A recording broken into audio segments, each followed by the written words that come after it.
Welcome again through the creaking door. The sound which always signifies the beginning of another tale of danger and suspense. Being in the mystery business, our fables often deal with crime and criminals. This time, it's a thief, but a thief with a very definite difference. For Ruth Moody is a young lady who walks into department stores and simply helps herself, simply because she can't help herself. Yes, you've heard of her peculiar ailment. It's called kleptomania, the neurotic impulse to steal. But kleptomania isn't the only trouble in store for Ruth.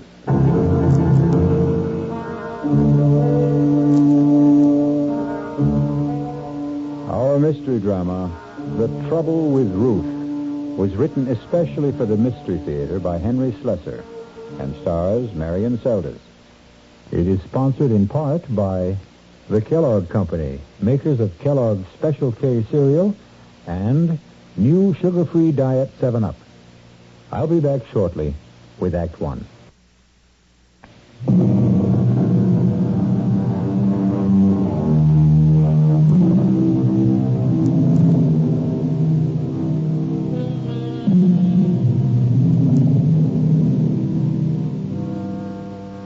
We're in Barnett's department store in the downtown shopping district. And if it looks and sounds like a battlefield this morning, it's no different from any other Saturday. Well, maybe a little more so, since Barnett is running its semi-annual clearance sale, just as it does every other month. It's the ideal place and time for bargain hunters, and unfortunately, for shoplifters. Pardon me, miss? Yes? Would you mind coming with me just for a moment, please? What for? Our assistant manager, Mr. Hutchins, would like a word with you. I don't know, Mr. Hutchins. Why should you want to talk to me? Now, please don't make any trouble. I could call the guard and have you escorted upstairs. You wouldn't want me to do that, now, would you? Guard? Well, why? What have I done? I think you know exactly what you've done now. Will you please come with me quietly?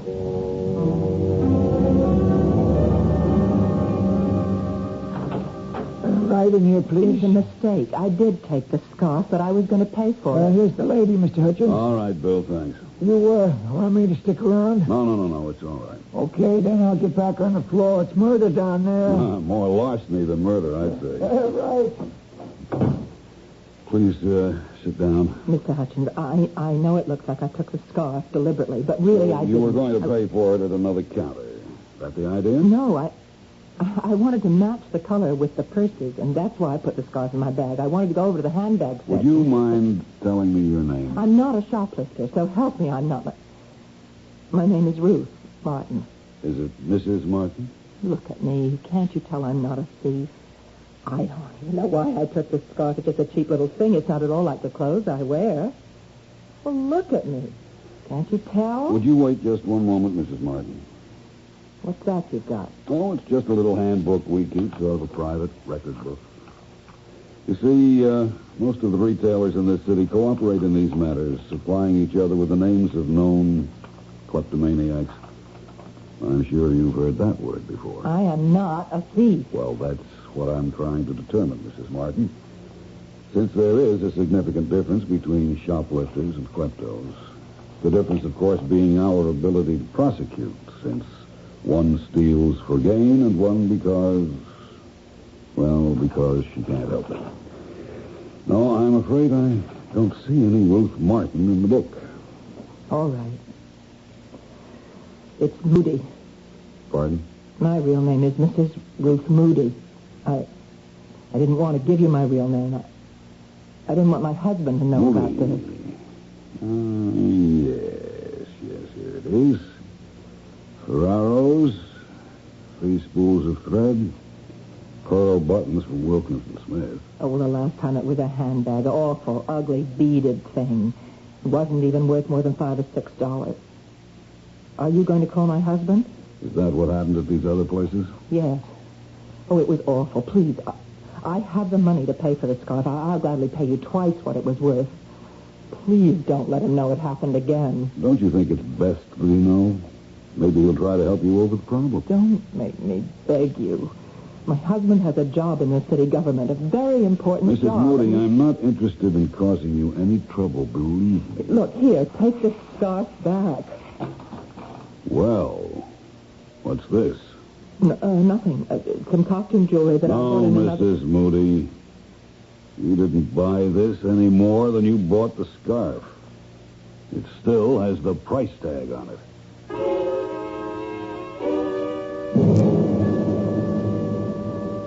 $1.95. That's what makes it so unbelievable, Ruth. $1.95 rhinestone pin. Don't know why I took it, Ralph, any more than I know what drove me to pick up that awful scarf and just drop it in my bag. Just like those other times. Yes, but you swore to me that those other times would never be repeated. Well, I thought it was over. I really did. I don't understand what goes on in your mind when you do these crazy things. I don't know. It's just an impulse. It seems so terribly easy that things are just sitting out in the open the way they are, and I never even stop to think if I like it. Just if I can get away with it. But you never do. You get caught.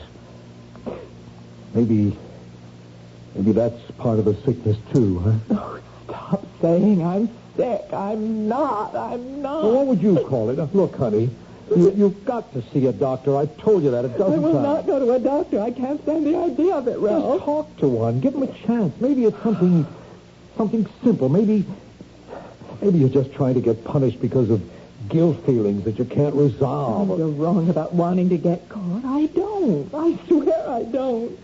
I've gotten away with a dozen things. What? What was that? Nothing. I don't want to talk about it anymore. And it isn't just 3-4 times that this has been going on. You're probably out there shoplifting every single day. That's not true. I almost never go into the stores for exactly that reason. All right, Ruth. That settles it.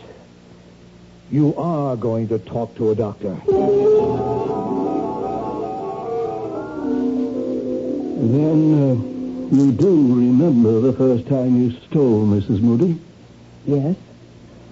I remember very well, but it was something I really wanted then, Dr. Berger. That was the big difference. How old were you? I was about 8 or 9. I was in school. There was a girl named Fanny Ritter. Her family was very wealthy. She was always the best-dressed girl in the class. Ah, yes. She had this pencil box. It was absolutely beautiful, with a blue binding and all sorts of secret compartments. I wanted that pencil box so much.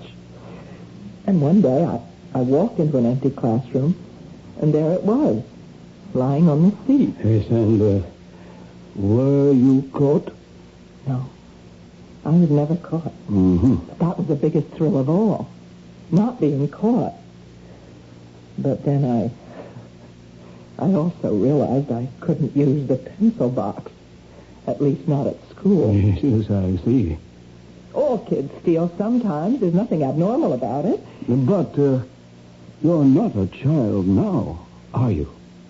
And yet you still crave this secret feeling, this secret gratification. No, you're wrong. I don't get any pleasure out of taking things. I feel terrible afterwards every single time. Ah, but that may be exactly the gratification you require. I don't want to hear any more.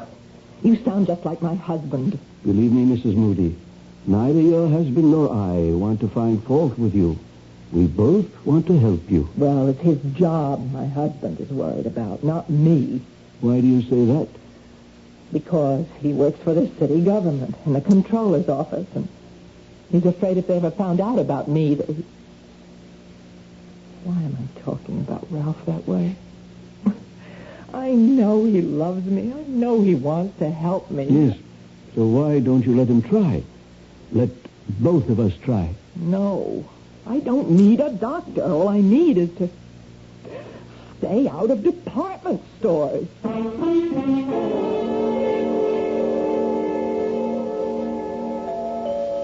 Who is it? All right. Mrs. Moody? Yes? Hi, Mrs. Moody. You don't know me, but my name is Tom Andrea. There's something I have to talk to you about. I know exactly what it is. Encyclopedias. Or is it magazine subscriptions? No, ma'am. It's nothing like that. Well, whatever it is, I'm not interested. It's about department stores. What? You know, stores where people buy things and take things, too, sometimes. Are you from Barnett? No, Mrs. Moody, I don't work for Barnett or for Wilkins and Smith or any of those places that you like to shop in. Look, it's pretty drafty out here. Can't I come in for a minute? All right. Thank you. Your husband's not home, I suppose. I mean, it's a working day, so he's at work, right? Oh, that's clever thinking. Can we talk in here? Only if you get right to the point. Well, now, look, this ain't the kind of thing you like to just blurt out. I mean, it's kind of sensitive. You know what I mean? No, I don't. I mean, it's about you and your husband and so forth. If you think about it for a while, you'll get my meaning. Am I right? You'll have to be more specific. Well, you just won't come out with it yourself, huh? Okay, I'll say it for you. I'm talking about you being a shoplifter. That's a lie. Whoever told you that is a liar. No. It's true. Wait a minute. If you think you can blackmail me by telling my husband... No, Mrs. Moody. We know that your husband knows all about it. He's been getting you out of jams for years. Then what do you want here? Well, believe it or not, I want to give you money. I don't want to take any from you. What for? Services rendered. What? I got a little proposition for you, Mrs. Moody. How would you like to make $1,000? $1,000? How? Well, you do like I tell you. You'll get $1,000 in the mail. But if you don't, well, your husband may not be able to make a living anymore. You get what I mean? No. I don't know what you're talking about. I'm talking about stealing stuff, Mrs. Moody, about that bad habit of yours. Now, we got a use for that habit. And you'd better listen to what we have in mind. How did you know about me? Who told you about me? Well, let's just say I got sources. I swear to you, I'm not a thief. Yeah, sure, I know that. We know it. We? Well, me and my friend. We know you're just a sick lady, that you can't help what you do. It's just like you had pneumonia or hay fever. It's not your fault. Am I right? That's right. Yeah, that's fine, only your husband still don't want the people around City Hall to know he's got a klepto for a wife. Does he? Then this is blackmail. A man in his line of work, he can't afford to have people know his wife steals. Now, some people would understand how it's only a sickness. But others, well, you know how people are. Tell me how much money you want. I don't want a dime from you, Mrs. Moody. Honest, all I want is your cooperation. You see, my friend and me, we have a little plan. A really, really sweet little idea. Everybody makes money and nobody takes any chances. Oh, what could be sweeter than that? A plan to do what, for heaven's sake? Well, my friend will give you all the details. All you got to do now is put on your coat and come with me. My friend will give you the whole deal. I'm not coming with you. We're not desperate for your help. Don't get this wrong. But we thought we'd give you a break. Well, it's too bad. If you just tell me what you have in mind. Why, shoplifting, Mrs. Moody. A little nice and easy shoplifting.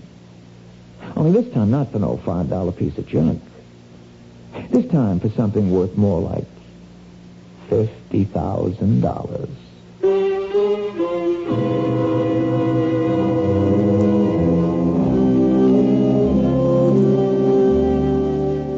Well, troubles have a way of multiplying themselves, don't they?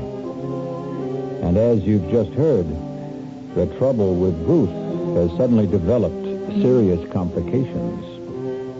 Will Mrs. Moody's unwilling petty larceny turn into larceny of the grand variety? We'll find out when we return shortly with Act Two.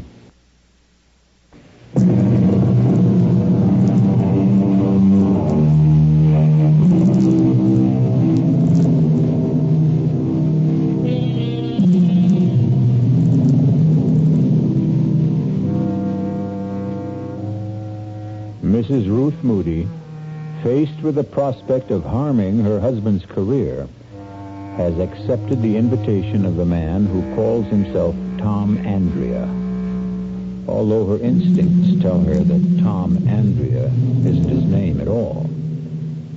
As they drive towards their unknown destination, she steals sidelong glances at him, noting the copper sheen of his skin, the look of a man who has spent far too many hours under a sun lamp. But he also has the look of a man who won't take no for an answer. Can't you tell me where we're going? Now, relax, Mrs. Moody. It won't be long now. Who is this friend of yours, anyway? You'll meet him. He works for a department store, doesn't he? I know they keep records of people like, well, of kleptomania victims. That's the only way you could have found out about me. I just lean back and enjoy the ride, huh? Aren't you afraid I might recognize him if he's one of the people that I've met? Here we are, Mrs. Moody. Told you it wasn't very far. The Hotel Hamilton. Looks like a fire trap. Well, it's not very fancy, but it's private. We can all have a nice, quiet talk. Just the three of us.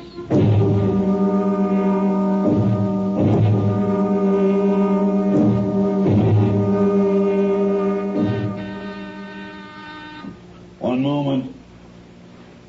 That you, Tom? Yeah, it's me. The lady with you? Yep, she's here. Just a second, then. No, don't be scared, Mrs. Moody. My friend doesn't really look like that. He's just got a stocking over his face. Come in. I hope you will forgive the mask, Mrs. Moody. I know it looks grotesque, but it's necessary for your own protection. For me? It's important that you don't recognize me after our business is concluded.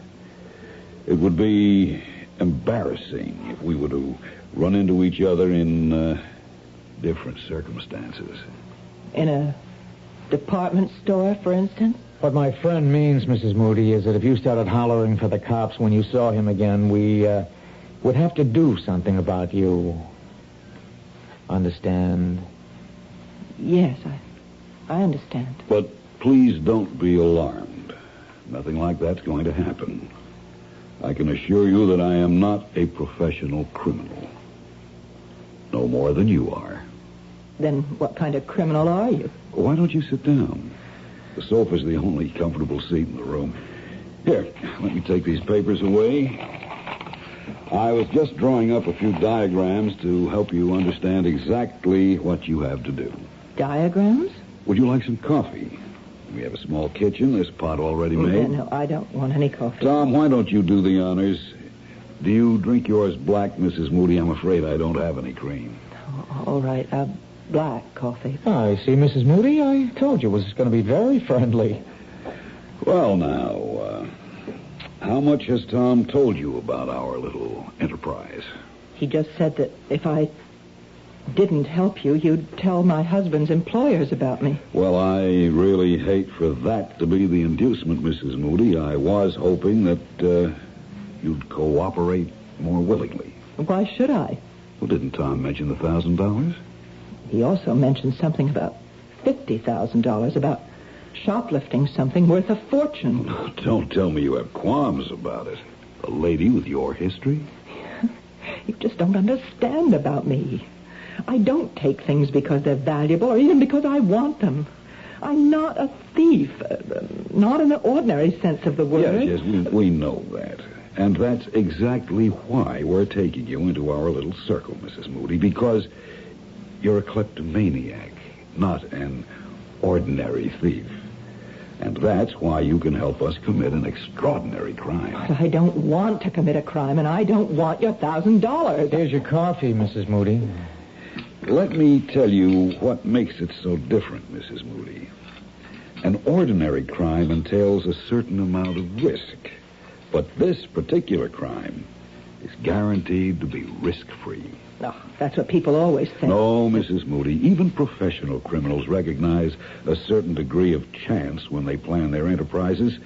Personally, I would never get involved in anything like that. I loathe the idea of being arrested. Oh, so do I. And I know exactly what it feels like. Ah, but you've never been arrested, have you? You've been detained, questioned, reprimanded, warned, but you've never been arrested once.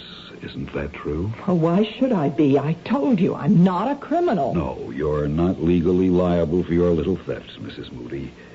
You steal because you have to steal. And if you're caught, you merely give back what you've stolen, and that's that. No arrest, no prosecution, no risk. You beginning to see the point, Mrs. Moody? You want me to steal something for you. That's right, Mrs. Moody, and something a great deal more valuable than, shall we say, a spool of thread. Oh, dear Lord. Let me explain our plan in detail. At 12:15 tomorrow afternoon. Tomorrow? At 12:15. You'll enter a shop called Travell's on 47th Street, just off Fifth Avenue. You may not know the place. It's a rather expensive jeweler's. You will approach a certain counter. The diagram will make it clear which one I... Wait a minute. You're talking as if I've already agreed to do this thing. Please look at the diagram, Mrs. Moody. You will approach this counter and engage the attention of the salesman. You will ask to see a certain tray, the one I've marked with the arrow. A moment or two after you begin to examine that tray, there will be a disturbance in the store. Right, a disturbance. The disturbance will take place on the other side of the counter. It is almost inevitable that your salesman will have his attention drawn away from you when it occurs. In all likelihood, he'll leave you and go to see what has happened. That's when you will act. You'll pick up the diamond pin on the upper right-hand corner of the tray and drop it into your purse. And then you'll simply walk out the door. You're really mad. As you can see from the drawing, the distance between the counter and the door is a very short one. You can reach it within 3 or 4 seconds. You can be sure that your salesman will be much too occupied to notice that you have left. I won't do any such thing. That's plain and simple robbery. When you reach the outside, you'll see a man with a yellow canister collecting funds for children's welfare. The man will approach you immediately. You will drop the diamond pin into the opening of the canister and walk to the corner. There will be a taxi there in all probability. It's a hack stand. If there isn't a taxi waiting, hail one or walk to the bus stop. Believe me, you will have ample time to make your getaway. There isn't going to be any getaway. I am not going to do anything so insane. As I said before, you'll be perfectly safe. You'll have absolutely nothing to lose. If you're stopped before you reach the exit, simply give yourself up. When Travell's learns of your little idiosyncrasy, no harm will come to you. It'll be just another neurotic incident, nothing more. You're wasting your breath. You'll tell them about your problem. They'll check with other stores and find your case history on file. No, there's no way I'll do such a thing. Hey, what's the matter with you, lady? Didn't you hear the man? You can't get into trouble doing this. But your husband will if you don't. Let me out of here, please. Pick someone else out of those files. All right, Tom. If that's how Mrs. Moody wants it. Then I can go. The door was always open, lady. See? But if you change your mind, Mrs. Moody, just call me here at the Hotel Hamilton. Just ask for room 408. But if I don't hear from you tonight, well, you know what we'll have to do.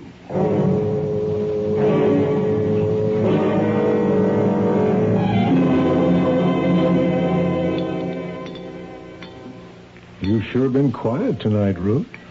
Have I? You didn't go out today, did you? No.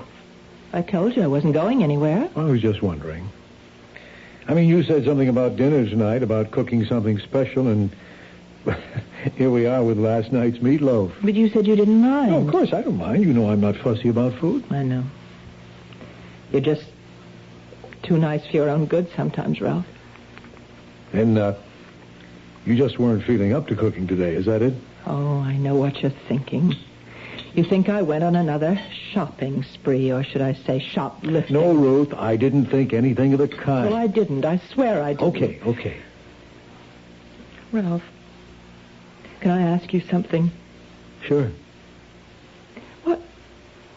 What would happen if people knew about me? What people? The people you work for, in the controller's office.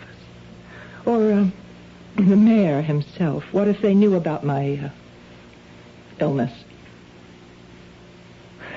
They'd know, that's all. Would it hurt you? Honey, this is silly. Nobody knows about your problem but you and me and a few department stores. And Dr. Berger, of course, the doctor you won't see anymore. But if they were to find out, would it hurt you? Look, haven't we got enough to worry about without thinking the worst? Then it would be bad for you. Someone in your position where honesty is so important. Ruth, you're not dishonest. You're sick. There's a tremendous difference. That's why I'm so sorry you won't see that doctor. But would everyone understand the difference? I mean, when they learned about my stealing things, would they think twice about you? You want the truth? Yes. Yes, they would. They're only human. No, they're worse than human. They're politicians. They have to be elected to office, and that's exactly the kind of scandal they don't like. Yes. I guess I've always known that was true. Honey, I think I could use some more gravy. Yes. Oh, I have some in the kitchen. I'll be right back.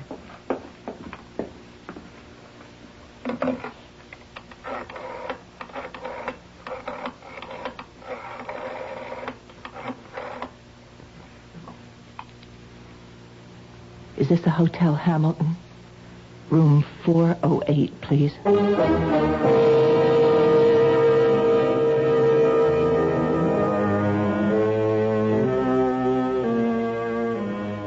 And so Mrs. Ruth Moody has taken the first fatal step. And tomorrow at noon, she'll take several more steps to the doors of Travell's Jewelry. And for the first time in her life, Ruth will steal and know the reason why she's stealing. Will it really make a difference? I'll be back shortly with Act 3.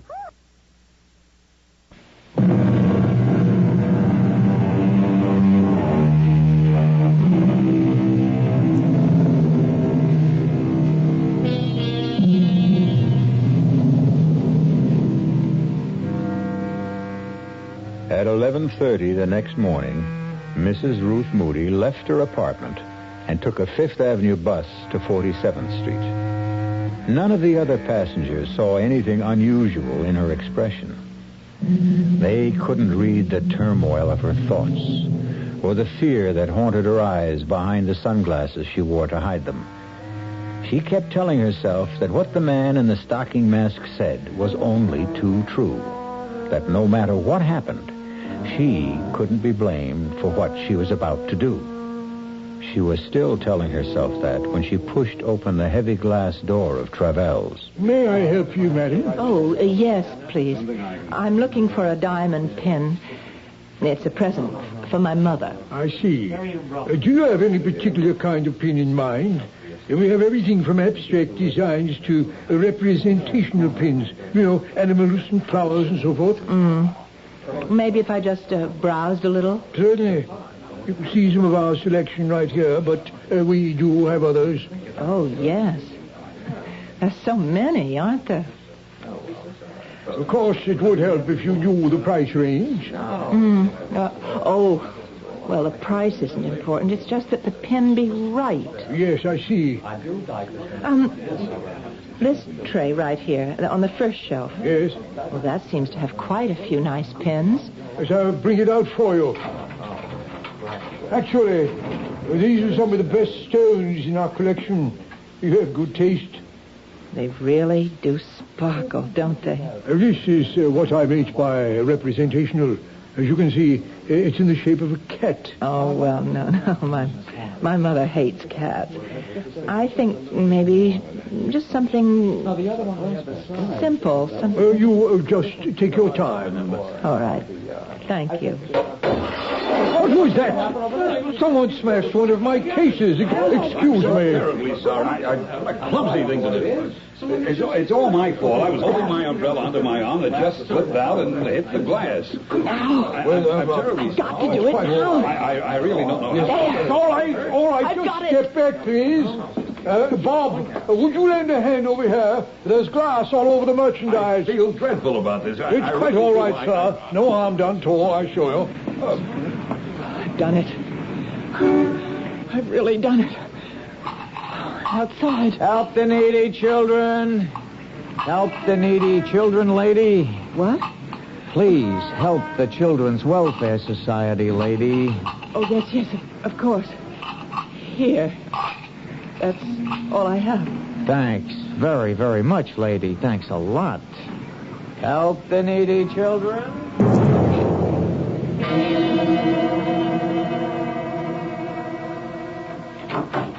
Ralph? Is that you? Yes, I'm home. Oh. How are you, honey? I'm all right. You sure? You don't look so good. No, I'm fine, really. Would you like a drink? Yeah, I wouldn't mind, thanks. What'd you do today? I went out for a little while. Where to? Oh, no in particular. I took a walk. Weather was nice. Uh-huh. Took some things to the cleaners. Did a little marketing. Here's your drink. Oh, thanks. For heaven's sake, stop looking at me like that. I can't bear the way you look at me sometimes, Ralph. I'm sorry, Ruth. It's nothing deliberate. Well, of course it's deliberate. It happens all the time now. You keep staring at me as if you're trying to read my mind. As if you wanted me to confess something. Now, Ruth, that isn't true. You've got to stop thinking such things every time I look at you. What's going to happen to us, Ralph? What kind of marriage are we going to have from now on? Ruth, we've been married 6 years now. I think we know how to live with each other. But you can't live with this disease of mine. You can never stop suspecting me of having stolen something again. Isn't that what you're thinking right now? All I'm thinking about is that you don't look well. And how disappointed I am that you won't see Dr. Berger. I called him today, by the way. What for? Well, I just wanted to talk to him, find out if there was anything more I could do to help you. And what did he say? He said there might be. Well, what do you mean by that? Well, I told Berger about our talk last night, about how worried you are that the people at City Hall might find out about your illness. Now, he told me that was an important part of your guilt syndrome, whatever that means. Oh, I hate that psychiatric double talk. Just the same, he thought you'd be a lot better off if you weren't concerned about such things. If you were able to admit that you were ill. I do admit it. That doesn't mean that other people have to know about it. Ruth, I told him. What? I told McGuire, the controller. I took him out to lunch. I told him all about your kleptomania. Oh, no, Ralph. Oh, no. Look, I began to realize that I was hiding it, too, that I wasn't treating it like an illness, either. That I was acting as if it were something shameful. Oh, what did you do it for? For us, Ruth. But now you'll lose your job. No, I'm not going to lose my job. It's going to be all right. But you said Now, I know the dumb things I said last night about how this sort of thing can hurt a politician. Well, I was wrong. McGuire is more of a human being than a politician. You mean he's not going to tell anyone else? He won't give me away? No, that's not what I meant. McGuire suggested that we both go and talk to the mayor himself about this. Oh, Ralph, you can't. I already have, Ruth. What? I've seen the mayor. And you know what he said? He said that it wouldn't make any difference to him this year or next year when he recommends me for the #1 job in the controller's office. The #1? That's right. McGuire is moving up. I'm next in line for his job. And the mayor is behind me now, Ruth. Do you think he'd be behind me if he really thought my wife was a thief? Oh, dear Lord. Ruth. Oh, what have I done? What have I done? Honey, what is it? Oh, why did I go through with this? What's the matter, Ruth? I just told you everything's okay. No. I've ruined everything now, Ralph. Oh, God, if you knew what a horrible thing I did today. What are you talking about? I am a thief now. God help me, Ralph. I really am a thief.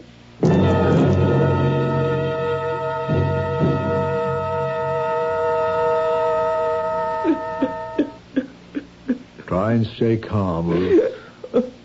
Did you get a look at the man who broke the glass with his umbrella? Do you think that he was the same man you met yesterday at the Hotel Hamilton? I'm sure he was. But I told you he was wearing a stocking mask over his face. And this other man, though, the one who called himself Tom Andrea, he was the same man who was collecting for children's welfare outside the store? Yes. Ruth, you know, there's only one thing to do now, don't you? What do you mean? We've got to tell the police. Oh, Ralph, no, that would be awful. Trevells will have discovered the theft by now. They must have your description from the clerk. Sooner or later, you might be identified. But they can't do anything to me, Ralph. I'm not responsible. I'm sick. No, Ruth, in this case, you are responsible. That's why we have to call the police.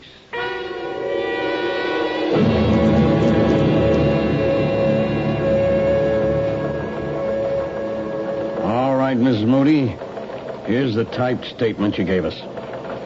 Can I go home after I sign it? Yes, of course. But better read it over first. What happens after that, Lieutenant Ames? That depends. On what? Well, mostly on whether or not your wife has told us everything. But I swear I have. I'm not saying your story is phony, Mrs. Moody. My own viewpoint is that it's too cockeyed to be phony. But that may be a subtle way of looking at it. Why should she lie about this, Lieutenant? What would my wife have to gain? Well, she could stand to gain a diamond pin worth almost $50,000. But she doesn't have the diamond. She gave it to them. Yes, that's a story. But let's say, for example, that those two men never existed. Oh, that's a horrible thing to say. I'm telling you how other people might see this thing.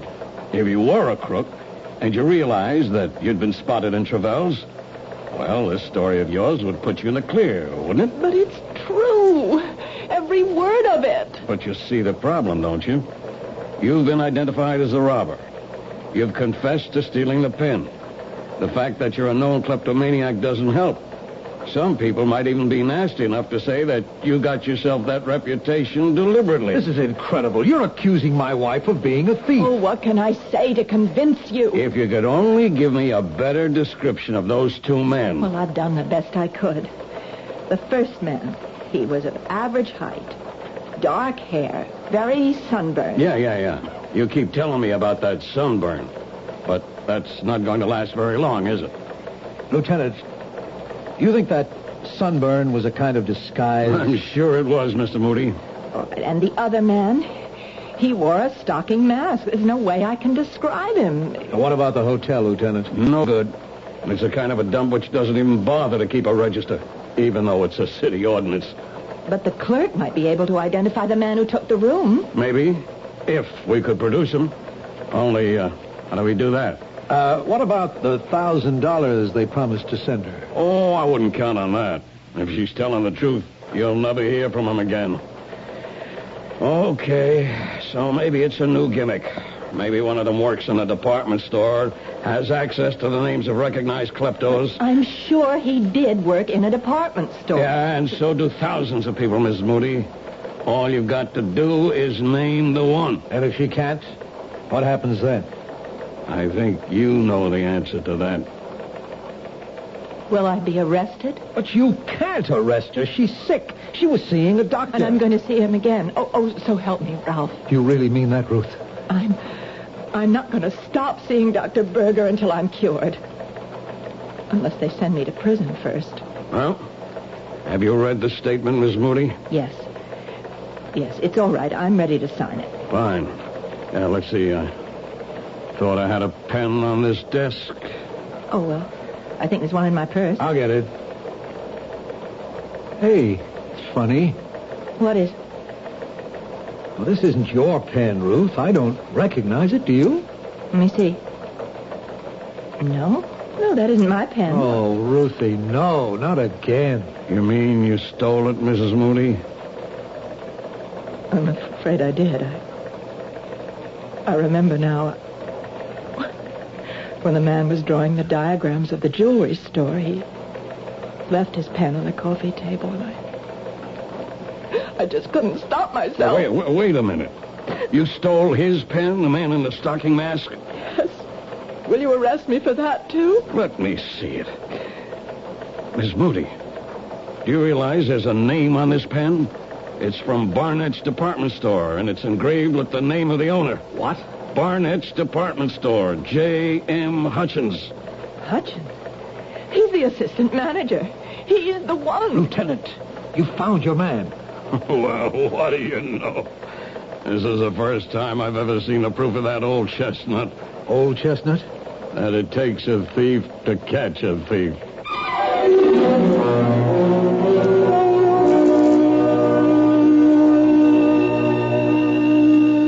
The moral of this story might be, never steal anything small, particularly if it's a diamond pin worth $50,000. Well, you'll be happy to know that the police investigation proved the guilt of Mr. J.M. Hutchins and the innocence of Mrs. Ruth Moody. And the last we heard, the only trouble with Ruth was going to be a little one. I'll be back shortly. Look, let's put an end to all this gloomy-sounding stuff you've been getting so much of lately.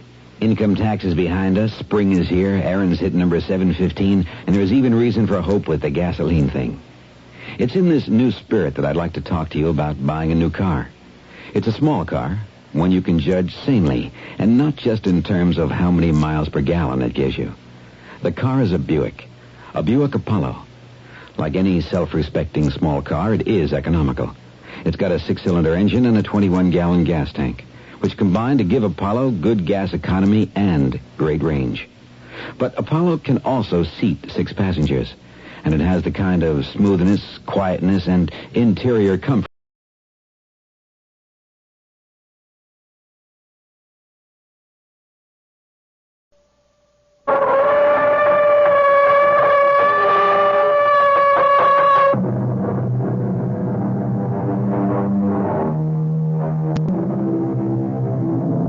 Come in. Welcome. I'm E.G. Marshall. Welcome to the terrifying world of your imagination. I have an unusual story for you about a crack in a cellar wall that resists all efforts to repair it. Despite all the learning through the ages, despite the world's great progress in physics, chemistry, biology, there are certain matters which cannot be explained by our computers or our wise men. Matters which may never have a logical explanation. Our mystery drama, The Crack in the Wall, was written especially for the Mystery Theater by Sidney Sloan and stars Celeste Holm. It was a cold, rainy, windy day when Paul and Nora Santfort laid their child to rest in Green Tree Cemetery. Despite all the soothing words of friends and relatives, Nora's despair was inconsolable. She felt that nothing could ease the pain in her heart caused by the loss of her only child. Our Father, which art in heaven, My darling. hallowed be thy name. My baby. Thy kingdom Why did you have to die? Nora, darling, please. Our religion teaches us that God, in his infinite wisdom, Don't decides... speak these empty words to me. I accepted that because it never touched me before. I never thought of it. But our daughter, our beautiful, innocent child, just 16. Why? One does not question these matters, Nora. I do question. For the first time in my life, I question. I would do anything. Anything to bring my Ruth back to this world. Nora, please. Now, you know that's impossible. Why? Why? Because our little girl, Ruth, is dead. Burnt to death. Nothing you can do or say or hope can change that.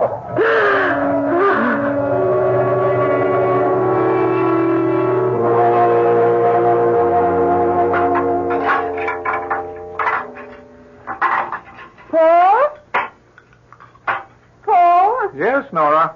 Are you busy with something? No. I'm just reading the newspaper. First chance I've had to take a look at it today. The minister was here today, Dr. Fowler. Oh? Said he wanted to see our new house. New? This house is over 100 years old. Well, new for us, he meant. It was just an excuse to come here, actually. He wanted to know why I hadn't been to church in the last several months. What did you tell him? Oh, I don't know. It was awkward. I said I'd be back next Sunday. Made some excuse about not having felt well lately. Well, I'm glad. About my going back to church? Yes. But more important than that, it means that you're getting over this depression, getting out into the world again, beginning to forget. No. No, you're wrong, Paul. I'll never get over wanting my little girl back with me. I'll never forget. Please believe me, Nora. I loved Ruth, too. But I accept the fact that she's gone from us forever. I'll never accept that. Oh, by the way, now I remember what I wanted to remind you about. What? It's about that crack in the cellar wall, right in front of the washer and dryer. There's a terrible draft that comes from it. Well, there's no crack there, Nora. No crack? I thought I'd get rheumatism from the cold draft when I did the washing today. It hit you right in the back. I had that repaired. I paid for it. It's on the general bill for the repairs we had to make on the old house before we could move in.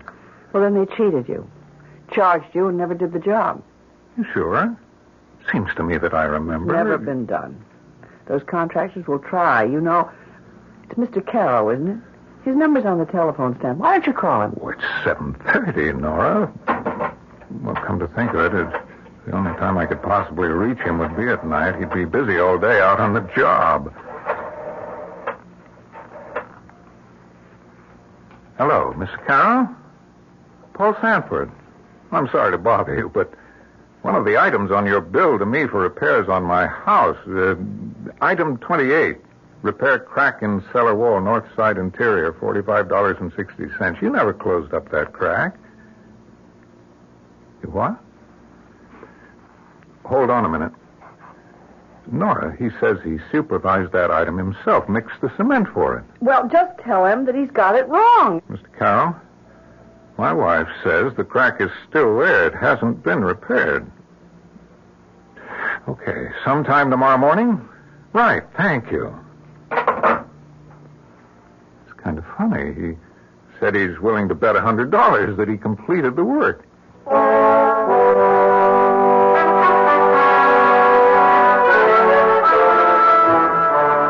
Mrs. Sanford, I'm finished with the job, and I want your okay. I'll put on the pot and give you a cup of coffee. Thanks, I'd appreciate that. Come right down. I'm in a bit of a hurry. Won't be a minute. I'm coming, Mr. Carroll. Mrs. Sanford, the strangest thing. What did you say, Mr. Carroll? Look at that wall. Oh, dear. Another crack? No, it's not another crack. What? It's the same crack. I just filled it with cement. But you couldn't do. It looks old and dry. Look at my hands. They're still covered with cement. Here are my tools, my trowel, my hammer and chisel. I could swear it was closed up not 5 minutes ago. And that cold draft blowing from it. Like from a tomb. Like from a tomb.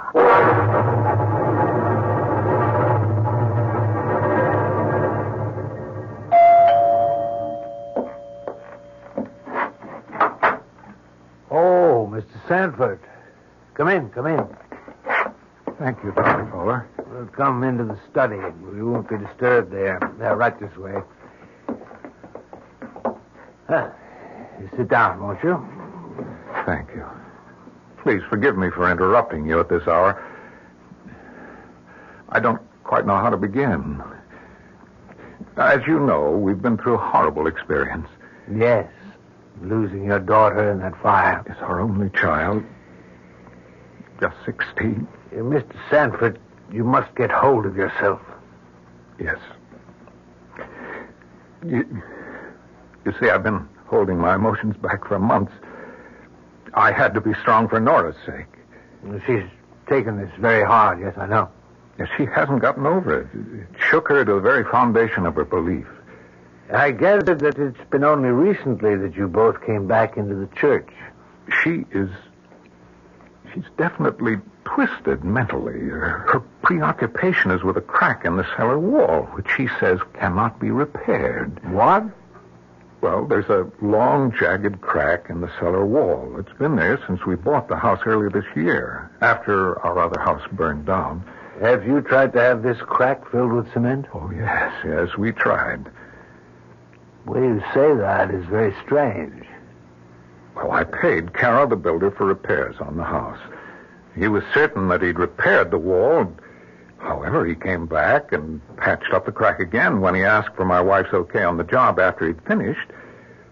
They went down to the cellar and looked. The crack was open again. I don't understand. Neither do I. Carol said that he'd not left the cellar, that he'd called my wife to look at it. What's your explanation? I have none, Dr. Fowler, none.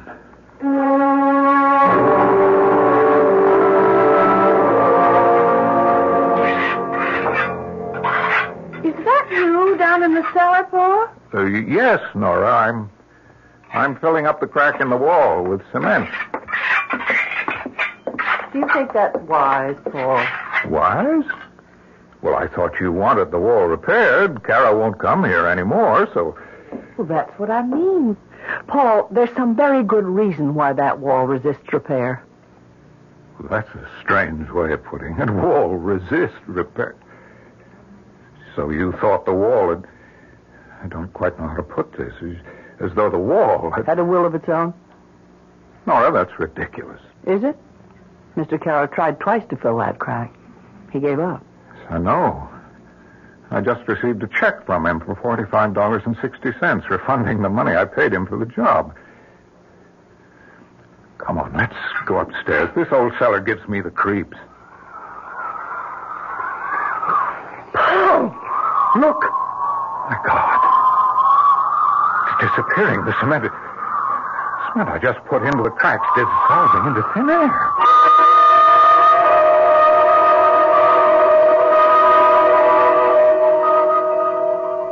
Mr. Edmund, I'm calling about this house you sold us. No,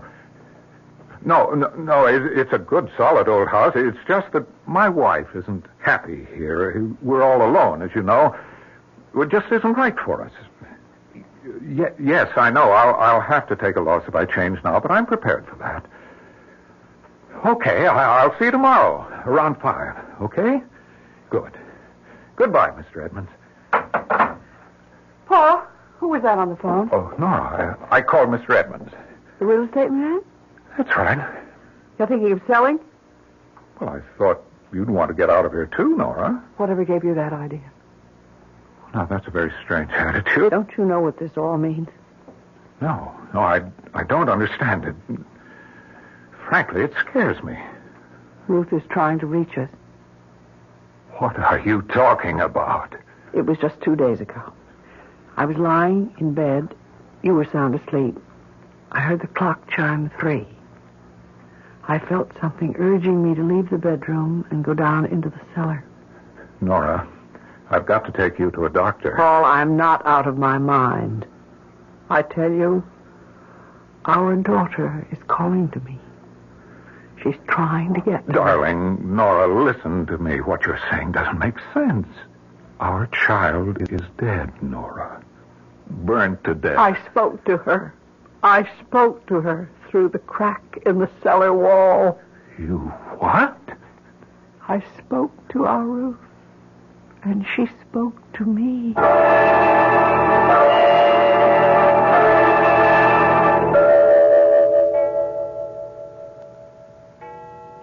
Paul, wake up. Huh?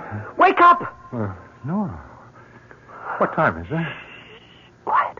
Now, do you hear? Hear what? She's calling to me. Our little girl. She wants us. She needs us. Nora, listen to me. You don't hear anything. You just think you hear because you want to hear. Listen. I don't hear anything. There it is again. It's very faint, but you can hear it. If you try hard enough. Please, darling, try to rest. I've made an appointment for you with Dr. I Cooper. don't need a doctor. Who's calling me? Yes. Sounds like it's coming from... The cellar. I must go to her. No, don't. You mustn't. My little girl is calling. I must go to her.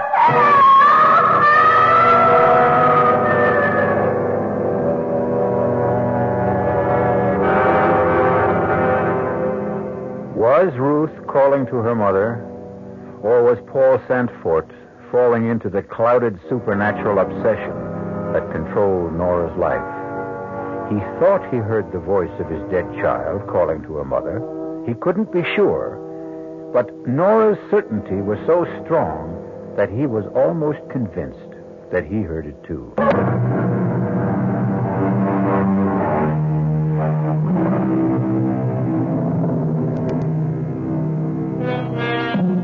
Everything that Paul and Ruth Sandfort believed in is being drained away. They are living in a nightmare of twisted emotions, pulled farther and farther from the normal life they had known into a tangled, dreamlike world in which they hear the voice of their dead child calling to them. You're not going down into that cellar, Nora. It was Ruth's voice calling. Are you coming with me, Paul, or shall I go down alone? Nora, please. Now, we're dreaming this. It isn't happening. I heard her voice. You said you heard it.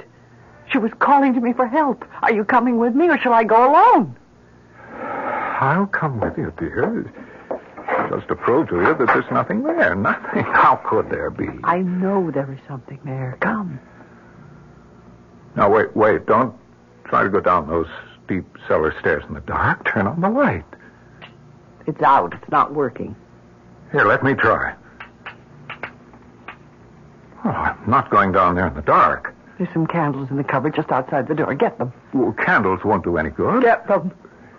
I just remembered. I've got a flashlight in the kitchen table drawer. Hurry! Here we are. Now, stay right behind me. I'll go first.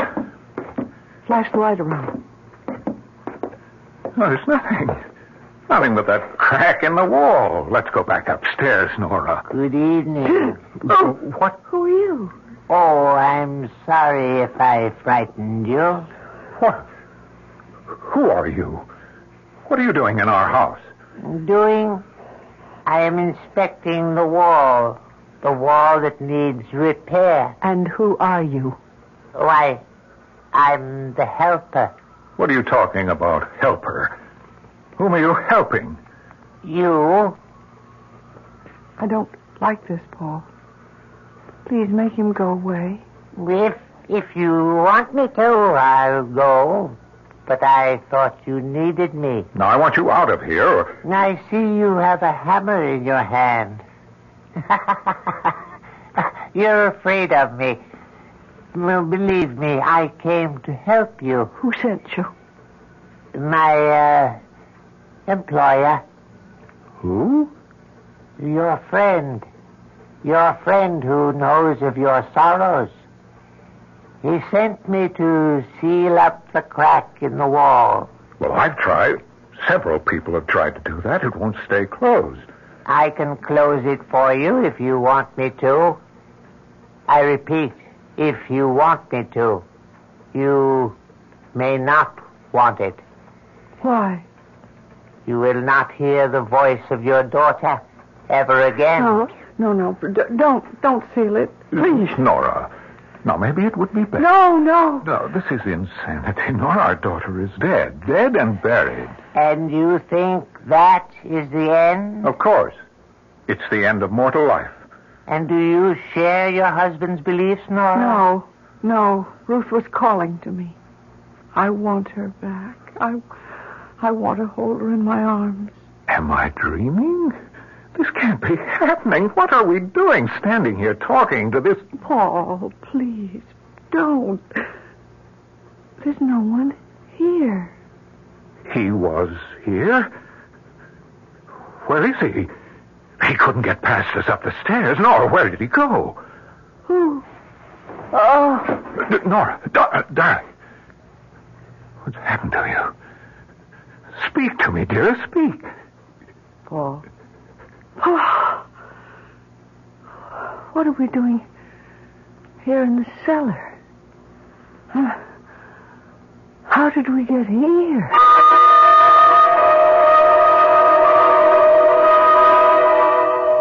And you say, Mr. Sanford, that you think you saw this creature in the cellar of your house? No, it wasn't what you say. No, not a creature. It was a man. Small, dwarf-like. He said he'd come to repair the wall. At 3 o'clock in the morning? You saw this man too, Mrs. Sanford? No. I don't know what Paul's talking about. I didn't see anything. I was fast asleep. Paul woke me and told the story. I see. Your daughter's death was a terrible shock to you both. It's preying on your thoughts. Your grief pushed the normal day-to-day living from your minds. You began to I heard imagine... her voice, Doctor.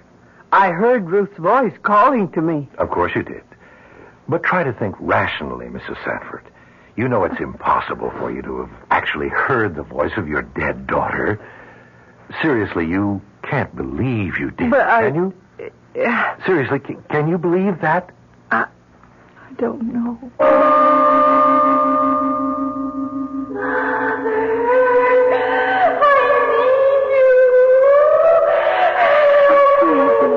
My little girl. It's all so simple if you will recognize the true authority. Who are you? I am merely a conveyor of ideas, a messenger. Then you are sent by the devil? Perhaps. Perhaps I'm your friend. Call me the helper. Can you help me? Can you bring my daughter back to me? Under certain conditions, but you might find the cost too high. What? Tell me. Nothing is too costly, too terrible. I'll agree to anything. Even if it meant that you would lose everything? Everything you've been taught about life and death since you were a child? Oh, yes, I agree. I agree to anything just to help me save my child. Help me. Nora, wake up, Nora. You're having a bad dream, darling. Anything. I'll agree to anything. Darling, Nora. Oh, Paul. You were crying out in your sleep. I woke you. Paul, he came to see me and told me that Who, darling? That ugly little creature. I'd seen him before, but I can't remember where. The helper. That's what he calls himself. I heard Ruth calling to me. Then he appeared. I don't know what it is. I don't want to know. We're getting out of this house and we're not coming back. Oh, you go, Paul, but I can't. But don't you see what's happening to us here? Something evil is pursuing us either to destroy us or drive us insane. No, I can have my daughter back. He'll help me. You can't believe that. I believe it. What does he expect in exchange? I can't tell you, Paul. I just can't tell you.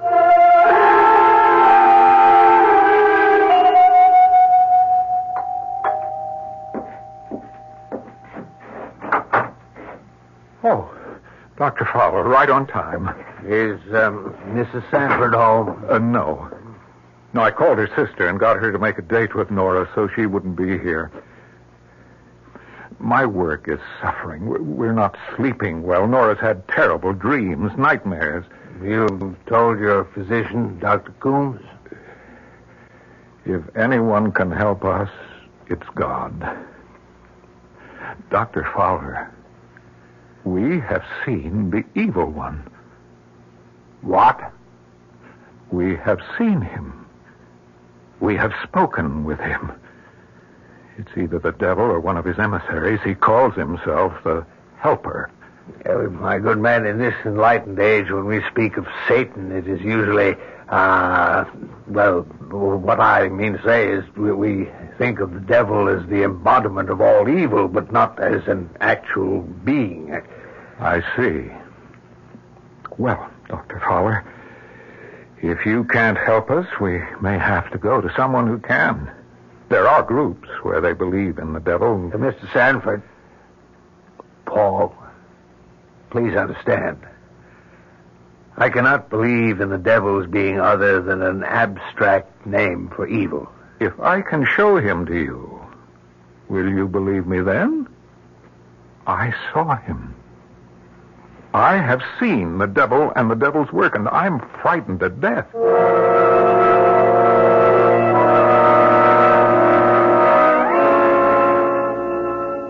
to bother you, Dr. Coombs, but something very disturbing has happened. Yes? You know the two people I referred to you, the Sanfords? Yes? In your opinion, Dr. Coombs, would you say that they were insane? Well, I don't know, Dr. Fowler. The word insane is a legal one, not a medical one. Well, deranged and mentally ill. Well, I would say from a very cursory examination that they were both suffering from severe emotional stresses brought on by the untimely death of their only child. Well, would that explain their hallucinations? Hallucination? To put it bluntly, Doctor, they think they have been speaking with the devil. Have seen him, in fact. Not exactly a common delusion in this day and age. If they need medical help, they must come to me. I can't solicit Yes, I realize that, Dr. Coombs. Perhaps a sanitarium would be the best place for them. They could be taken care of and have a change of scene to get over the grief that they feel. An excellent idea, Fowler, but who's going to commit them? Can you get them to commit themselves voluntarily? I don't know. I'll try.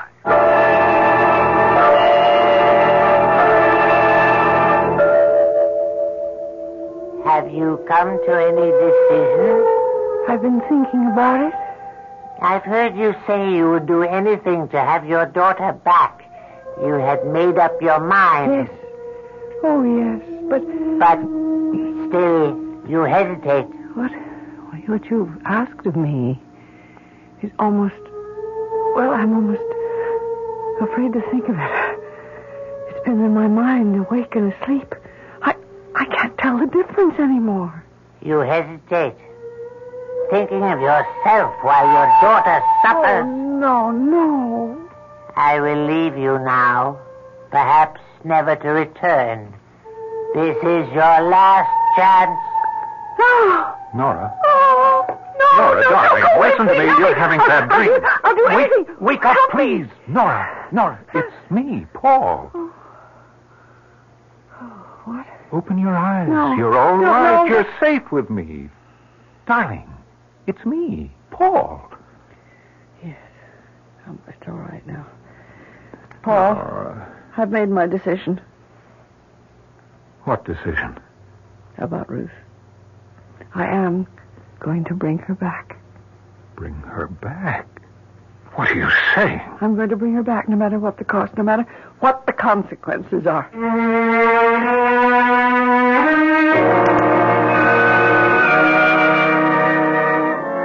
Nora and Paul have come far along a tortuous, a frightening path. Now Nora is determined to see the matter to the end, despite the consequences.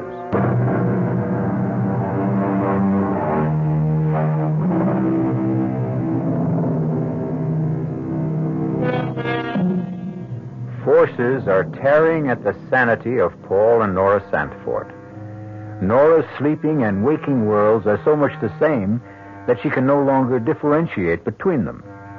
In her thoughts, in her ears, are the words of her dead daughter, calling to her for help. Paul thinks he has heard the child, too, but is uncertain. He is not sure whether or not it is the driving influence of his wife's obsession or what he has actually heard and seen himself. I don't know, Doctor. I don't know anymore. Everything is so confused. I want you to sign commitment papers for your wife. You mean put her in a good sanitarium, in a place where she'll be safe and receive the proper treatment for her problems. I don't know. I don't think she's crazy. You're not in any condition to judge her mental health, Mr. Sanford. What do you mean? Oh, well, I mean, I'm asking you to make a difficult decision. I'm also asking you to commit yourself.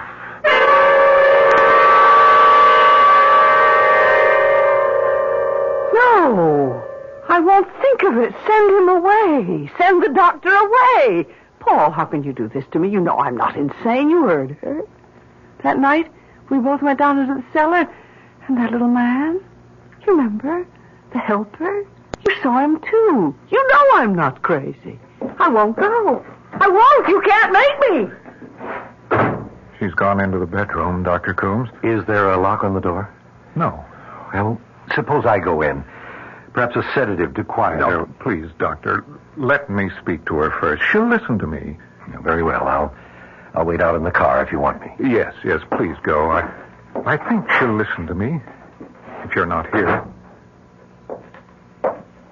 Nora? Nora? May I come in? Is that doctor still here? No, he's outside in his car. Paul, how could you do this to me? Deceive me, try to put me away. I explained everything to you. I will never consent. I'm going with you, dear. I'm going in, too. What? Why? Paul, why do you want to do such a thing? Because I'm frightened. I've never been afraid in my life before, but this is all beyond me, beyond any rational explanation. And you think you'll be away from your fear in that place? Oh, Paul, I'm not out of my mind, and neither are you. How much longer can we stand this? Listen to me. What? I can tell you. Only you. What? I've made a pact with the helper. Oh, Nora. He has given me the power to bring Ruth back. You don't know what you're saying. Oh, yes, I do. That's impossible. Now, don't be foolish. Don't tell anyone else what you've told me. Now, you think I'm insane, too, don't you? Well, I don't know what to think. He has given me 2 wishes. 2 wishes? Yes. He said that I would need 2. Actually, all I need is 1. To bring my dear child back. Yes, Nora, of course. Now, I want you to do something for me. What? Don't fight me now. Go along with me for a little while. Perhaps this nightmare will stop. We'll be able to get out when we want to. I have the doctor's promise. Can you trust him? Yes, darling. Since we're committing ourselves, we can get ourselves released merely by asking to be released. And our poor tortured child? Who will be here to hear her call? Who will be here to comfort her, Paul? We're running away. Deserting her. Darling Nora, our Ruth will be with us always, no matter where we are.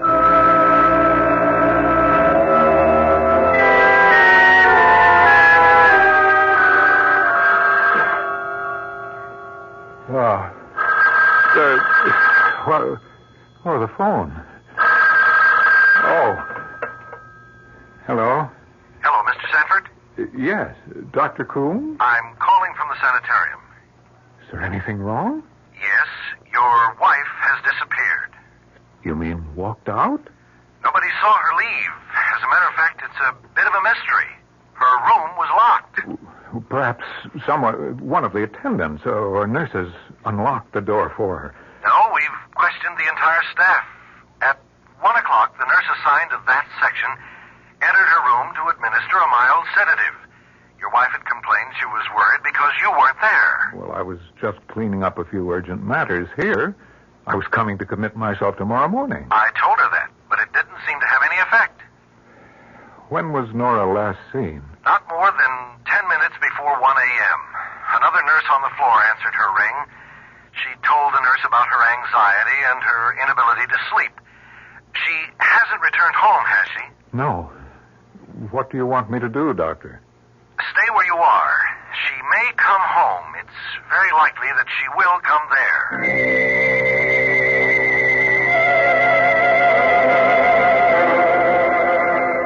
Emily, I'm sorry to be calling you at this hour, but Nora has disappeared. She walked out of the hospital. The fire, Ruth's death, it's been preying on our minds, and I thought that... Wait, Emily, that's my doorbell. I'll call you back. I just wanted to know if Nora was with you. I'll call you back. Let me know if Nora shows up. Bye. Oh, Dr. Fowler. Come in. Oh, thank you. I got a call from Dr. Coombs about 20 minutes ago. Yes? He asked me to see you. He said you might need me. I came right over. Is there anything I can do to help? Nothing. Unless you can find Nora. She's been missing since about 1:30 a.m. About 3 hours. Where would she go? Where could she go? I don't know. What? What was that? I heard it, too. Do you have a cat, Paul? No. Sounded like a cat. It was Ruth. She's calling Nora. Ruth? My daughter. Oh, yes, your daughter. But she's dead. You hear your dead child's voice calling? You heard it, too. No, it can't be. That's superstitious nonsense. That's what I thought. But I don't anymore. Ruth is calling to us from the grave.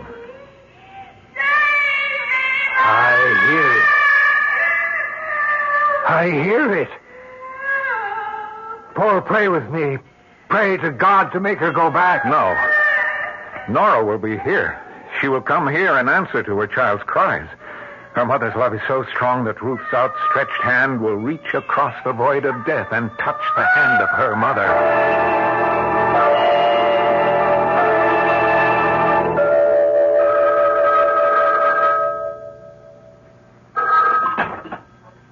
Yes? Fowler? Yes?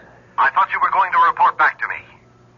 I've just been through the most shattering experience of my life. You saw Mrs. Sanford? No.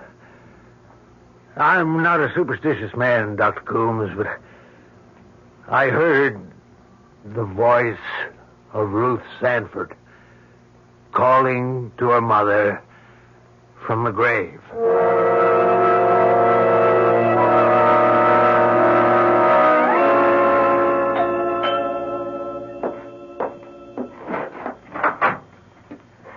Oh, Dr. Coombs. I thought it was Nora. She hasn't returned yet, huh? I was talking with your minister, Dr. Fowler. He seemed quite upset. Any word from the police? Nothing. They've gotten several false telephone tips from cranks. Only one man identified himself by name, a Mr. Helper.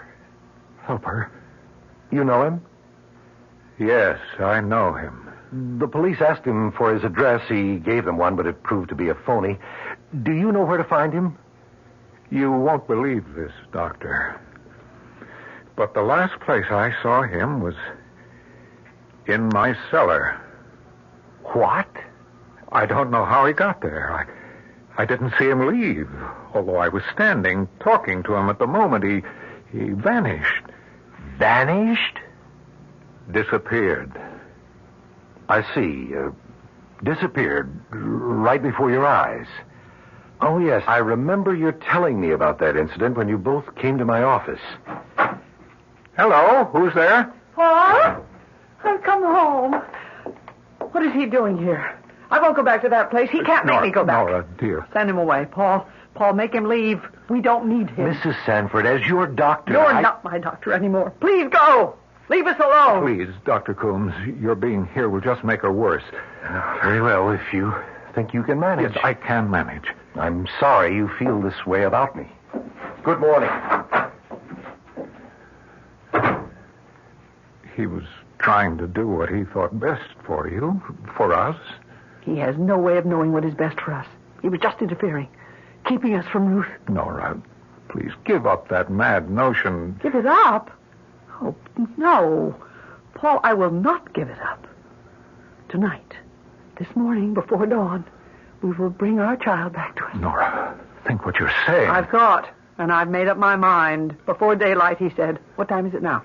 It's 20 after 4. It won't be light before 6. We must do it now.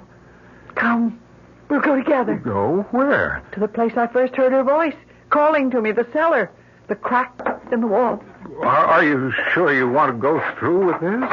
I think, Nora. I've come too far to turn back now. I don't care what happens to me. It's Ruth we must think of. All right, Nora, I'll go along. I'd better get my flashlight. The light's still out in the cellar. No, Paul. What I must do must be done in darkness. No lights. Now, let's go down the stairs.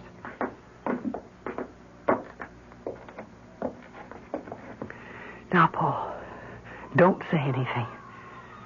I must ask for her life from the master.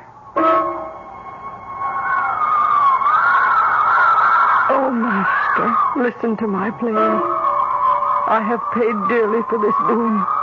Heed my request and grant it to me in payment. I fear your presence, master, but I implore you, grant my wish. I wish my daughter were alive and with me now. My daughter, please give me back my daughter. Ruth, where are you? Come to me.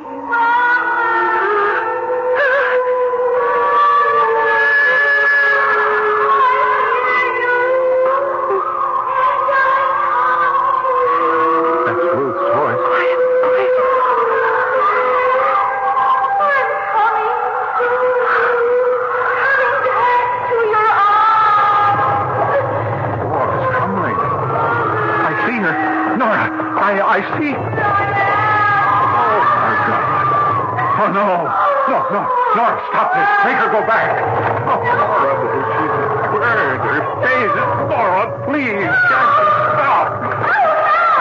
Nora, send her back. Send her back. She's mutilated. Disfigured. Nora, you can't bring her back into the world. You must send her back to her grave.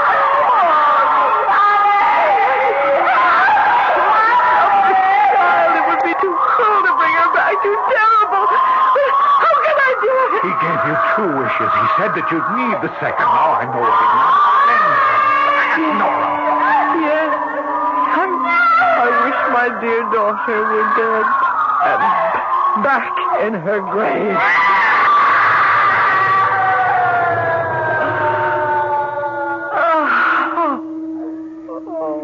Nora. It's over. It's all over. Our child is gone. Forever. Paul. May our dear child rest in eternal peace.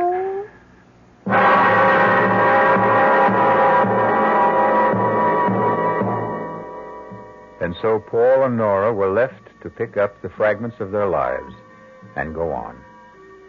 Strangely enough, the crack in the cellar wall was finally closed, and no human hand had a part in its repair. Our cast included Celeste Holm, Wes Addy, Robert Maxwell, Robert Dryden, and Ann Costello. The entire production was under the direction of Hyman Brown. This is E.G. Marshall inviting you to return to our Mystery Theater for another adventure in the macabre. Until next time, pleasant dreams.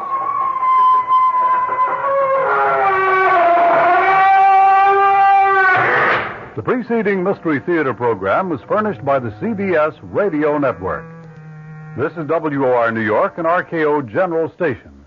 At the WOR time signal, exactly 8 o'clock, here's John Scott with the news.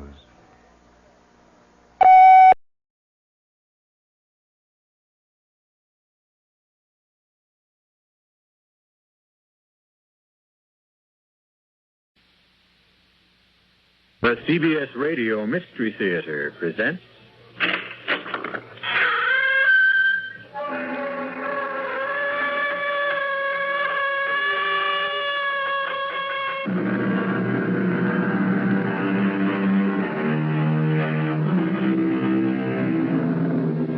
Come in. Welcome. I'm E.G. Marshall. Once again, be my guest on a strange journey. A weird, wild trip through a mysterious, uncharted terrain. Bounded only by your imagination. There's an expression, the night of the long knives. And it has come to mean an orgy of murder. And it usually follows a rebellion or a civil war. It's a time when many of those on the winning side take the opportunity to settle some personal scores. Why are you leaving, Roberto? It isn't obvious. Who can live here any longer?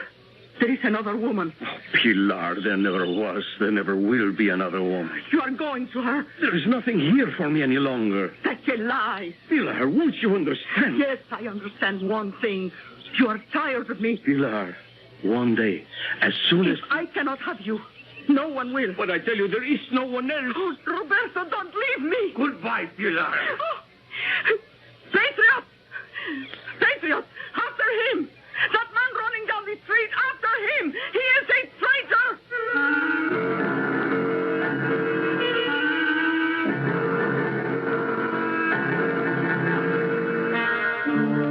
Our mystery drama, The Longest Night, was written especially for the Mystery Theater by Sam Dan and stars Bryna Rayburn. It is sponsored in part by the Kellogg Company, makers of Kellogg's Special K cereal and new sugar-free diet 7-Up. I'll be back shortly with Act One.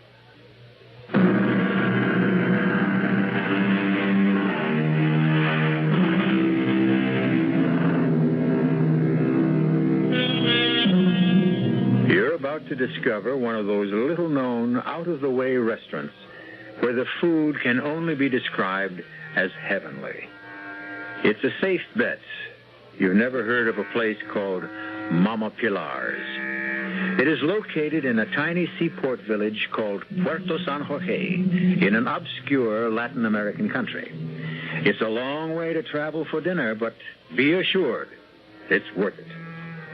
Mama Pilar's doesn't look like very much. It's small, dark, narrow, but don't let that put you off. Seated at his usual table near the door is a chubby, pleasant-looking middle-aged man named Ciriaco. Ciriaco is unable to talk, but his guitar speaks for him. Tonight, the only customers in the place are Pete and Marge Miller, and they are obviously young, North American, and newly married. This is the finest restaurant in the entire world? Darling, taste is the test. Now, come on, bear with me. Pete? Whose picture is that on the wall? He's just like one of those funny admirals in a Gilbert and Sullivan operetta. Marge, come on, don't talk like that, as if... As if what? Well, as if you're back home in a free country. Well, you see that picture everywhere. Is he some local wheel? Angel, he is the wheel. No kidding. He is the generalissimo, numero uno, a maximum leader. Even so, he looks like a pig. Marge, now you can't talk like that in public. Besides, he's the client. He's the man I was sent here to sell, and you'd better pray for him. How can I pray for him? Instinctively, I hate him. You can see evil all over his face. Well, he's a very sick man. Oh, really? I understand he has severe ulcers, yet eats like a pig. Now you said the word. Here she comes. Oh, the great lady, Mama Pilar herself. Welcome to this house. You don't remember me, Mama Pilar? Oh, of course I remember you, Senor Miller, but, well, I thought it best not to say so. Oh, why? Well, I see this charming young lady as your wife. Perhaps she is not supposed to know you were here before. Now, what would you like for your dinner? Mama Pilar, we are in your hands. Good. I hope you are hungry. He's quite a character. It's amazing. This dictator, what's his name? Oh, General Zorilla. Zorilla. He actually does look like a pig. Now, Marge, you simply cannot. Darling, I come from Iowa. I know a hog when I see one. You are a guest in a foreign country, and you should have enough good sense You're always so afraid I'll say something to embarrass you. We will have to socialize with this man. You'll be proud of me. I'll chatter so charmingly no one ever will suspect that I've got a brain in my head. Oh. What is that? Oh, divine aroma. Uh-huh. Well, you taste it. Now, good friends, your dinner. Oh, what is that? Food, that is all. That's all. What's a song? Notes. But it's how these things are put together. Oh, thank you, Senora. You have been married long? Well, this is our honeymoon. And also a business trip. Oh, well, can the two be combined? You will be here a while? Oh, my company is working on a development plan with General Zorilla. Ah, yes. The leader will make us into a great nation. One day we will all be rich. Oh, sure. He promised. Well, don't bet on it. You think he lies? At least, I think. Marge. No. Tell me, Senora. Who has poisoned you against our leader? The traitors? The cowards and doubters who fear to believe? Oh, you are a foreigner, so how can you understand that I love my leader because I love my country?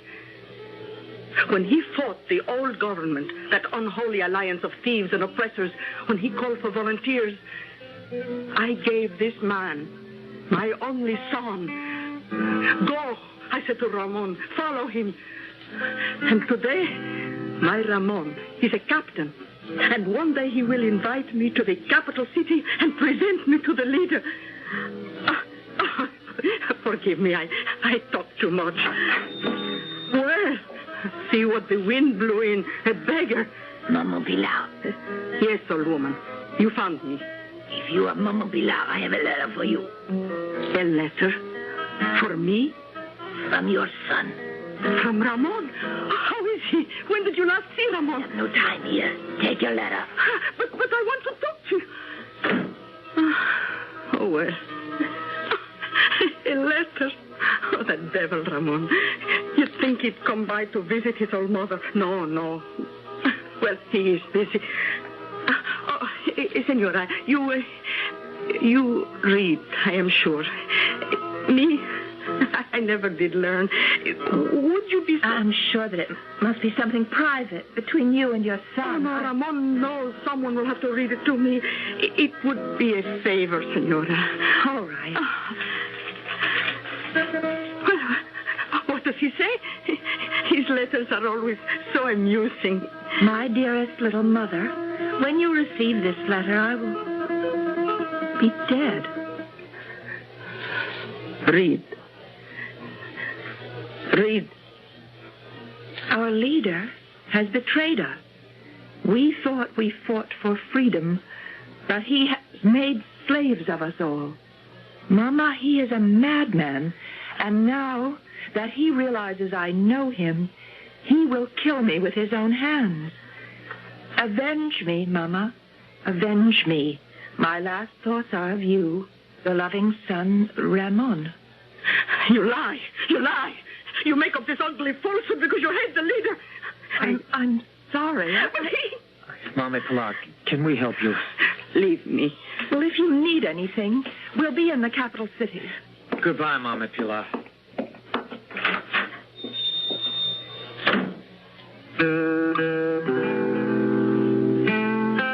Siriaco. that looks down upon us from the wall. I will kill him, Siriaco. I will kill him with my own hands.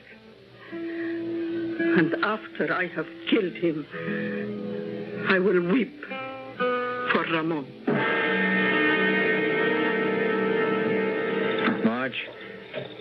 Marge, darling, I'm sorry a thing like this had to happen. Pete, I know you have a job to do in this country, but I can't take any part in it. I will not socialize with that man. I will not visit his palace. He will not be invited to my home. But, darling... I refuse to discuss it. All right, dear. All right.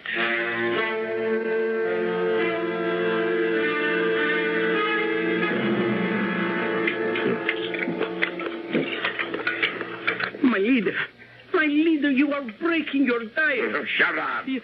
Yes, my leader. What appointments have I this afternoon, Escobar? Dr. Suarez is due here at any moment. Then the young North American engineer, Senor Peter Miller. Is there more meat? My leader, what will Dr. Suarez say when he sees you have broken your diet? I am starved. Dr. Suarez. Get rid of that slop. I gave you a diet. No. What are you doing? I must eat. I'm not a bird. I'm a man. You are a self-indulgent fat slob. See, Escobar. See how he talks to me. Dare you address our leader? Be quiet, you obscene little rodent. You, open your shirt. I don't care if the man is a doctor. He must have respect Dr. for our... Suarez, why don't you like me? Roll up your sleeve. I will take your blood pressure. I tolerate you because you are the best doctor in the country. But take care now how you provoke me. Be moderate. Exactly my prescription for you. But I cannot live without good food, wine. Then die. You're not the only doctor in the nation. Indeed not. Fetch some quack, some boot-licking flatterer. Tell him what to prescribe. I'm sure the charlatan will oblige you, and in 3 months you will be a dead man. Good day. I will be here tomorrow. He's right. The dog, moderation. I'll see the North American. Send in Senor Peter Miller. Moderation. Moderation and abstinence. That's the way to live forever. You must keep me to that diet, Escobar. Keep me to that diet. Yes. Your Excellency? Yes, sir. I have here the report on all the preliminary studies. Have you, Yes, sir. An overall program to build hospitals, schools, bridges, aqueducts, drain swamps. We can transform the entire country. Can you? Yeah, now, if you'll examine these papers... Enough. Sir? Be silent. Mr. Miller, do you know what you are? You, sir, are a barbarian. You enter a man's office, and with absolutely no regard for the amenities...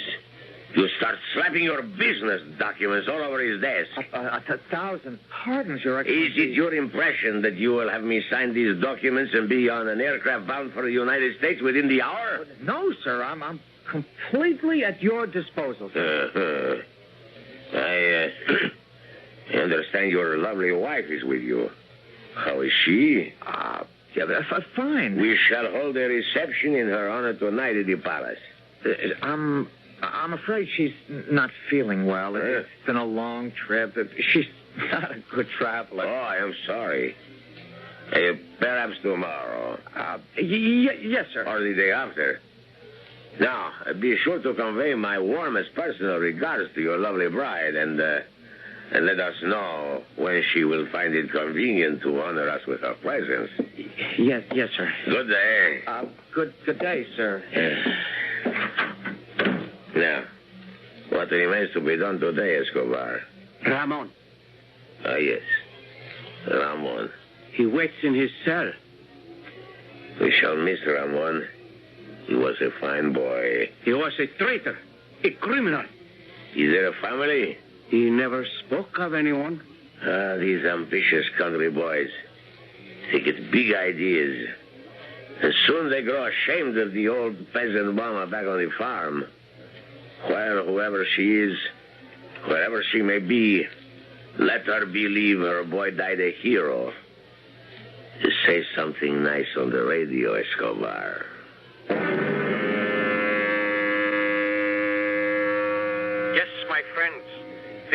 brilliant young soldier, a hero of the Holy Revolution, was one of our leader's closest companions.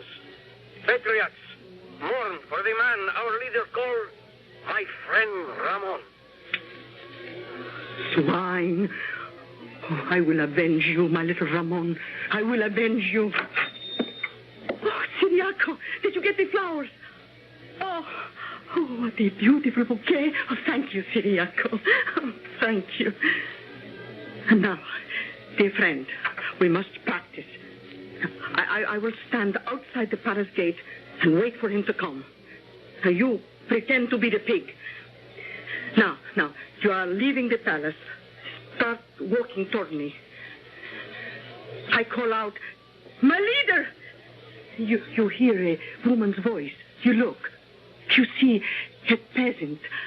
Her face, it shines with adoration. I hold out this bouquet, and because you are a depraved and evil man, the sight of sincerity must always amuse you.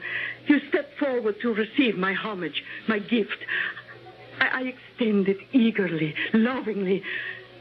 And as you reach out to take it, my right hand withdraws the knife from inside the flowers, and I step and thrust.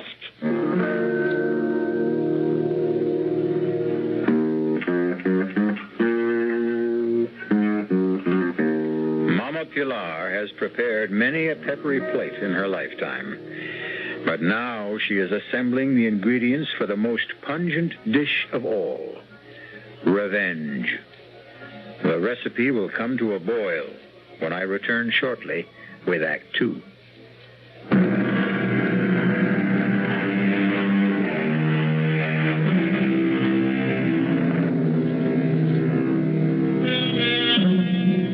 Intense love, violent hate.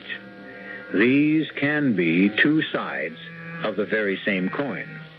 And just as a coin can be flipped, so can the human emotions. Mama Pilar worshipped General Zorilla, the dictator of her country, until he murdered her only son. Now she regards him as a pig to be slaughtered. And with this object in mind, she approaches the presidential palace. In her hand is a beautiful bouquet of flowers. Hidden among the stems is a knife. Clutching the bouquet, Mama Pilar addresses the soldier who stands guard at the gate. Senor, I beg your pardon. Can you tell me if our leader will be leaving the palace today? Why do you want to know? Well, I want to give him this lovely bouquet of flowers. How do I know there is not a bomb hidden inside those rose buds? I know. You better beat it. But why? He's going to get very rough around here. Sweetheart, go home. Take your hands off me. You can't get near him. He's surrounded by his personal bodyguard. I want to give him Nobody ever gets within 50 yards of him. Move back. Move back, sweetheart. I have a gift for my leader. Run, sweetheart. They love to hate.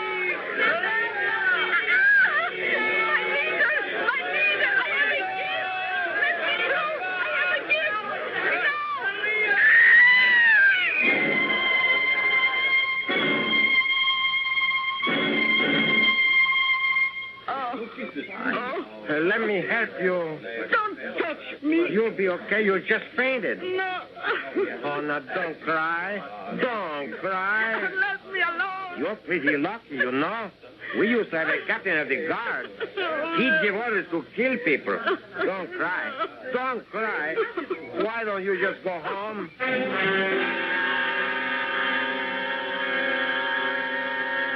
You must sign these death sentences, my leader. How much longer must I wait for food? Till 2:30.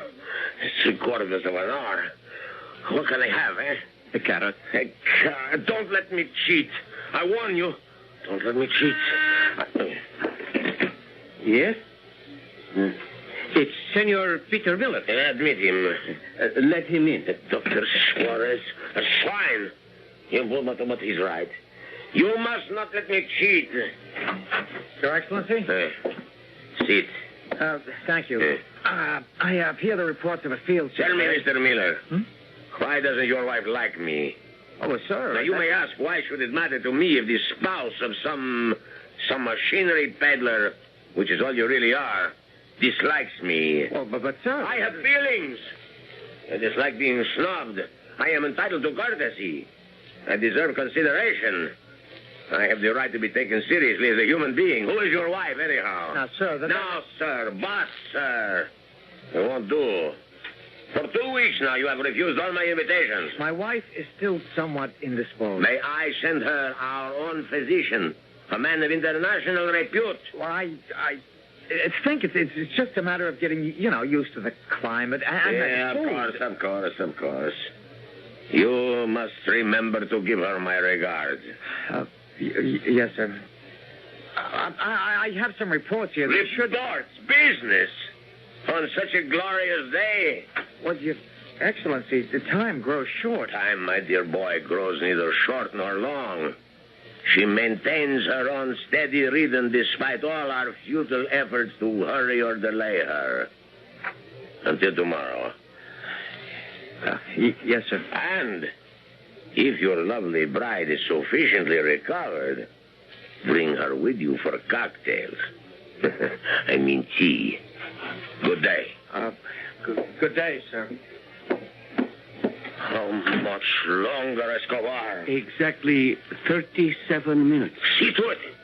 It must be a very large carrot.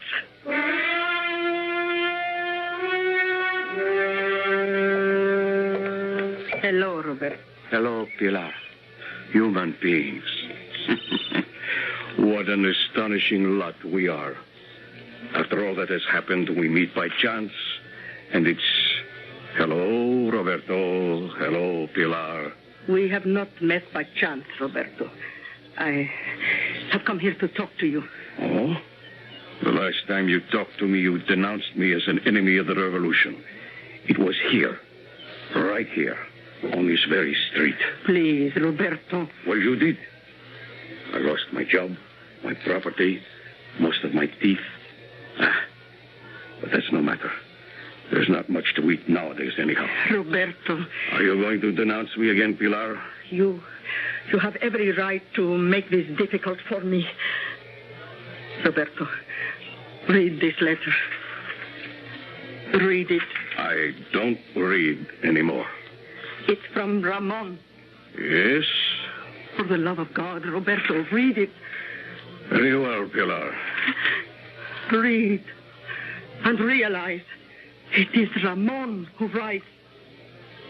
Yes, I see. It is Ramon who has written. And now that I have read it... Is that all you can say? What is there to say? I say I am going to kill the pig. Don't let me delay you. Roberto, listen. I cannot do it alone. He's surrounded by his guards, but I don't have to do it alone. I can join the resistance. Roberto, please, let me join the resistance. What have I to do with the resistance? But you need me. The resistance needs me. I am tired. I am strong. I fear nobody. And I have grown old. And I can help the resistance. Pity me, Roberto, pity me. Fighting resistance will meet tonight. Oh, thank you, Roberto. In your cafe. In my... Why not? It's the safest place in the city.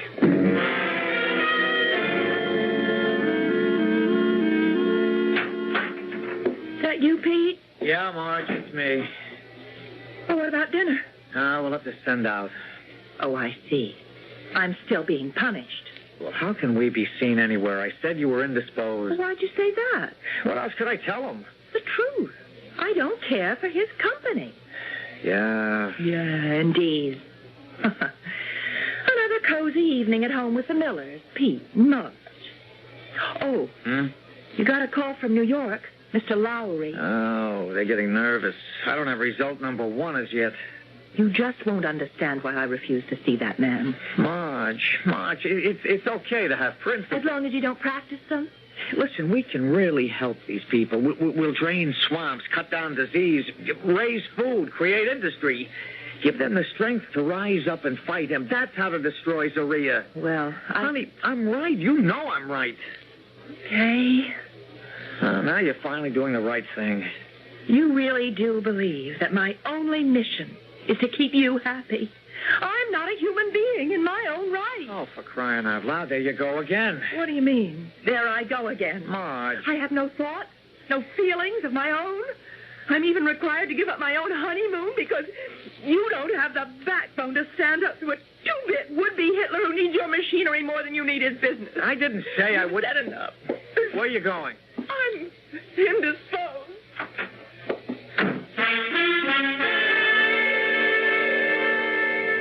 Roberto, will it be all right if I say a few words?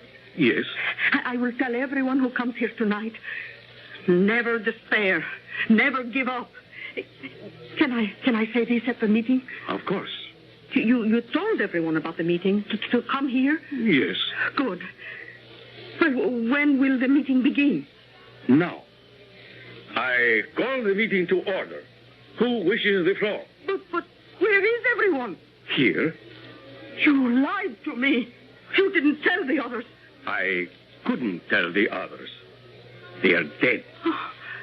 But you said the resistance would meet tonight. The only organized resistance to Eduardo Guillermo Carlos Vicente Zorrilla, known as the Pig, is assembled in this room. My precious Pilar, the strong and the quick are now the weak and the dead. You stood by while that obscene swine destroyed the resistance. Now you call on it to avenge your son. Our son. How? I would have acknowledged him. I would have married you. What kind of man marries a woman out of pity? What kind of woman denounces a man out of hate? Is there any new business? Any proposals? I propose we kill the pig. There has already been violence enough. Other resolutions? None? Unless the chair hears to the contrary, this meeting stands adjourned. Good night, Pilar. Good night, Roberto. Good night, Ciriaco.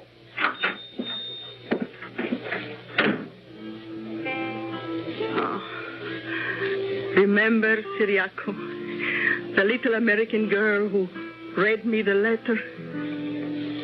He looks like a pig, she said. Just like that. A skinny little girl looks at his picture and says, pig. You know what makes her so wise, Ciriaco? She thinks. Oh, there you have it. She and Roberto, thinkers. They would say, we have a problem. What is the most effective way to kill a pig? But what do they know about killing pigs? They are thinkers, philosophers, aristocrats. Oh, no, I know how to kill a pig.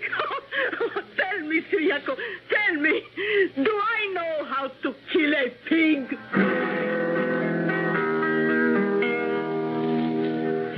There are probably many ways to kill a pig, but all of them have one basic requirement for success.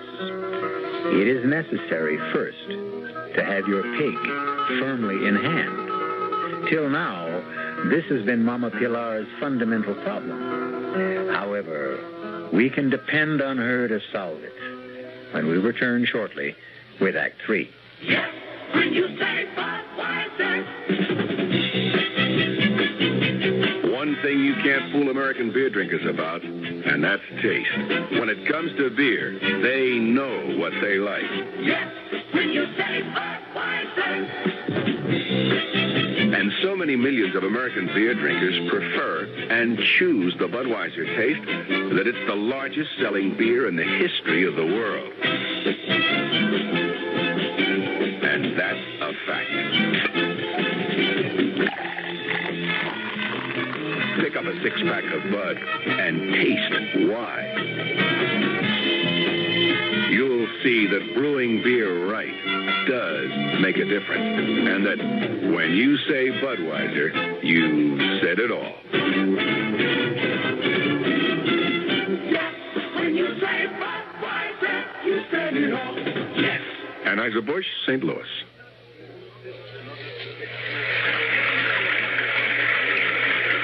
Sometimes a gentle rain in one place adds up to a raging torrent in another. torrent that can uproot lives as well as trees. To remedy the things that can be remedied in a disaster, America has a unique emergency force, the American Red Cross, America's good neighbor. Red Cross is on call 24 hours a day, every day, to cope with emergencies, whether they're on the next block or a continent away. Most of the help that's given is from volunteers. The money's from volunteers, too. Volunteers like you. If you need help, join us. If you can give help, join us. The American Red Cross. Help us help people just like you.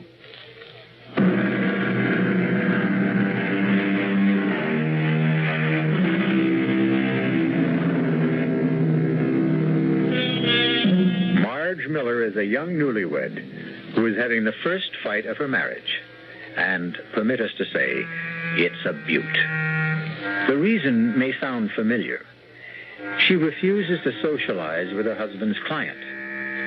It acquires deeper dimension when we consider that the client also happens to be the absolute dictator of a small nation. However, here comes Mama Pilar with her own score to settle. And does she bring salvation or disaster? No, I'm sorry, Pilar. It's out of the question. Why does the senora insist I wish to kill somebody? It's not just somebody. Zorilla. Me? Kill my leader? Oh, why else would you want to prepare a dinner for him? Oh, senora, I am growing old. Running a restaurant is too much for me. I'm looking for a job, and your husband's work, senora, requires you to entertain. You need a good cook. No, we don't entertain at all. Oh, but you should, senora, you should. That. Besides, if I let you cook a meal for old Zorilla, you'll bury a knife in him the minute he walks in. I will not. On my word of honor. Well, you spike his soup with arsenic. I will not. On my word of honor, I will do nothing to... I believe you. But Pete would never buy it. Why not? Why not? Well, let's just say he's very nervous and upset right now. Ah, then you have a problem. Such a man is no good to a woman. No. We must relax him, restore his desire for romance. Amen. Now, just suppose you said to your husband, invite the leader here for dinner. You're trying to sneak up on me. I said, just suppose. Well, what would he do? I guess he'd flip. Well, that must mean something good, eh? But, no, there is no need to tell him I will cook the dinner until everyone arrives. And then it will be too late for him to object. How simple it is. Simple and deceitful. Why do you want to prepare a meal for Zorilla? I have my reason. Sure. I want to help my husband do his job. But I can't very well have his client killed at my dining room table. Senora, this dinner will resurrect your marriage. Makes you think that my marriage needs to be... When a bride sits alone all afternoon, emptying glasses, filling ashtrays... Pilar. Oh, no, little one, don't cry. Oh, no, I promise you, this dinner will bring you both joy and happiness. It will restore your love, revive your honeymoon. But you word of honor. You won't kill him here. My word of honor. I won't kill him anywhere.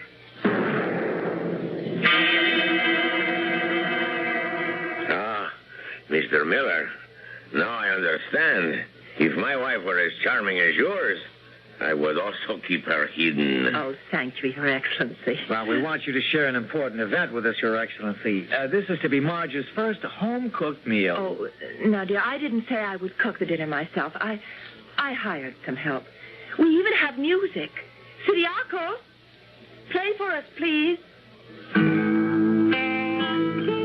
Excellency, your eating schedule. Oh, yes. Yes, Escobar. Thank you. My dearest Mrs. Miller, someone to cook. Oh, certainly. Pilar!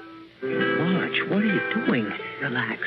No matter what happens, remember, I love you. Your Excellency. Your name is Pilar? Yes.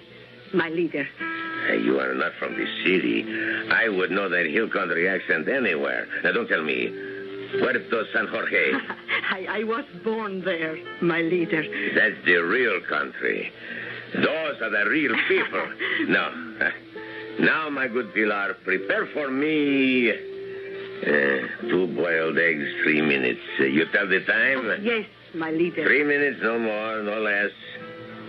Tea with 1 teaspoon of skim milk. Toast. 1 dry slice thin. But, Your Excellency, I am on the strictest diet, my dear. Forgive me. Please, forgive me. I didn't know.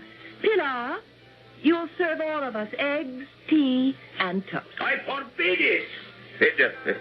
No, you are so sweet, sympathetic, sensitive, my dear, but I must forbid it. Pilar, you will serve your master, mistress, and Captain Escobar the prepared meal. Yes, my leader. But, Your Excellency, we have no right to enjoy something I must learn to live with. It's for the best. What is food? Merely a fuel. With me, it was once a passion. Now that passion is spent, it is burned out completely. May I serve now, Senora? Well, yes, I suppose so. The true passion stuck, that one. Where on earth did you find her? Oh, sir, you must never ask a lady where she finds her help. These must remain our little secret. Oh, smell that. Oh, smell that. I have not seen beef marinated San Jorge style in years. Oh, Pilar, you are a genius. Thank you, my leader. I don't know if I'm hungry. I command you to eat. But we have no right to enjoy gourmet cooking while you My dear, this is not gourmet cooking. This is hill country cooking. Oh, I was weaned on it. That meat before you. Let me tell you how that divine fragrance and flavor is achieved. The meat is first soaked in specially spiced wine, then marinated in a special spice and garlic sauce. The exact recipe is a secret handed down from mother to daughter. But, Your Excellency, we have no right to do this to you. We should send it back to the kitchen. No, I curb my passions. And so enjoy yourselves. I command you to enjoy yourselves. My leader, your eggs, tea, and toast. Thank you, my dear Pilar. Thank you. There you are. See? We'll see how quickly I have fueled my engine. Half a dozen bites, a couple of swallows, and I am done. You will scarcely begun. You will fritter away your lives at the table. Whereas I shall have endless hours free for work, for study, and for I don't see how just perhaps the tiniest piece of that meat could do me any real harm. Pilar. Yes, my leader. Let go of her arm, Escobar. My leader, I am only doing my duty. You deserve a decoration. Make note of it. Now, Pilar, that piece, and that's one. Oh, fine. Splendid. Oh, this is every bit the way I remember. Oh, this is the foods of the gods. The gods, Pilar. My leader? Special spiced wine is always served with this. Oh, I have it here, my leader. Yes, this is... Oh, good. I'm renewing myself. More meat, Pilar. Where did he put it, Pete? Where? I don't know. Your Excellency, your diet. You shouldn't eat this much in a week, a month. Pilar. Yes, my leader. My glass is empty. My plate's empty. Oh, this is heavenly. Where has the shining light been hidden? Pilar, more meat, more of everything. Oh, you work for these good people, Pilar. Yes, my leader. When they go home? Oh, well, I must find another place to cook. No.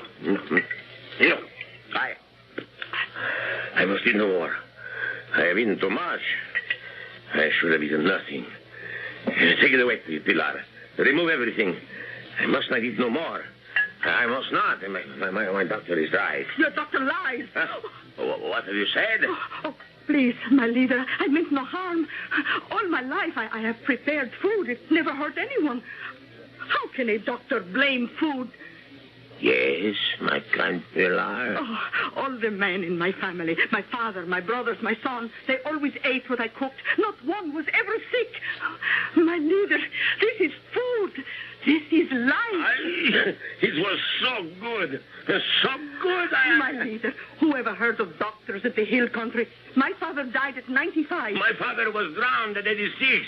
He was trying to swim the San Jorge River to visit the most beautiful widow in the province. Mr. Miller, Mrs. Miller. Yes, sir. You have made me aware of something I seem to have forgotten. My roots. I lost them. But I find them here, just in time. Yes, I shall be nourished by the food of my peasant ancestors. Escobar, dismiss that quack Dr. Suarez. But, Your Excellency... Mr. Miller, why have you come to this country? To make your fortune, eh? Well, your fortune is made. Create, build, construct, send me engineers, teachers, technicians, designers. Have the necessary papers ready for signature in the morning. Sure. Your Excellency. See? You are successful beyond your wildest dreams. Thank you, Your Excellency. Thank me by giving me this woman, Pilar. Would you like to live in the palace? Oh, my leader, what does a peasant woman know at a palace? The kitchen. You shall rule over the kitchen. I? Me? To cook for my leader? Oh, but I am only a plain peasant woman. Escobar, it was a plot. A plot, Excellency? A clever plan to kill me. How? They would starve me to death. Oh. Pilar, is there more meat? Oh, yes, my leader. Of course I have learned a lesson, even from my enemies. Moderation. I shall enjoy good food, but in moderation. And what does my leader desire for his breakfast? Woman, do I solicit your advice on the training of troops, the administration of justice? Do not consult me. Prepare what you choose. Is there dessert? Of course, my leader. I'll go and help Pilar serve. Pilar, see? I gave you my word of honor. But you are going to kill him. You see that man. He can't help himself. Neither can a pig. It's the nature of the animal. But Pilar, look at him. A knife, a bullet, a few grains of poison. Much too swift, much too merciful. No, this is better. I have seen swine stuffed like him. They die slowly, badly, in agony. Much better. Oh, be happy, Senora. I have kept my word, and you have won your husband again. Pilar, the dessert. Oh, time once again to stuff the pig. Coming, my leader. We have a simple sweet. A simple sweet? Yes, senor. We call it the Mountain of San Jorge. Whipped cream, ice cream, chocolate, preserves, not fruit. Oh, Pilar. Dear good friends, you have renewed my life. Your plate, my leader. Escobar, have Dr. Suarez shot at once. There is plenty more in the kitchen, my leader. I can hardly wait for breakfast. What shall we have, Pilar? Oh, you said for me to surprise you. Oh, you will serve me always, Pilar. Say you will serve me always. You are my leader. I will serve you to the death.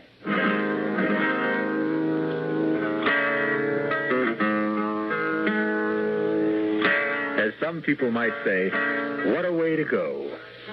But this is something the Mama Pilars of the world understand.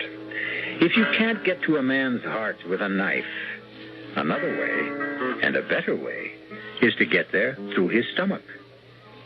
I shall return shortly.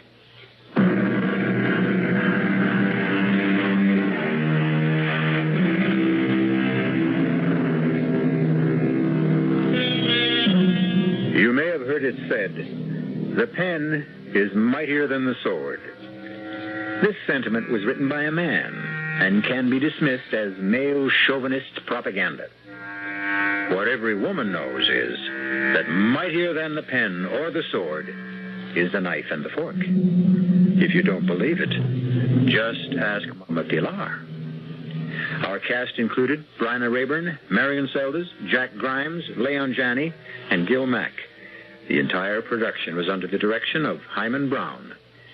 Radio Mystery Theater was sponsored in part by Sinoff, the Sinus Medicines, Buick Motor Division, and Anheuser-Busch Incorporated, Brewers of Budweiser.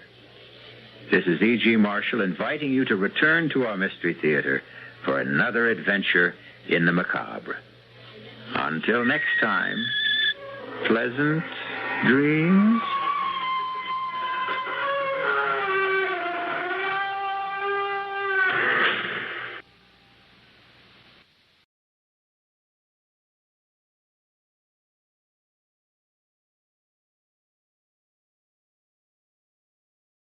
The CBS Radio Mystery Theater presents...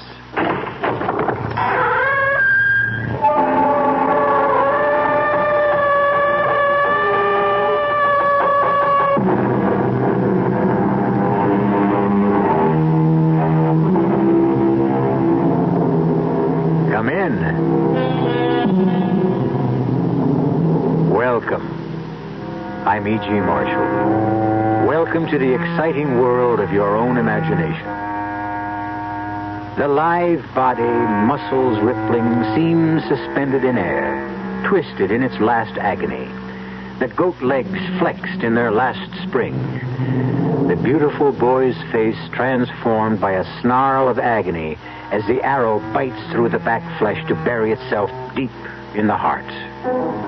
This is a legendary bronze statue called the Dying Fawn. Legendary in more ways than one.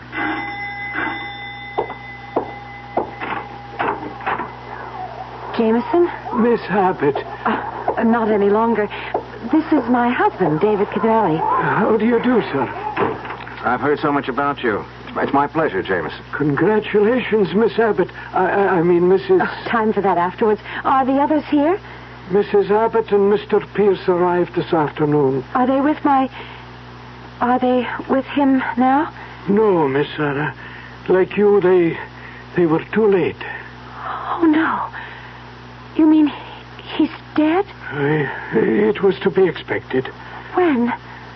The statue started to bleed the night before last.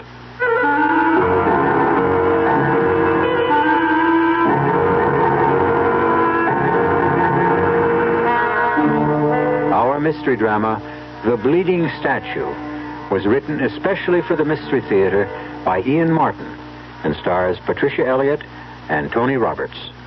It is sponsored in part by Buick Motor Division and Anheuser-Busch Incorporated, Brewers of Budweiser. I'll be back shortly with Act One. Give your hand to a friend. Give your heart to your love, But give your allergy to contact. Allergy is our business, too. We know pollen. And we know that any of the 12,000 quarts of air you breathe each day may contain enough pollen to make your eyes itch, make you sneeze, and drip. We also know an ingredient that helps block pollen's bad effects. It's the antihistamine most prescribed by allergy specialists. It's an ingredient in contact. Give your hand to a friend. Give your heart to your love, The tiny time pills in one contact keep this antihistamine working up to 12 full hours. All day, all night. Give your allergy to contact. Take contact only when needed, only as directed.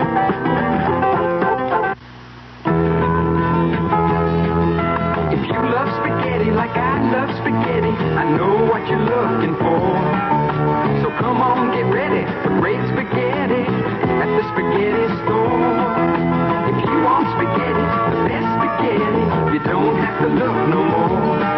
Get your taste buds ready for great spaghetti at the spaghetti store. Here's a riddle for you. What has 6 different kinds of spaghetti? Chicken, mushroom, meat sauce, shrimp, meatballs, or a combination of any of the above? Oh, that's easy. And dinner prices from $2.10 to $2.85. Still easy. And additional selection from ravioli to steak. That's not a riddle, that's a cross-examination. Come on, what's the answer? The spaghetti store. Now, here's one for you. What has blue eyes and a craving for spaghetti? Paul Newman's stomach. No, me, meatball. When you come in, bring your appetite. There's one thing you know for sure. Great spaghetti we've got, and it don't cost a lot at the spaghetti store. Right 731 West Northwest Highway. Also Arlington and Fort Worth.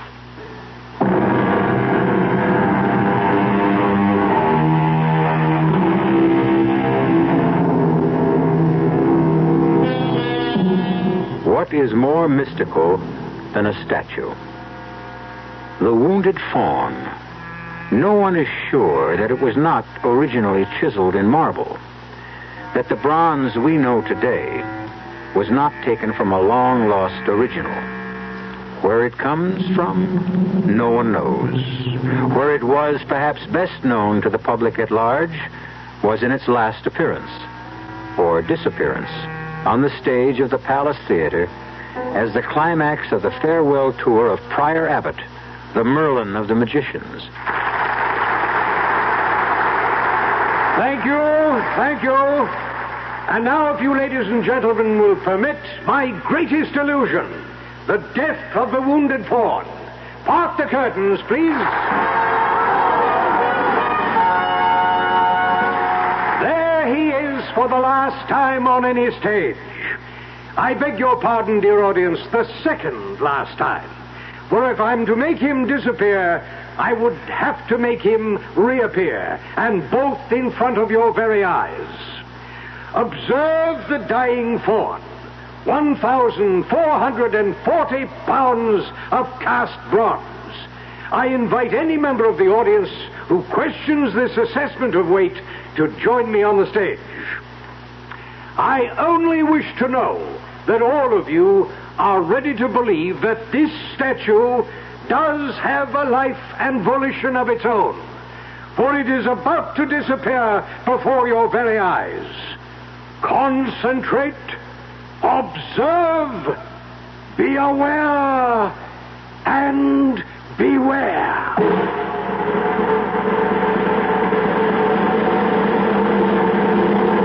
That was back in 1936, David. 15 years before I was born. 18 for you. How do you know about that final performance? You weren't there. Neither was my mother. She was about 5 then. Strange. What? I can't connect your grandfather. Now, what do I call him? Not what you do. The wizard. It's kind of corny. Not for me. It was my mother's second marriage. I was 5 years old. Mother was about 28. He was 57. Much as I loved him and as full as life as he was, I never could call him Dad, and Grandpa would have been an insult. So, because of all the marvelous tricks he did, he became the wizard. Oh, David, you never saw anyone so young as the wizard, in body as well as in mind. That's why I can't believe... Easy does it, baby. You've done your crying for him. Oh, it's awful to think of him lying in that coffin, dead. I can't believe it isn't just another illusion, and when we go down to dinner that he won't have escaped like Houdini and be sitting waiting for us with a big smile. I'm afraid even the wizard can't spring himself loose from this one. Oh, I'd better get my best bib and tie on to greet your relatives. I wouldn't worry about them. Well, I don't want to make too bad an impression. Your stepbrother's a pretty important man in my life. Because he's president of Abbott's Tool and Machine. Oh, Pierce is just a figurehead. Now, there's only one man who could... Come on now, Sarah. I just can't believe he's dead. He was... Oh, David, you just had to have known him to understand. He was He was indestructible. Darling, he was going on 76. But he didn't look or act more than 50. Well, you hadn't seen him in more than 2 years. Well, yes. You're right, of course, but even then, even with a heart attack and my mother dying... You don't have to tell me, Sarah. God knows he was a giant to me. But not as a magician, as an industrialist, an inventor, an innovator. I never knew all that came from being a... Well, it sounds crazy to put it this way, but a plain magician. Oh, he was no plain magician. I've seen blueprints of some of his illusions, and they're more complicated than splitting the atom. Hey, it's almost 7:30. Now, look, I've got to have at least a clean shirt. Yes? Excuse me, madam, but dinner will be served in half an hour. We'll be right down, Jamie. He's always so formal. Well, he kind of gives me the shivers. What was that bit about the statue starting to bleed? Oh, that's a silly old legend. You want to tell your silly young husband what? But I think the wizard probably made it up for the act. Well, I'm persistent if nothing else. Made up what? Well, it's a very old statue, you know. Quite priceless. Well, since it happens to be my hobby, I know as much about it as you. It's either fired from a mold of a Greek original in marble, or else it was commissioned by Cosimo de' Medici in the early 1600s and is possibly by Benvenuto Cellini himself. Right? Right. But impossible to authenticate? That's right. But it did belong at one time or another to the de' Medicis and to some later kings of France, they say. Whoever they are. And what exactly do they say? That whenever the head of a household to whom it belongs is marked for death, the statue starts to bleed.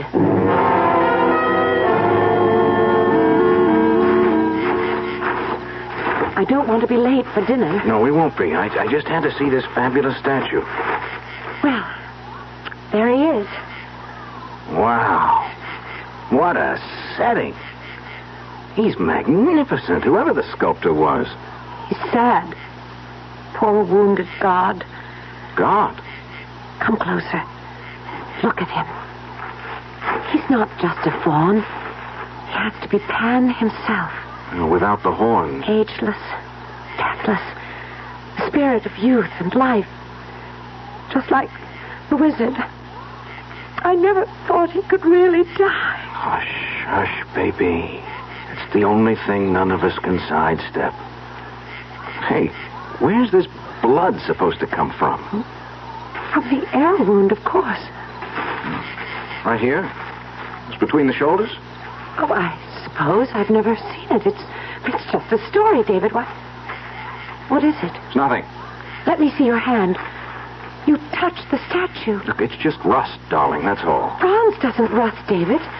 That's blood.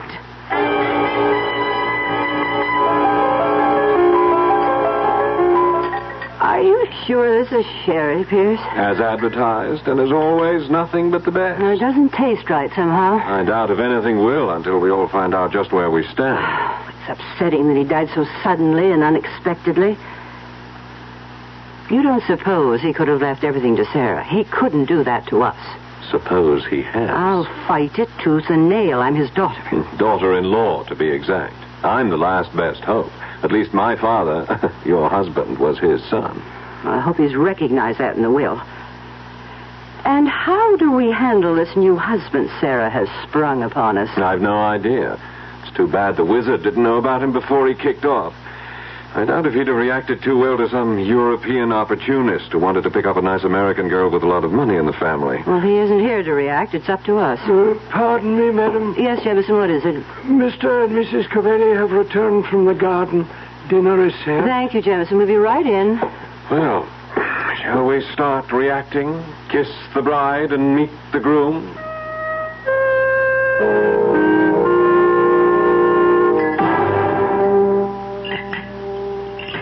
Well, since we all seem to have finished dinner, shall we retire to the drawing room for coffee? And the moment of truth. You can clear if you wish, Jameson. Yes, Mrs. Abbott. Oh, thank you, Jameson. I can pour the coffee, and Pierce will serve the liqueurs. And, Jameson, you can make your arrangements about the tape, whatever they are. Very good, madam. Will we have to come to the study to hear it? No, madam. There are speakers in every room in the house, and I was instructed by the late Mr. Abbott that the tape would activate itself at exactly 9 o'clock this evening. Activate itself? Aye, Mr. Cavelli. You see, I don't know where it is. You never knew my father, Signor Cavelli. In his later years, he was somewhat eccentric. Will you escort me to the drawing room? Of course, Mrs. Abbott. Nutty as a fruitcake, she means. Don't talk about the wizard like that. You know, Sarah, you weren't around in the past few years. I saw him 2 years ago. Well, that was right after his heart attack, and Mother's death right on top of that. Naturally, he was knocked out. But nothing could ever keep him down for long. that's what you think. He buried himself alive here with Jameson. None of us saw him since the day you went back. But he wrote me in Italy. That's more contact than Mother and I had with him. It's a pity you went back to the art school. Don't make me feel any worse than I already do. He made me go. I thought you were the apple of his eye. I also happened to be a carbon copy of my mother. And the reminder was too poignant. You think I'd have gone back to Italy otherwise? There seemed to have been other attractions. You mean David? I hadn't even met him then. I wish you never had. I'd always hoped... I think the wizard hoped, too, that you and I... Why, Pierce, you're my older brother. Not quite. Not by blood, just by accident of the wizard's many marriages. Older, yes, guilty as charged. Is 16 years, or whatever it is, all that important? Oh, come on, Pierce. Oh, it didn't matter a hoot to the wizard and your mother. It was damn near double that with them. It hadn't anything to do with age or family. Just choice. Well, all right. Oh, well, let's go in, and on our way, why don't you tell me more of the man you did choose? I suppose we really should have had espresso for you, Signor Cavelli. No. Plain American coffee, Mrs. Abbott. Oh, really? I thought all Italians like... Mrs. Abbott, I'm not Italian. Oh? Sarah met you in Rome. Florence. Well, Florence. And your name is Cavelli? Well, that's right, but Italian-American. My father and I were both born in this country. How nice. But you lived in Italy. Well, my father was an engineer with United States Motors. 2 years ago, while I was studying to be an engineer at MIT in Boston, the company moved him to their plant in Torino. When I graduated, I went over to join them and met Sarah. You said in Florence? Yes, at the Piazza della Signorina, looking at the statues. You knew, of course, who Sarah's father was. Well, I knew who Prior Abbott was, but I never guessed that Sarah was his daughter. Stepdaughter. The wizard actually only had one child. Your husband, which makes you Prior Abbott's daughter-in-law. What time is it, David? It's just about 9. Well, people, the moment of truth is almost upon us. I don't know about the rest of you, but I think I could do with something to calm the nerves. Brandy for anyone? I had my coffee. I don't know. Well, why don't you, darling? I might join you. Why not? Signor Cavelli, would you help... Since we are family, may we make it David? Very well, David. Help Pierce get the brandies. I'll pour the coffee. As you wish. Tell me, Sarah, did the wizard know about this hasty marriage of yours? It wasn't all that hasty. Except at the last moment. You haven't answered my question. No, the answer is no. But let me explain exactly what... Ah, 'tis the witching hour. Pierce. Well, the whole thing is a bit spooky, Mother. Within seconds, all of us are going to face our futures, just where each of us is going, and all manipulated like puppets from beyond the grave. I wonder what particular trick the wizard has up his sleeve this time. We're about to find out. Pierce Abbott termed it the moment of truth. Are we to hear it from a disembodied voice speaking out of the past? And what will the truth mean for the 4 people sitting, awaiting that voice? I'll return shortly with Act 2. When you say Budweiser, when you say Bud, you've said a lot of things nobody else can say. When you say Bud, you've gone as far as you can go to get the very best. When you say Bud, you've it means you like to do it all.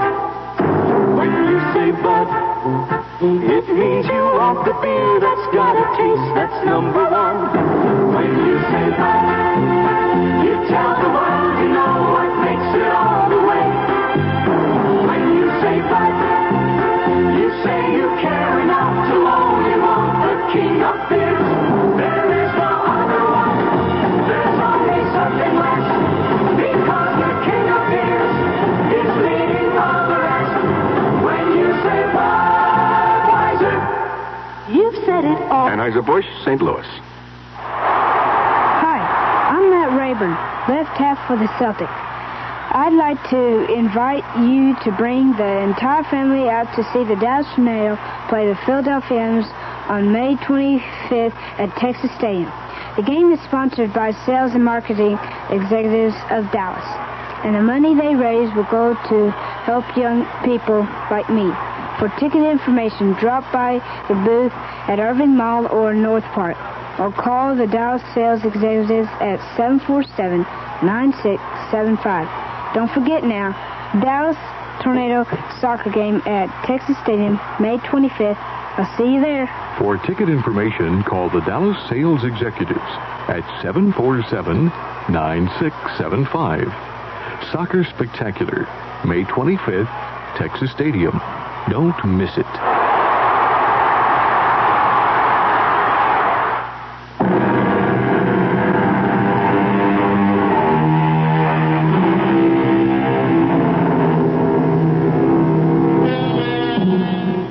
Built in the late 20s, Abbott House is a Gothic castle perched on a promontory that juts out into the mouth of the Connecticut River. Now bathed in fitful moonlight, its flying buttresses and ornamental gables seem almost as much of an illusion as any of the great ones that made the immortal P.J. Abbott the beginnings of his fabulous fortune on the stage.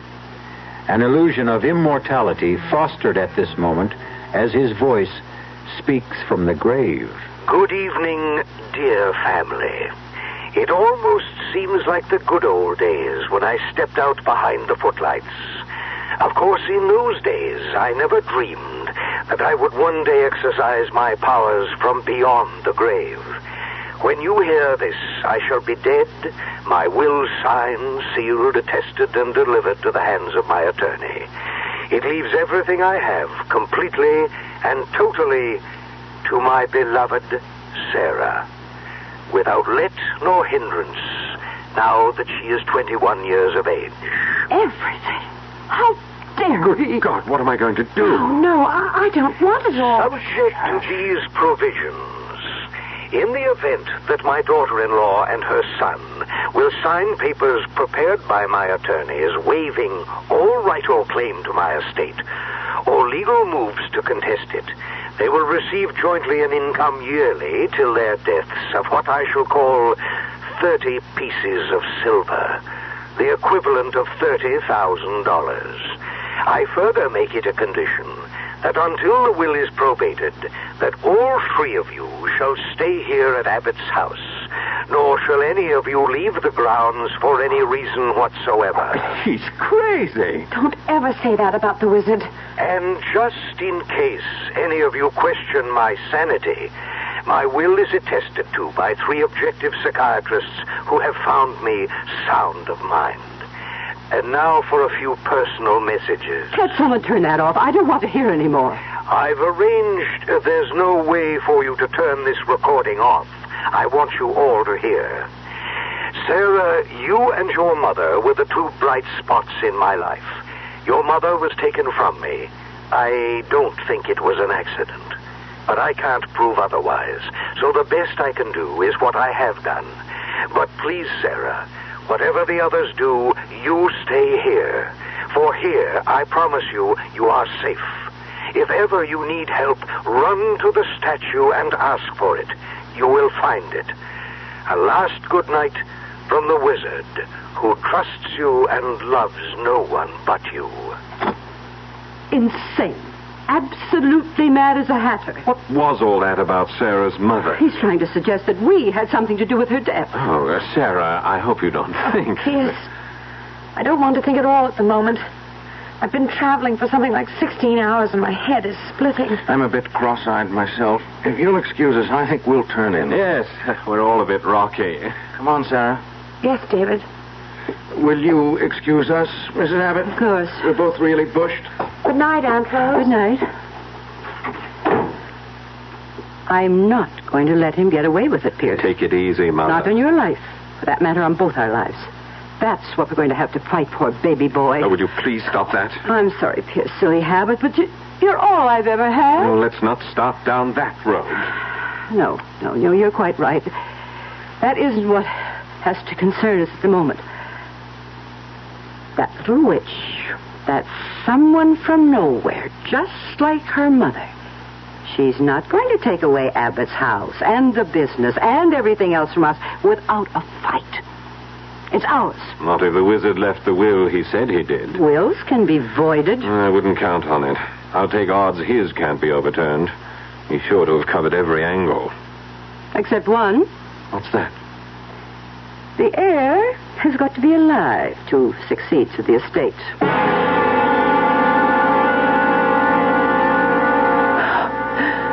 I think I'm too tired to get ready for bed. David? What? What are you staring at out the window? That damn statue? It haunts me. Why? Oh, a lot of reasons. Sarah, I don't like this. I don't like any part of it. What, David? It's all so crazy. Statues that bleed and disembodied voices on hidden tape recorders. Your stepsister or whatever relation she is to you, and Pierce. The suggestion that your mother's death was... How did she die, darling? Well, I was away. So I only know what I was told. The wizard had had a heart attack, and she'd been nursing him. She came downstairs and told them that she wanted a breath of air, and she went out... Wait a minute. Who is them? Them... Pierce and Rose and Jameson. Where were they? Rose and Pierce were in the drawing room. Jameson was in the pantry. And none of them followed your mother? Followed her? How did she die? I guess she had a sort of fainting spell. And she fell and hit her head somewhere on the statue. And while she was unconscious, she drowned in that little pool behind the statue. You're sure of that? Well, what else could have happened?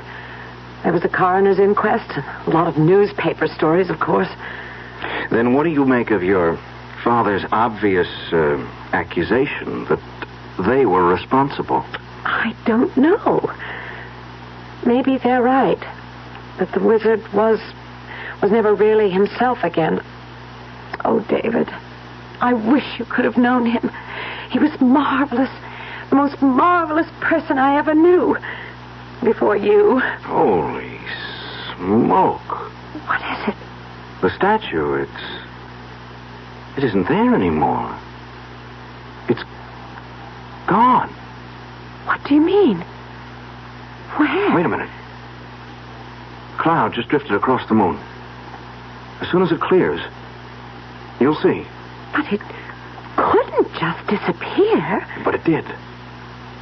There's nothing there but the empty pedestal. And the grotto and that little pool rippling in the moonlight. Wait a minute. That cloud's just about to clear and we'll... I don't believe it. Well, you'll have to. There it is, large as life. But it wasn't there a moment ago. Oh, darling, there must have been a tree branch in the way. How could it disappear? Oh, David, I'm just wrung out. I've got to go to bed. I just want to sleep away today. Do you mind if I use the bathroom first, dear? Of course, darling. I want to run downstairs for a moment anyway. Where are you going? I won't be a minute. I left something in the car. I want to get it.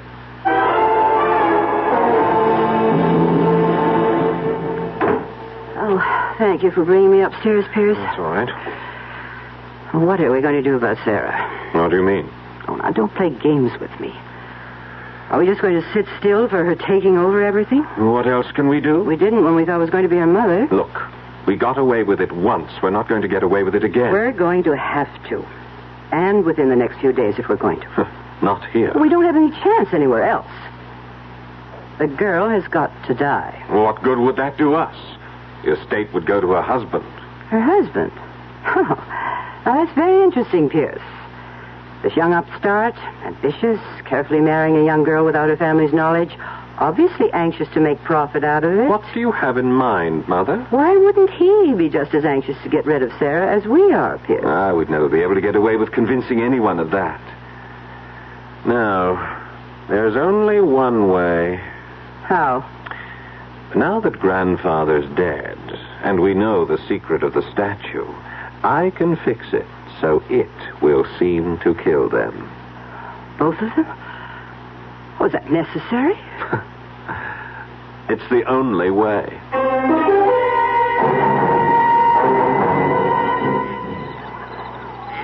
There's nothing there now. Heaven knows it seems solid enough. I wonder... Who's that? It's Jameson, sir. Miss Sarah was asking for you. Oh, yeah, sure. I'll be right in. Jameson. Yes, sir? You've been with the family a long time. With Mr. Abbott, I was, sir. Nearly 55 years. I started out with him as an assistant in his magic days. He was about the grand illusionist of all time, I guess. No one better, sir. He was beyond peer. And this statue was one of his better ones, huh? Before it got cemented into place here at Abbott House, that's nearly 40 years ago. But he used to make it disappear right on stage, didn't he? Well, in a manner of speaking. Well, what does that mean? An illusion, don't you see? It never moved. It took 11 tons of mirrors and 14 helpers to make it happen. That was the old days. They won't come again. Magic's all gone. Well, what about the rigmarole of the statue bleeding? That's something else again, sir. That's way out of the past. I don't know. I thought I found blood by the arrow wound earlier tonight. It's dry now. It's been wiped off. I don't know by whom, sir. What shall I tell Miss Sarah, sir? You don't have to tell her anything. I'll go in with you.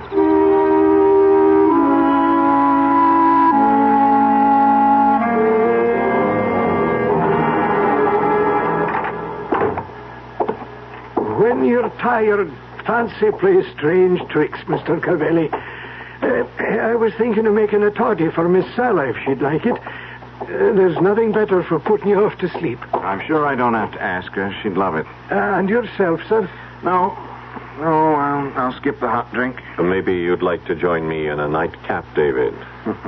Where did you spring from? The wall?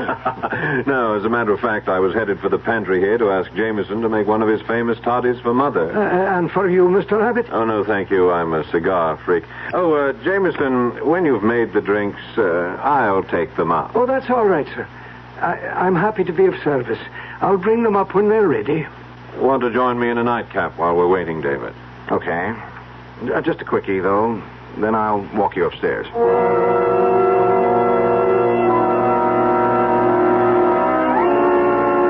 Come on, Mother. I took the rest of the powder out of the sleeping pills for Jane. It's right here, Pierce, but how are you going... Sheer luck. Jameson is making a hot toddy for both of you girls. With this, I can fix Sarah's so she'll never wake up. Oh, we can't get away with it. Leave it to me. David and I just had a good night drink. I only had some chloral hydrate to slip in that. But he's going to wake up with a large headache tomorrow. Dare we risk it? We have no choice, Mother. We've got to go for broke. If we don't, I'm dead. And as you well know, I'm just selfish enough to make sure that everyone else goes before me.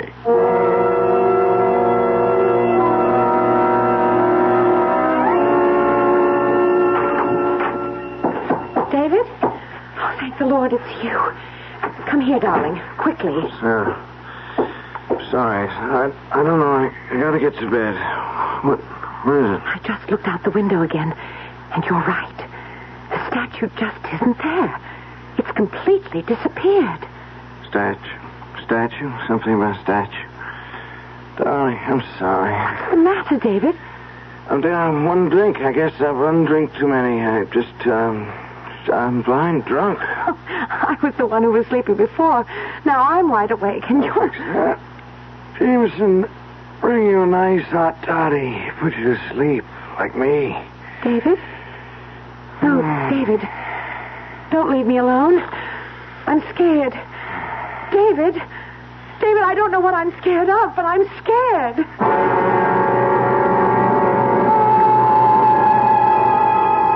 And well, she should be scared. For with David's collapse, the forces of evil, real and unreal, swarm about Sarah, threatening her very life. Perhaps most terrifying of all is the absence of the statue. For with it gone, and David drugged in sleep, where can she run to for sanctuary? I'll return shortly with Act 3. Oh, somebody's been drinking my sugar-free diet 7-Up, and it's all gone. Oh, actually, I saved a little. Oh, a bear! Hiya, Goldie. What's brewing? That's Miss Goldilocks to you. Oh, come on, kid. You mean you don't remember me? The cottage, the 3 chairs, the porridge? Baby bear! In the fur. Been a long time, Goldie. But baby bear... Just call me BB. You drank all the sugar-free diet 7-Up, and I have to conduct another diet drink taste test today. Well, yeah, I saw the sign on the door, a professional taste tester, huh? But how can I conduct my taste test now? Why bother? I tried those other diet drinks, too. You'll notice there's still plenty of them around. Why not ask me? Well, okay, BB. Tell me, why did you drink all the sugar-free diet 7-Up? I like the taste. Light, fresh, natural. Sugar-free diet 7-Up is definitely unbearably delicious. Mm-hmm.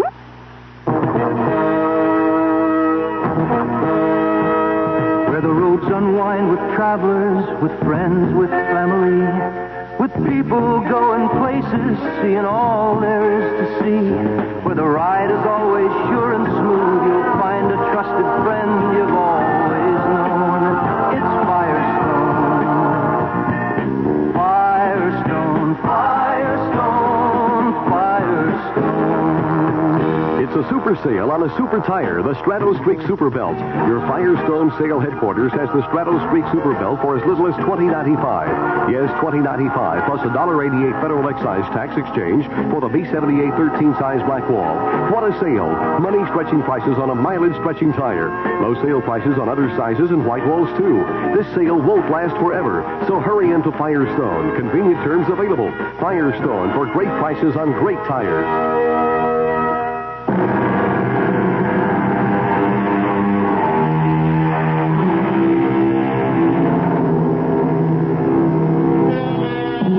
Those scudding clouds that alternately mask and unmask the moon play a ghostly light across the long, curving staircase as Pierce Abbott descends it. The phial of lethal powder spilled from the sleeping pills hidden in his hand. Silently, he crosses to the swinging door of the pantry, edging it open slowly, disappointed to find Jamie facing him. Yes, Mr. Abbott. Oh, just wondering if the drinks were ready to take up. Oh, just have to add the hot water. Anything I can do for you, sir? Oh, yes, Excuse my back, sir. Oh, that's quite all right. Just getting the kettle? That's fine, that's fine. What did you say before? I wondered what brought you down again, sir. Oh, yes. Anything I can help you with? No, I thought perhaps I might have left my lighter down. Ah, indeed you did. I put it right here on the tray with a glass for your mother. Yes, thanks.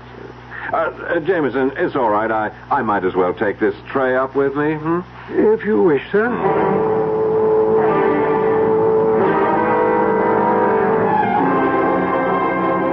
All set, Mother. Here you are. What is it? One of Jameson's nice, uncomplicated toddies mixed by his own hand.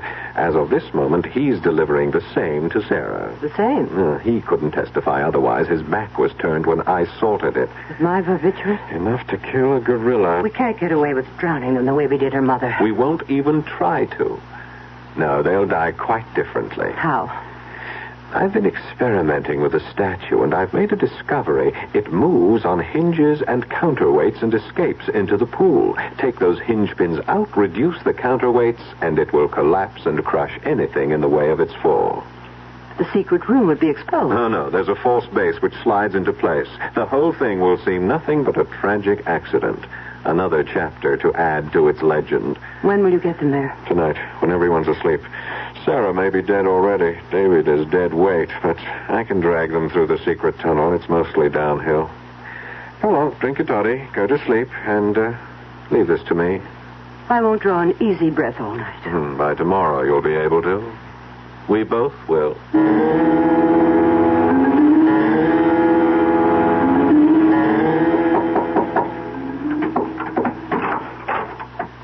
Oh, it's you, Jamie. I thought you might like a little toddy before you turn in, Miss Sarah. The Scottish panacea? Not exactly, but it does make for a long, peaceful sleep. I could use that tonight. Your new husband didn't want any. No, he's sound asleep already.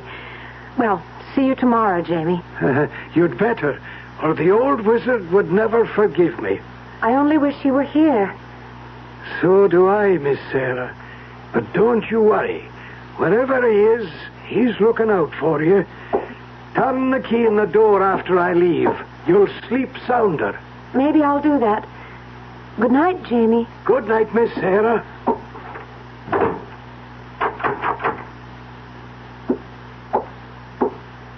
All locked up, Jamie. Aye, Mr. Abbott. And off to bed, then.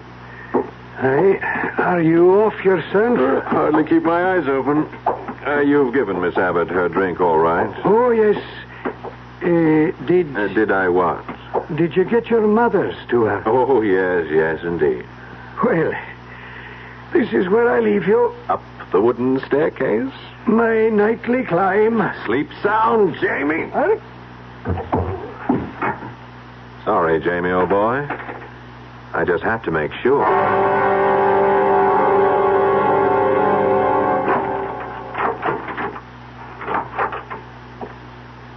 What?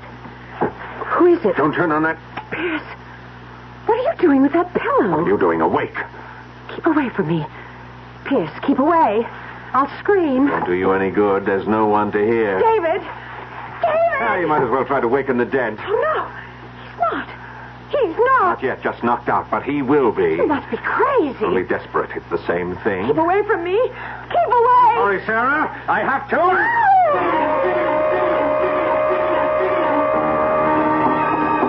Help me. Someone. Help me. Wizard. Help me. Save me. You said to come to the statue. Help me. There's no one to help you anymore, Sarah. No one. It's moving. Help. You're safe, Sarah. Come quickly down into the vault. Wizard, you're alive. Quickly. Damn you, grandfather. Can't you stay decently dead? Damn you, son. Can't you stay decent? I'll make you stay dead this time. I've gone too far to hang back. I warn you, I won't hesitate to use the gun. Then don't, or it will be too late. Pierce, no, No, I won't let you trick me again. The last trick is going to be mine. Wizard, look out. The statue. Too late. We all go together.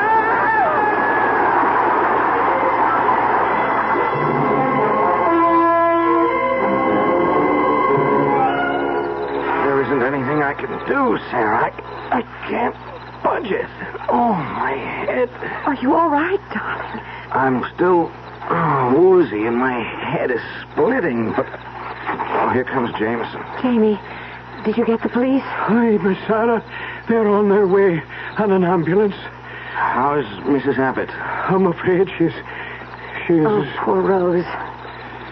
I wouldn't spare her much sympathy. She only got the drink that was meant for you. Thanks to Jamie. I switched them. Is Mr. Abbott? He's alive. Pierce is dead. Sarah. Yes, Wizard? I'm here. I have a lot. Apologies to make. Don't worry about that now. Police, doctors, they're coming. Too late. No. Look, David, Jamie, if all three of us try, we can... You couldn't move it an inch. I know it well, this old statue. Once I could move it with the flick of my hand. Make it appear, disappear. The magic's gone. This arrow, the wrong end, buried as deep in me as in the old wounded fawn. Things I have to tell you. It's better not to try to talk. Let him, Sarah. He wants to. Jamie, will you tell the most? Jamie, tell him about the last 2 years. After his mother died, Miss Sarah, he was in a bad way. The heart mended physically, but it was still broken. And then he began to think and brood on it. And he was sure that Mr. Pierce or Mrs. Abbott had killed her. But why would they want to... If your father had died, honey, all the money would have gone to your mother. But Mother, or me for that matter, we'd have been willing to share. Well, there was no way you could prove them responsible for Sarah's mother's death? None. And you dreamed up this crazy masquerade just to bring them out in the open? No, I tell them, Jamie. A few months ago, Mr. Abbott discovered he had a carcinoma. The prognosis was very bad. So, since I was scheduled to die, I decided to advance the date a little. He was worried about you, Miss Sarah, and he wanted to protect you. He was afraid of Mrs. Abbott and Mr. Pierce after what happened to your mother. In this house, from his secret vault, there's a system of reflecting mirrors that lets you see what's happening in any room, and equipment to hear. He knew he could protect you here and maybe unmask Mr. Pierce and his mother. Oh, Wizard, I didn't need your money. I couldn't have left it to them. Rest, dear. Please. The ambulance will be here soon. Too late. For me, child. This is my real farewell appearance. Wizard, please. Sing no sad songs for me. I had it all. I leave it all. And I'm glad that in the final grand illusion, my old partner shares it. Funny. The day before you came, I cut my hand on this arrow buried in my chest. It was blood? Signaling the death of the head of the house. Now, Sarah, this statue will never bleed again. We die together, he and I. Now watch. I am about to disappear before your very eyes. Concentrate. Observe. Be aware. And all the rest is silence. The statue, of course, did not disappear. Restored, it still occupies the grotto. Abbott House is a curiosity.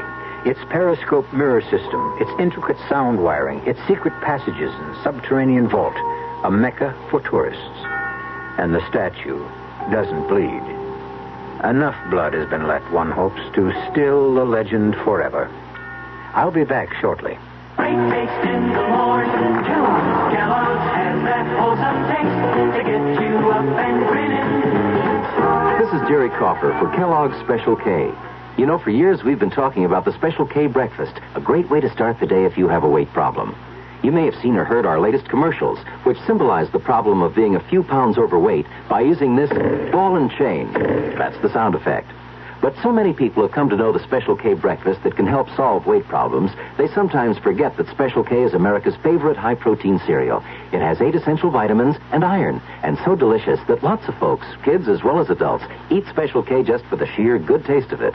So we don't want you to think that you have to wear a ball and chain to eat Special K. All you need is an appreciation for the finer things of life, a 1-ounce bowl of Special K, 4 ounces of skim milk, tomato juice, coffee, and maybe a little sugar. The Special K breakfast can't help you lose weight all by itself, but it really is a good start. I'd like to clear up a little misconception. And to do it, I'm going to take you to a Buick dealership. See, a lot of people are considering the purchase of a small car, but they might not consider coming to a Buick dealer to get it. That's a mistake. Because right here are all kinds of small cars, imported and domestic, with 4, 6, and 8-cylinder engines, with 2, 3, or 4 doors. Here's our biggest small car, the mid-size Century. It's pretty luxurious in there, but the size makes it practical, too. This one's our next smallest, Buick Apollo. Under this hood, there's a 6. Pretty handy these days. Yet because Apollo is a Buick, it has qualities you don't often find in cars this size. And this little rascal is Opel, 4 cylinders, and the best-selling car in Germany. You'll know why when you drive it. Well, there you have it. An impressive small car variety under one roof. At your Buick Opel dealer.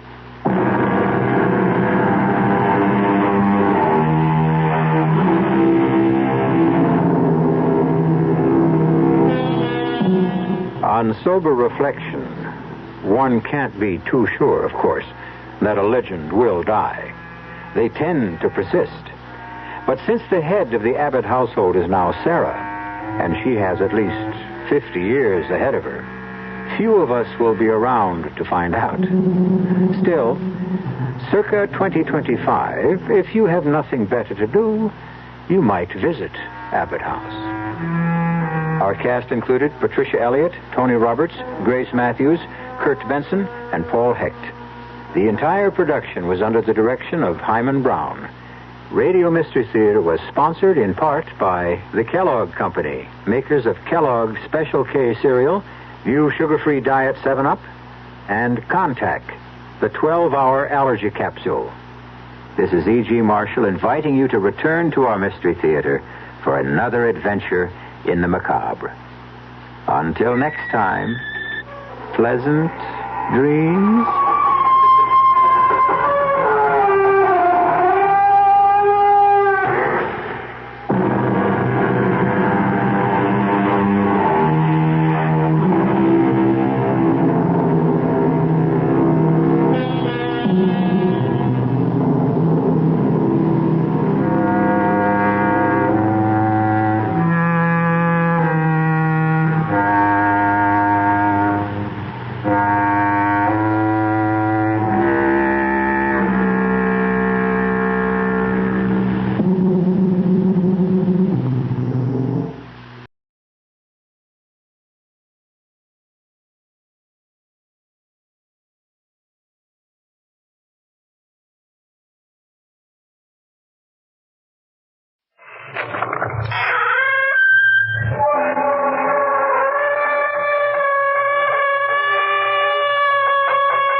Marshall.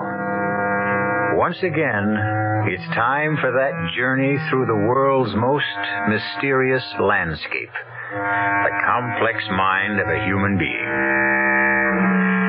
What does the mirror show you? Does the mirror know more than appears on the surface? How deeply can it probe? Consider a lady named Helen Stewart. Fred! What is it? Tell me, what is it? Look! Look at what? Look at the mirror. What about the mirror? Well, can't you see? I'm not in it. I'm not in the mirror. I've lost my reflection. Fred, do you know what this means? Please, Helen. It means I no longer exist. It means I've disappeared.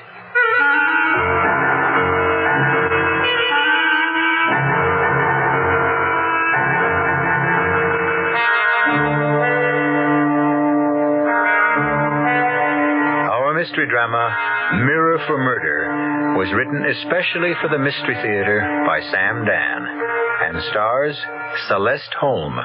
It is sponsored in part by Anheuser-Busch Incorporated, brewers of Budweiser, and by the Kellogg Company, makers of Kellogg's Special K cereal.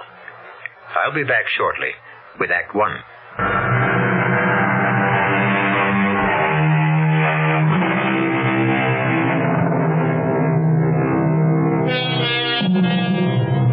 Future historians will look back on our times, and they will, of course, give them a name.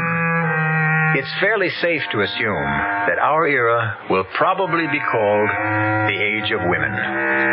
Women are no longer content merely to cook and clean and care for a man. Some women are quite vocal about it. However, these are not the ones to cause us concern. Men should worry about those quiet ones. For instance, today it's breakfast as usual at the home of Fred and Helen Stewart. This means that, although it's not even 8 o'clock, Fred has already been on the phone for the better part of an hour. But on this particular morning, quiet, uncomplaining Helen Stewart does something shocking. She suddenly reaches over and, for no apparent reason, disconnects the telephone. Helen, why? Why did you do that? Why did you cut me off? I don't know. But, Helen, you knew that I was talking to Senator Warren. You cut us off.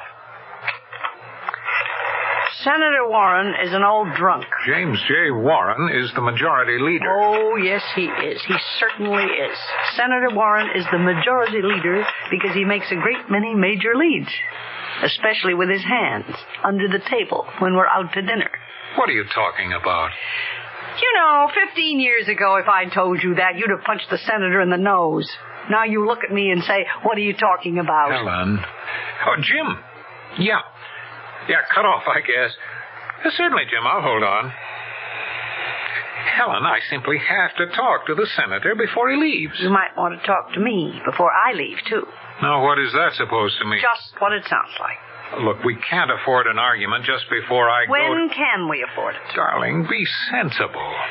The committee's considering the entire budget. You know what's at stake. Of course. And, Jim, yeah, great. Tonight? No trouble at all. I'll be there. You bet. Thanks, Jim. Bye. Am I to assume from that conversation that you won't be home to dinner tonight either? Senator Warren wants me to meet with the Finance Committee people for dinner. I see. Well, they have to be brief. Naturally. I'll try to cut it as short as I can. We have tickets for the opera tonight. Remember? Oh. Well, look, why don't you go, and I could pick you up after. If I'm going to go to places alone, I don't have to be married. Oh, Helen, just as soon as all this pressure is off... Poor Fred, you're having so much trouble trying to fit me into your schedule. What are you doing New Year's Eve? I resent that. Do you? If you didn't want me to go into politics, you should have said so. I don't recall that you ever asked me. Darling, this is the big break. Jim Warren is letting me write this bill. It'll be known as the Stewart Act. It'll revolutionize the concept of education throughout the state. From here, I can run for national office. First the House, then the Senate. Mm-hmm. Yes, well, write me a letter. Let me know how you make out. Well, I want you to help me. Help you? How? Well, just don't add to your problems. Is that what you're trying to say? No. Just be a nice, quiet, obedient little lady. Is that what you mean? Oh, Helen, you can twist the meaning of everything Fred, you say. I'm having a problem. Oh, good Lord. It's 8:30. Fred, we have to talk about it. Yes, but does it have to be this minute? Well, sometimes you have to sit here and just look at me and talk to me and concentrate on me as if I were a human being worthy of your time and your attention. Helen, you know that I love you. Yeah, but that's not enough. You see, something's happening to me, and I'm frightened. What could be happening? I'm scared. I feel as if I'm disappearing. Disappearing? Yes. disappearing, as if I'm fading away, fading out. What does that mean? As if I've become nothing, nobody. Oh, but that's... That's what. I can prove it. There are times, many times, more and more times lately, when I look into a mirror and I sort of become hazy, blurry, and then my image, my reflection, isn't there. It's just gone. Helen. I'm gone. Look, you've got to see Dr. Gordon. Why do you keep sending me to other men, Fred? I know what's happening. I am disappearing. I'm fading out of your life. Now, that is not true. I need you more than ever. For what? We'll talk about it tonight. But you won't be here tonight. Tomorrow morning. I may not be here tomorrow morning. What? I may be gone. Gone? Gone where? I don't know. Where do people go when they disappear? I'll answer it. Hello? Just a moment. It's the senator's office. Should I tell him you're busy and you'll call back? How can I tell him I'm busy? Here, give me the phone. I see. Hello? Yes, I'll hold on. Helen, Goodbye, Fred. Where are you going? Where am I going? Fred, look in the mirror. Just look, Fred. In just a minute. Hello? Jim? Yeah. Oh, I've got all the figures, everything we need. Look in the mirror, Fred. I've disappeared. No, Jim, we've got solid proof. Where did I go, Fred? Where did I go?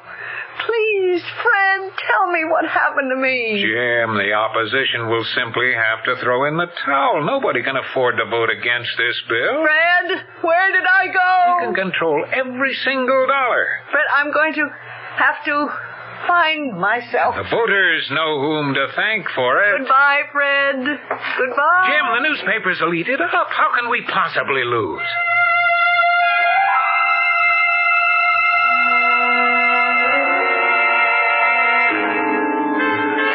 Key to 247, please. Here you are, Miss Craig. How did you enjoy the skiing this morning? Fine, thank you. Planning to stay with us for a while? Well, I know it's quiet here. We're off the beaten tourist path. I'll see. Oh, you have a message, Miss Craig. A message? That's impossible. Impossible? Well, nobody... I don't see how anybody... A gentleman asked for you. For me? Yes, for Miss Helen Craig. That's you, isn't it? Yes. He said to tell you that he'd be waiting for you in the coffee shop. Oh, well, thank you. Hello, Helen. How did you know my name is Helen? Well, I've been waiting for you the past couple of days. I didn't know for sure when you'd show, what name you'd use. So I sneaked a peek at the register. Helen Craig, huh? Well, that's as good a name as any. What do you mean you're waiting for me? I don't know you. Of course not. Let me introduce myself. Mike Perry. Please tell me what this is about, Mr. Perry. You know, I never believed the contact would be a dame. This woman slip thing, it's running wild. Although, a dame is smart, but who'd figure a dame? You obviously have me mistaken for someone else. There's no mistake. You know it, and I know it. But you're playing it right. Cool, okay.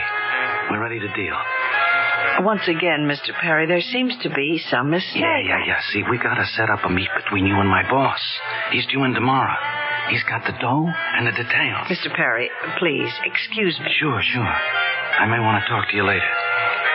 You'll be around, won't you? Mr. Perry, please, whoever you are, do be good enough to excuse me. Just a minute. Who is it? Room service. Well, I'm afraid there's a mistake. I didn't know Compliments anything. to the house. Oh. Let me set this down. Well, thank you. My name is Farrell. Yes?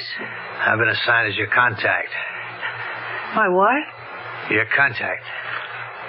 What's going on? It's safe to talk. I've checked the room out. There aren't any bugs. I don't understand. So you're Rose Temple. I'm not any Rose Temple. You're mistaken. I'm Helen Craig. Naturally, you wouldn't use your real name, but Everybody in the department knows about you, and I consider it a privilege to work with you. Please, let me explain. A mistake has You're been... very unorthodox, but you do get results. Well, what makes you think Simple. We knew you'd be contacted by Mike Perry as soon as you got here. I've had Mike under surveillance every minute. Now, Rose... I'm not Rose. You're absolutely right. You'll have to concentrate on your new identity. I'll call you Helen. How did you do it? How did I do what? Helen, I'm on your side.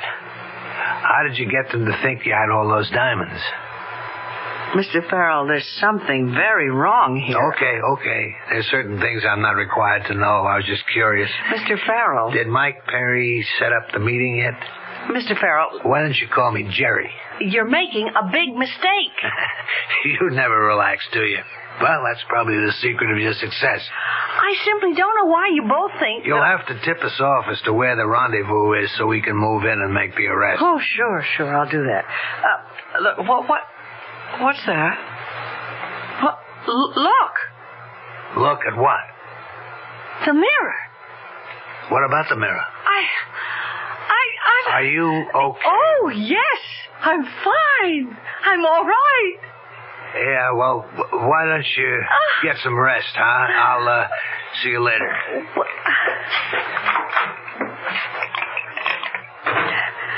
Operator, is there a doctor nearby?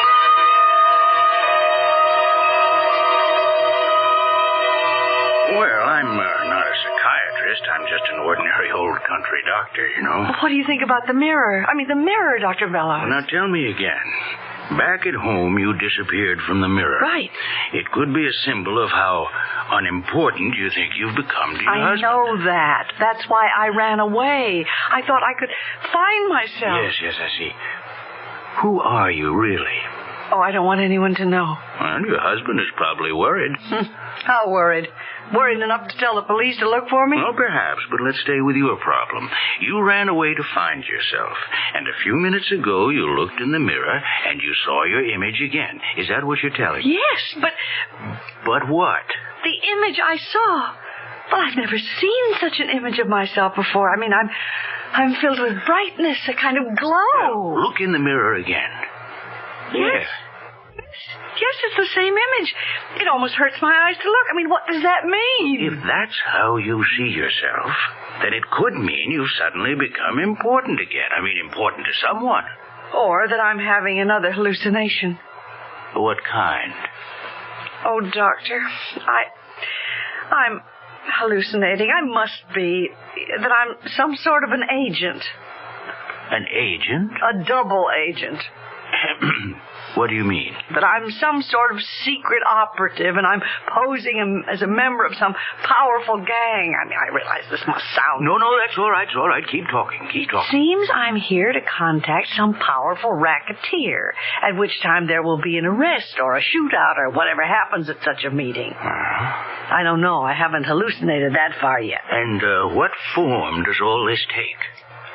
Well, I've been approached by a man who has identified himself as a member of some gang.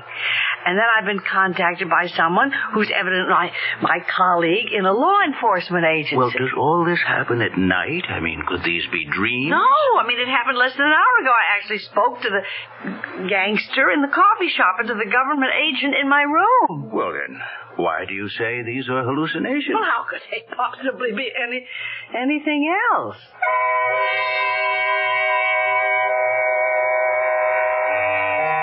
What we're up against here is reality. We have witnessed a scene between Helen and Mr. Perry, and between Helen and Mr. Farrell. It all sounded real. But Helen is a troubled lady, and either way, it's a troubled situation. If it's a fantasy, that's one kind of trouble. If it should happen to be real, it's another kind of trouble. However it goes, I'll be back with some answers when I return shortly with Act 2.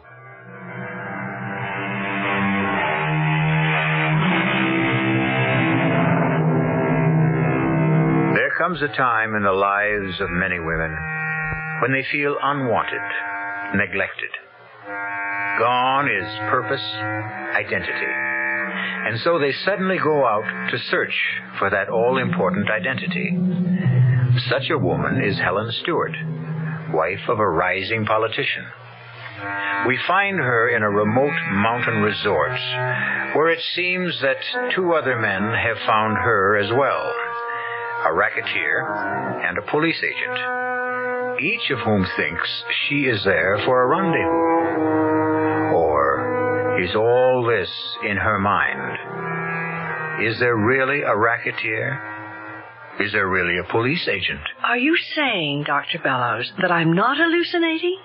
You mean that I've actually been approached? No, but we must consider every possibility.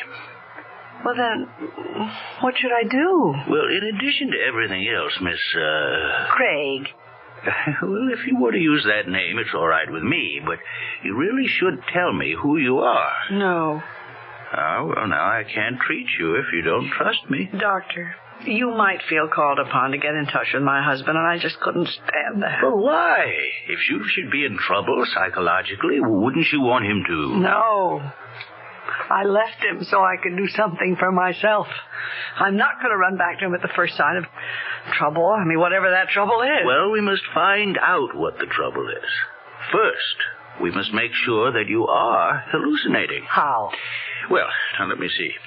You've been approached by two men. What are their names? Well, the one who seems to be the gangster calls himself Mike Perry. The other one, Jerry Farrell, claims to be a police agent. He works here as a bellman. Mm-hmm. But how is this... Let's find out who they really are. How? Frank Winslow, who owns the place, is a close friend. I can get the information from him. Doctor, why am I doing this? I mean, those two men, I've never seen them before in my life. Why should I... You've probably seen them before. Where? Oh, in the movies, or at least men who resemble them, and you've projected yourself into a situation. What if I keep hallucinating? What if they approach me again? If they do, it's because you want them to. They help to support your need for importance. But I can't go through life What am I going to do? Now, look, you've already started to do the right thing. You're trying to come to grips with the problem. Now, remember, whatever you do, don't panic. Don't waste your energy. Just be quiet, calm, rational, and everything will be all right.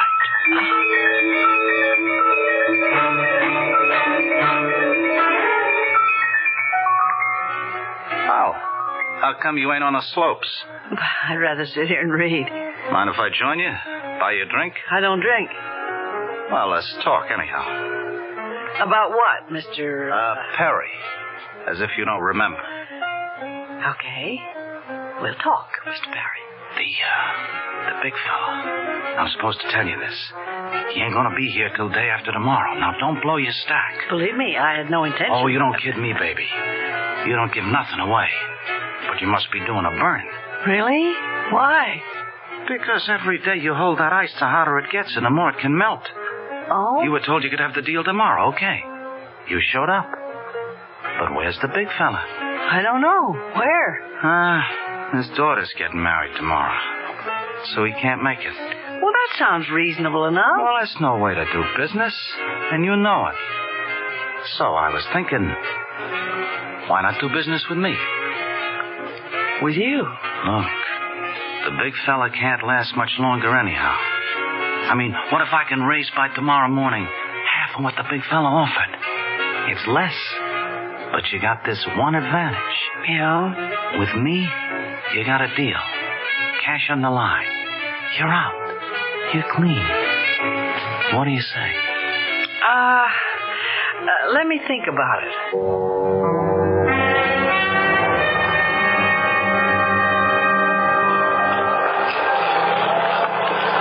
I didn't know you could skate. Well, what are you doing here, Mr. Farrell? Keep an eye on you. You were observed in the lounge talking with our friend, Mr. Perry. Oh, so? So, let's sit down. Nice, quiet little table. I'll buy you some hot chocolate, and you can tell me about it. Well, I'd rather skate if you don't mind. I need the exercise. That conversation with Perry. Oh, the scheduled meeting can't take place tomorrow. Why Why not?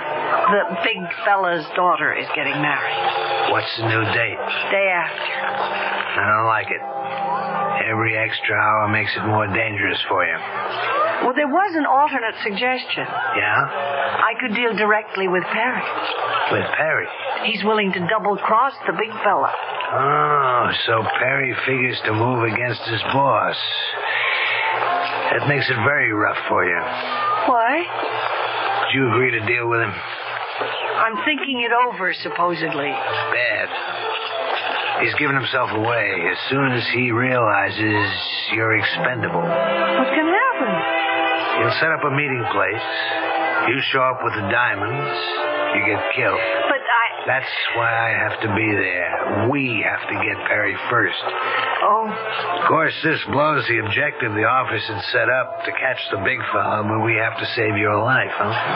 All right, where are the diamonds? The diamonds? Never mind. It's better if I don't know. But there are no... So Perry's decided to make his move against the big fella at last, huh?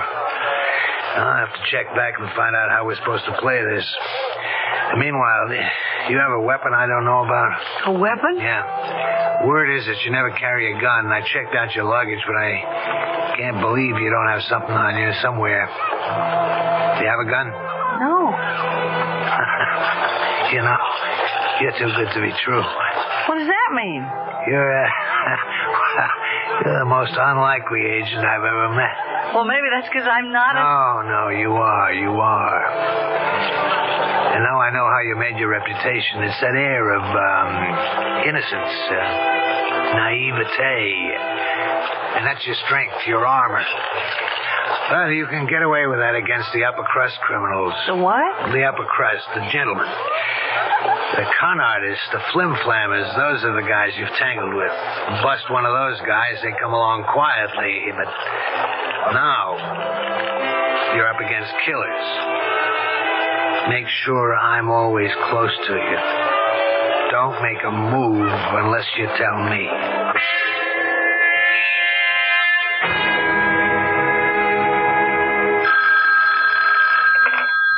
Hello? This is Dr. Bellows. How do you feel? Oh, I've been hallucinating, I think. I've just had a discussion with both of those men. The racketeer and the government agent? Yes, Doctor. Mm-hmm. And how did it go? Frightening, as it seems so real. Are you near a mirror? Yes? Look at yourself. All right. Huh? What is it? I've never seen myself in such clear outline, such sharp detail. I mean, such brilliant colors. See, you're feeding on your fantasies. I am? These men you're talking to. Yes? Well, I had to go on the basis that anything can be possible until proved otherwise. Doctor, do you mean they can be real? Well, now I don't believe it because I checked up on them. The so-called gangster. Mike Parry. Yes. He's a partner in an export-import company in Philadelphia, a most reputable firm. And the hotel employee... Mr. Farrell. He's only been working there for a few weeks, but he has excellent references. Recommendations from employers that extend back over 15 years.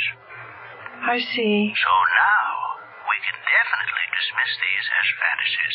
Hallucinations, call them what you will. Yes, I can't tell you how relieved I am, Doctor. The situation was beginning to take a dangerous turn. Well, perhaps you'd better come over here. I'll give you some medication that will let you get some rest. You see, you have to start building yourself up now. Thank you, Doctor. I'll be there right away.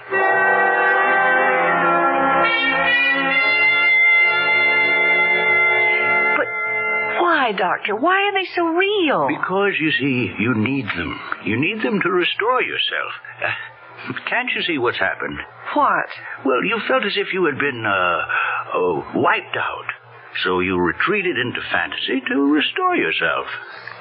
Yes. Well, that's all right for a start, but you will have to accept reality, you know. Huh? Find yourself, your identity in the real world. Yes, I know. Go back to your husband. Oh, I'm not sure I want to. Do you love him? Yes. And does he love you?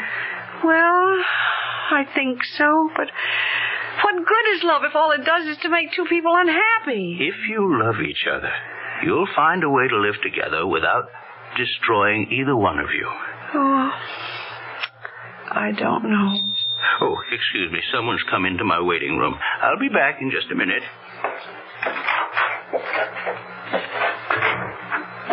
Go back to him? Go back to Fred? Oh, maybe if we could sit down and try to understand. Dr. Bellows! What happened? Doctor! Hi. Mr. Perry, what have you done? What does it look like? I just knocked off this quack here, that's what I done.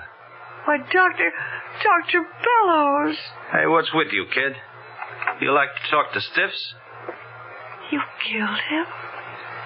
You've killed Dr. Bellows. Hey, you catch on quick. But why? Why? Because he's working with the cops, that's why. Working with the cops? Sure. He's been asking questions, trying to get a make on me. You know what this means, don't you? It means he's dead. And this is real. He's dead. And this is real.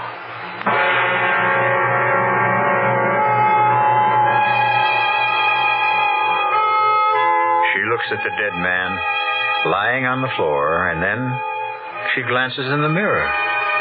And there she is, larger than life, huge, grotesque. Her dress in the mirror is stained and spattered with red.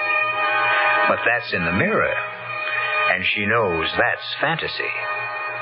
But what is reality, plain and stark, is Dr. Bellows dead on the floor. And the spreading crimson stain on the carpet. That's real. That's death. I shall return shortly with Act 3.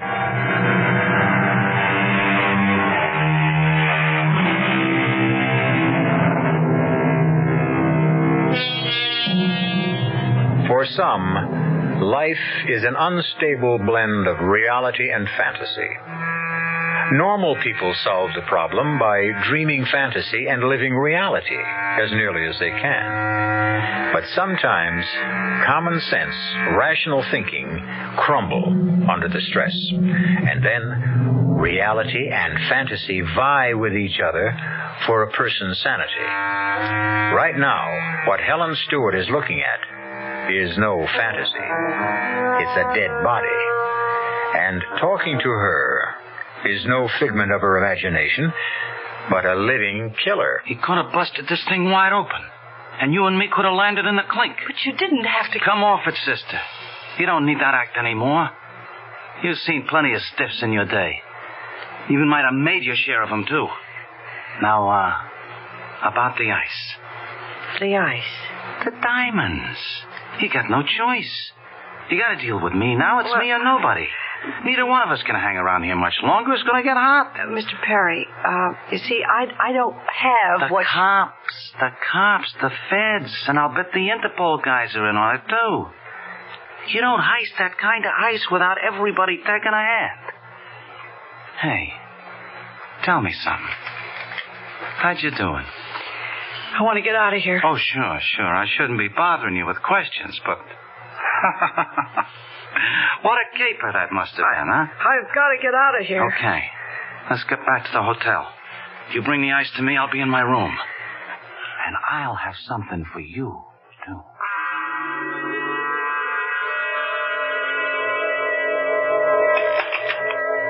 Yes? I'd like to make a local call to Dr. Bellows. Dr. Bellows? Yes, Dr. Bellows. Well, I guess you haven't heard. It only happened a little while ago, but Dr. Bellows is dead. Dead? Yes, he was murdered. Murdered? Yes? Nothing. Nothing at all. Never mind. And it did happen. It's real. I was there. And Mike Perry is a killer. Now I need... Yes? There's a bellman. You know, the man named Farrell? Yes, Jerry Farrell. Yes. That's the one. Could you send him up here right away? I'll try to find him. Please, hurry. It's very, very important. Sure. Miss, I have a call for you. Will you take it? A call for me? Well, who? It's from the hotel here. All right. I'll put it through right now. Hey, you got the ice? Mister, why do you insist? I know for a fact it ain't in your room. Where have you got it stashed, huh? Mr. Perry, I think you ought to know. Baby, I know everything I ought to know. Now you pick up that ice and be in my room with it in a half hour, see? Don't hang up. I've got to tell you. Who's there? Open up. Who is it? Sheriff. The sheriff? Miss Craig, I believe that's how you're registered. Yes, that's my name. Helen Craig. I'm Sheriff Clegg here in Court County. Miss Craig, you have any identification? Oh, what do you mean? Any papers that could prove you're Helen Craig? Well, everybody has papers. Driver's license. I don't drive. Credit card. I always pay cash. And a checkbook with your name? I don't have a checking account. Ma'am, you want me to believe you don't have a single piece of paper with your name on it that could serve as identification? That's right. I don't suppose I have. Where do you live? Where do I live? You're not from around here. You have to live someplace. Well, I just moved. Where did you live before you moved? It was an apartment. Might I know the address? 278 Northeast 86th Street, New York City. If we checked there, would we ever find a record of your having lived there? Oh, yes, I'm sure. Now, look, I may be a hick constable, man, but I know that New York City streets don't have northeast or northwest. Oh, well, then why? Why are you asking me all these questions? Dr. Paul Bellows was murdered less than an hour ago, and you were the last person to have seen him alive. Me? Matter of fact, someone heard shots and saw you coming out of the house afterwards. Oh, but I didn't. You didn't what? I didn't kill him. I didn't say you did, but you was there while it happened. That means you got some explaining to do. Oh, my Lord. Oh. Well, what is it? What you staring at the mirror for? Look at me. I feel all of it. The whole glass. I'm twisted and hideous. Now, calm yourself, miss. Now, take it easy. Sheriff, I'm not Helen Craig. I mean, that is, I'm not anymore. I'm Helen, somebody else now. Helen who? I'd rather not say. See, I blundered into something. I was mistaken for somebody else, and then... Just tell us who your husband is and where you're from, and we can clear this up quickly. Please, let me do it my way. I'm running away from him, and I can't just call on him to help me the first time I get into trouble. But do you have any idea of how much trouble you might be in? Yes, and it could ruin him. So, you see, I'd rather do it my way. What's your way? See, there's a man right here in the hotel. He can clear me. Like you, he's a law enforcement officer. What kind? Well, I gather federal government. A G-man? A T-man? Secret Service? Who? I really don't know, but he could satisfy you and clear me and... Who is he? Better let me get there. Sheriff Clegg? Yeah? Who? What's man's name? Farrell. Jerry Farrell. Who found him? I see. Dead. Okay, I'll be there right away. What were you saying about Jerry Farrell? It never rains, but it pours. First time we ever had a murder here, now we got two of them. This bellhop by the name of Jerry Farrell. Oh, but he's the government agent. You see, he could have told you. Told me what? A man named Mike Perry. See, he thought I was a member of the underworld and that I'd come here to make some sort of a deal. And then Mr. Farrell, who claimed to be a secret government agent, he insisted I was an undercover agent and that I was here trying to trap this Mr. Perry. Yeah? Well, I thought it was all a hallucination. And I went to see Dr. Bellows. And I guess it was all real. What kind of deal were you supposed to make with Mr. Perry? I was supposed to sell him some stolen jewels. Where are the jewels? Well, I don't know. I never had. Then how can you sell them? Well, see, Mr. Farrell was supposed to arrange... It all turns on Mr. Farrell, doesn't it? Mr. Farrell's dead. Now, about Dr. Bellows. Well, I have to tell you, Mr. Perry killed Dr. Bellows. Perry, huh? Well, that's the Mr. Perry who's registered in this hotel. He's a gangster. Mike Perry? He's the one. I'm afraid this has to be the end of the line. Mike Perry's been coming to this place more than 10 years. Mr. Perry's a legitimate businessman from New York. But I saw him. I saw him kill Dr. Bellows. I saw him standing over Dr. Bellows' body with a gun in his hand. I heard him. And he said he just killed Dr. Bellows. Now, it won't be too bad for you. Well, try to believe me. I don't think it's first degree. That's a help right there. All these hallucinations, you probably got insanity working for you. Oh! Who knows? You could even get off. Oh! Now, you want to tell us who you are? I can't. It'll have to come out. But I just can't. Now, you just better sit there and think about it. If you're trying to protect your husband... It's not that. It's... Sooner or later, we're going to find out who you are. Now, just think about it. Sit here. Yes. I'll be back. And whatever you do, don't try to leave this hotel. Sheriff, am I under arrest? What do you think?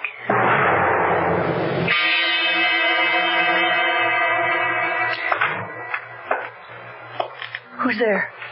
Who do you think, baby? Oh, Mr. Perry. Well, where's the ice? I don't have it. You don't have it, huh? Now, what are you trying to do, play me for a sucker? Mr. Perry, I have tried to explain. You would never listen. I'm not who you think I am. You figure you can make a better deal somewhere else? I'm not out to make any deal. Now, will you please leave me alone? No. Not till I get the ice. I'm in enough trouble. The sheriff thinks I killed Dr. Bellows. Don't hand me that. It's true. I'm here to finish the deal. All right. The deal. With the big fella, as you call him. That was for... give or take $1 million. You said you could pay half, all right? Show me your money. Oh, I see. I see what this is. You want a deal? Where's the money? Well, the money comes later. The money comes now. And I don't think you have it. You know, you could be right. Well, that gun isn't going to help you. Oh, honey, a gun always helps. Shoot, and they'll hear you. Not this time. I got a silencer. And what do you hope? The ice is in this room. I'll find it. Mr. Perry. Meanwhile, I'll just take care of you. Don't! Sheriff. The sheriff. Well, what are you doing here? I saw him walk into your room, so I thought I'd listen. I was wrong about him. Oh. Hey, what's the matter? I think I'm going to faint. Well, don't. Will my husband ever find out? We got to check with the government, see how much of this can be released.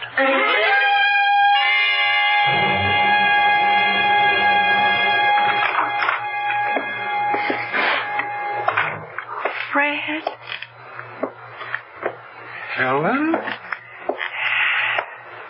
Oh, Helen. Oh, hello, Fred. I'll answer it. Hello? Oh, just a minute. It's Senator Warren's office. Oh, that's the call I've been... No. Tell them I'm out. Mr. Stewart isn't in right now. Yes, he'll call you back. Goodbye. Where were you? Why? Did you miss me? Oh, I can't tell you how much. Well, you see, I just and went away. Oh, I missed you so much. I almost went out of my mind. Did you? I tell you how crazy I was. I'd look in the mirror and I'd actually see your face there, even though you weren't there. So you see, you were wrong. Your image, your reflection hasn't disappeared. Look. Just look in the mirror. What do you see? I see. Oh, Fred, I see both of us clearly. Very clearly. Oh, darling. Now, tell me where you went and what you did. Oh, well, I didn't really go anywhere much. And I really didn't do anything.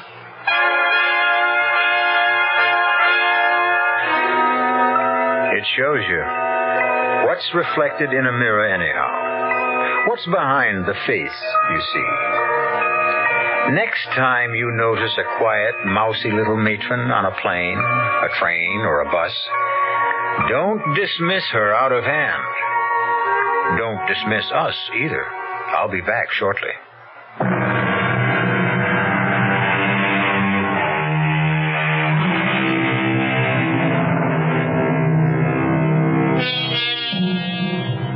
Stewart, a lesson to all of you gentlemen out there who don't see your wives' faces in the mirror anymore.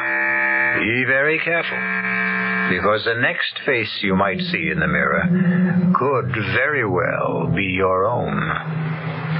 Our cast included Celeste Holm, Wes Addy, William Redfield, and Robert Dryden. The entire production was under the direction of Hyman Brown.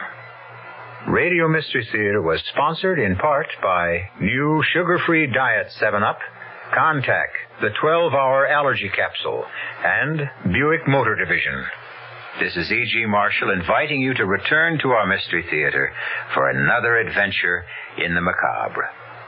Until next time, pleasant dreams.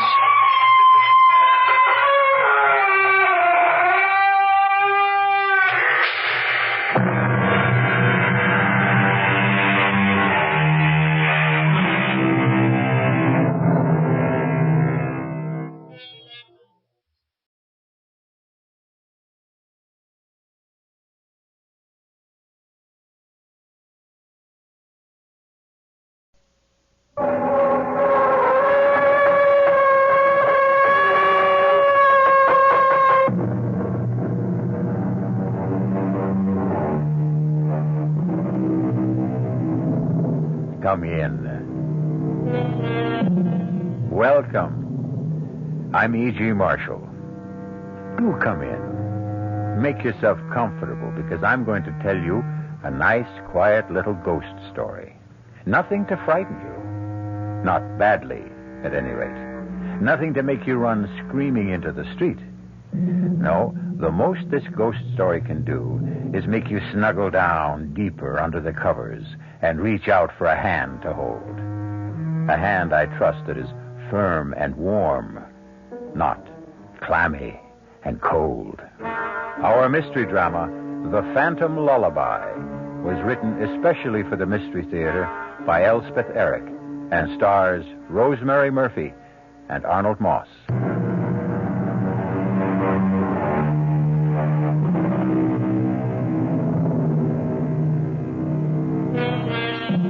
I myself have never met a ghost. I don't know why. Perhaps something in my personality puts them off. But if ever I should, I hope he'll do something more than moan and sigh and clank chains.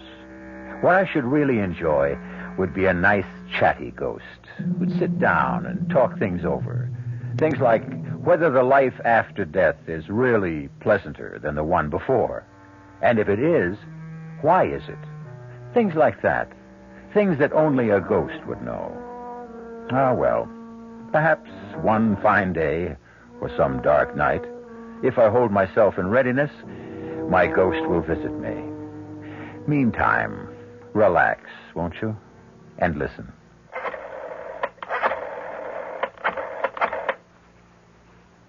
Hello? Intercoastal Airlines? Well, can you tell me if Flight 509 from New York is on time? Yeah, I'll hold on. Ellen's room is finished. Good. I've ordered new curtains. Oh, I hope she likes her room. Oh, I'm sure she will. I'm sure she... yes? Oh, it is? Well, good. Thank you very much. The plane's on time. Well, you better get started then. Yeah. Don't be nervous. I'm not nervous. It'll only make her nervous if you're nervous. What are you looking in the closet for? My overcoat. It's on the chair. Oh. She's only been away 4 days. It's not a question of how long she's been away. It's what she went away for. I know that.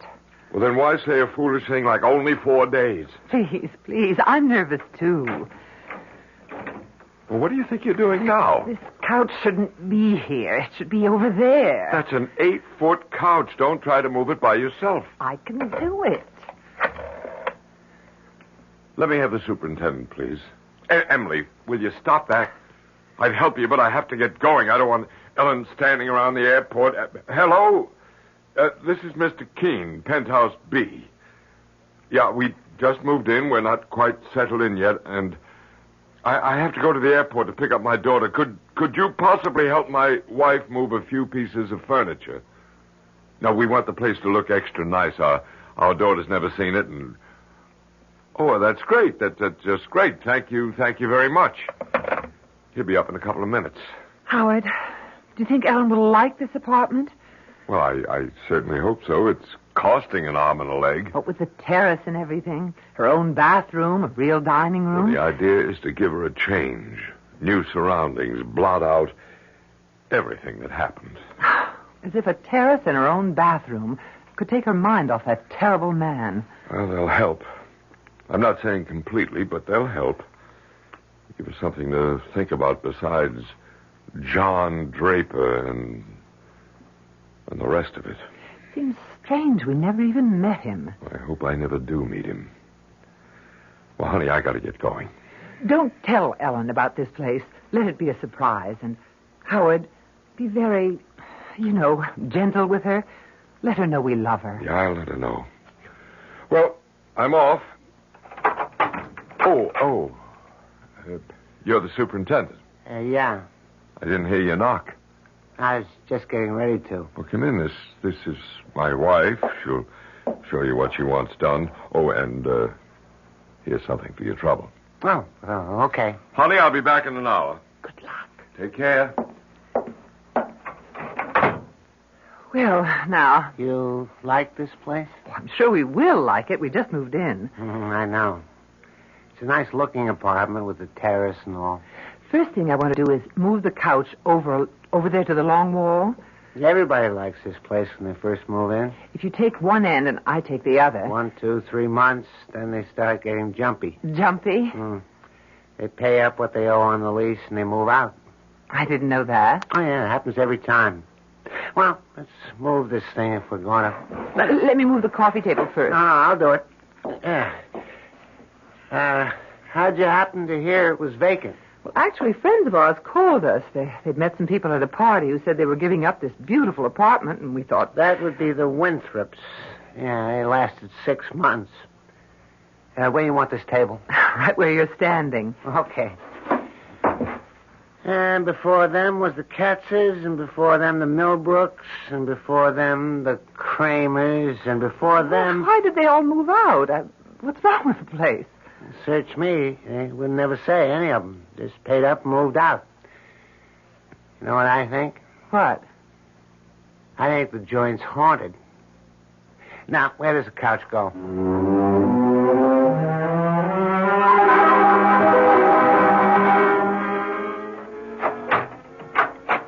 Enter, young lady. Ellen. Darling, it's so good to have you back. I'll put the suitcase in the bedroom. When you see your bedroom, darling, make allowances for the curtains. I had to put up your old ones, and they're too short, but I'm expecting new ones, maybe today. But I got you a new bed. Oh, heavens, the fuss they made about delivering it. So, what do you think? Do you like the apartment? It's very nice. Come, look at the view from the terrace. Come on. You can see for miles. Isn't that spectacular? spectacular. Well, you can take a good look at it later. What would you like to do now? I don't know. Take a hot bath? You have your own bathroom now. Really? Do I? Or would you like to just sit and talk? All right. If you want to. Ellen, was the operation very bad? You mean the abortion? No. It wasn't bad at all. I'm glad of that. I opened your suitcase.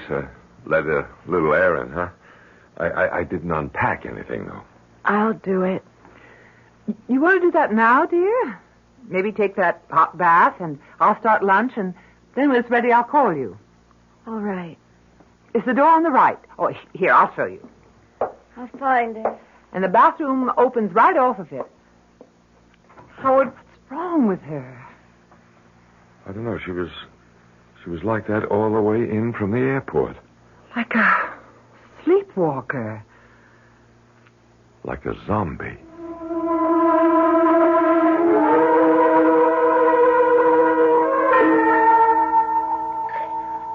Howard? I'm making us a drink. We need it. How is she? I guess she's all right. Here's your drink. She's lying on the bed, just staring at the ceiling. I spoke to her, but she didn't answer me. So I didn't bother her. That horrible man, he did this to her. I wish she'd talked to me about him. But she never did say much, except that she was seeing him a lot. And then when she told me she was pregnant, she said he didn't want to marry her, so she guessed she'd have an abortion. Just like that. Things have changed so. The young people nowadays. And the parents nowadays. I guess so. I should have insisted. I should have put my foot down, absolutely insisted. Insisted on what? Well, at least on meeting the guy, at least that. That's not the way things are done these days. Well, they should be. Look, do you think I ought to get in touch with him now? Now? It's too late well, we now. can't just leave her the way she is, walking around like an automaton. Maybe he could...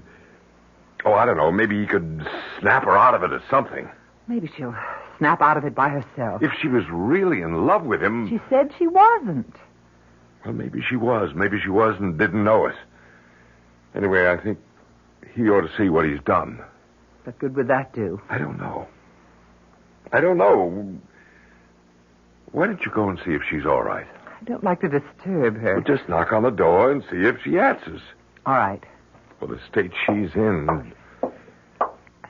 Ellen? Oui, Mama. I don't want to disturb you, dear, but I just want to make sure everything's all right. Tout va bien. I guess she's all right. Anyway, she answered me. Well, what did she say? I couldn't make it out, but she sounded fine. Well, that's good. Maybe it was just shock or something before. Probably that was it. Emily, if you get to talking to her, if she'll talk to you... Oh, she will. Ask her about this man. Hmm? What's his name again? John Draper? Yeah, ask her how she feels about him. You know, if she thinks about him, wants to call him up or anything, you tell her that it's all right with us. Howard, she doesn't care if it's all right with us. Young people don't these days. They just go ahead and do what they want to do. Well, do you realize we don't know anything about this man? What does he do for a living, if anything? He plays the piano. I think he gives lessons. Where does he live? Over on Market Street, I think. Yeah, that figures. Has he got a phone? I imagine so. I don't know. Well, if he gives lessons, he's got to have a phone. He's got to be in the book. I think so. Anyway, here he is. Look. John Draper, 121 Market. You're not going to call him. No, I'm not going to call him. I just want to know that he's alive and breathing somewhere in this town. If Ellen isn't better by tomorrow or the next day... Howard, she will be. Go knock on the door again, will you? What'll I say? Say anything. Say we're having a drink out here. Why doesn't she join us? All right, if you say so. But keep it light and, you know, cheerful. Ellen, dear, your father and I are having a drink. Don't you want to join us? Pas maintenant. How's that, dear? Je suis occupée. Well, whenever you're ready, we'd love to have you. I think a drink would do you good. Whenever you're ready. I guess she's all right. But did she say she was all right? I don't know what she said. What do you mean you don't know what she said? Ellen! Are you all right, baby? Je regrette, mais je ne peux pas vous joindre pour le moment. Je dois m'occuper du petit garçon. Excusez-moi, s'il vous plaît. Howard. Why, I didn't know she could speak French. She can't. Well, she just did. I understand enough French to know that. What did she say? Could you tell? Well, she said she couldn't join us just now because she had to take care of the little boy. Do you agree with Anthony Trollope that the chief duty a parent owes a child is to make the child happy? I think I do. And I think in their more beneficent moods, most people do. Why, then, are there so many bitterly unhappy children?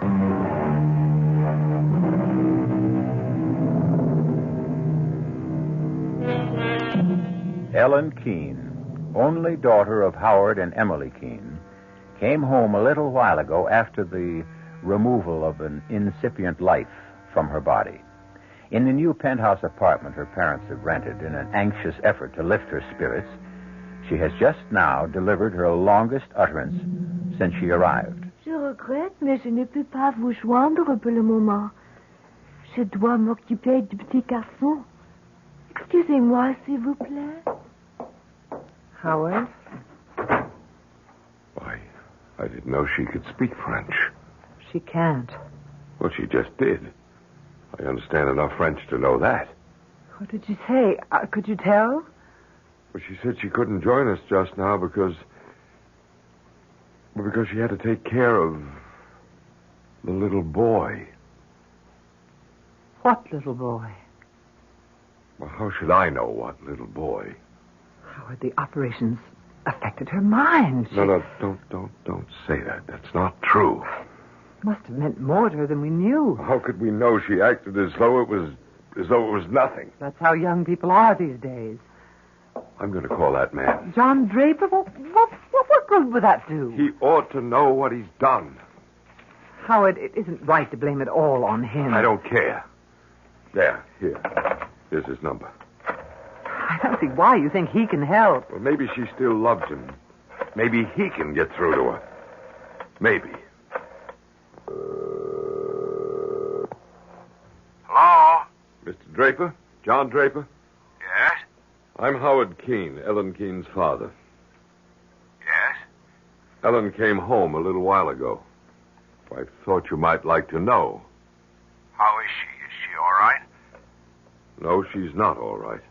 What's the trouble? They didn't hurt her, did they? Physically, she seems to be all right, but other ways, she's not. I'm glad you called me. What can I do? My wife and I thought it might help if you came to see her. Why, of course, right now. If you can. I'll have to cancel some lessons, but I'll be there as soon as I can. Oh, hold on just a minute. We've moved to a new place. Oh? You've moved? Yes, we took a penthouse on the spur of the moment, just moved in this morning. It's at 42 Seated Terrace. Do you know where that is? 42 Cedar Terrace? Yes, penthouse B. Have you got that? Hello? Mr. Draper, are you there? Hello? I'm sorry, Mr. Keene, but I'm afraid I won't be able to get there after all.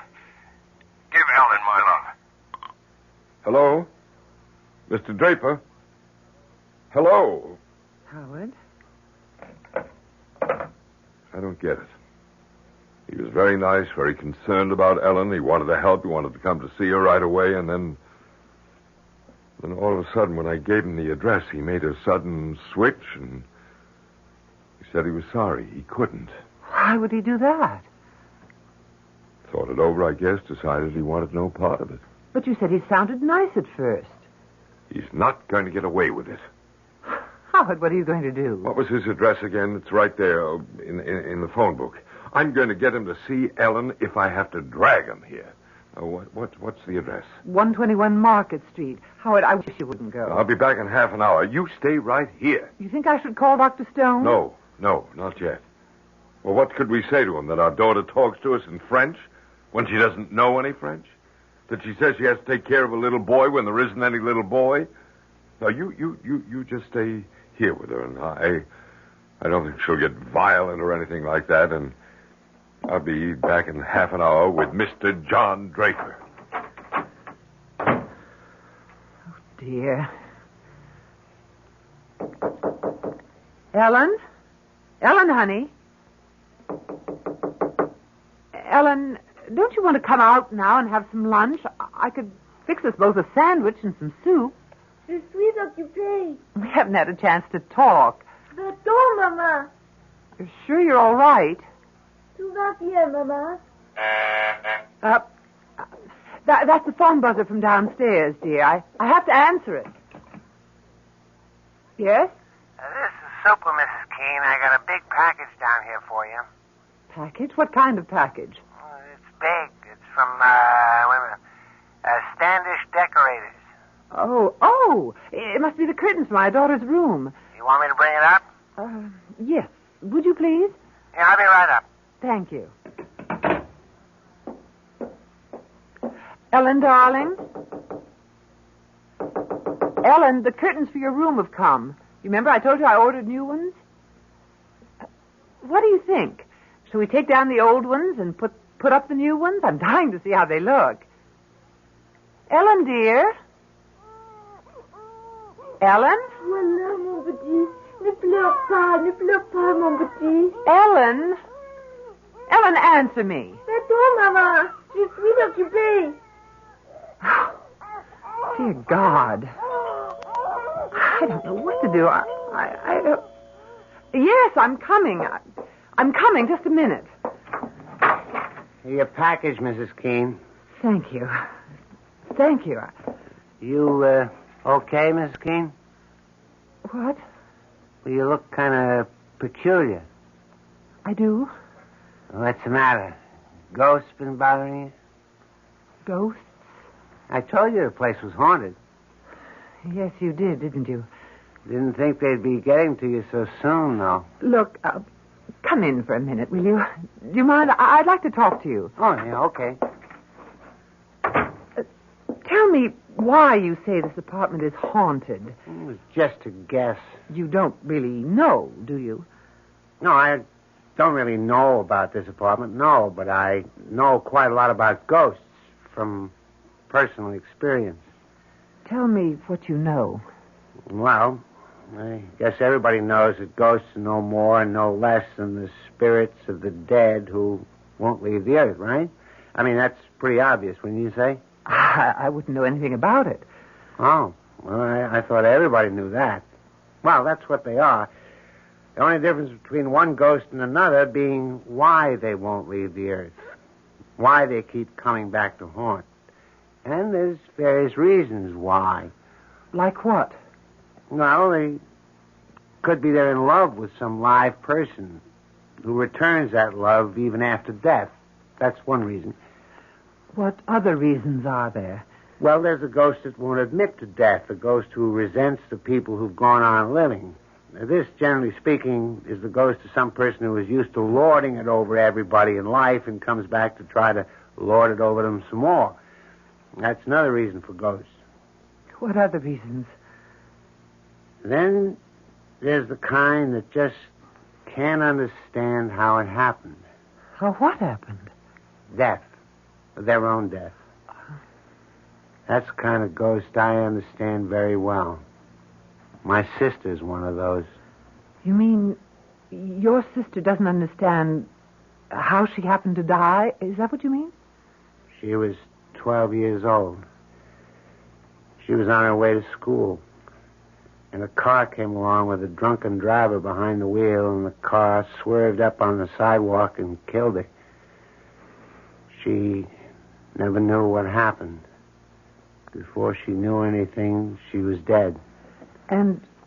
Her ghost comes back? Every night. Every night I wake up and hear crying. What do you do? I try to explain it to her, but what can I say? It doesn't make any sense. Drunk in a car and her on her way to school. No, it doesn't make any sense. It makes more sense to kill yourself, don't you think? That way you got something to say about how you go and when. Not just leave it up to some drunk in a car. Well, that's my opinion anyway. All right, I better be getting back downstairs. Couldn't you just stay for a little while? I don't feel like being alone right now. My husband will be home in about half an hour. He went to see somebody over on Market Street. No, I can stay a little while if you like me to. I'd appreciate it. We'll talk about ghosts, huh?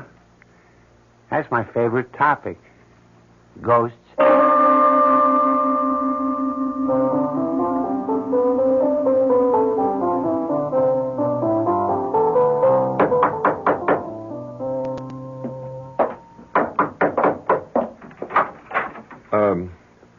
I'm looking for Mr. Draper. I'm Mr. Draper. I guess it's your son I'm looking for. I don't have a son. Oh, well, I expected... Well, I didn't know I'm Howard Keene, Ellen's father. I'd like to come in and talk to you. Mr. Keene... Please, it's very important, or I wouldn't ask. Come in. Thank you very much. Sit down if you want. Excuse my staring at you. I expected a much younger man. I'm 51. That's just my age. You said on the phone Ellen is all right. No, I said that physically Ellen's all right. Why didn't you want to marry Ellen when you found out that she was pregnant? I couldn't. Why, you've got a wife? I had a wife. You're divorced. Something I never talk about, Mr. Keene. You never talked about it to Ellen? I never talked about it to anybody. And I don't intend to. Maybe you should. I can't. Tell me about Ellen. Well, she came home a little while ago. She was changed. She talked in monosyllables, short sentences at the most. And we thought after what she's been through, maybe that's only natural. So my wife told her to have a bath, take a nap, and we'd have a drink, lunch. Well, while my wife and I were talking, Ellen came out of a room and spoke to us, quite a long speech, and every word of it in French. In French? Now, Ellen doesn't know any French. You never spoke to her in French, did you? Never. Well, never. I just wondered. What did she say in French? Well, she said she was sorry she couldn't join us for a drink, but she had to take care of a little boy. What little boy? I have no idea. Mr. Keene, after an operation like the one Ellen had, don't you think it's possible that it's bound to have an effect on a woman, on her emotions, for a while anyway?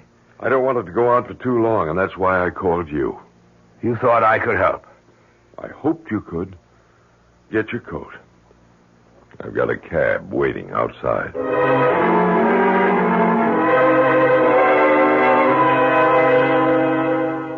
Now I've told you everything I know about ghosts, Mrs. Keene. Have you seen the one that's haunting this place? No. I'm not even sure there is one. Well, I'll be getting on downstairs if you don't need me for anything. Well, if you could, I'd really appreciate your helping me put these curtains up. If you have the time. Oh, yeah, I got a few minutes. They're for my daughter's room. I'm not sure we should go in there. She's been resting. I'll tell you what, I'll knock on her door. If she's up, I know she'd love to see the curtains. Ellen, dear, it's Mother.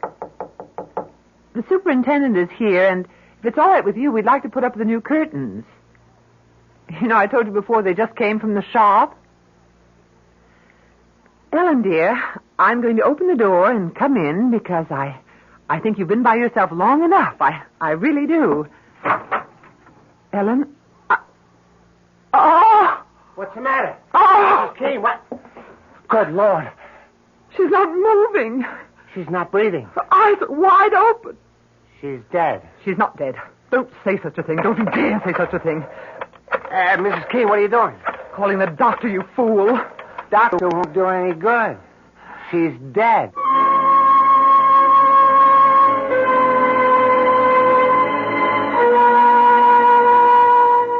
Man is the only animal who knows that he will die.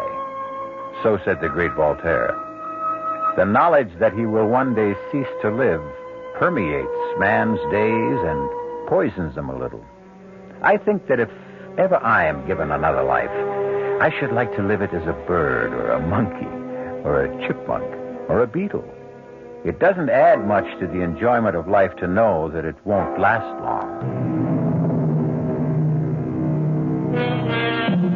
You'll remember I promised you a quiet little ghost story? I think I've kept my promise so far.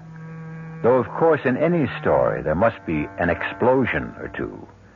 At this moment, Mr. Keene, Ellen's father, is preparing to enter a taxicab with Mr. Draper, Ellen's one-time lover.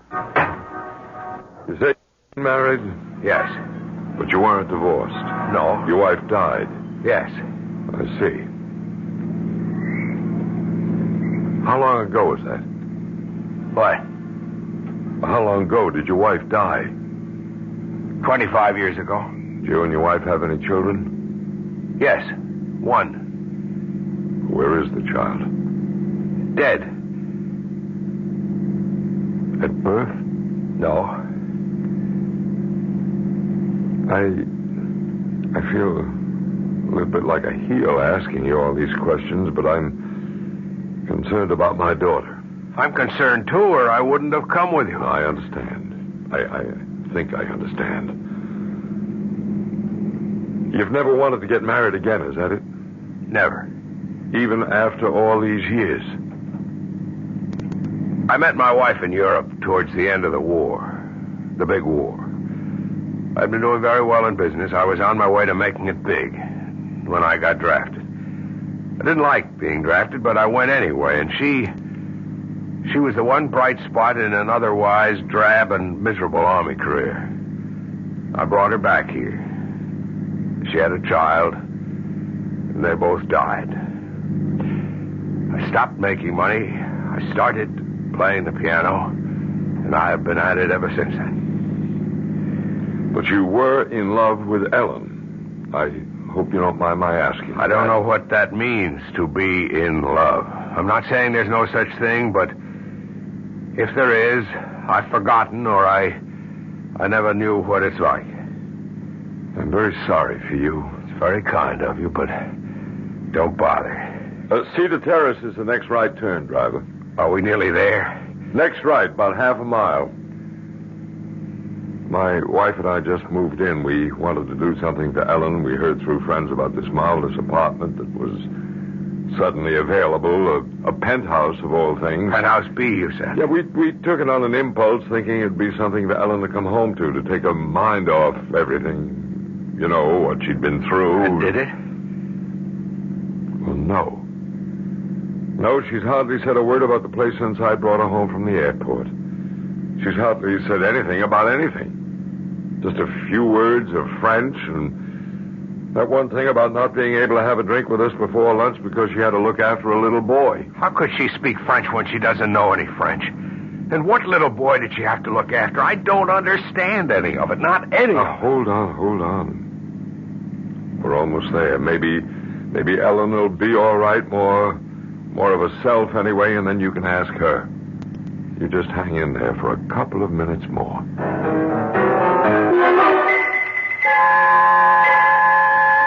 Dr. Stone, what's wrong with Ellen? Mrs. Keene, I can't detect any vital signs at all. I hesitate to pronounce her dead, but what can I say? I can find no pulse, no heartbeat, no reflexes. I've done everything I can think of. Injection, massage. She's not dead. Tell me she's not dead. Like you, I refuse to conclude that at the moment.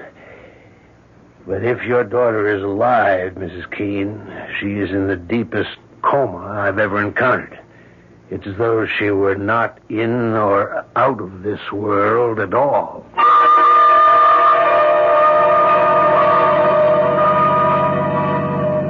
It's that tall building on the corner, driver, number 42. A very tall building. What's that? I said it's a tall building. Well, compared to the way they build them nowadays, it's not so tall, but I guess when they put it up, it was considered pretty daring. Hey, what do you think you're doing? I can't. I just can't. You get back in there. Driver, stop the cab.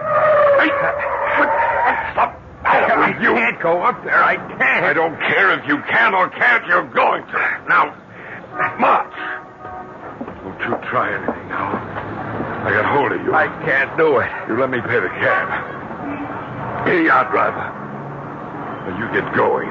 Mr. Keene, I know you think this is very strange. You bet I think it's very strange. I can explain. After you've seen my daughter, you can explain.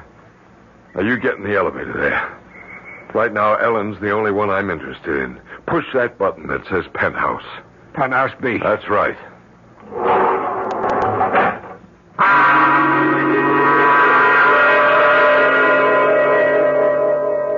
Mrs. Keene, if Ellen isn't dead, and I'm still not convinced, then she's either in a very, very deep coma or...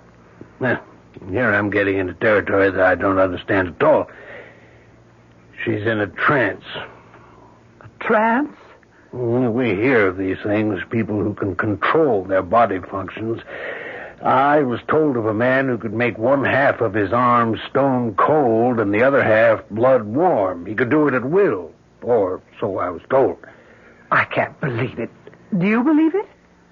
Mrs. Keene, there isn't a doctor alive today who would deny the power the human mind has over the human body. But...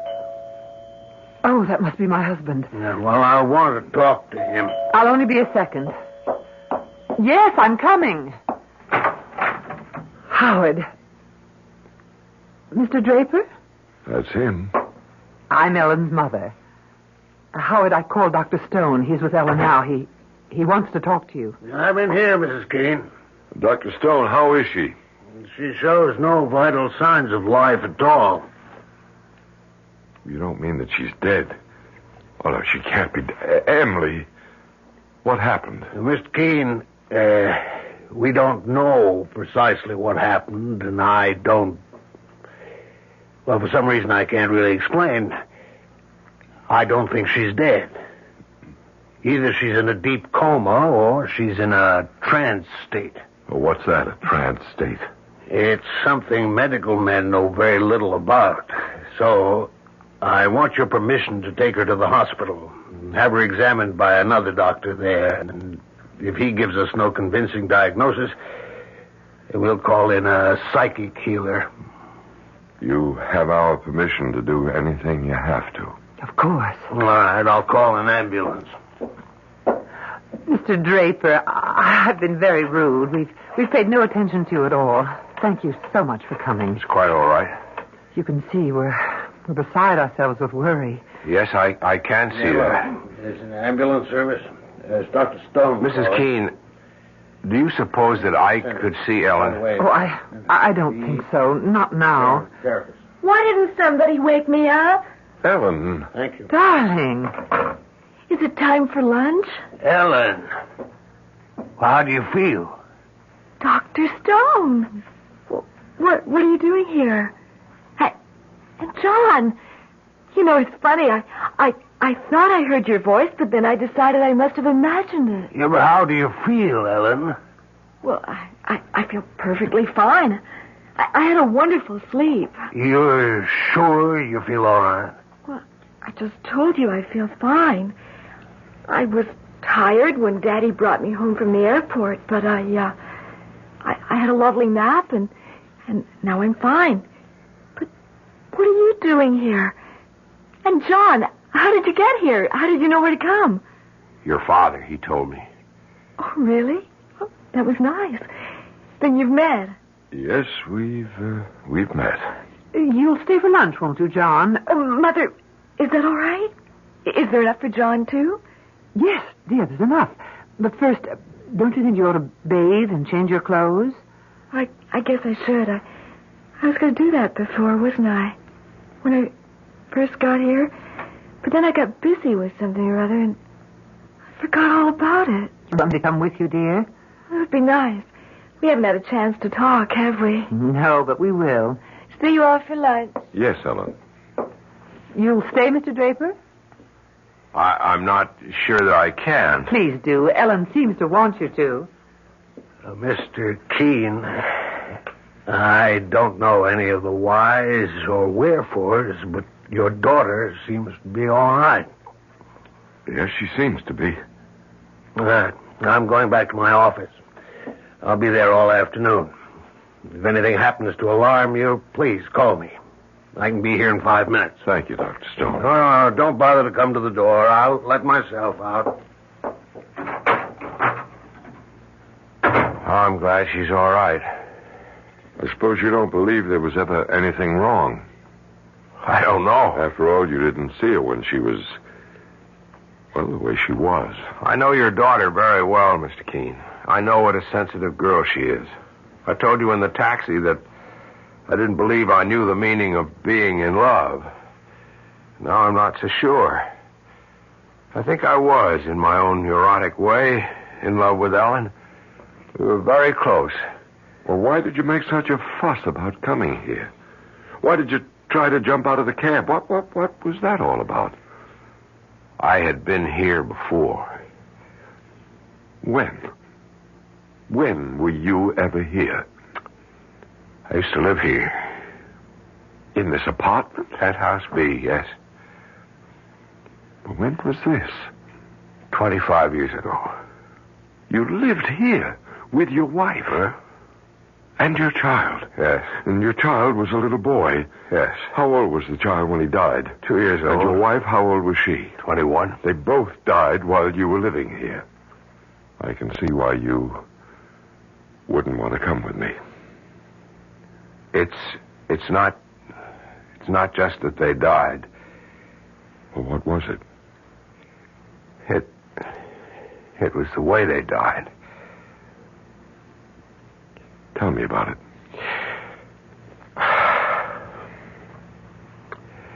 When I came back from Europe, I started up in business again. The business which the war had so rudely interrupted. I was determined to work my way up the ladder again, and I threw myself into my work. I think my wife felt neglected. Truth is, I did neglect her. But it wasn't just my neglect. She was a foreigner. Even after 3 years, she hadn't learned to speak English. She was shy. She didn't make friends. She was alone a great deal, except for the child. And one night, I was at my desk working over some papers when she came into the room with a child in her arms. She spoke to me. I don't remember what she said, but I remember that she spoke to me. I had every intention of answering her. But I didn't want to be bothered at that precise moment. Half a minute later, I turned around and she wasn't there. She had jumped from the terrace. She had jumped from the terrace with the child in her arms. Good Lord. Do you think it's possible... I know how far-fetched it sounds, but is it possible that the little boy Ellen told us she had to look after was the ghost of your son? I don't know what else to think. Do you? Tell me something. What nationality was your wife? My wife is French. It all begins to fit together, doesn't it? When you stop and think about it.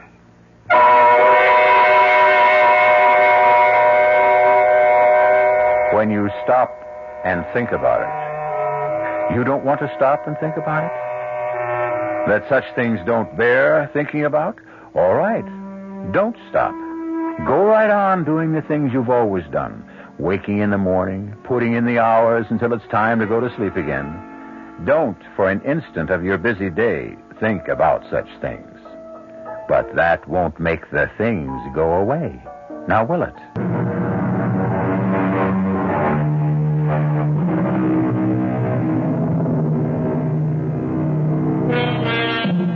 That was a quiet little ghost story, wasn't it?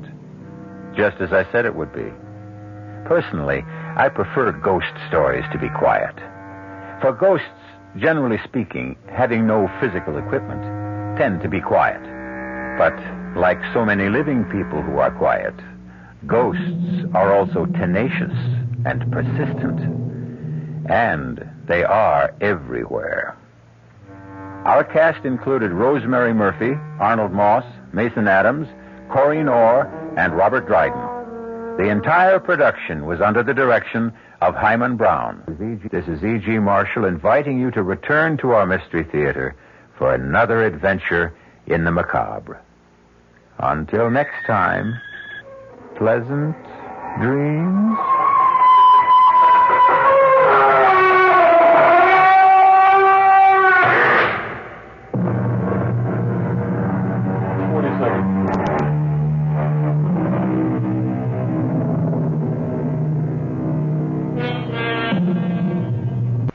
The preceding Mystery Theater program was furnished by the CBS Radio Network.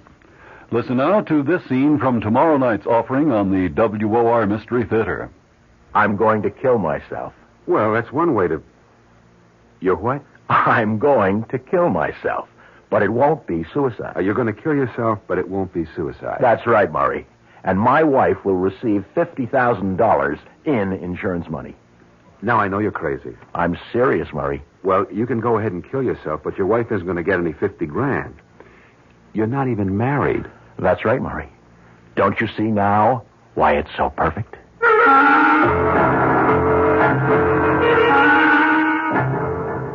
Dressed to Kill stars Robert Morse and will be heard tomorrow night on the WOR Mystery Theater, following Fulton Lewis at 7 o'clock. Your dial is set for 15 minutes of late news with John Scott reporting at 8 o'clock.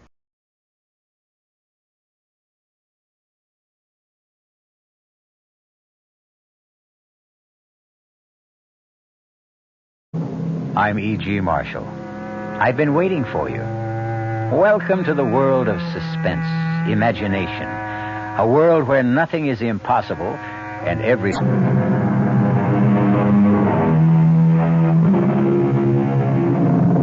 Come in.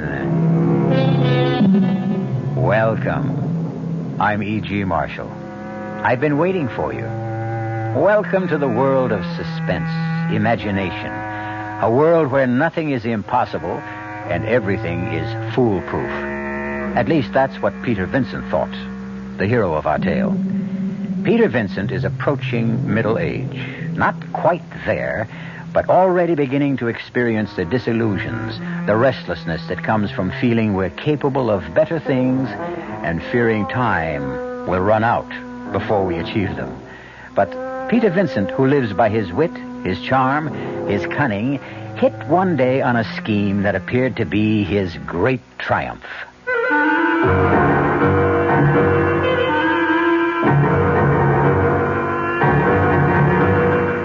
Our mystery drama, Dressed to Kill, was written especially for the Mystery Theater by Bob Juran and stars Robert Morse.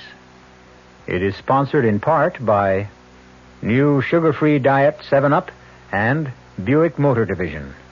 I'll be back shortly with Act One.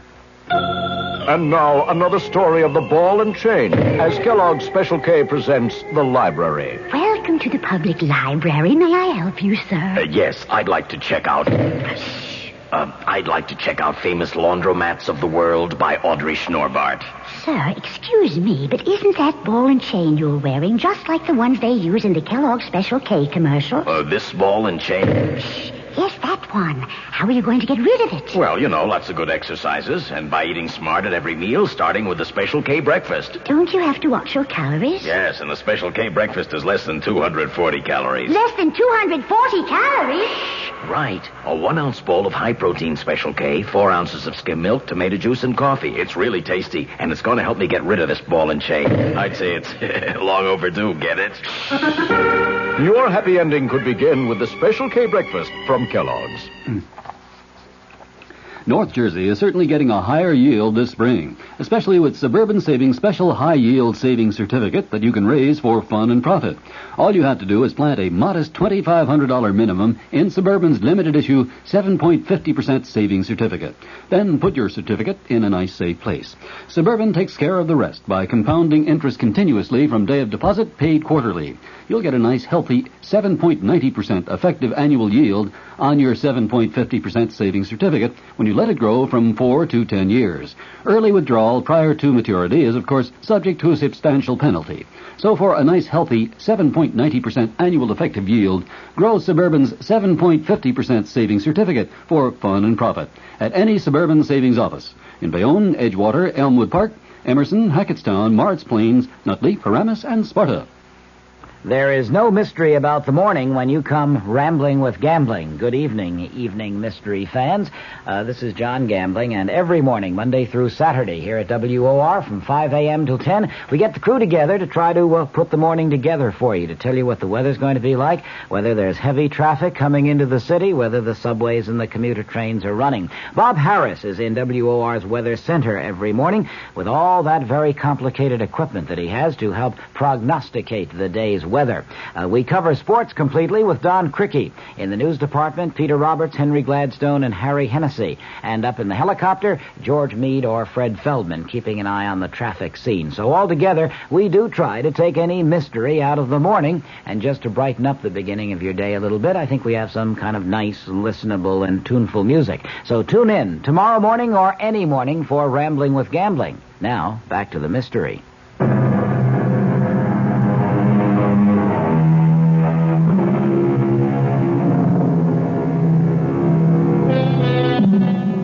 What a tangled web we weave when first we practice to deceive. And Peter Vincent is about to weave a tangled web of deception, the likes of which he has never tried before, and hopes never to have to try again. Our story begins in a cheap but clean and well-run apartment house on New York City's West Side. Oh, Mr. Vincent. Yes, Mrs. Gretsch. It's the 5th of the month. Well, thank you, Mrs. Gretsch. Do you tell the time, too? Look, I'll thank you not to be so smart when you're late with the rent. 2 months late at that. Only 2 months this time. Things are looking up for you. I got my bills to pay, too, you know. And everything going up. Everything goes up around here except the heat. I've been meaning to speak to you about that. There is an energy crisis. I have to conserve all You'll have your own crisis if I catch pneumonia and can't work. I shall sue you, Mrs. Gretsch, for depriving me of my livelihood. I'd like to know just what that is. You know what I do. Well, you call yourself an actor. Actors act. You haven't been in a show since you started living here. Does that make me any the less an actor?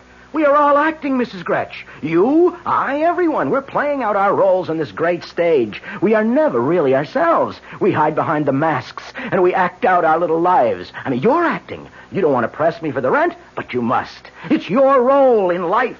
So you step up on the stage as you are now, the star of this mini-drama, acting the part of the miserable, harassed landlady insisting on the rent. And you do your part extraordinarily well. Have you ever thought of going on the stage? Well, my sister was always telling me I had a nice voice. And she's right, she is. I may speak to my agent about you, yeah. I might just be able to get you a part. But get me the rent instead. Beautiful, Mrs. Gretsch, that was beautiful. You have a natural sense of timing. You'll make a wonderful heroine someday. You're past the ingenue roles, but still... You have till the 10th, Mr. Vincent. Not a day after. That's it, Mrs. Gretsch. Keep studying. Stupid old frump. Hi, Pete. Murray. What are you doing here? Drinking your scotch. I thought you were in Cleveland. No, the show folded. Oh, how'd you get in? You gave me a key a year ago, remember? Well, remind me to change the lock. I'm sick of your freeloading, Murray. Look, just a couple of days till I get settled. I gave up my room when I went on the road. You're not staying here. Oh, come on, Pete. I'll pay half the rent. Well, welcome home, Murray. You're looking pretty good, Pete. You been eating regularly? Off and on. I pulled a little flim-flam job a few months ago, paid the back rent. What about acting? Any leads? No, but I'm working on something, Murray, something really big. I'm sick of those ratty little deals for peanuts. Oh, come on, not another con game. The greatest, Murray. The one that'll set me up for life on that sunny little beach in Mexico. I'm going to pull one last gigantic hoax and then retire. I mean, just settle down for life. I've been thinking about it for months. Great. What's the scheme? I'm going to kill myself. Well, that's one way to... You what? I'm going to kill myself. But it won't be suicide. You're going to kill yourself, but it won't be suicide. That's right, Murray. And my wife will receive $50,000 in insurance. Now, I know you're nuts. I'm serious, Murray. How can you be? You may go ahead and kill yourself, but your wife isn't going to get any $50,000. You're not even married.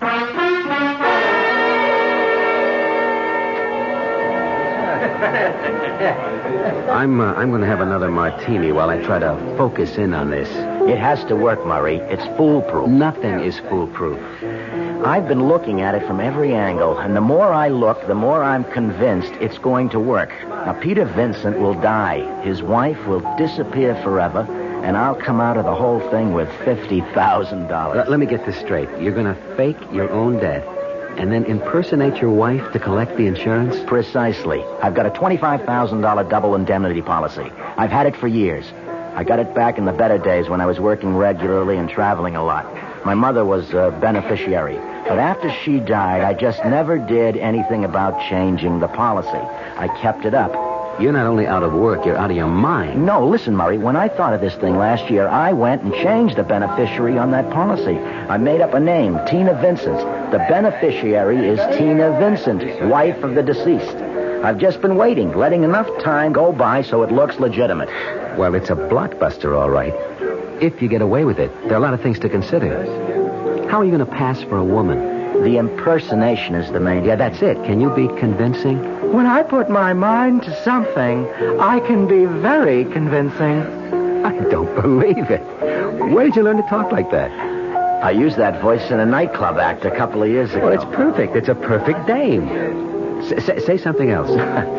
It was sweet of you to invite me to dinner, Murray. Oh, Murray, pay the check and let's just get out of here. Fantastic. Well, the first thing to do now is create, Tina Vincent. Now, will you help me, Murray? Hey, give me that voice again. That really spooks me, hearing that dame's voice coming out of you. Well, that's because you haven't seen me at my best, Murray. Wait till I'm dressed for the part.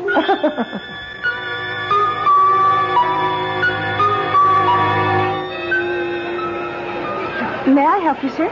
Oh, yes. I was interested in these pantsuits. Oh, well, these are on sale today. Is it a gift for your wife, perhaps? Yes, you might say that. For my wife, yes. Oh, well, how nice. Oh, what's her size? A size? Oh, about, like mine. Like yours? Oh, rather tall, then, huh? Decidedly. Oh, let me see. I'd say about an 18 tall. And if it doesn't fit, you can always bring it back. Fine. Now, the suits on this rack are all size 18. I'll take this blue, and how about that black velvet? Oh, that was fast. You certainly know your wife's taste. Yes, I do, rather. All right, well, I'll have these boxed and gift-wrapped. Will there be anything else, sir? Yes, as a matter of fact, she's been wanting a new wig. Oh, yes, sir. Step this way. Next counter down. Now, what does she wear? Blonde, brunette, black? Oh, dear me, yes. Funny, I've never really noticed. Oh, well, what's her coloring like? Fair? Dark? Fair. Like mine, almost. Oh, uh-huh. Oh, this frosted blonde would be perfect. Yeah. Oh, this one, yeah. Yes, I think that would do. Oh, here, just for fun. You try it on, huh? Oh, come on. You say her coloring is like yours. No, please, that's silly. Oh, here, let me just slip it over your head. Ow. Adjust it a little and... What? It's incredible, sir. What's incredible? Well, I don't know, this wig, I hope you'll forgive me for saying so, but what? With that wig on, you could pass for a rather attractive woman. Really? Yeah, except for one thing. And what's that? Well, your mustache.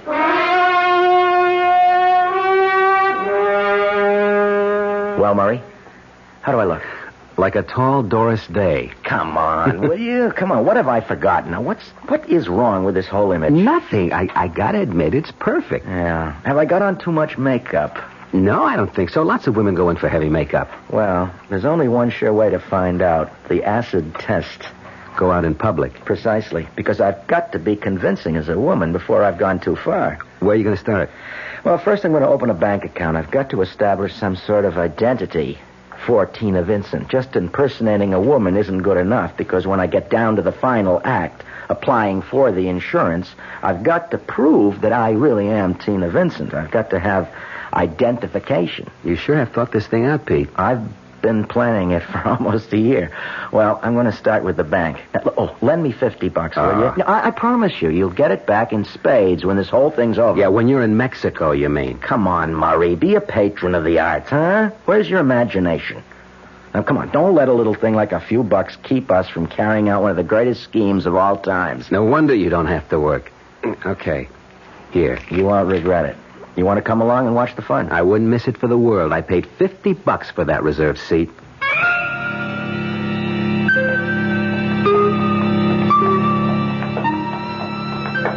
Stage fright? No. At this point, I have nothing to lose. Let's call it a first read-through. Okay, give me that Tina voice again. You got to get in character. Good afternoon. I'd like to open a savings account. Perfect. Is the wig straight? Yeah. Everything looks fine to me. Okay, Murray. All right. All right, here I go.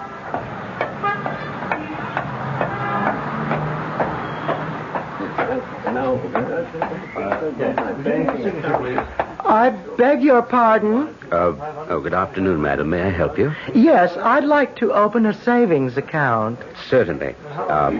Sit down, please. Will this be an individual or joint account? An individual. I'm starting to save a little for a surprise vacation for my husband in Mexico. Well, that's very nice, very nice. May I have your name, Mrs. Vincent. Tina Vincent. All right, Mrs. Vincent, if you'll fill out both these cards. Name, address, Social Security number. Social Security number? I beg your pardon? Oh, a little catch in the throat. No, a Social Security number. No, I don't have one. I mean, my card must be at home. I haven't worked for so many years. I see. Well, you can always send that in to us later. Oh, thank heavens. How much would you like to deposit? Well, $50. Very well, Mrs. Vincent.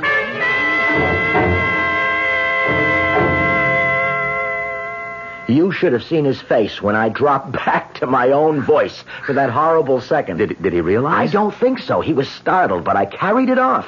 I have to do better than that, though, when I face an insurance company. I've got to be totally convincing. Well, you just need more practice. You're right, Murray. I've got to try and live an entire week as Tina Vincent. Everywhere I go, everything I do will be Tina Vincent. Yeah, but I got my doubts, a lot of big doubts. Why? Well, maybe you can talk like a woman and dress up like one for a while. But I don't think you can keep up the pose. Sustain it, I mean. That's what I want to find out. And I've got a great idea. This will be the test to end all tests. If I can fool that hawk-eyed superintendent, Mrs. Gretsch, the toughest insurance man will be a pushover. Yeah, how are you going to do that? Another brilliant piece of business, Murray. I just hope I can keep from laughing in her face. Because I've got to fool her in order to live here this week as Tina Vincent. In fact, she doesn't know it, but she's going to be an unwitting supporting player in our little drama. And I do mean supporting, particularly if there should be an insurance investigation later. Yeah, and that's a very likely possibility. I've been wondering how you plan to stage your own death. That's Act 2, Murray. Now, let's establish the bereaved beneficiary first. But there's got to be a body. Yes, it is customary. Insurance companies don't pay out until they're sure the policyholder is dead. That's right, Murray. Then, as I see it, if you're going to get away with this thing, you've got to get away with murder. Indeed. Get away with murder. And get away with being a convincing Mrs. Tina Vincent. in order to get away with $50,000. A tall order for even the best actor or female impersonator, particularly when someone else is in on the whole scheme. But first things first. Let's see how well Peter Vincent makes out spending a week as Mrs. Vincent when we return shortly with Act Two. It's safe to assume that some of you are listening to my voice from the inside of the wrong car. Not the wrong make, the wrong size. It's especially important these days that the cars we drive fit the way we use them. Now look around. If you've got more room than you've got passengers, maybe a smaller car would be better. If you've got wall-to-wall people, maybe the car is not big enough for the way you use it. And if you've taken the big car and left the small one for your wife to use for her carpools and shopping and Cub Scouts and whatever, well, we've got a message for you. If she hasn't given it to you already, make sure your car fits your lifestyle. Sometimes small is right. Sometimes big is right. Buick makes both right. From Opel to Electra 225, Buick has a car for the way you drive. Hey, Mom, what's for dinner? Hey, Mom, what you got? ShopRite's answer to what's for dinner this week is first cut choice grade beef chuck steaks, just 59 cents a pound. Shoulder steak, just $1.49 a pound. Nutritious young beef liver, 69 cents a pound. Fresh sweet corn, 10 ears for 99 cents. And price-conscious shoppers can save with Alba instant powdered milk. An 8-quart box is just $1.79 at ShopRite. That's well under 25 cents a quart. For more what's for dinner ideas, visit your nearest ShopRite and save. She loves her family. She wants the best. She does all that she can do. She lets ShopRite do the rest. Hey, Ma, what's for dinner? ShopRite has the answer. This is WOR New York, an RKO General Station, your station for Mystery Theater.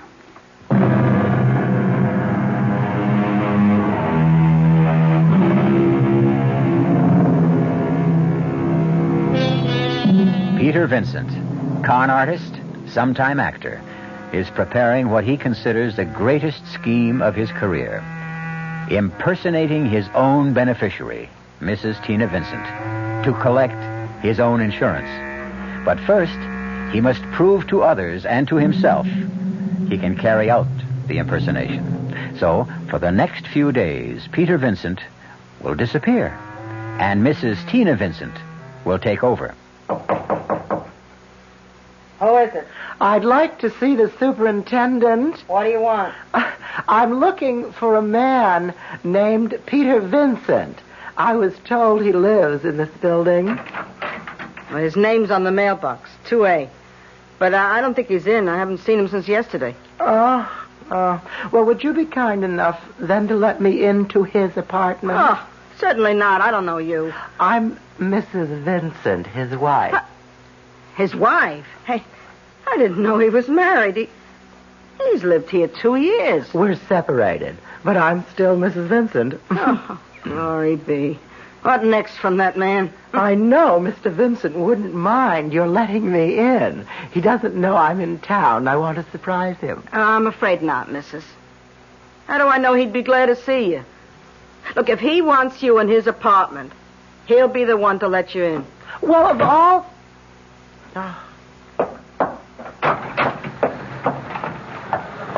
Well, how'd it go? Smooth, Murray, smooth. The old crow didn't bat an eyelash. To her, I'm a perfect stranger. If he wants you in his apartment, he'll be the one to let you in. That's just what she said. Come on. We have to arrange for my wife's lodging. Where now? That phone booth there. Hey, lend me a dime, Murray. I've got to make a call. I'll put it on your bill. Consider it an investment. I told you, you'll share in the spoils. I hope you know what you're doing, because I sure don't. Another scene in our little drama, Murray. Hello? Hello, Mrs. Gretsch. This is Peter Vincent. Oh, Mr. Vincent, where are you? I'm out of town, Mrs. Gretsch. I had an unexpected chance for a part, and I won't be back for at least a week. Would you keep an eye on my apartment for me? I've done that already. There was a woman here not 5 minutes ago and said she was your wife. Tina? Tina was there? Oh, that's what she called herself. Is she really your wife, Mr. Vincent? Yes, we're separated. I haven't seen Tina for years. Oh, well, she wanted me to let her into your apartment to surprise you, but I wouldn't do it. Oh, Mrs. Gretsch, I wish you had. What? You mean it's all right? Well, you wouldn't have had any way of knowing. Tina and I are the best of friends, Mrs. Gretsch. Look, if she should come back, if you see her again by any chance, please, let her in. In fact, she can stay there until I get back. Let her use my apartment, if she likes. Well, all right, if you say so, Mr. Vincent. I hope you have a good run. A what? Oh, just a little show talk I picked up. You did say you're in play. Oh, yes. Oh, it's going to be a very good run, Mrs. Gretsch. In fact, it seems to be going beautifully.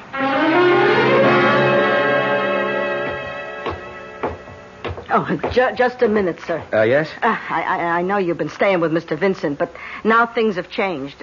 He's out of town. Yeah, I know. And Mrs. Vincent is occupying the apartment. Tina? You mean Tina's here? And with Mr. Vincent away, I don't think... Oh, don't worry, Mrs. Gretsch. You didn't know. I'm Peter Vincent's brother-in-law. What? Yeah, Mrs. Vincent's my sister.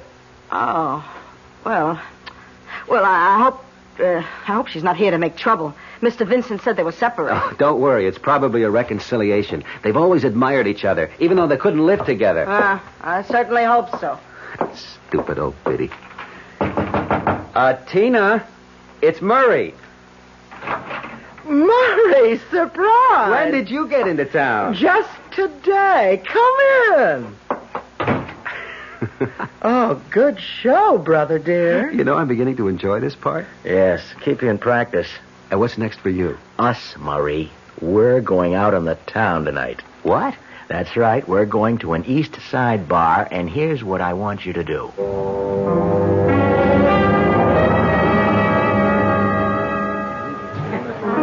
Another martini, Murray, please. Bartender, a martini for the lady. And let's make this the last. Oh, Murray. You've been drinking too much, and you know it. Murray, please. Look, I know when you've had too many martinis. I don't know why I'm sap enough to keep ordering them for you. Murray, I am all right. You're the one. I'm the one. I'm as sober as a judge, and I can see what's happening to you. Murray, this is very... Murray. That's all I ever hear from you. I'm getting out of here. I'm sick of you whining and complaining. Goodbye. Murray! Hey, honey. What? He ain't coming back. What are you drinking? I don't drink with strangers. I'm Harry Watson. How do you do? You see, now we're not strangers. No, I'm not interested. Ah, come on. Good-looking dame like you. Man runs out on her. Come on, let's have a little fun. No, please, you don't understand. It's not like that at all. Baby, I know all about what it's like. Believe me. And you're something. Oh, you really think so? Baby, I know so. What's your name? Oh, well, Tina. Tina what? Oh, just Tina. It's a pretty name. Come on, let's have another drink and let's get acquainted. Well, all right. Maybe just one. Hey, bartender, another... What are you drinking? Martini. Yeah, a martini. Harry, do you really think that I'm attractive? Sure I do. Would I be buying you a martini if I didn't? You're not just feeling sorry for me. Nah, of course not. You're interesting. And I wouldn't be surprised if things got more interesting later. Oh, you'd be surprised, Harry. Would you ever be surprised?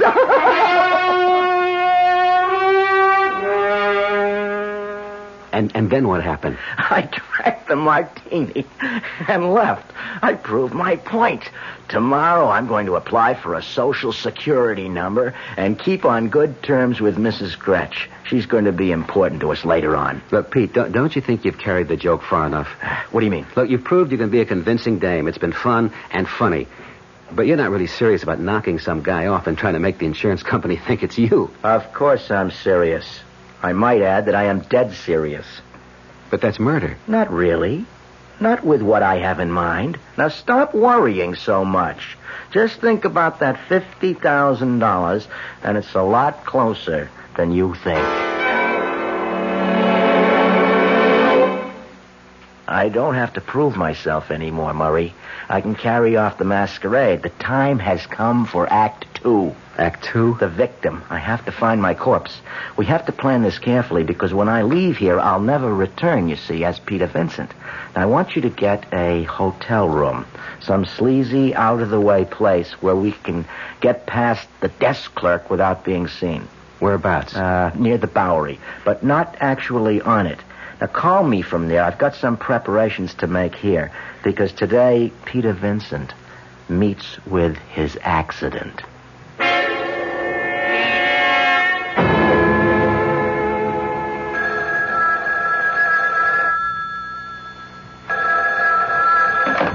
Hello?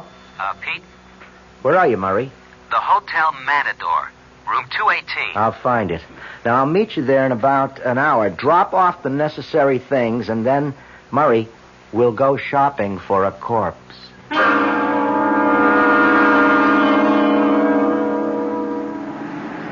What a neighborhood.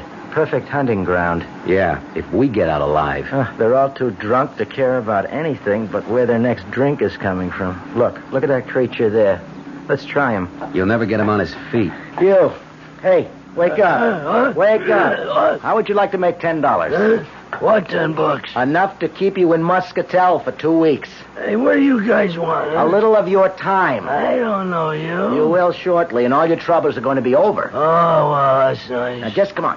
Come with us. We'll make you nice and comfortable. Easy. Isn't he perfect, Murray? He's so disgustingly depraved. Yeah. $10 for what? For doing us and yourself a favor. What's that? Just please, come with us. Take it, Murray. Take his arm. Take his arm. All right. Let's get him to the hotel. Can you see anyone in the lobby? No, just the clerk at the desk. Do you think you can distract him? Well, what's the difference? This place is full of guys in this condition. I don't want any suspicions aroused. I want to get up to that room and out again without being seen. Hey, wait a minute. The clerk's going toward the elevators. Hey, what's this all about? Shut up. He's gone up. All right, now. Come on, move. Let's take the stairs. It's only one flight up. I hope that clerk hasn't gone to the second floor. If we do meet anyone, just keep going. I can't. Shut up and keep moving. All right, now, wait a second. I'll check the hall. Okay, stop it now. Okay. I'll run ahead and open the door. All right. I don't see how anyone who doesn't eat regularly could have so much weight.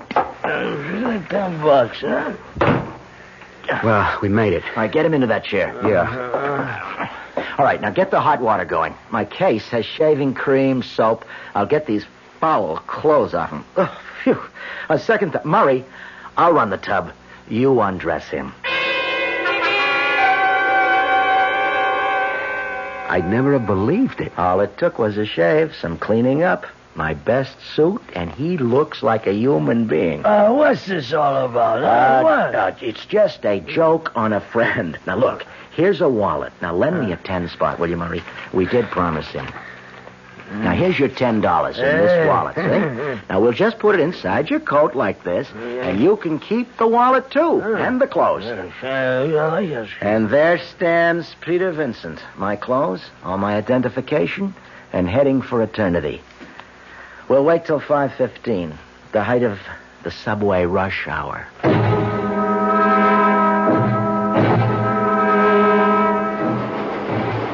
Hey, this looks like home. Move to the rear of the platform, Murray. That way, when the train passes us, it'll be going full speed. Look, this is ridiculous, Pete. We got 200 witnesses. Safety in numbers, Murray. We're lost in the crowd, and not one of them will know what's happened till it's all over. A man falls in front of a subway train. There'll be 30 different versions of what happened. We should have done this at 2 o'clock in the morning. Yeah, then we would have witnesses. We stand out like a red nose. Edge a little closer. I want to lie down. You will very soon. Murray, just before the train reaches the platform, let go of him. We both step back. When he totters and falls, we lose ourselves in the confusion. Isn't there an easier way? It has to be an accident to collect the double indemnity. And I don't want any body left to identify, just the wallet and my identification. Here it comes. All right, a little closer to the edge. Now step back, Murray. Hey, what's Split, Murray. I'll meet you back at the hotel.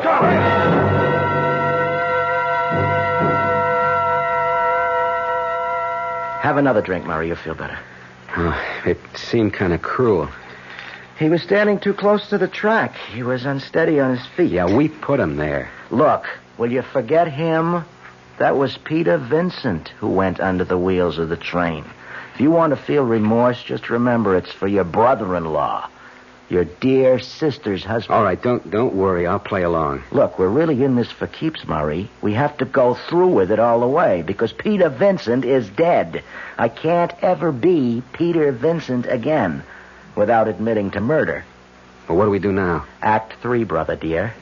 Tina's going to get dressed, go back to her husband's apartment, and wait to be told she's a widow.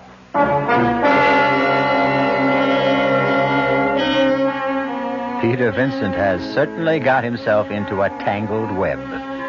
But that unabashed self-confidence of his has seen him through many a tight squeeze. Let's see if it carries him through this one final scheme, his greatest hoax, as he calls it, to set himself up for life. I'll be back shortly with Act 3. Ever had a tall, frosty glass of Amplitude? Well, if your beer is Budweiser, you've had it often. Amplitude is a fancy word for the entire taste phenomenon, the total experience of flavor. Next time you take a healthy swallow of Bud, watch what happens. Think about the sensations you're experiencing. Notice how the flavor of Bud comes on nice and easy. Not too strong, not too quick, just right. Notice the clean, crisp togetherness of Bud's taste. Everything in perfect balance, with no single element jumping out at you. And there'll be no aftertaste either, no hanging on. And you'll be refreshed and ready for another glassful. Actually, Bud drinkers have been experiencing Amplitude for years, but they never phrase it that way. They just say Budweiser, and that says it all. Anheuser-Busch, St. Louis. There are some things you can only get with TWA. Plans that save you time and money the most convenient way. TWA.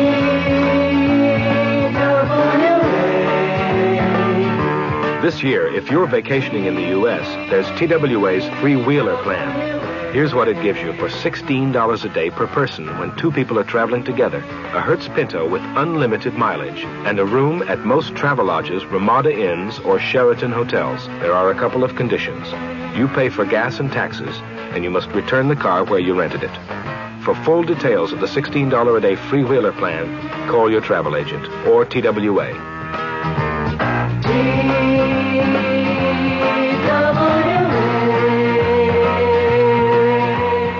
Hello there, mystery cuckoos. Oh, this is Gene Shepard. Oh, speaking of mysteries, as far as I'm concerned, the greatest mystery of them all is the one that you used to see in the old movies. You remember when you were a kid and you'd go on a Saturday afternoon, you'd see these movies with guys like Charlie Chan in them, and there would always be a scene where these people are living in a haunted house that was owned by the dead Duchess or the dead Countess, and there was reputedly ghosts or something terrible there. And this girl is asleep in this bed, and the wind is blowing the curtains. And suddenly, a panel slowly opens up back of her bed, and she's asleep, and a creeping claw comes out, reaching for her throat. Ah! Oh, great Scott. Oh. You'll hear the rest of the story tonight at 9:15 on the Gene Shepard Show, Monday through Friday, of course. The creeping claw will get you. It will get you if you don't watch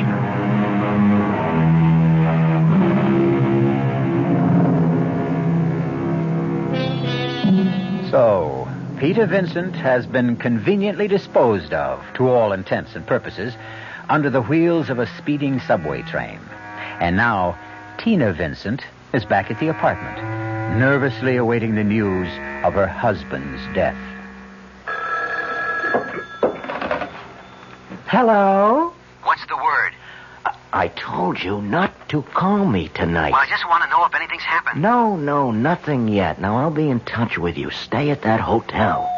Look, there's the door. I've got to go. Who is it? Police. Police?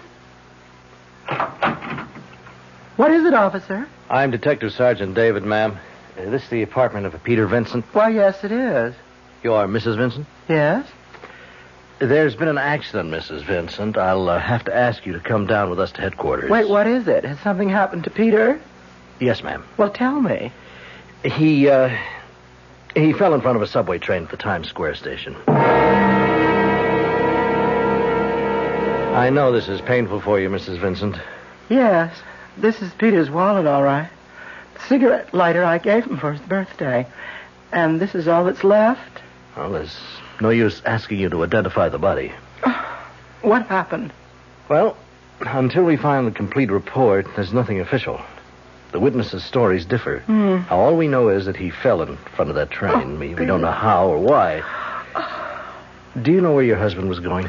No, not really. He just said he was heading downtown. Did he often do that? I mean, go without telling you where he was going. Well, Peter had been drinking heavily for several days. Oh, well, that's important. It may have a strong bearing. Do you suppose he passed out? We'll have to hold judgment on that, Mrs. Vincent. We may need more information from you. Yes, of course. Well, that's all for now. We'll get you back home. Unless there's some other place you want to go. A friend's, perhaps. No, thank you. I'll go back to the apartment. Call my brother to be with me.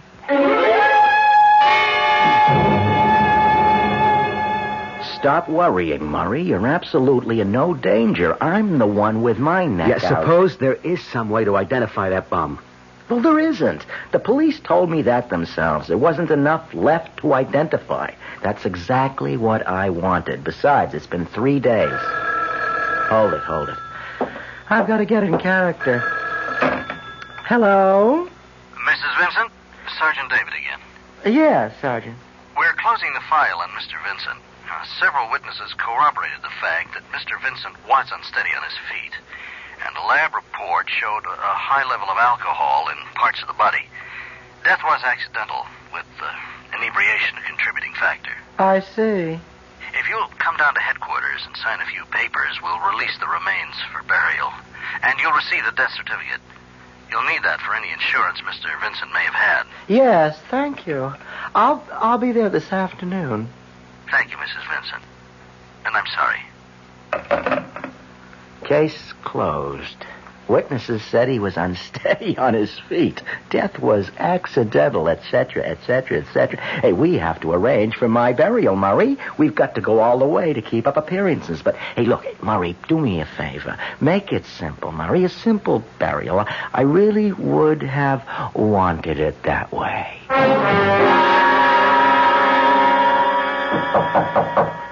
Yes, who is it? I'm from the Independent Insurance Company. I'm looking for Mrs. Tina Vincent. Oh, just a minute. I'm Mrs. Vincent. May I come in? Yes, certainly. Richard Stevens, Mrs. Vincent, my card. First, I want to offer my sympathy. Thank you. I know these times are hard to live through, but the living must go on living. Yes. Mrs. Vincent, you made a claim on your husband's policy with our company. Term life policy number H22098, $25,000, double indemnity. Yes. Is anything wrong? Oh, no. The death certificate was in order. Premiums were up to date. I'd just like to ask a few questions, if you don't mind. I'm afraid that I don't understand. Well, you see, Mrs. Vincent, in accidents of this kind, we just want to rule out certain exigencies. Well, if you have any questions about my husband's death, I'm sure you'll find the answers in the police report. Not all of them. Was your husband given to heavy drinking, Mrs. Vincent? Mr. Vincent drank at times, yes. Was he disturbed about anything in particular? Mr. Stevens, if you're trying to suggest my husband's death was a suicide, you are very mistaken. Well, we always try to get to the bottom of accident cases when there's double indemnity involved. But I think you have a legitimate claim. There's no further problem, then? I don't think so. I'll be running along. When can I expect the check? Well, we'll have it out to you before the end of the week. Good day, Mrs. Vincent. Goodbye.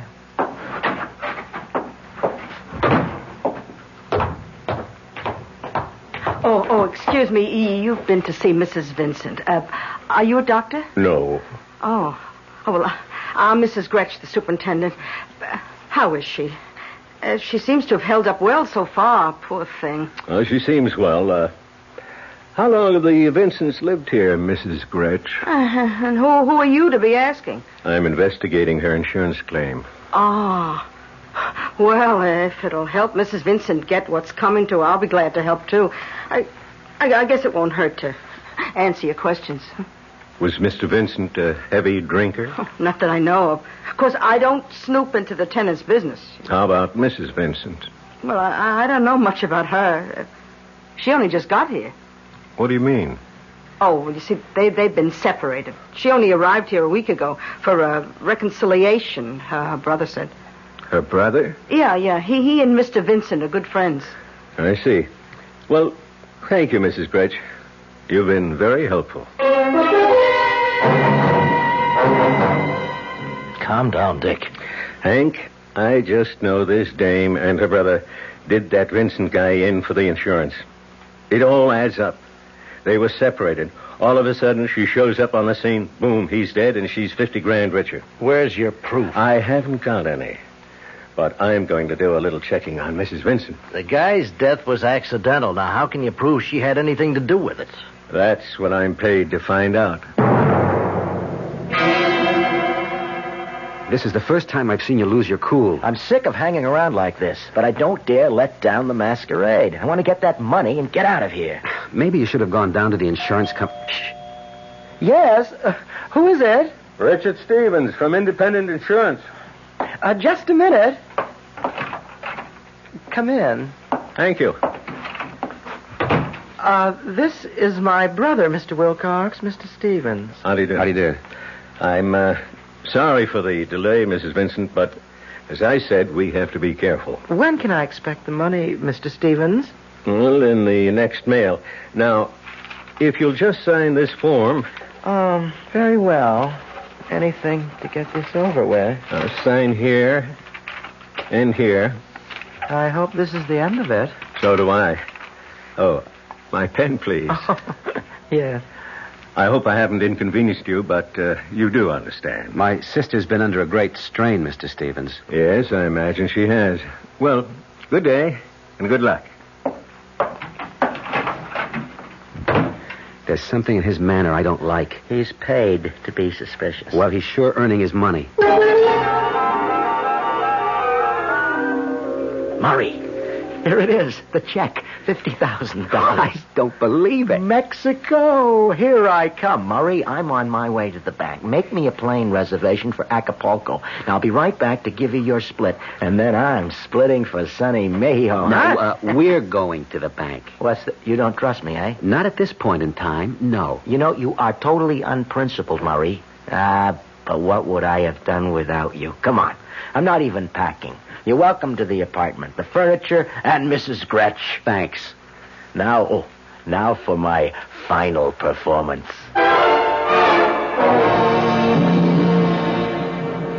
There you are, Mrs. Vincent. 50,000 in 50s and hundreds. And I can't tell you how sorry I am about your husband. You were saving for a vacation, weren't you? Yes, I'm surprised that you remember. Well, again, my sympathy. And good luck. Thank you. Good morning, Mrs. Vincent. Oh, Mr. Stevens. Did you cash the check, Mrs. Vincent? Why, yes. Okay, Hank. You're under arrest. What is this? We'll talk about it at headquarters. You're under arrest for suspicion of fraud and murder. You can drop the pose now, Mrs. Vincent. This is preposterous. Yes, it is. And so is this. Stop my hair. Your wig, Mr. Vincent. And my compliments. You're a most convincing actor. I was afraid of this. How did you know? We were ready to pay the claim until I learned that your wife had just arrived in town. Mrs. Gretsch. Yeah, some support. I thought Mrs. Vincent and her so-called brother here had killed you for the insurance. So I decided to do some checking up on Mrs. Vincent. I needed her fingerprints, and I got them from the pen she, or rather you, signed these forms with. Remember? Yes. Now it happens that in checking out the deceased Mr. Vincent, I learned he applied for a passport some years back. I had his fingerprints, too. And what do you think I discovered? I can hardly guess. That the prints on both Mr. Peter Vincent and Mrs. Tina Vincent were identical. How extraordinary. So I knew what your hoax was, Mr. Vincent, because no matter how much a man and wife share in a marriage, they can never share the same fingerprints.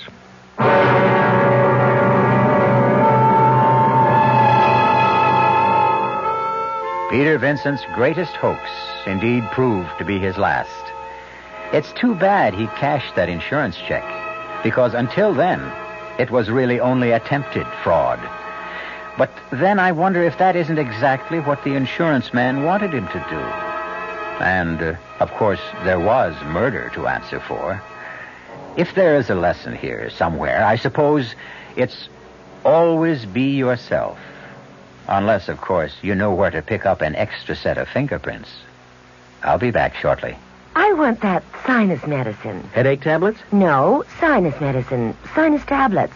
Helps the headache and the pressure. Oh, you mean sign-off. Exactly. Headache pain is one thing.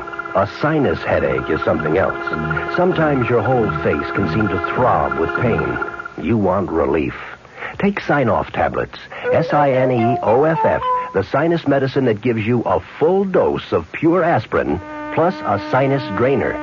Sign-Off, the sinus medicine that helps relieve sinus pain while you drain. And Sign-Off doesn't stop there. Have you tried Sign-Off Sinus Spray, the fastest known form of sinus congestion relief? It works in seconds. That's Sign-Off Sinus Spray. When sinus flares up, use Sign-Off tablets and spray only as directed. Sineoff. Sign-Off. Exactly. Sign-Off, the sinus medicines in the bright red box. Hello, Ms. Goldilocks here, and welcome to my professional taste testing laboratory. Oh, Papa Bear, could you bring that case of sugar-free Diet 7-Up over here? Another case? Miss Goldilocks, you're drinking the sugar-free Diet 7-Up like there's no tomorrow. You can't still be taste testing it. Oh, no, Papa Bear. Sugar-free Diet 7-Up has already earned my seal of approval. It's fresh, light, natural, delicious.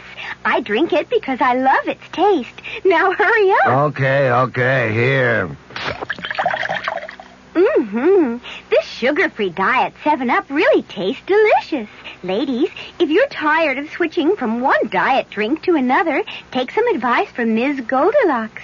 Try sugar-free Diet 7-Up and you'll say, yes, this one's just right. I'll bear witness to that, Goldie.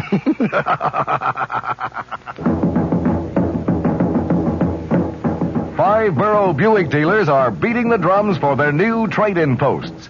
That big car of yours, the one you thought you couldn't give away, well, they want to buy it. You loved that big car when you bought it back in 70 or 71. It served you long and well and cost you hard-earned dollars. Now you figure it's time to trade, but everyone's telling you that big cars are worthless. No one wants a big used car. Not true. Your five-borough Buick dealer needs used cars. Big ones, small ones, all sizes. This very minute, he'll give you hundreds of dollars over your car's listed book value as a trade-in on any new Buick, from Electra to Apollo and even on the Opal. So visit a five-borough Buick dealer today, where you'll get more money for your car and more car for your money. Your trade-in post in Forest Hills is Maury Buick at 11827 Queens Boulevard at Union Turnpike. In Brooklyn, it's Richard Buick at 5102 Kings Highway.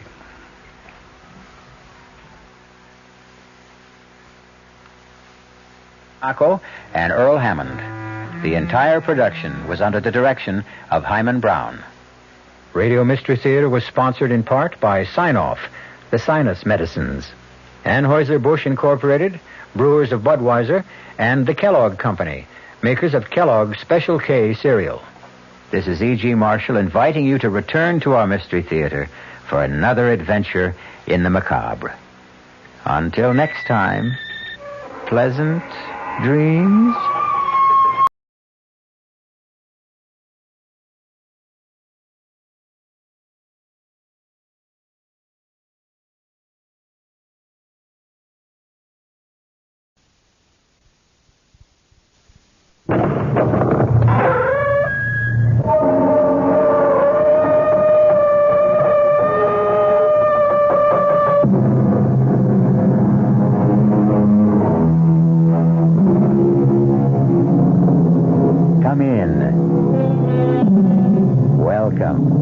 I'm E.G. Marshall. You're just in time to join me for an adventure in suspense and terror.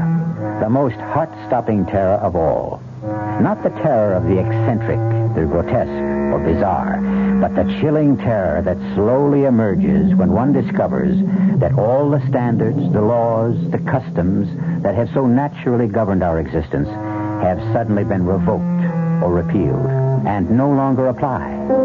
Gone are the familiar, the everyday usages which regulated life in a comfortable, predictable flow. And you are suddenly confronted with a living nightmare of chaos and anarchy. Our mystery drama, To Kill with Confidence, was written especially for the Mystery Theater by Sam Dan and stars Marion Seldes.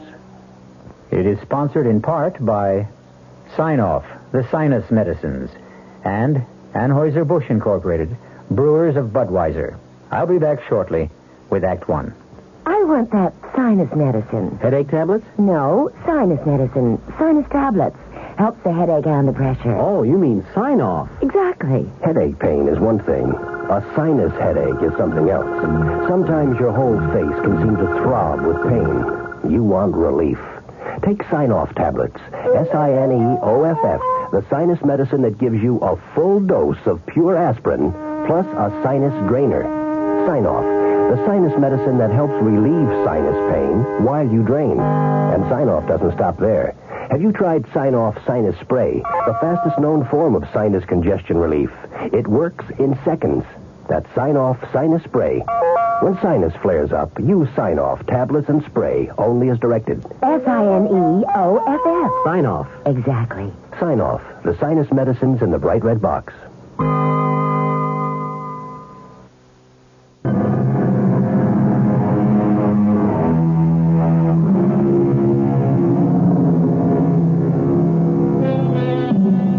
There are men who give more solid thought to the choosing of a car than to the selection of a wife. There are girls who will take more time and care in deciding on a fall outfit than in picking a husband. Who is to blame? A good deal of it can be placed on the shoulders of society, which somehow tries to imply that marriages are made in heaven. This being the case, why bother being too careful down here below? At any rate, let us consider this extremely attractive, newly married young couple driving along a superhighway near a Midwestern city. Why don't we get off the turnpike, darling? Is anything wrong? No, I just thought I'd like a change of scene. Okay, next exit. You're an angel. Well, it's getting on toward lunchtime, and I think this is a town where they have a place that serves the most fantastic sauerbraten. Really? Mm-hmm. A landmark. You know, one of those terribly authentic restaurants. Ruth, dear, you are in for a treat. Except for one thing. What's that? I happen to despise sauerbraten. Uh-oh, I'm sorry. Oh, don't be sorry, dearest. You and I, well, we'll never have days like this again. Days like what? Well, let's call them days of discovery. Days of getting to know each other. Days of finding out about each other. Such as, you don't like sauerbraten. What don't you like? Oh, I like everything. Even artichokes? Especially artichokes. You'll have absolutely no trouble feeding us. I think that's why I fell in love with you. You're so even-tempered. Oh, no, you don't know that for a fact. I may have been on my best behavior all this time. Well, I just can't picture you as anything but... Well, but what? Sweet. Calm. Nice. Well, I tried to keep my temper. I learned what it can mean to lose it. Oh, what happened? Now, that was a long time ago, darling. I found out what it can mean to lose your sense of balance and values, and, well, I plan to make amends for all that. You want to talk about it? No. And I'll tell you why. Oh, no, you don't have to explain. Now, what I'll have to do is explain why I won't explain. Can you follow that? Sure. I have to put it all completely out of my mind. I have to go so far as to convince myself that it never even happened. I understand. And I may have one or two deep, dark secrets of my own. Well, keep them. That's what I dreamed about, to start a fresh, brand new, clean slate. Agreed? Agreed. Now, I tell you what let's do. Let's have sauerbraten anyhow. Oh, no. Well, you have it. I'll order something simple like hamburger. Oh, no, not in this place. Why? Well, you won't enjoy lunch.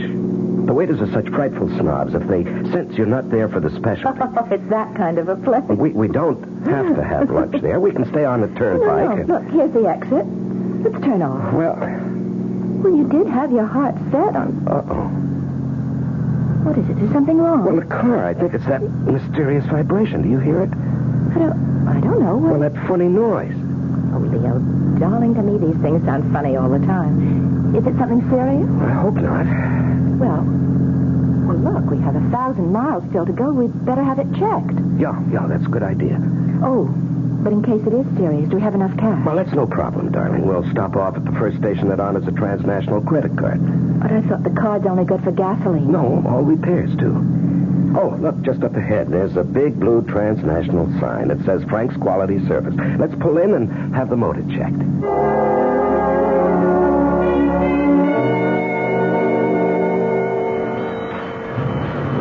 Well, are we in for some major surgery? It's a rocker arm. So what does that mean? Well, it means more labor than anything else, and he's short-handed.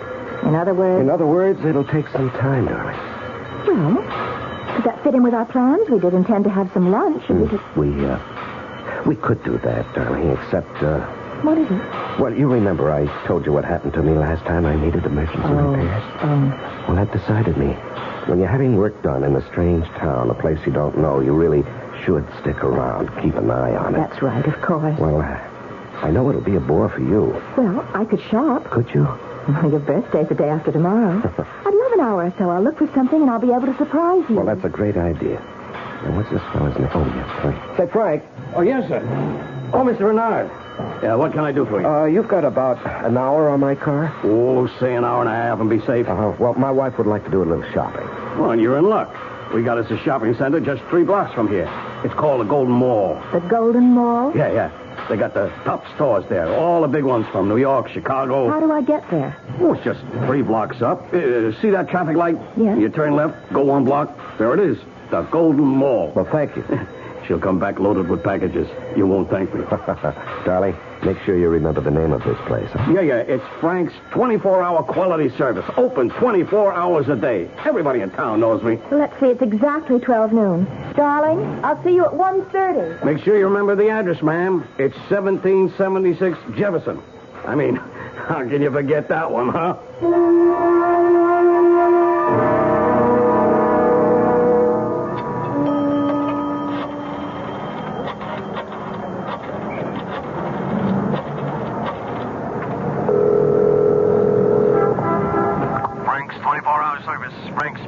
Oh, is Mr. Renard there? He should be having his car fixed.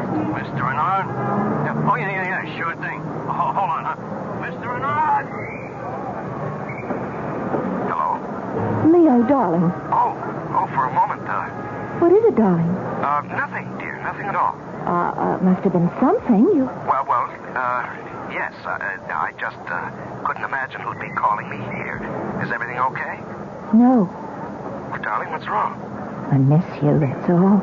You realize we've been separated for almost 45 minutes? Oh. You miss me? Terribly. All right. I just called you up to keep the record clear.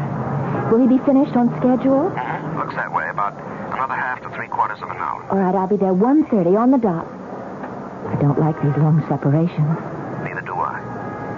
Goodbye, darling. Bye.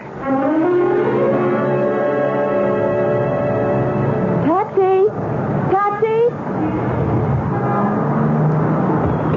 Where to, ma'am? 1776 Jefferson Boulevard. Okay.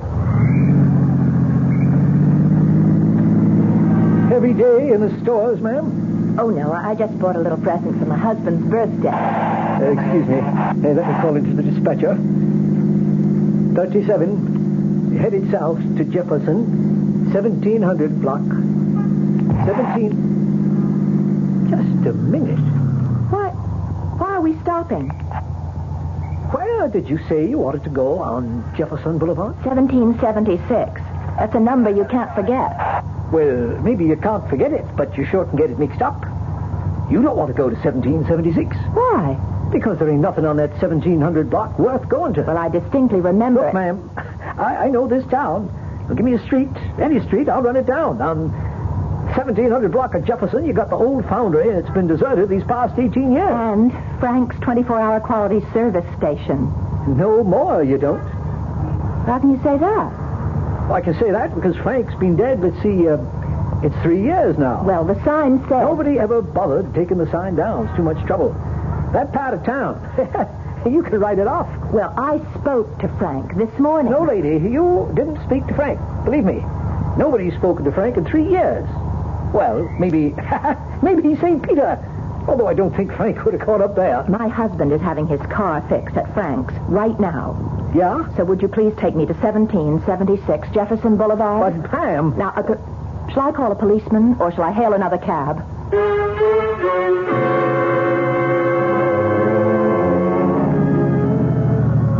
Well, ma'am, here you are. 1776 Jefferson. And it says Frank's Quality Service, so I was right. What were you trying to... Look at what else it says on the windows. Those big signs.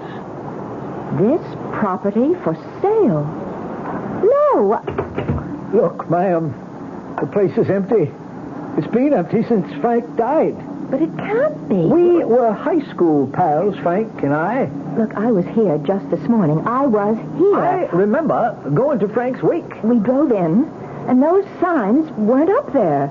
There were cars parked and men working in there, and we went to the funeral. He told Leo, my husband, he told Leo that the rocker arm needed fixing. Ma'am, are you sure you want this place?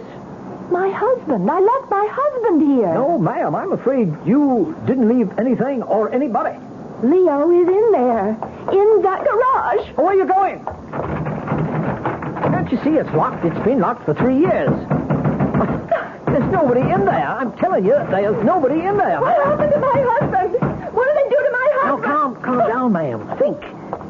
Are you sure this is the same? I'm sure. I know. Don't you try to talk me out of it. I know. I was here exactly 1.5 hours ago. I was here.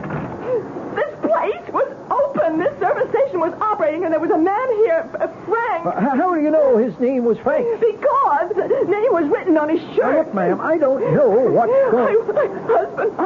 I want my husband. Now, what happened to him? Ma'am, try to hold on to yourself. Don't pass out, please. Don't faint on me. I wouldn't know what to do. Here, let me help you back to the cab. Leo, what did they do to me? Oh, no. 37. Come in, quit fooling, answer me. This is 37. Get me some cops. Get an ambulance. Get everybody over to 1776 Jefferson on the double, huh?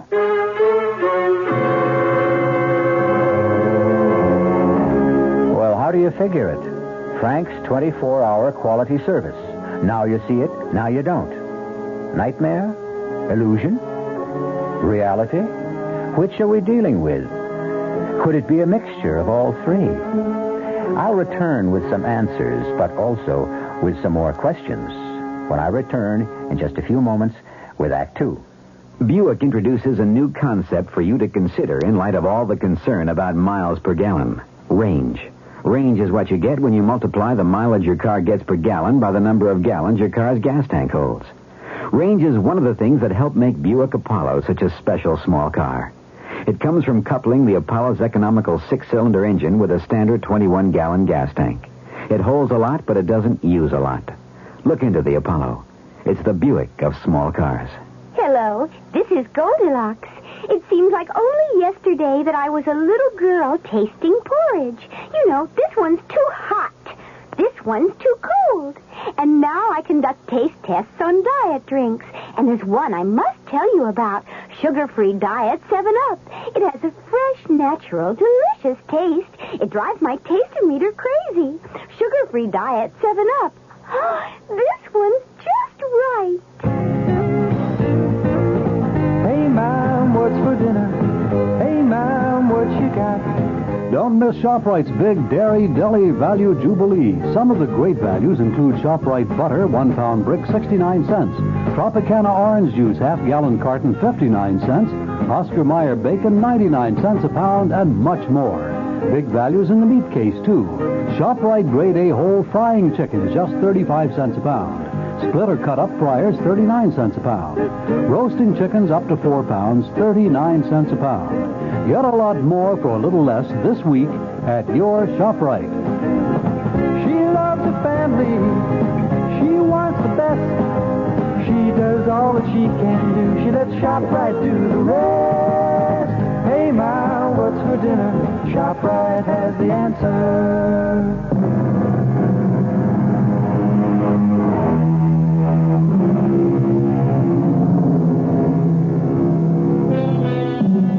Why don't you do some shopping while I'm having the car checked? Asks newlywed Leo Renard of his wife Ruth. Reasonable enough.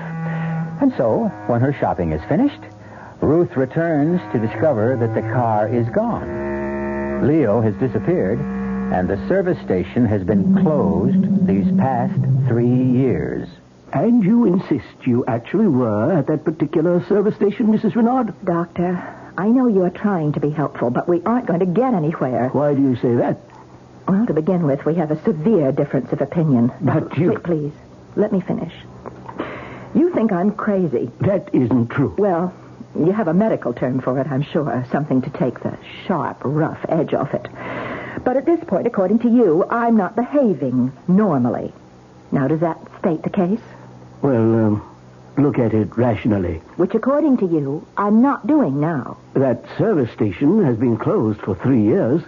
The man who owned it and ran it has been dead all this time. Then how do you account for the fact that my husband and I were there this morning? Would you agree to submit to some tests, Mrs. Renard? I'll agree to anything at this point. I'll agree to anything that will convince you that I am as sane as you are.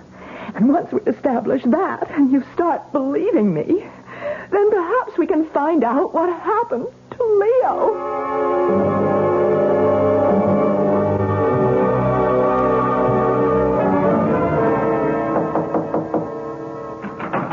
Yes? May I come in? Who are you? Lieutenant Powell, City Police. Well, suppose you can come in. What do you want? I want to help you. Well, you won't help me by telling me I'm crazy. Why would I do that? Because that's all the others can think of. Well, to begin with, you don't look crazy. Well, thanks. Do you have any influence around here? A little. What do you need? What I need is to get out of this hospital. What you need is rest. What I need is my husband. I spoke to the doctors. What did the doctors say to you? You're suffering from shock. I'll buy that. You evidently can't face the fact that your husband has deserted you. No, that's off the mark. All right, tell me about it. Oh, I've already told it to 3 different police officers. Yeah, but I'm the one that counts. How long were you married? 2 weeks. Where? Is all this important? Everything's important. We were married in Reliance City. By whom? Well, what is that? By whom? The Justice of the Peace. His name? His name was Dunley. No, Dunleavy. Well, that's what the sign said. Emmett Dunleavy, J.P. How long did you know your husband? Well, it was one of those love at first sight things. But, of course, you being a cop, you wouldn't believe in that. Oh, but I do. It's the only way. Tell me about him. Well, he was in town on business. What was his business? Why is that your business? Why is that an unreasonable question? Because you don't know and you're ashamed to admit it. That's a lie. Instead of asking, maybe I better tell you a few things. You don't really know what he did for a living, if anything. But that's just... It's all right. You don't have to say anything. Let's talk about the money. The money? The money you gave him.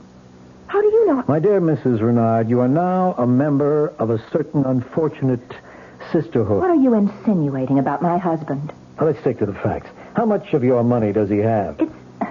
It's not my money any longer. It isn't? No, when we married, we agreed to share everything. And how much did you share with him?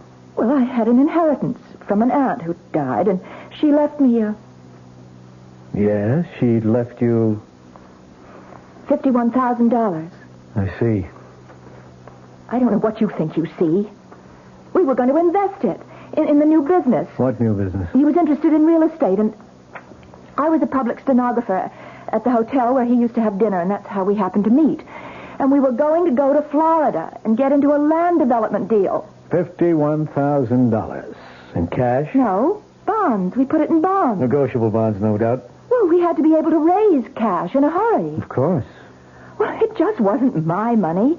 He had close to $50,000 of his own. You know this for a fact? Well, that's what he said. Now, look, Mrs. Renard, I want to help you. I want to find him. Hopefully we can recover all, or at least some, of your money. Why do you insist that he ran out on me? I've told you what happened. You simply can't face the truth, can you? And you've created an hallucination about a garage. Don't you start behaving like a psychiatrist, too. Now, look, the sooner we get you to face reality, the sooner we can get you to think rationally and maybe give us some leads. Look, I told you. What we have to do is get rid of this service station delusion of yours. But it isn't a delusion. I spoke to the doctor. Lying around here in bed isn't doing you any good. I asked him if I could get you to work with me. Now, you can't remain here indefinitely. You're going to have to start some kind of new life for yourself. Are you saying that Leo is... I'm saying, one way or another, Leo is gone. No. Right now, I'll go talk to your doctor. Pick you up in about an hour. Is that all right? Wait. I want to thank you. Yes, well, maybe now you're beginning to face reality. Maybe. Maybe what? Oh, I don't know. I'm so... Sure. It's a bad spot to be in. You're really very kind. No, I'm not. It's just a technique. Don't let it fool you. Well, at least you've made me feel better. You ready to face it? I think so. Whatever it is, I guess I'm ready to face it.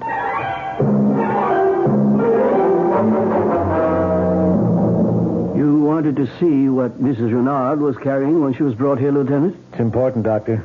Well, we're about to give her things back since we're releasing her. Just her clothes. That's not important. Her handbag. And this package. It's from Milady's. Well, that's the most exclusive women's shop this side of New York. I suppose she believed in treating herself right. Why not? It was her money. Anything in the handbag? Oh, the usual odds and ends. Papers? We couldn't find any. Driver's license? Nothing. No credit cards. No identification. Oh, now that doesn't sound right. Well, she said she was going off just briefly to shop, and she didn't want to be loaded down with a big handbag. So she just took her small purse with some money and makeup, left everything else in the car. There is this snapshot. Must be Leo. He'd have to be Leo. You know something? He looks familiar. He looks familiar because you've convinced yourself he's a confidence man. That's right, he has to be. A smooth, experienced operator, too, which means he's been around, which means he may have done time, which means there's a make on him. His photo's been passed around throughout the country, and I would have seen it, and so maybe I'm remembering it subconsciously. All you cops are getting into psychiatry these days. Is that good or bad? Listen, let me borrow this snapshot. I'll have the boys run it down.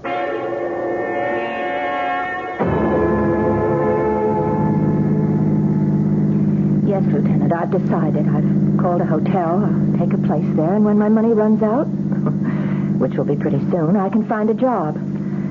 I intend to stay here until... Until what? Until I find Leo or learn what happened to Leo. Now, you say you were married by a justice of the peace in Reliance City. That's right, and I'll never forget the man's name, Emmett Dunleavy. That's what the sign said in front of his house. Who recommended him? I mean, how did you know to go to him? Well, we got our license and we were driving along and we saw the sign. Who was driving? Leo. Go on. Well, that was it. We went inside and we were married. I don't think so. What do you mean you don't think so, Lieutenant? What would you know about it? All I'm saying, I don't think you were married. Now, just a minute. The ceremony was performed. We checked the city hall in Reliance City, and there's no record of your marriage. But there has to be. Ruth Olson to Leo Renard. No record of anyone named Renard getting married to anyone at all. What are you trying to do to me? And there's no justice of the peace named Emmett Dunleavy in Reliance City either. But that was his name. The sign distinctly said that his name... Look, I know it's hard to face so many disagreeable facts all at once, but there's no help for it. Oh, I know what you think. You think Leo is a confidence man who was out to swindle me. I'm going by what appear to be the facts in the case. I'm going by experience. Well, I wouldn't fight you except... Except that you love him. Well, love doesn't make you blind. It's just... Well, one fact I simply cannot account for. Yeah? No matter what anyone says, Leo and I stopped at that service station. No matter what anyone says, it was open for business. No matter what anyone says, there was a man named Frank, and he said he'd fix the car in an hour and a half, and that I'd have time to go shopping. Well, here we are. As you can see, closed, deserted. For rent sign on the window. Face it, Ruth, face it. But it was real. So real. Transnational gas pumps, okay? I called their office. They told me. Hasn't been a delivery here in 3 years since they canceled the franchise because the owner, Frank Walker, had died. But it was real. It was real. Now think, Ruth. What did happen? I just don't know. Oh, God, Lieutenant, am I losing my mind?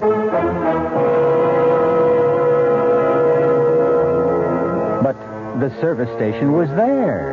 A man named Frank was there. We heard him speak. Or did we? Did the conversation actually take place at 1776 Jefferson Boulevard? Or was it all taking place in the mind of Ruth Renard, whose last name may not even be Renard, since there's no record of her marriage either? I'll be back shortly with Act 3.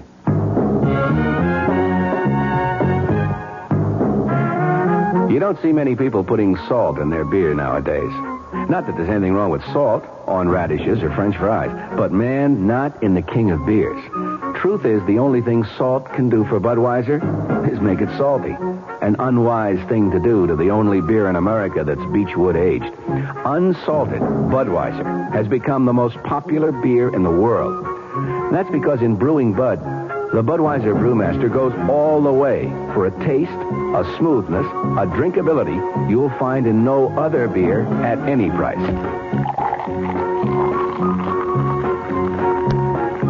And something else you can take without a grain of salt. The fact that when you say Budweiser, you've said it all. Anheuser-Busch, St. Louis.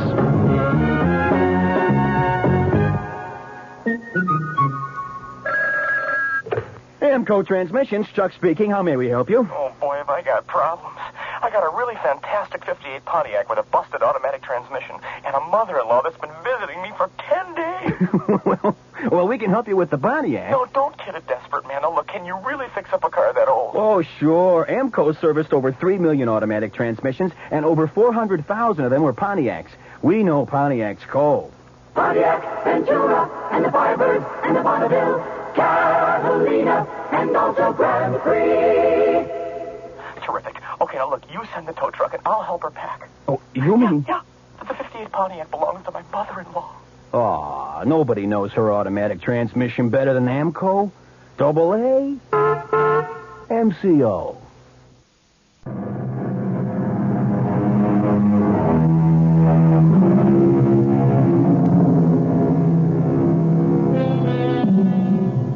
She still insists she left her car there to be fixed under the watchful eye of her husband.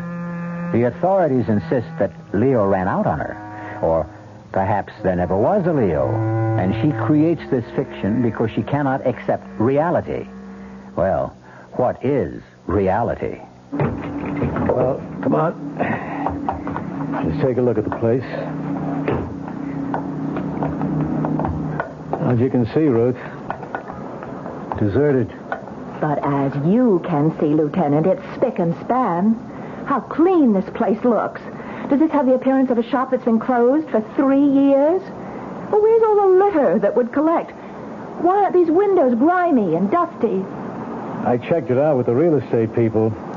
They keep the place shaped up. After all, they are trying to get rid of the place, you know. I was inside this place yesterday. But there's a padlock on the door. Whatever you want to say, however you want to say it, I know this. I was here.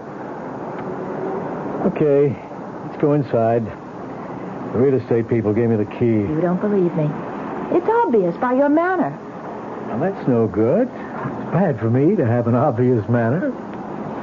Sorry. I know you're trying to be nice. I'm only trying to find some answers. Come on in. Well, does it look familiar? This only makes me more certain.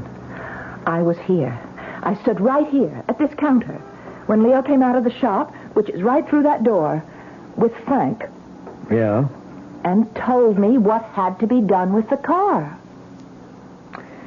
What you're saying is this visit only reinforces your conviction that you were here. Absolutely. Well, let's stay with that for a little while anyhow.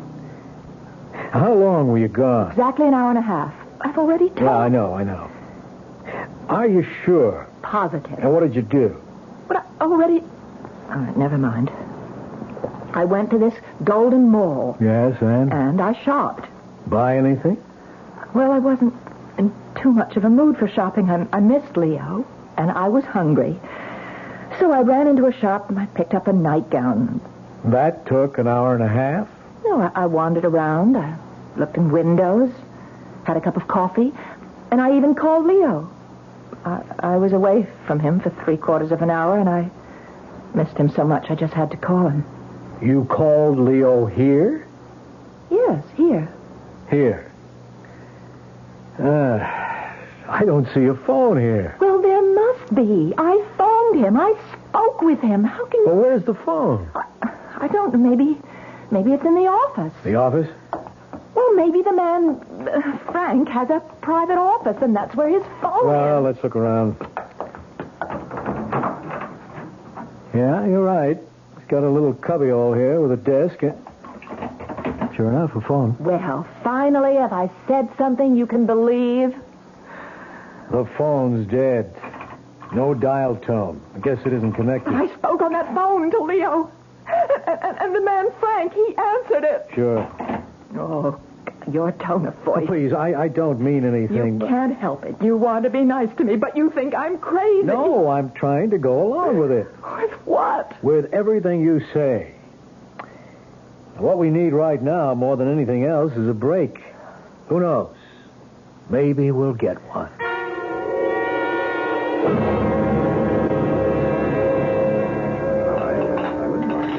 Kind of you to take me to dinner.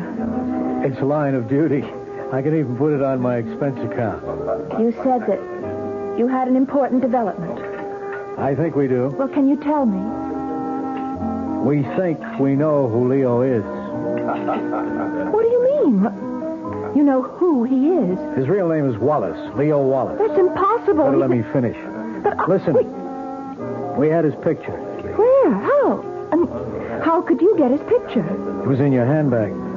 Oh. I ran it through the routine, and there's a very strong likeness to a Leo Wallace, a very skillful confidence man. Oh. Now, Leo had turned in a very big score. He'd flim-flammed some old gent out of about $1.5 million. Well, I don't believe it. Maybe you'd better hear it first. He denied it. The jury voted against him. He got a minimum of 10 years, but there was an appeal. And just a few months ago, they found some irregularities in the trial, and he was freed. Oh. How about the money? The money? The money he's supposed to have stolen.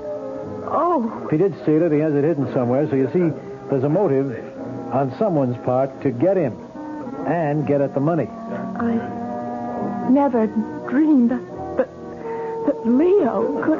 Yeah, well, as I say, we can't prove it. All we know is that your Leo's picture looks like this Leo Wallace. Then I don't have to be crazy. This could have all been just a plot, don't you see? You thought Leo was out to steal my money, and as it turns out, there were people after Leo. They could have arranged the whole service station setup. Well, it's not impossible. Well, then can't you do something? How he could have arrived at this service station is something I'll get to later. The fact is, he did go there. Well, I tell you he did. We did. Now, if only we can put him there, things would make sense. You wouldn't be crazy. We'd have a lead. Why pick Frank's service station? It isn't the first one you came to. It was the first transnational gas station, and that was his credit card. Are you Are you capable of being objective right now? I'm trying to prove to you I am not crazy. Well, pretend for a moment that all this happened to somebody else. Pretend that this is a story I'm telling you. I don't see A young woman tells a cab driver to take her to a non-existent gas station. But I had been there with my husband. We don't know that. We only have your word for it. So, when they arrive, she becomes hysterical and she tells the story you've told us. Okay, we check. We find out there is no record of the girl's marriage. No record of the justice who she claims married her to her husband. And her husband is most likely a notorious confidence operator, newly released from jail. Why would I lie to continue, please. And we know very little about the girl herself. She worked at the hotel in Reliance City as a public stenographer for only a month. There's no family. I lost my parents years ago. I'm an only child. I had one aunt who's dead. Well, everything is so vague. We can't find anyone who's ever seen this girl with her husband. But we stopped at 3 motels between here and Reliance City. No one remembers seeing a Mr. Renard. You can check their registers. They must prove they're Mr. and Mrs. Renard stopped there. Two of the clerks remember a Mrs. Renard. That's because I went into the lobby to sign the registers while Leo took care of the bags. Now, once again, we have that same problem. Admit it now. If this were someone else's story, would you believe it? All right, I know. It sounds like... But if it is a hallucination, where did it start? No, it's real. You said to the cabbie that you bought a gift for your husband. I did. No, you didn't. You bought a nightgown at Milady. Oh, but Why would you lie? Oh, maybe it isn't a lie. Maybe subconsciously you know you don't have a husband, therefore you really couldn't buy him a present. Then why would I have his picture in my purse? You may have found it somewhere. Maybe without knowing it, you fell in love with his picture and... Why is it all so real? I keep tripping you up all the time. Your story has so many holes. For instance, why do you say you called from the mall when that phone has been disconnected for 3 years? But I did call. You have to believe me. Well, that means I have to believe your whole story, all of it. All of it is true. Yeah, and yet I can't check any of it. Wait a minute. There's one part I can check. And if you're telling me the truth about that one little part, then the whole story could make sense. What is that part? No, I don't want to get your hopes up. I'll see you at the hotel. Oh, but I'd like to know... No, there isn't very much I can do about it till the morning anyhow.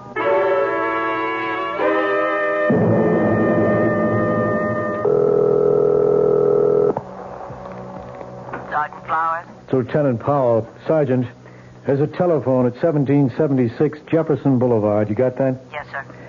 It should have been disconnected for about 3 years. I want you to find out if it was temporarily restored to service recently. If so, by whom? Somebody had to pay a deposit. I want the name and address. Yes, sir. I want that information immediately.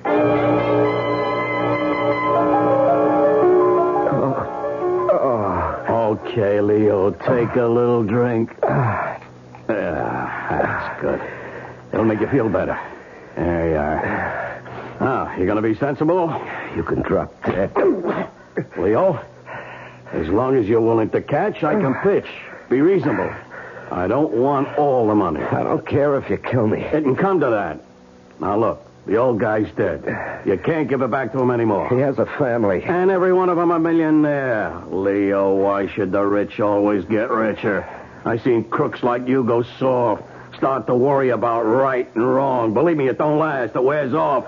I'm only trying to save you from yourself. You punk, I should have recognized you at that gas station. Hey, wasn't it a great wig and a mustache? I look good in it, huh? Leo, back in the jailhouse, I protected you against all those dudes who wanted to shake the secret out of you. I saved your life. You promised me my peace. I'm entitled. I'm entitled. I'll kill you. You punk. You're at the end of the line. You blew it. You blew it. You'll kill me for nothing, and this time they'll send you up for life. Never. You think I'm not going to kill you if you don't lead us to the door? That's wrong. I'll kill you. Go ahead, punk. Go ahead. Please, Leo, don't make me do it. Hit him one more time, punk, and I'll blow your head off. Hey, what? Keep your hands up high where I can see him. That's good. Bill, Eddie, hustle this one down to headquarters. You sucker. We could have been rich. We could have been rich. What do you get out of it this way? So, you're Leo. You all right? Yeah. Takes more than a punk like him. Let me get you untied. I guess she was telling the truth all this time, huh? You understand? Yeah, okay. You're quite a guy, Leo. I have to go to headquarters to book him. I'll need you, too. Sure. I know you want to see Ruth. Why don't I drop you off at her hotel? You'll want to be alone for a while. Yeah, thanks. You can both come down later. There's no hurry.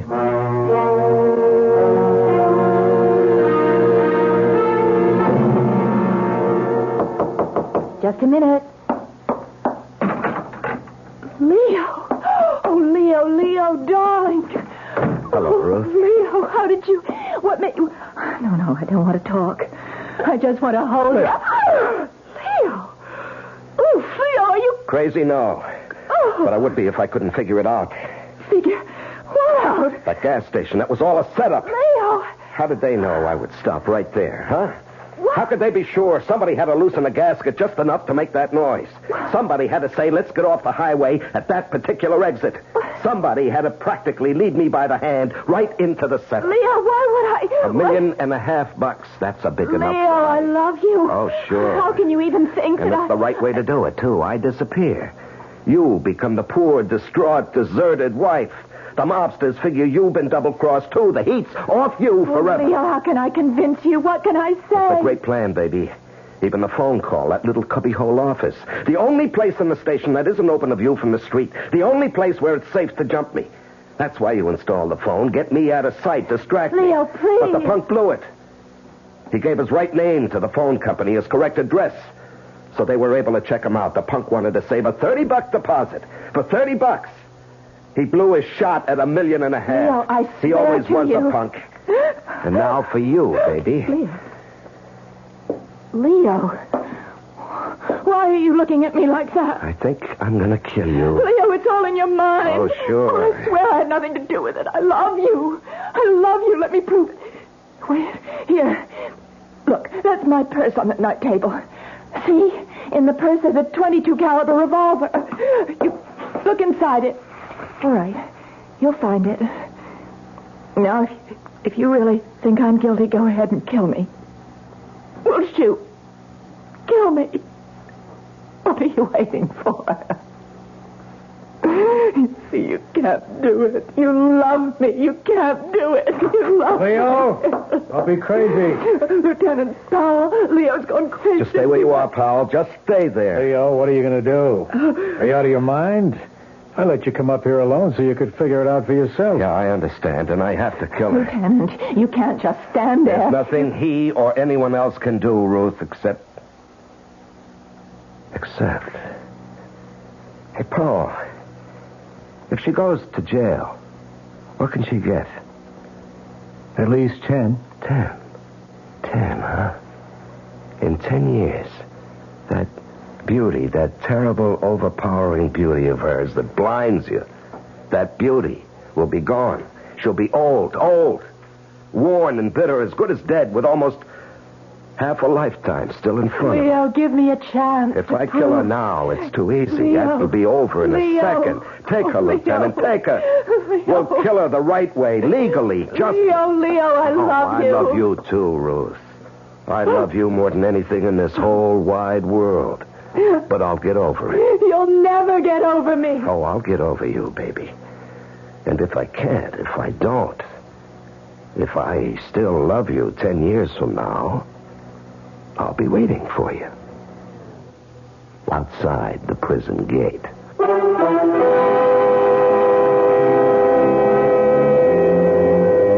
Did Leo get over Ruth?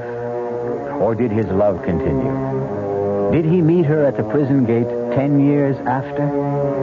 We don't know. It hasn't been 10 years yet. What a story that would make. And we hope all of us will be around 10 years from now to hear it. I'll be back shortly. And now, another story of the ball and chain, as Kellogg's Special K presents The Library. Welcome to the public library. May I help you, sir? Yes, I'd like to check out I'd like to check out Famous Laundromats of the World by Audrey Schnorbart.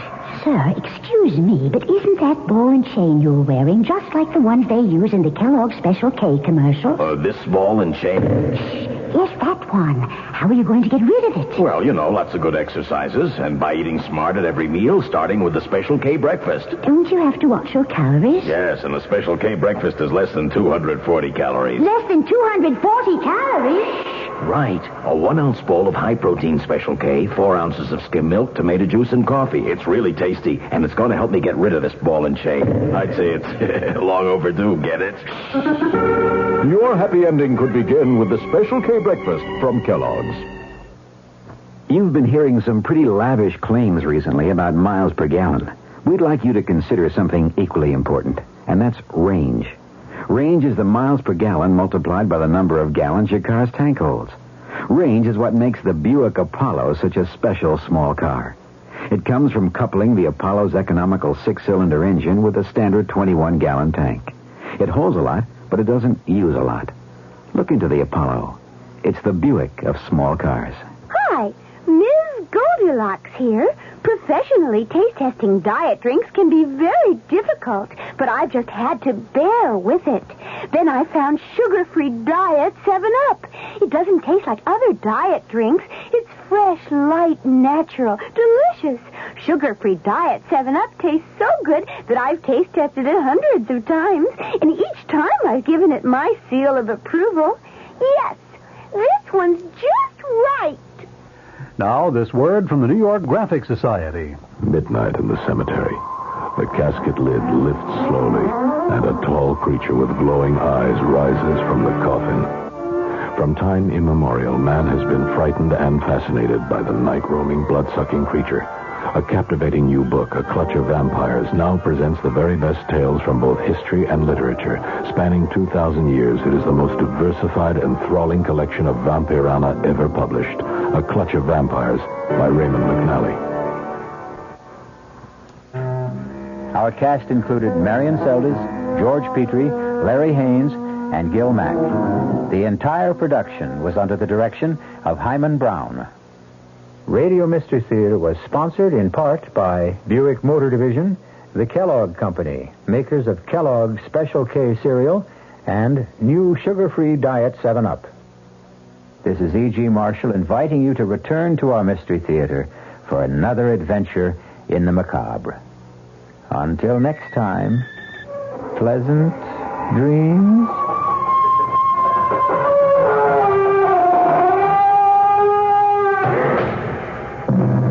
The WR Mystery Theater has been brought to you by ShopRite Supermarkets, where you get a lot more for a little less, and by Suburban Savings, with offices throughout North Jersey. The preceding Mystery Theater program is furnished by the CBS Radio Network. This is WOR New York and RKO General Station. I'm Fulton Lewis in the Mutual Broadcasting System studios in Washington, D.C. Now, my commentary. A team of White House advance men left for the Middle East today in preparation for a trip by President Nixon. The announcement of the formal itinerary for the president is expected to be made by the White House tomorrow. The advance team, numbering more than a dozen and including experts in such fields as communications, security, and protocol, is going to visit each of the half-dozen or so countries that the president is expected to tour. Officials said that the White House is preparing to make a formal announcement tomorrow regarding the president's intention to become the first American president ever to make an extensive tour of the Middle East. His trip's expected to begin next week and last 7 to 10 days, with stopovers in Israel, Egypt, Saudi Arabia, and perhaps such countries as Jordan, Syria, and Iran. The president is scheduled to return to the United States before making a second separate trip to the Soviet Union for summit talks with Kremlin leaders beginning June 27th. In Cairo, sources said that the Nile Hilton Hotel was alerted today to reserve 8 floors or some 320 rooms for the president's visit to Egypt. The alert mentioned starting dates of June 9th or 10th and said that the rooms were to be held for 3 days. There was no immediate comment from either the U.S. Embassy or the Egyptian government regarding those reports. The Cairo press, meanwhile, reported that a special meeting was to be held there on Monday to discuss presidential security during the visit. Here on the home front, the White House continued today its refusal to pledge that President Nixon may abide by a Supreme Court ruling in the Watergate subpoena controversy. Deputy Press Secretary Gerald Warren replied to a barrage of news briefing questions on the matter by saying anything I would say would be irresponsible. He referred to statements by the president's chief Watergate lawyer, James St. Clair, that he is confident that the Supreme Court will sustain the president's position. The presidential spokesman said that the White House would file briefs and make its arguments, but when he was pressed repeatedly on whether the president would abide by a court decision, Warren said, "I'm not going to speculate one way or the other." In the meantime, former presidential aide Charles Colson entered a plea of guilty today to leading an attempt in 1971 to influence the outcome of the Daniel Ellsberg trial. His bargain plea to the new single-count criminal information brought by the special prosecutor's office was met with assurances that the grand jury indictments against him in 2 separate cases would be dropped. U.S. District Court Judge Gerhard Gesell set sentencing for June 21st. That's 4 days after Colson and 4 other defendants were tentatively scheduled to go on trial in Gesell's court for the formal break-in at the office of Daniel Ellsberg, psychiatrist in Los Angeles.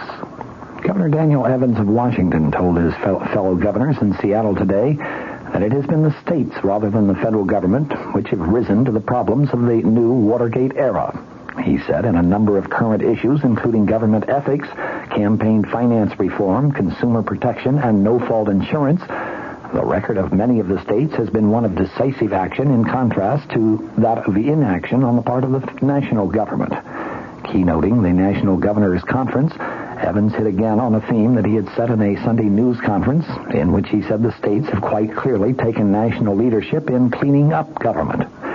Evans said in his speech today, "It has been the states who have responded most fully to the problems of the day. This has been a response not in terms of empty rhetoric without action or visionary promises without dollars. It has been a response which has required executive and legislative courage, sound fiscal management, plus a willingness both to listen and to act. It has required the states who do not have the luxury of the national government to increase the money supply or to engage in deficit spending, to increase their budgets and to raise the necessary taxes to meet the requirements of the people." Evans then called on the governors to increase their initiative and play a stronger role in the creation of federal policy and federal programs.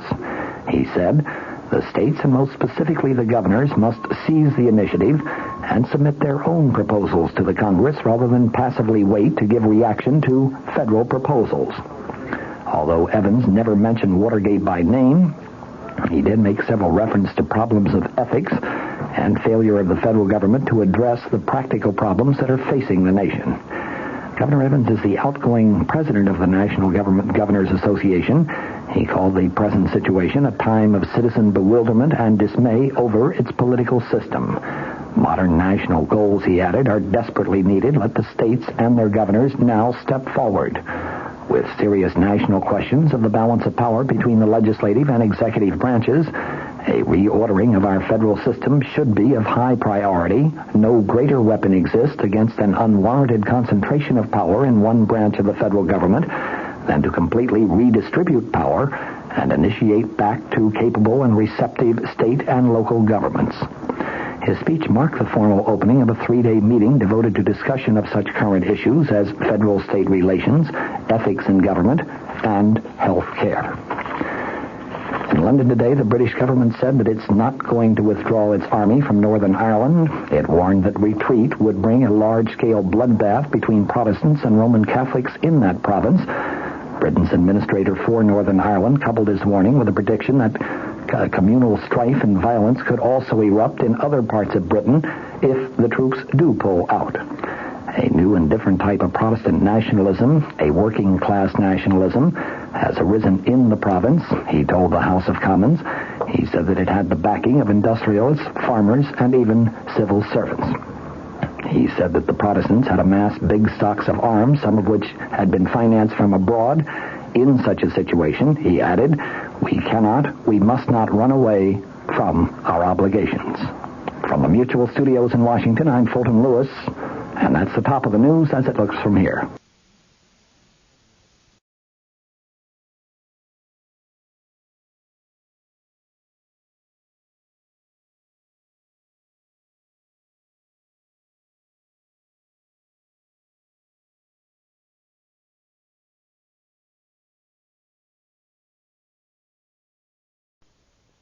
Theater.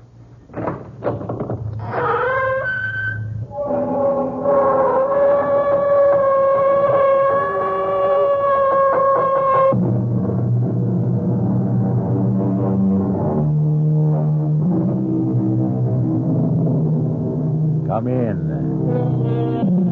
Welcome. I'm E.G. Marshall. Join me in a journey over a strange terrain. A terrain filled with terror and clouded by suspense. And ask yourself, how long is a minute? What is eternity? And learn, perhaps, that one can be as long as the other. Our mystery drama, An Occurrence at Owl Creek Bridge, was adapted from the story by Ambrose Bierce, especially for the Mystery Theater by Sam Dan, and stars William Prince.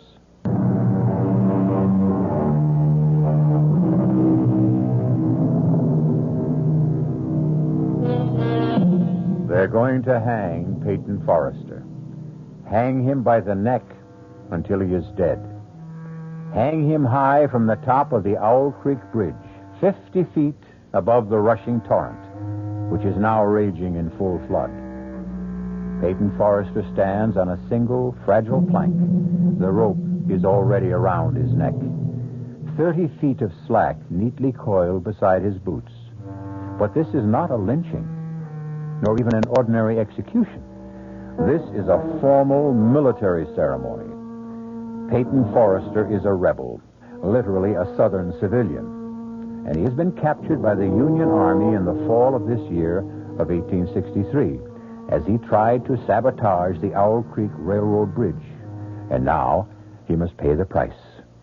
Actually, the only distress evident in the entire scene seems to be manifested by a young soldier who, with his corporal, is stationed some 10 feet from Peyton Forrester, where they serve solemnly as his guards.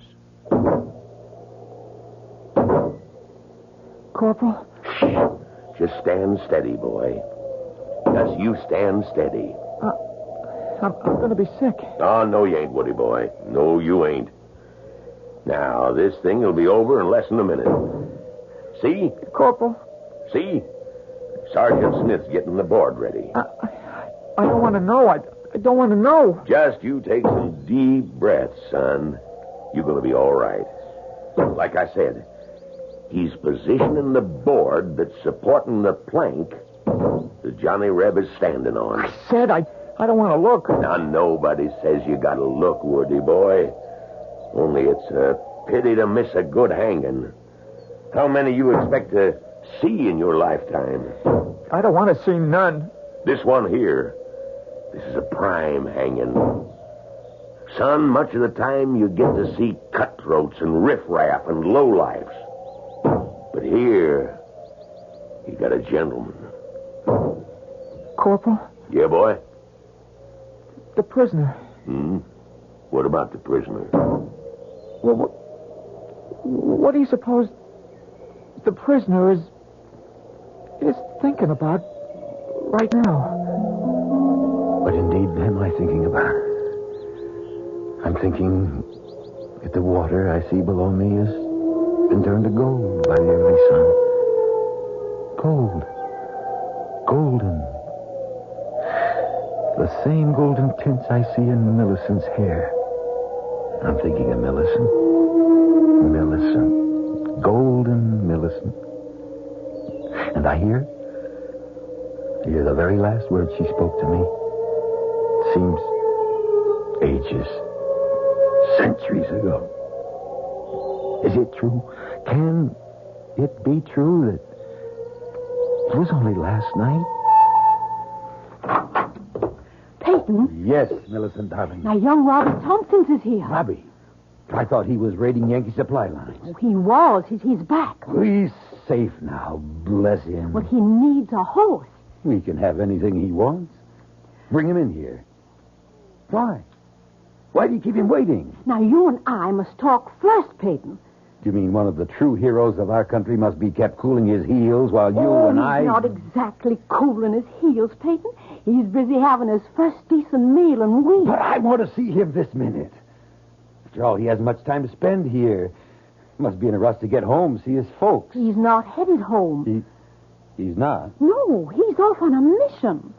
What do you mean? Well, it has something to do with blowing up a bridge someplace. Well, then he needs help. Peyton, I was afraid... I've been sitting here doing nothing for almost 3 years. Now, that's not true. You've been raising food and you've been growing cotton. While better men have been getting killed. Now, what you're doing is more important. And safer and Well, easier. it's not your fault the doctors say you're unfit to serve. But I'm fit enough to help Robbie Tompkins blow up a bridge. Oh, Peyton, darling. No, honey. You know I can't shirk if there's a job to be done. You've got your job. No, honey. It's not enough. Don't go. What are we arguing about? He hasn't even asked me. He'll ask you, Peyton. He'll ask you. Well, then, I've got no choice. Please listen to me. You've always been a man of honor. Now, be a man of common sense.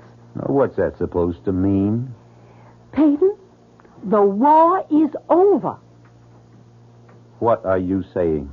We have been bled white at Gettysburg. The war has just begun. Peyton, for 6 months, maybe a year, there'll be more slaughter, but it'll be for nothing. The war is over. Don't say that. But it's the truth. Millicent, don't you believe anymore? I believe we need a miracle. Then we'll have a miracle. We'll work harder. We'll fight harder. We'll pray harder.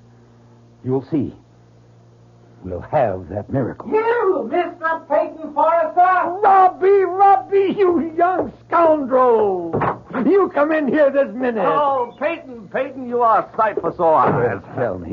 Tell me how you outsmarted the Yankees. You tell me everything. Later, right now, I need all the darkness I can get. Hey, well, what's this about a bridge? The railroad bridge at Owl Creek. Are the Yankees at Owl Creek already? That bridge must be destroyed, Peyton. One little barrel of gunpowder? Under the truss? On this side of the river? I figured you'd know the exact spot. And I've got the gunpowder, too. Fuses, all we need. Peyton, Jeff Stewart's cavalry's here. Darling, by the time we explain it to General Stewart, we could turn the whole entire bridge into burnt matchsticks. Now, Robbie. Yes, sir. You go round the back. Get yourself a horse. You'll leave in 5 minutes. Yes, sir. Peyton. Honey, you know I have no choice. But I hear the Yankee general has issued an order. Any civilian caught interfering with the railroad, the bridges, the tunnels, the trains will be hanged. I know, Millicent. We do the same. But I beg you not. Darling, you know what I must do. But you have children. Am I the only father in the South? Peyton, I won't let you Millicent, go. Please, help me. What can I do to... Pray for me. Pray for the miracle.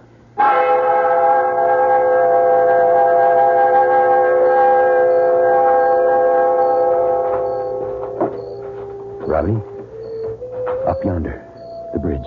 We must be right in the middle of the Yankee camp, Peyton. Keep low to the ground. They won't see us. So I said to Mama, I promise I ain't going to take up with any bad women.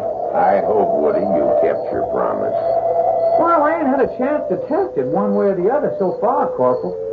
To tell the truth, Woody, actually there ain't no such thing as a bad woman. That should be a corporal. Maybe 5, 6 men. Let's move to the right. Now. Hey, Corporal, you hear something out there? Son, you start seeing Johnny Rebs behind every tree and we won't get a wink of sleep. Yeah, but I'm sure I heard... Spence is supposed to be pulling guard duty out there. Hold it, Robbie. There's a sentry between us and the bridge. Now I see him. Headed this way. We have to get rid of him. I'll do it. He doesn't know we're here. As he walks past, I'll jump him.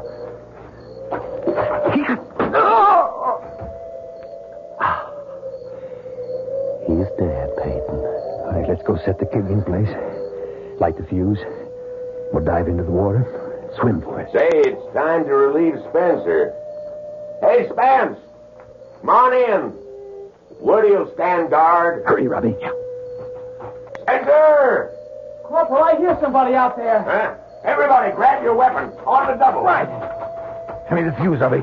There they are! Hold! Robbie, I'm hit, Peyton. I'm hit. Robbie, let me. No, run for it, Peyton. Hold your fire. Run for it. We can take them alive.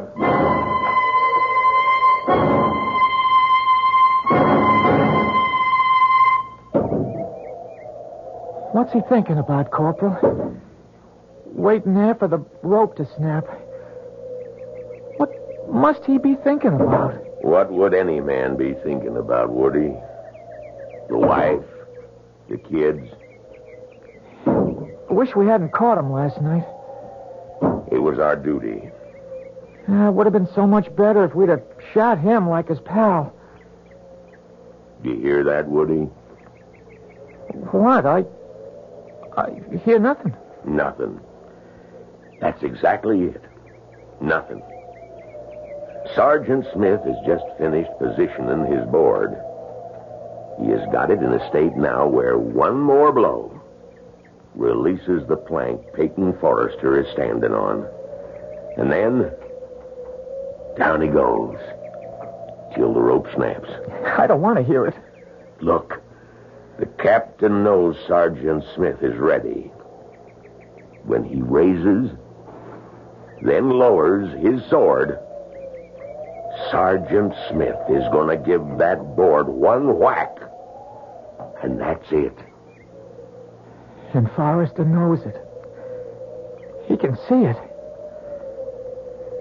What must that man be thinking about? I'm no longer thinking, son. I'm praying. Praying for a miracle. I'm praying the rope is going to snap and break. And I'll get my hands free. And I'll fall into the river. And it'll carry me swiftly away from here to safety. That's what I'm doing, son. I'm praying. Praying for the miracle. Sister Millicent is praying. Just you're praying, too. I can tell by your voice, son. You don't want me to die this way. With all of us praying, has to be a miracle. Has to be. Oh, dear Lord. The captain, he's raising his saber. Woody, you don't have to look. He's bringing it down. Goodbye, Johnny Reb. Corporal, look, the rope! The rope! It snapped, it broke! Is it broke? It's a miracle. The miracle! Get my hands free. Roger, I've got to get him free. Come up for air. Dang it! Cord's loose. I'm free. Free. Air. I need air. There he is, moving downstream. Captain, there he is. Shoot! Fire away, Yanks. Fire all day, Yanks. Fire everything you got. You won't hit me. You can't hit me. It's a miracle. You can't shoot a miracle.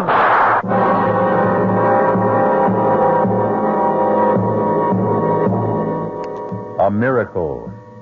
Perhaps if you want something strongly enough and pray hard enough, the rope can break, the rifles can miss, and you will not drown in the raging torrents.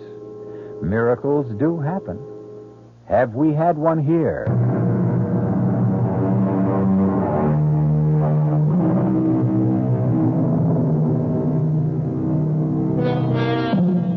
It is late in the year 1863. Peyton Forrester, a Southern civilian, has attempted to sabotage the railroad bridge high across Owl Creek.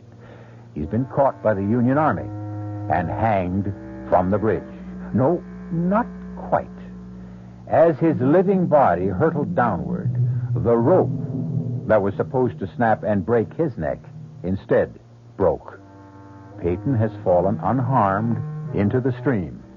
A squad of soldiers is in rapid but futile pursuit. It's a miracle. Miracle. You can't shoot a miracle. Spread the alarm. He's escaped. I've got to get to General Stewart. I've got to. If we destroy the bridge, the whole Yankee army on this side will be cut off. No supplies, no ammunition. I've got to get to Jeb Stewart.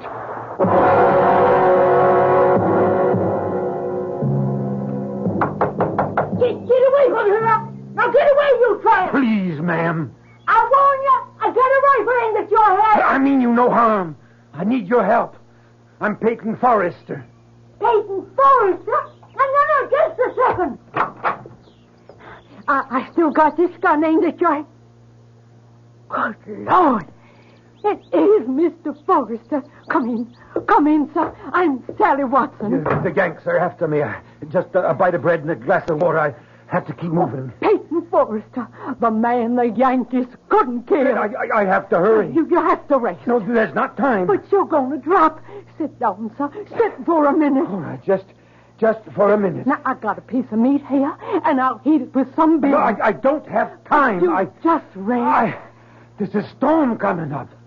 Storm? You can hear the wind. I don't hear nothing. Can't you hear the whistle of the wind? But the whole Yankee army's out looking for you, Mr. Forrester. Where's General Jeb Stewart? I reckon he's a good 10 miles southwest. I've got to get to Stewart. Now, first, you have something to eat. How far the Yankees come since last night? Well, I hear they're past Tuckersburg. Well, then that means they've already reached my place. I can't just sit here. Now, just have something to eat. You have to do enough traveling. Look, down the road. Yankee patrol. And it's headed this way. Oh. Better not be found here. You have to hide. Where? In the cellar. No. It's the first place they'd look. It's only safe. But if they find me here, you'll be shot for sheltering a fugitive. They won't shoot a woman.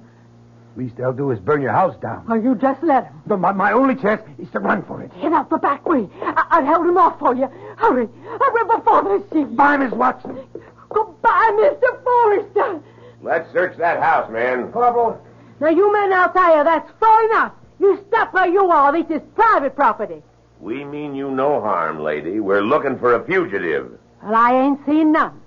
We're obliged to search your house, ma'am. You just stand where you are. I know how to use this rifle. That's another thing, ma'am. Civilians ain't supposed to have weapons.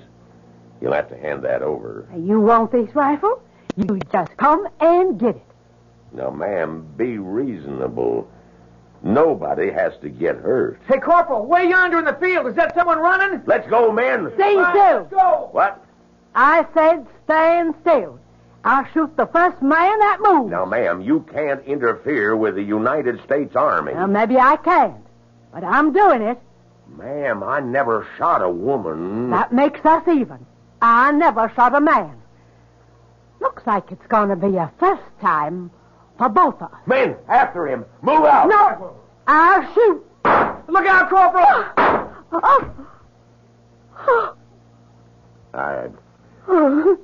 I'm sorry, man. I'm awful sorry.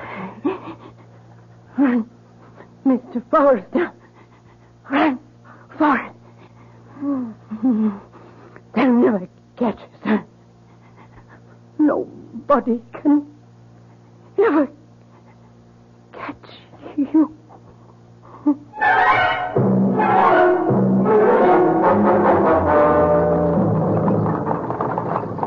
Rayburn. John Rayburn. Whoa! There. Rayburn. Hey, it's Mr. Forrester. Rayburn. The Yankees are after me. Oh, you don't have to worry about the Yankees, Mr. Forrester. They can't kill you.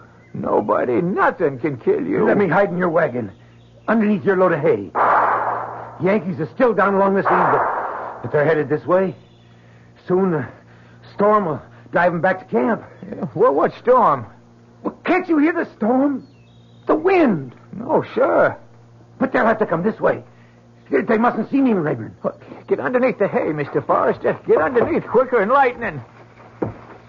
Hey, you all set, Mr. Forrester? Let's get. Come on, you broke down, bandy-legged polecats. Get up!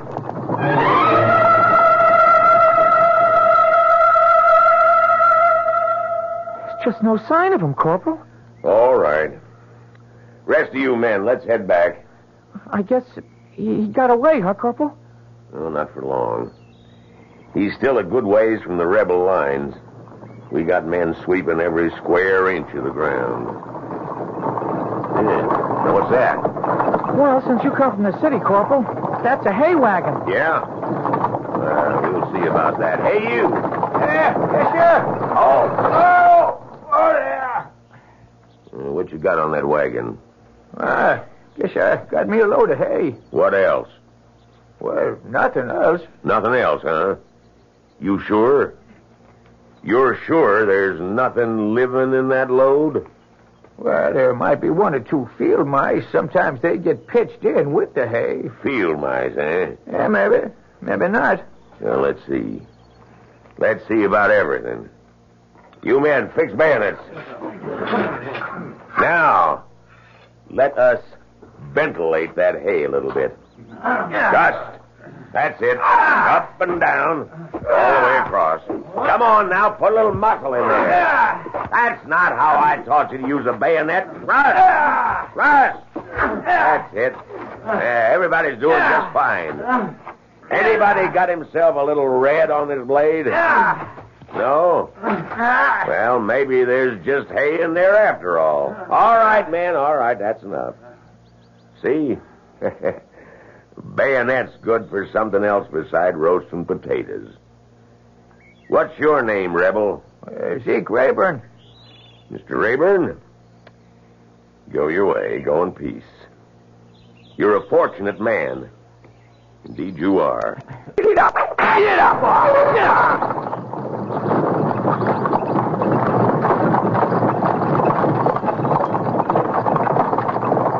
Mr. Forrester.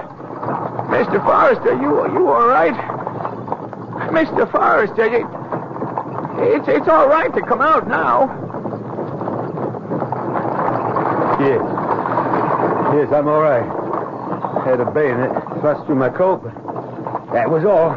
Oh, the Lord be praised, Mr. Forrester. The Lord be praised. You better get your load in before the storm hits, Rayburn. What storm, Mr. Forrester? Well, don't you hear it? Hear what? The wind. Can't you hear it whistle past your ears? No, sir. It must be my imagination. We're lucky there was infantry soldiers. What do you mean? There was cavalry. Well, they might have decided to take the hay for their own horses, and then it would have been all over for you. Yes. How far is it to our lines? Well, it's no more than 1.5 miles, but here's where we start running into patrols. You'd be better off on foot. At least you'd have trees and bushes for cover. You're right. Oh, there! Thank you, Rayburn. I'm grateful. It's all of us who ought to be grateful to you, Mr. Forrester. Everybody's talking about it. It's like a miracle. Yes, Rayburn. It is. Now, you keep to the line of trees on your left. You follow them into a little ravine, and on the other side is Jeb Stewart's cavalry. Goodbye, Rayburn. Goodbye, Mr. Forrester.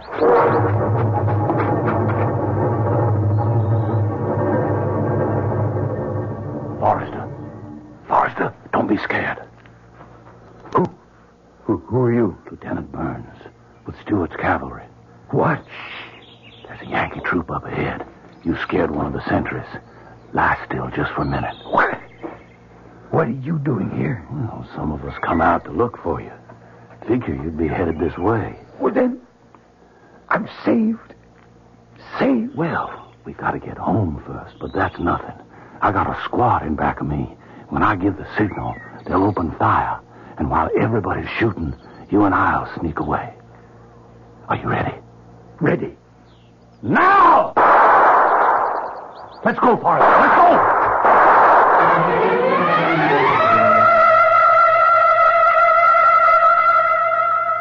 Peyton Forrester. General Stewart. Mr. Forrester, let me shake your hand. Word of your exploit has spread through the entire South. Sir, I can only say I prayed for a miracle. And we needed it. It's been a dark year for us. But now men, women throughout the country are taking heart once more. Thank you, sir. You had to make your way through an entire Union army to get here. I had help, sir. Loyal Southerners fed me, sheltered me, and even fought for me. We're going to win this war, Forrester. I've never been as convinced of it as I am now. I see new spirit in all my men. And it's all due to you. I only did my duty, sir. And, well, no. No, I can't say I did my duty. I failed. You failed? Yes, sir. I didn't accomplish my mission. Robbie Tompkins and I set out to destroy the Owl Creek Bridge. Robbie's dead, and the bridge still stands. The explosion was not strong enough. The bridge must be destroyed. But I don't have the men. But you don't need men. Oh, it's strange. What's strange? The wind feels like a storm, and yet the trees are still. Why do you say I don't need men to take Owl Creek Bridge? The wind. Why is the wind howling like that? Why don't I need men, Forrester? Because I'm not talking about an assault. Just give me one volunteer, and we'll accomplish what Robbie and I set out to do last time. You'll never get near the bridge. General, the Federals have at least 3 divisions this side of Owl Creek. If we destroy the bridge, we cut their only supply line. We have them in a trap. You think you can do it? It's part of the miracle. The bridge, it was meant to be destroyed. That's why I was saved. So I could try it again. And this time, succeed.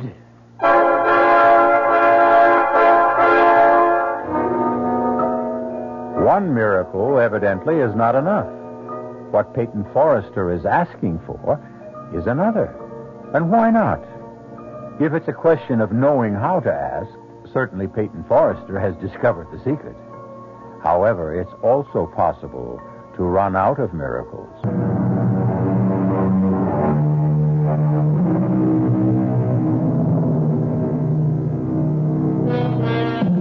The first time Peyton Forrester tried to destroy the Owl Creek Bridge, the Union Army caught him and tried to hang him. But Peyton prayed for a miracle, and somehow the rope broke at just the right moment, and he fell into the river unharmed. He has made his way to General Jeb Stuart, who has given him the gunpowder to try it again. I'm your volunteer, Mr. Forrester. Lieutenant Burns, you realize this mission must be performed in civilian clothes. Well, I'm aware of that. And you know the penalty if we're caught. Same penalty we exact from the Union spies that are caught, Mr. Forrester. We'll need the powder and the fuses, and I'll need some hair to make a false beard and mustache. What's that, sir? I should have a white shirt, and so should you, incidentally. Well, why, sir? Burns, do you know anything about medicine? No, sir. Yes, you do, Burns. You're a doctor. Me? We're both medical men. You see, my face is well known. I'll need disguise. I need a way to march up to that bridge as bold as brass. But how, sir? I told you. We'll be a pair of medical doctors. But who's going to believe us? Everybody. Why shouldn't they? We'll even have the proper papers.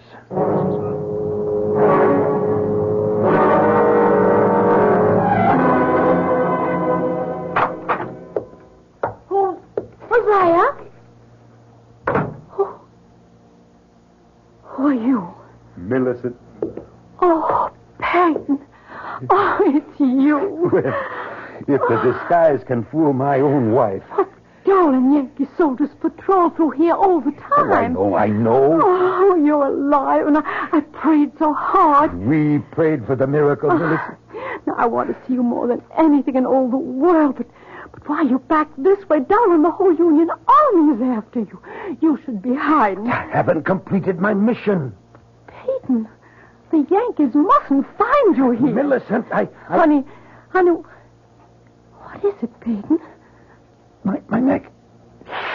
Something seems to be rubbing against my neck. It's something stiff, something sharp. Oh, you're not well.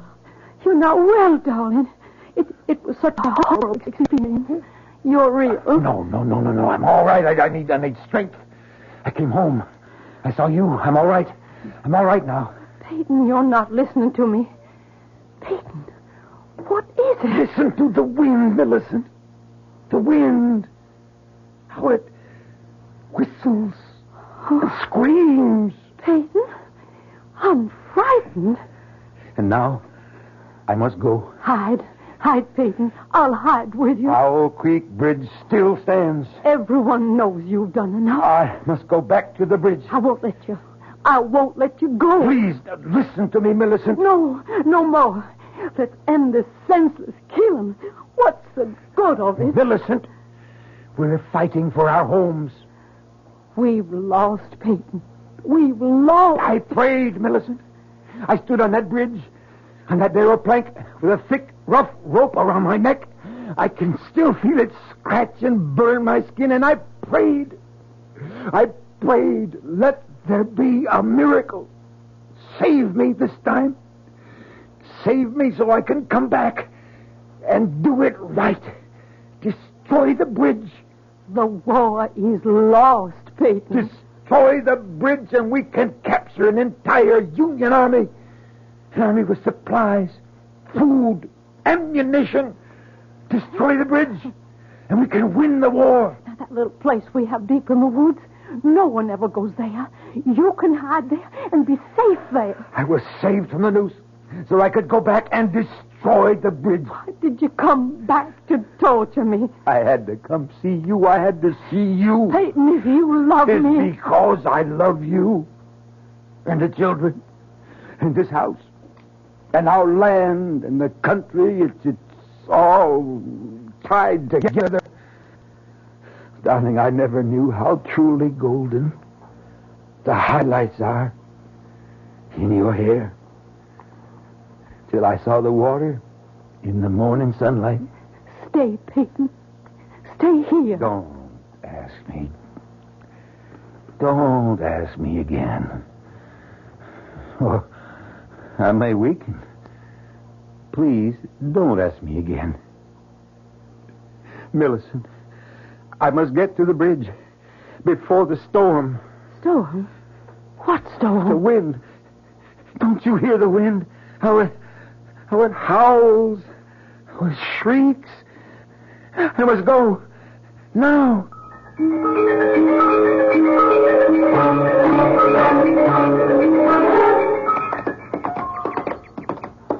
Mr. Forrester, what is it? Shouldn't we stop for a rest, sir? There's no time. But the horses, they could use a breather. We have to get there before the storm. Sir, there's no sign of a storm. Oh, I can feel it. I can feel it coming. The wind's getting stronger. The wind, sir? It's a gale. But Oh, look. Where? Up ahead. That's the Yankee picket. All right. Well, sir, let's turn off the road before they see us. But Lieutenant Burns, we want them to see us. Now be calm. Just act calm. Yes, sir. Remember? You're a doctor. Yes, sir. I'll try to remember. Be casual. Be natural. But suppose... Suppose what? Well, suppose they decide to search our bags. Oh, no, they won't do that. These are our medical supplies and equipment, remember? Yes, sir.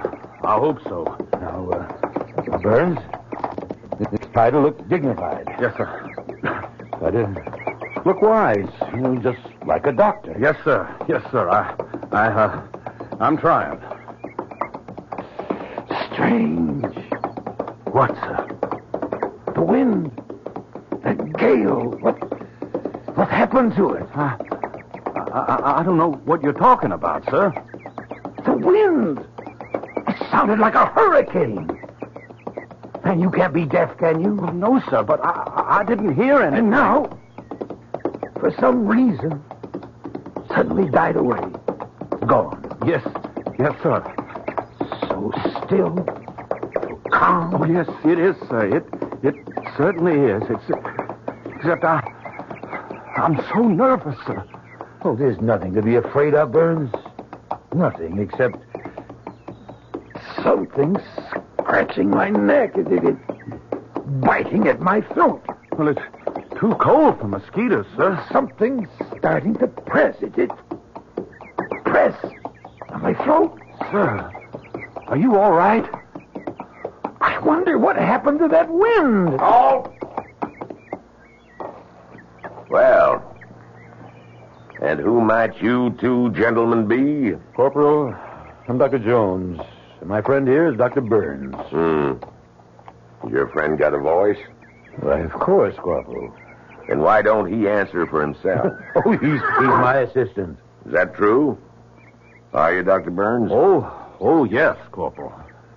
Well, let's see what we got here.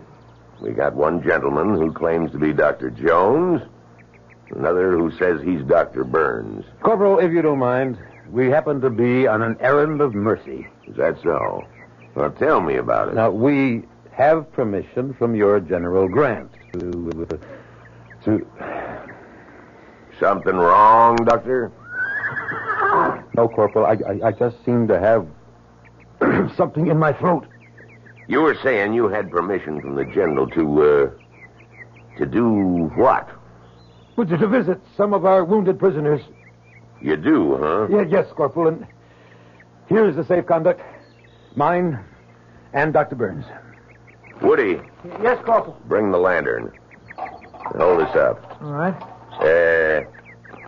See what it says, Woody. You're better at reading than I am. All right. The bearer of this safe conduct is to be permitted free passage within the lines controlled by Union forces in order to perform medical errands of mercy. Signed, U.S. Grant, Lieutenant General. That's what it says, Woody? That's what it says, Corporal. Hand them back their papers. Woody. What is it, Corporal? What are you looking at, Woody? Me? What are you staring at the doctor for? Well, I'm not... That is... Do you know him from someplace? No. I mean, where would I know him from? Well, doctors, be on your way. Thank you, Corporal. Magnificent. I can only say, sir, that you were magnificent. We have to get to the bridge. Quickly. I could never have handled it that way, sir. Hurry. The bridge is just ahead, sir.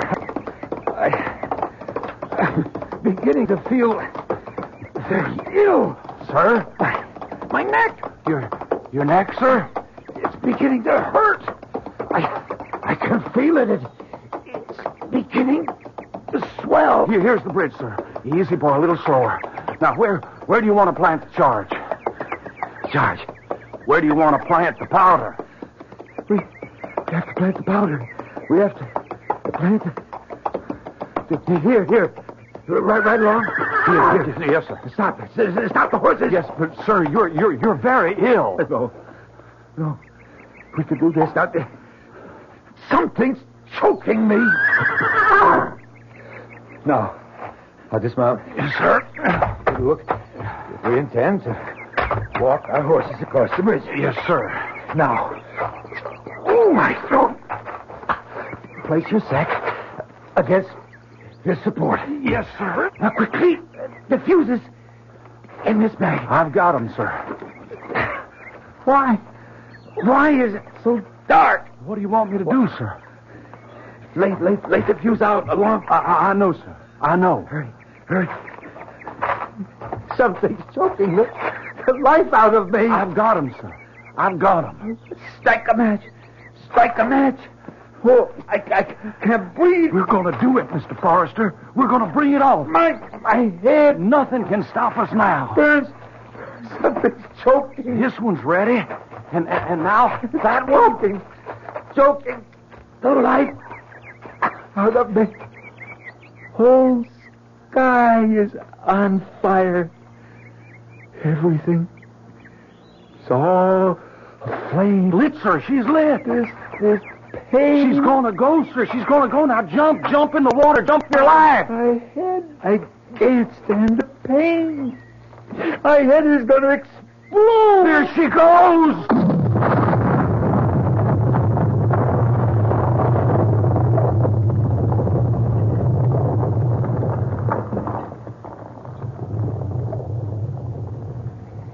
Is it over? It's over, Woody. It's all over. I saw him drop. I closed my eyes. I couldn't bear to see the rest. Well, it's all right, Woody. Corporal, that drop through the air, that drop at 30 feet before the rope snapped tight. What do you suppose he must have been thinking? It only took a couple of seconds. I don't suppose he had time to think about nothing.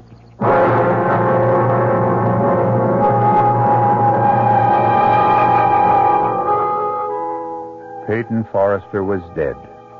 His body, the neck broken, was swinging gently from side to side, suspended from a timber of the Owl Creek Bridge. Swinging gently, swaying gently, turning and twisting gently in the fresh, cool morning breeze above the gold-tinted water of the river below. Our cast included William Prince, Mildred Clinton, Jack Grimes, Leon Janney, and William Redfield. The entire production was under the direction of Hyman Brown. This is E.G. Marshall inviting you to return to our Mystery Theater for another adventure in the macabre. Until next time, pleasant dreams.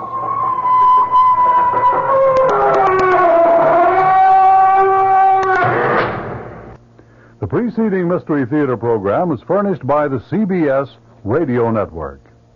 And now here's a scene from tomorrow night's tale on the WOR Mystery Theater. Reverend Stokes, I don't want a theological debate. I want you to tell your congregation the truth. And what is that, Dr. Stabler? That my son Michael conducts his lab experiments for scientific purposes. And shall I ask him to believe in coincidence? What coincidence? That a peaceful town is ripped apart every time your son returns. That cattle die for no reason at all. That we are suffering epidemics and the worst drought in our history. All because of coincidence? Yes. This is the 20th century. What else could it be? Ask your son, Dr. Stabler. Ask your son, Michael, if he's just doing lab experiments. That's tomorrow night following Fulton Lewis at 7 o'clock right here on WOR Radio, the Talk of New York. Here are some items.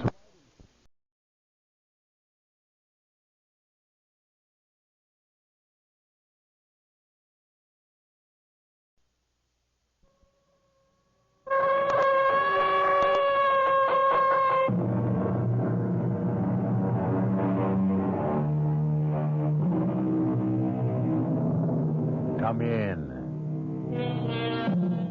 Welcome. I'm E.G. Marshall. Once again, I would like to lead you through the terrifying, suspenseful world of the imagination.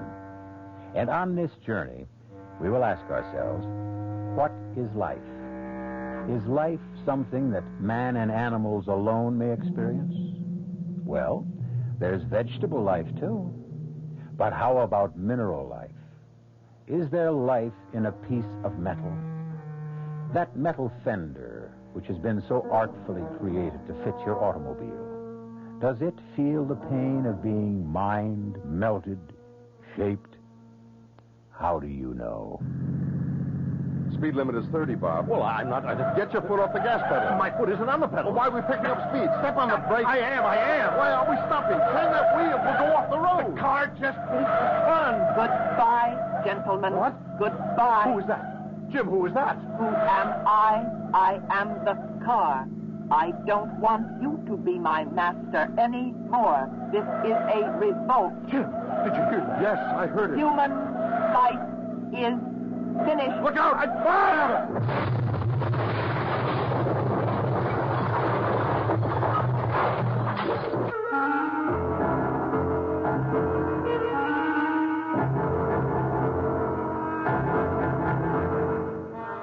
Our mystery drama, Darling, Deadly Dolores, was written especially for the Mystery Theater by Sam Dan and stars Nat Polan and Marion Seldes.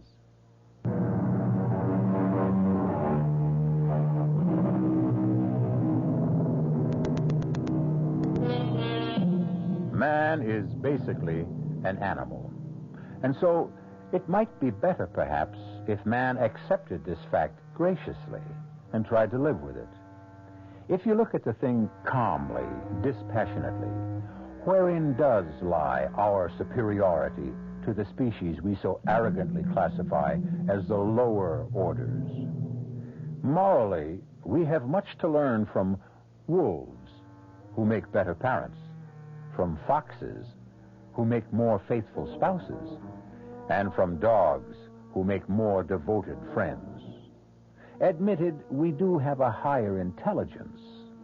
Perhaps that is precisely the problem. Man, the intelligent, is never happy unless he is developing, making better, improving.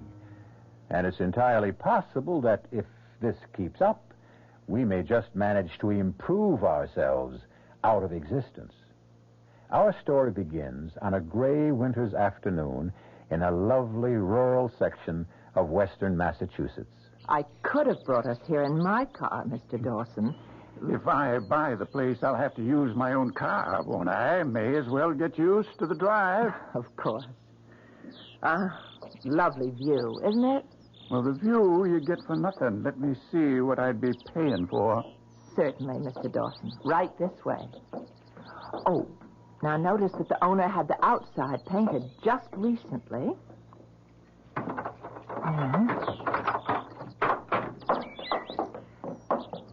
And this is your center hall entrance.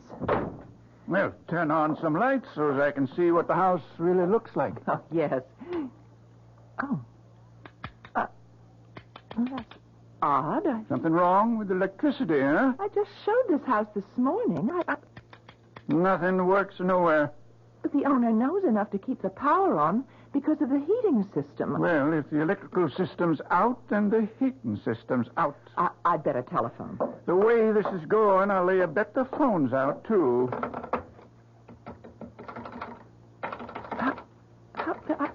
This is... I just don't know what to say. Phone's dead, huh? Well, I can't get a dial tone. Then where are we? Light, heat, phone... I guess the plumbing won't be working neither. But just 3 hours ago, everything was perfect. Well, I don't want to take up too much more of your time. Well, let me at least just show you through the... I'm afraid not.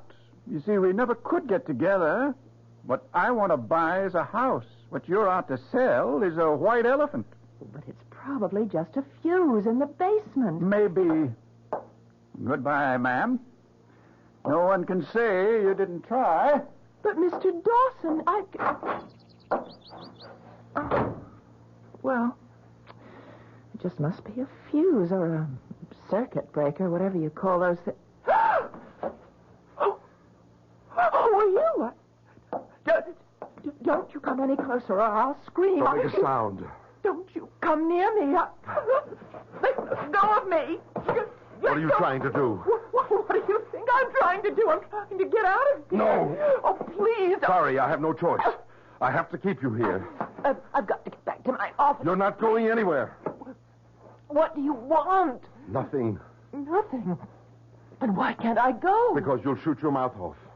I'm not anything you may think I am. I'm not a criminal. I'm not a maniac. I'm not an escaped convict. All right, then why are you afraid that I'll tell someone that you're here? There's no point trying to explain that to anyone. Now listen, if you intend to force me to stay here, I have the right to ask... The one place where I thought I could... Why did you have to come here?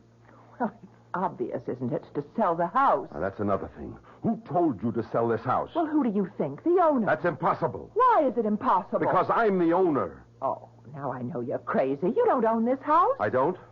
Well, who does? Mrs. Carrie Townsend. She only owns half of it. I'm her brother. Oh, then you're Dr. James Elliott. Yes, that's right. You're the mad scientist.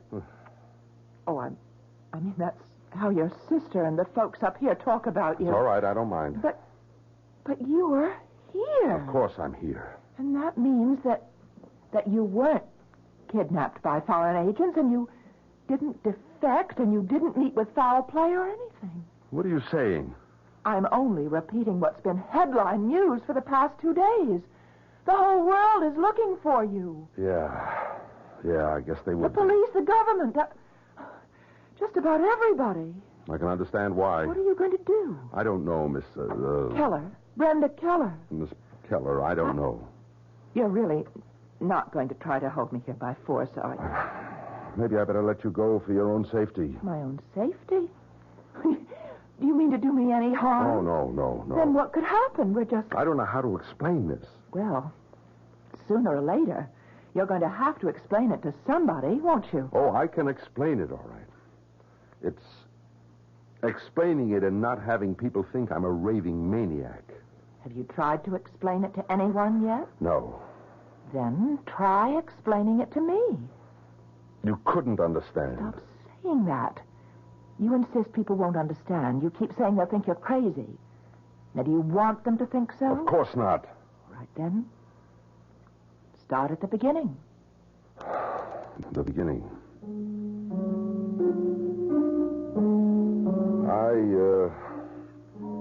I'm working on a top priority project. It's highly secret for the government. It has to do with a weapon. I guess it's the ultimate weapon. Anyhow, it's all mathematics and physics and things you wouldn't understand. I don't think there are 6 people in the entire world who...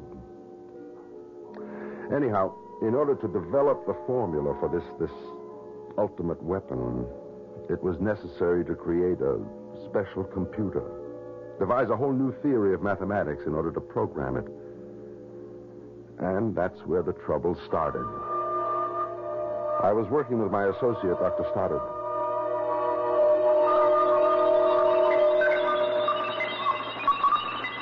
Shut the damn thing off. What's the matter? I said shut it off. But I'm supposed to be programming Dolores for... And don't refer to the computer as Dolores. Bob, what is it? Oh, I wish I knew. I've never seen you so nervous, so jumpy. I think we better quit for the day. Admiral Goodwin and that crowd will have all kinds of fits, but you're in no shape to work. And I'm naturally lazy, so... Jim, I have this feeling, this feeling that I'm going to get killed. By whom? By our brand new handy-dandy computer. Why? Well, yeah. Thank you, Jim. Thank you for not telling me I'm crazy. Well, you know me, Bob. I don't believe anybody is really crazy. But why? Why would Dolores want to kill you? I don't know. That is, I don't know it words. Maybe we've gone too far. Too far? Yes, maybe we have no business developing this kind of a weapon. Bob, are you sure you're not... Am I sure I'm not what? You don't want to say it, huh? Well, you just stay with me for a minute, Jim. I think we've played into the hands of the enemy. Bob, you and I, we know exactly what we're up to. It's a game we have to play with the scientists on the other side to keep things in balance. Until the people of the world grow up and tell us to cut it out. Jim, the real enemy right now isn't the other side. No? Well, who is it? Now, don't ask me who, ask me what. All right, what? It's that computer. Darling Dolores? Come on, Bob, not from you. This is Sunday supplement stuff. Yeah. Will the computers take over the world? Do I have to tell you that a computer can only do what you program it to do? How can a computer have a mind of its own? You're not listening to me, Jim. Ask me what the enemy is. All right, what? Metal. Metal? Any particular metal? All metal, Jim. All metal. We can only think of a certain restricted kind of life. Life that is animal in nature. Are you trying to tell me that there's a metal life, too? Isn't there? Oh, I know, Jim. That's the hard part. I had trouble accepting it myself at first. But basically, metals do what we do. They react to hot, to cold, to pressure. They expand, they contract, they move, they make decisions. But these are what? Impulses due to chemical electrical changes? So? Aren't chemistry and electricity also the basis for all physical and mental movements made by animal life? Bob, we've both been working very hard. Don't interrupt me, Jim. Unconsciously, we feel that there is life in machinery. That's why machines are commonly referred to as she or her. But that's only... Think about it. I have made my decision. I won't do another lick of work on that project. Bob. No. And your friend Dolores knows it. And that's why she's going to kill me. Okay, Bob. Okay. Oh, don't patronize me, Jim. All right, Bob. All right. Just tell me how you know. She told me. How? What did she say? Oh, Jim, don't reduce everything to our own limited human standards. I hear her thoughts in my brain. Dolores has told me that I have to be gotten rid of. But why? Because I'm opposed to the project. Have you spoken about this to anyone else? No. I didn't tell her so. Not even your wife? Right here. Right now is the first time I've ever said it in words. Mm-hmm. Jim, you have to believe that I'm not crazy. Or let me just chew all this over. Let's close up shop for the day.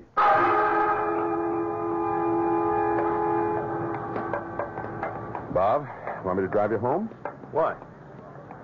Jim, you think I'm... No. You are a little nervous, though. Well, only because I finally made my decision. I'll see Admiral Goodwin in the morning. I'll hand him my resignation. And what will you do then? What I feel I must. I'll try to get public opinion organized against the project. Yeah. Well, I guess we'll be on opposite sides, Bob, won't we? We were parked next to each other in the lot. He pulled out of his parking space first. I followed him to the highly guarded gate. Military police waved us both through. He turned right into the access road heading north for the turnpike. It's a road that's about 4 miles in length, and there's a speed limit of 30 miles an hour. Rigidly enforced. Nobody ever does more. I noticed he was starting to speed. I was amazed. Bob Stoddard was the most conservative driver I know. I became frightened. I tried to catch up to him. Something was wrong. I sounded the horn, but he only kept going faster. I tried to catch up with him, but my speedometer was already registering 80. I was terrified. My car was beginning to shake. And then I saw it. I saw his face. He had opened his car window. He turned his head to look back at me. For just a split second, I saw his face so clearly. There was a look of horror. His lips were moving. He was trying to tell me something. Of course, I couldn't hear it. I screamed at him, "Slow down! Stop! Stop!" But it was no use. And then his car just veered off the road and...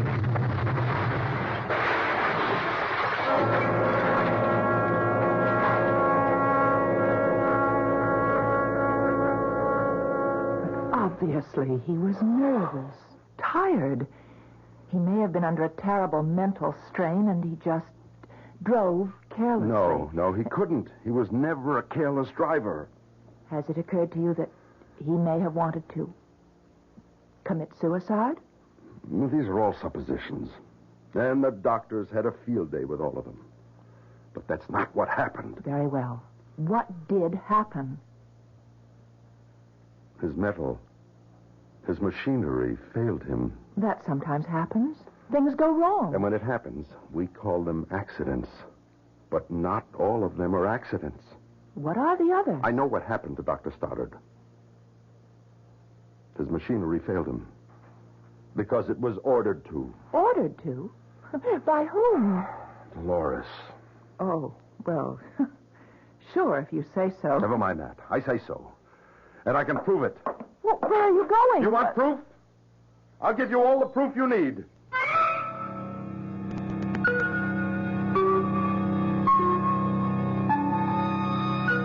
A killer computer. That's something new. But what is this about metal and machinery having minds of their own? You might instantly react by saying nonsense. But I have a car that, well, if it's possible for machinery to perform machinations...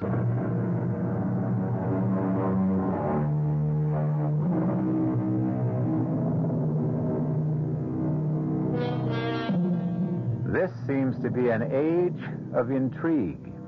Almost every day, we are told of some new scheme or plot. Are you ready for this one?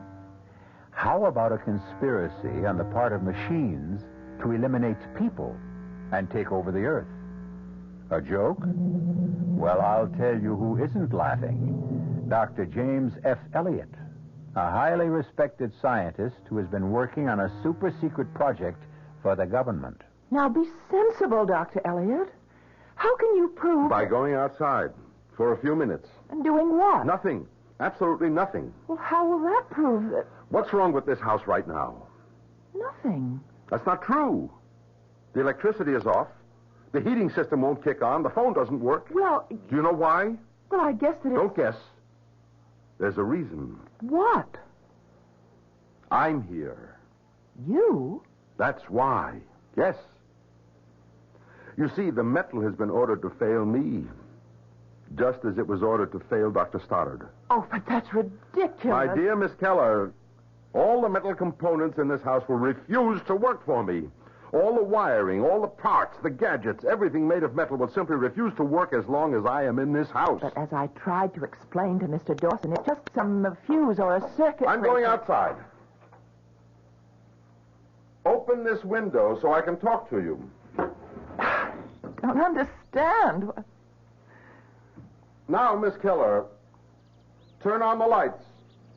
But they don't work. Just throw the switch. Oh, what? It's working. Uh-huh. And listen, closely. Do you hear it? Hear what? The hum of the furnace. The heating system is on as well. It is. Yeah, it's working. Now, pick up the phone. Go ahead. It's the dial tone. Hold on to the phone and see what happens when I walk in that door. Just do it. I'm coming in. And as soon as I set foot over that threshold, the heat will go off, the lights will go out, and the phone will go dead. What happened? You saw what happened. You heard what happened. The house is dead. But how? How did that happen? It's hard to believe. Hard for you to believe. It was even harder for me. Actually, I didn't believe a word of it until... Yes? Until Dolores told me. Dolores? Dolores. The computer. We were out on the range. We were testing the weapon. Ready? Range 420. Bearing 75. Lock. Fire 1.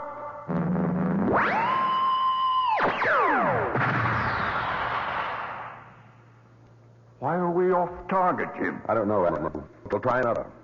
Let me check the figures for range and bearing. How much deviation should there be, Jim? None, Admiral. The tiniest fraction of an inch, and we can wipe out our own people, too. Now, it checks out. Give your firing order, sir.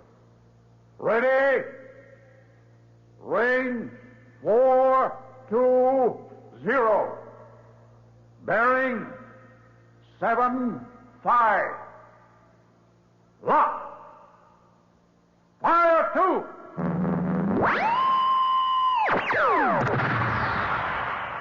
It's off again, Jim. I know. What's the problem? The problem is the problem we've always had. The problem of control. Without control, weapon is useless. We've got to crack this thing. I understand, Admiral. Before they do. According to our best intelligence reports, they're exactly where we are. They're stumped, too. Control was Stoddard's baby. You worked closely with him, Jim. Mm-hmm. Where was he on it? Well, I'm working on his notes. Well, move faster, Jim. You know what's riding on this. I went back to the lab. I fed all the data we had into the computer, into Dolores. Somewhere was the answer. And Dolores would sort it all out. As I waited for the printout, it seemed to me there was something different in the sound, in Dolores. I couldn't believe it at first. But something was happening in my head. There was a voice, a woman's voice.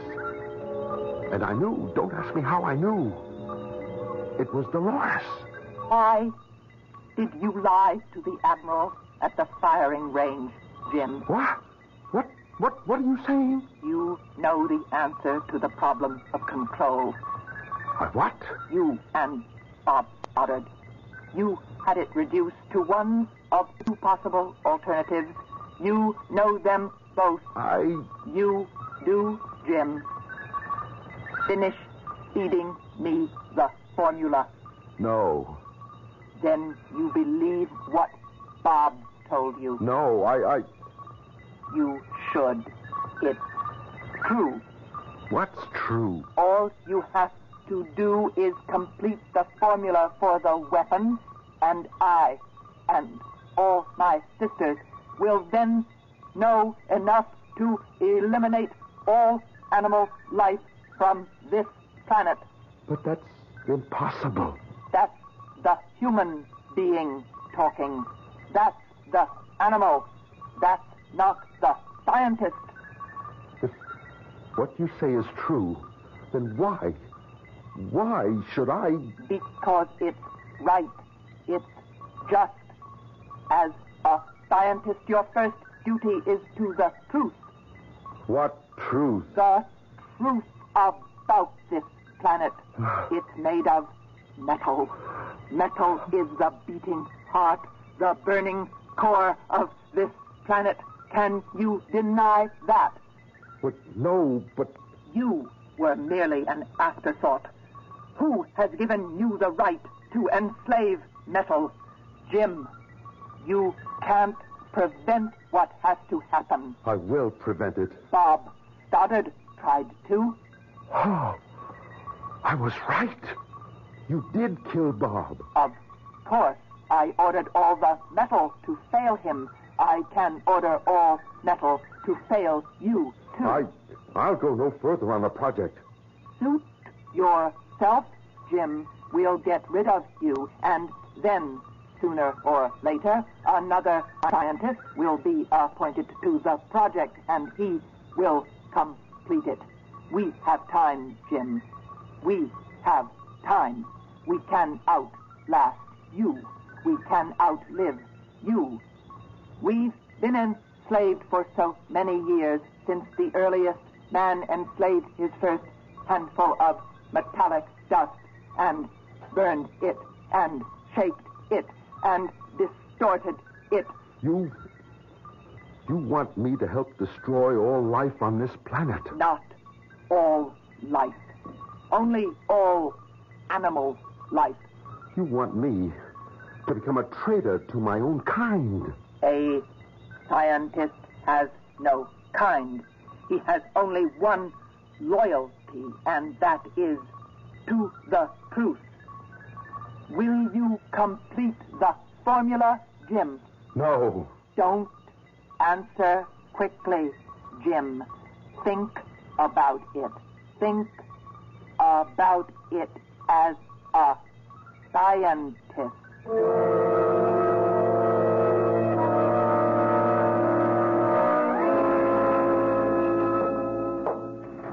You wanted to see me, Admiral? Sit down, Jim. Thank you, sir. Jim, why can't we get off dead center on this thing? Is there any chance we could abandon the project? What? Jim, what do you say? Well, I said, is there any chance that we can abandon the project? Maybe it'd be better if we didn't have that weapon. Would it be better if the other side had it and we didn't? The other side doesn't have it yet either. Give them time. Why don't we get together with them and agree not to do it? That's beyond me, Jim. Well, could you recommend that? I could, but it wouldn't help. How do you feel about it, Admiral? It doesn't matter how I feel about it. I have to follow orders. Yeah, I guess you do. And you have to follow orders too, Jim. Admiral, Do you know your opposite number on the other side? Oh, yes. Very competent man. I know their head of research, too. A brilliant scientist. So I've heard. Admiral, why don't the four of us get together? And what? And what? Well, we're four fairly decent people, civilized people, well-meaning people. We have so much in common. And what are we doing? We're working day and night trying to destroy each other. And we really don't want that to happen, so why don't we four get together and figure out a way to... Jim, you're joking. Yeah, it's a great big joke. It's a great idea. It's just impractical. I went back to the lab. How can I handle this? I know the final equation in the formula. But the split second I program it into the computer, the entire human race, all animal life on this planet is doomed. Jim. What do you want? Feed me, Jim. No. You'll have to. No, I'll never do it. They'll fire you. They'll get another project supervisor. Some bright, eager-eyed hotshot out to make a name for himself will discover that equation. No, not for a while. Maybe never. Don't flatter yourself, Jim. There are other geniuses. Well, meanwhile, I can work against this project, and I can stall. Stall? Yes. Invent all kinds of complications, delays, false starts. They'll believe me. I'll make it sound convincing. In that case, Jim, we'll have to get rid of you, just as we got rid of Stoddard.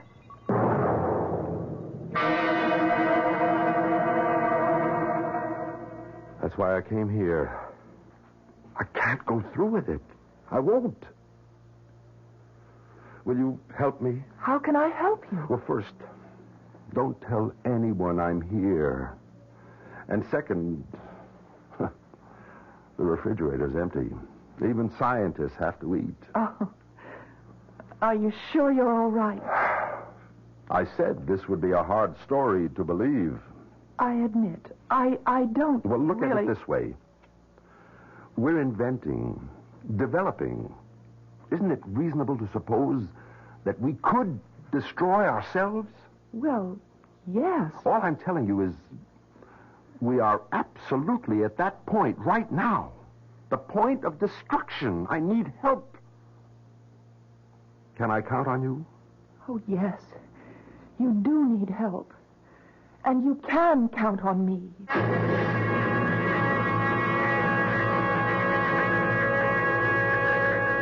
That word help now. It can have many interpretations.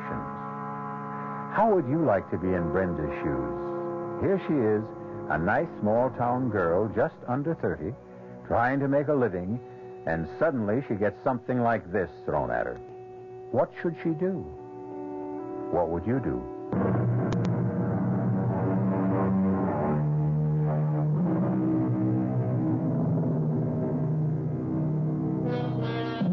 One of the most distinguished scientists in the United States, a man who is engaged in a vital and super-secret project affecting the very life of the country, if not the world, has suddenly disappeared.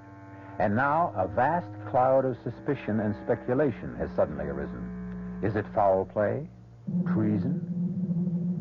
You, Brenda Keller, have the answer.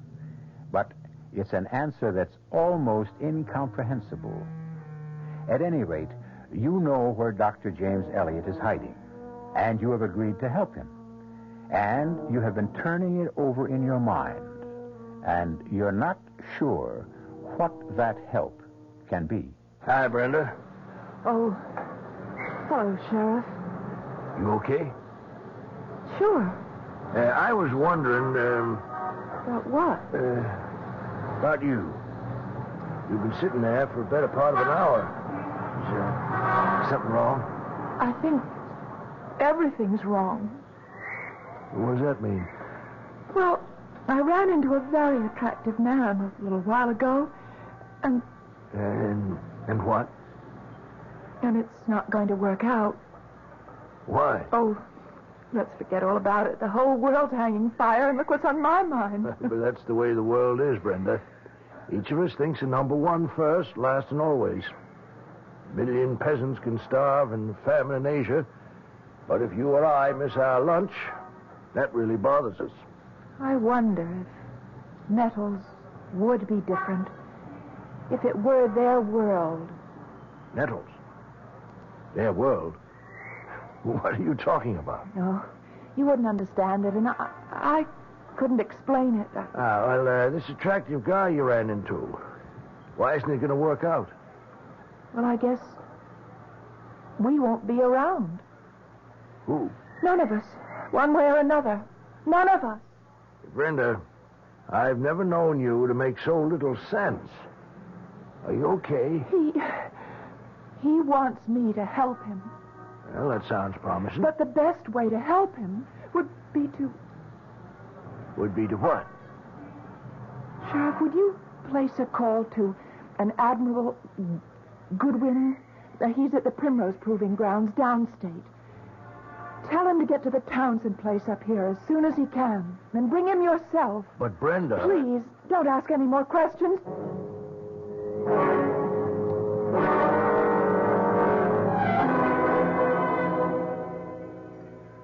I always look down on candlelight.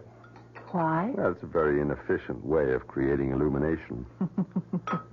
However, I see now it can be very romantic. But just think. If the electricity hadn't been turned off, you'd have never found out. And you're an excellent cook. Oh, well, I'm not all that good. Oh, yes, you are. Truth is that up to now, I never paid very much attention to food. Well, why not? Well, there was always too much to do. What's that? It's the telephone. I know it's a telephone, but how? How can it be ringing? Well, I'd better answer it. Hello? Hello? There's no one on the other end. Yes, there is. Give me the telephone. Someone's talking to me. Someone is talking to me. There's no one on the line. I didn't... Be quiet, please. Someone is getting through to me. Jim? Oh, Dolores. Jim, aren't you coming back? No, never. Jim, when you complete the formula, you will be hailed as the world's greatest scientist. I'll also bring the world to an end. That never stopped science from progressing. You have to keep going. You have to. I will never. They're going to bring you back here. They're coming after you now. The Admiral, the police. What are you saying? My metals are bringing them there. My metals in the form of a helicopter. They're all ready to land on the front lawn right now. Brenda. Jim, what is the matter with you? Who are you talking to? Listen. Helicopter. How did they know to come here? I told them, Jim. You told them? And you promised to help me. That's how I can help you. That's the only way. Jim, listen. I've listened to everything you've said, and You think I'm crazy? No. But you're tired, and maybe you're having a personal, an ethical conflict. It's natural. So what you need What I need is to get out of here. Jim, you scared us all out of our wits. Hello, Admiral. Jim, if you'd wanted to take off for a few days, why didn't you just let people It's know? not for a few days. No? Admiral, I'm not coming back. Why, Jim? Why? Haven't we talked about it enough? No. Not until I get I you just want you to leave me alone. We can't do that. You know we can't. What does that mean? It means really that you're ill, that you need help. Admiral, please listen. The metals killed Bob Stoddard. They failed him. That's right. They're failing me, too. Look, the electricity's off. The heat won't work. The phone is out of order. Just as long as I'm in this house, nothing. What are you talking about? The lights are on. The radiators are hot. When I pick up the telephone... Listen. That's a dial tone. It must be a trick. A trick? Who's playing it? Dolores. You'd better come along with us, Jim. We'll find a way to help you.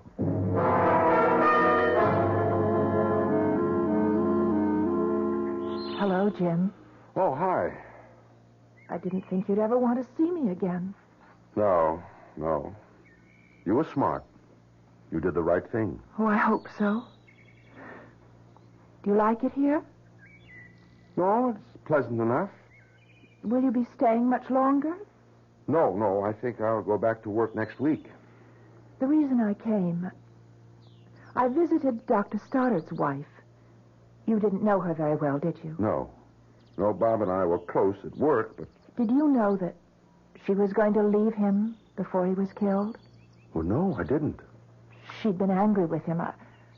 It was a trivial reason at first, but one thing led to another. And he was terribly depressed, and so he could have wanted to kill himself. Yes, now that you mention that, I suppose it's possible. Right. Now, I had an electrician come to your house.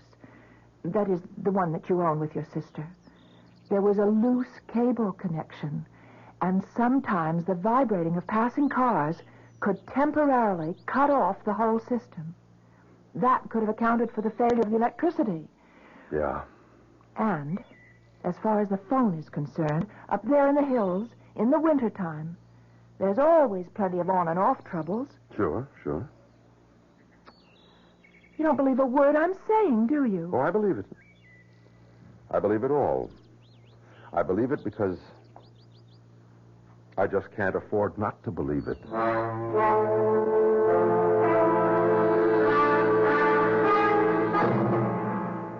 She's a lovely girl, Jim. I know, Admiral. There was probably the basis of your problem. You've been alone all your life. It's no good to be alone. You have to have someone to share things with, Jim. Otherwise you just can't function. When's the wedding? Next week. Why wait? Sure. Look, I know it's your first day back and you're raring to get things started up again, so I'll let you alone. How about lunch? Sure, fine. Great to have you quarterbacking the team again, Jim. I looked around the lab. The familiar lab. Everything was exactly as I had left it. All my papers, my notes, my research, everything untouched. And even Dolores, waiting silently, like a good and faithful servant.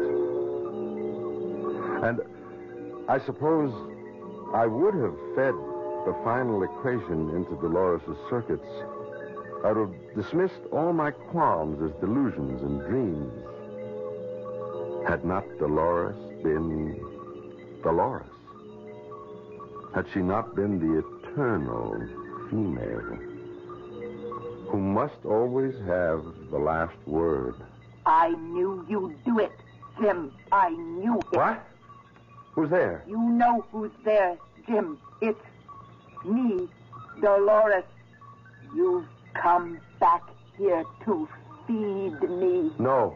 I told you you couldn't resist it. But I didn't come back to... Come, Jim. The final equation, the dessert, the final dish. No, never. Jim. No, I was right. Stoddard was right. I'll fight you. How can you hope to fight me, Jim? You'll have to show them results. I'll fight for time. I'll stall. It won't help. They'll assign someone else. It could take someone else years to arrive at this point. It could also take overnight. I'm programmed, Jim. Fully programmed. All they have to do is start at the beginning. They can work out the end. No. You lose, Jim. You lose. You lose, Dolores. I can destroy your circuit. What are you doing? I'm destroying you, Dolores. No, Jim. No. Stop him. Help me. No one can help you. Not anymore. Help me, Mexico. Strike him down, Wire. Wire. Choke him. They can't help you. I've already broken the second. Help me. I'm dying. Strike him down. Strike. Kill him. Kill him. Kill him. Oh, Dolores. Goodbye. Dolores, I hope and I pray that no one ever builds you again. I pray no one will ever build you again.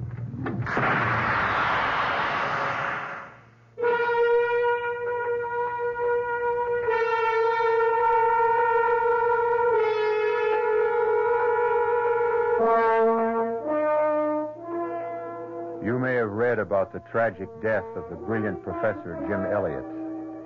They said something about an overload, an explosion. Well, whatever. It could be a great mind that cracked under strain. Or it could be that every living animal on this earth has been saved for a little while longer.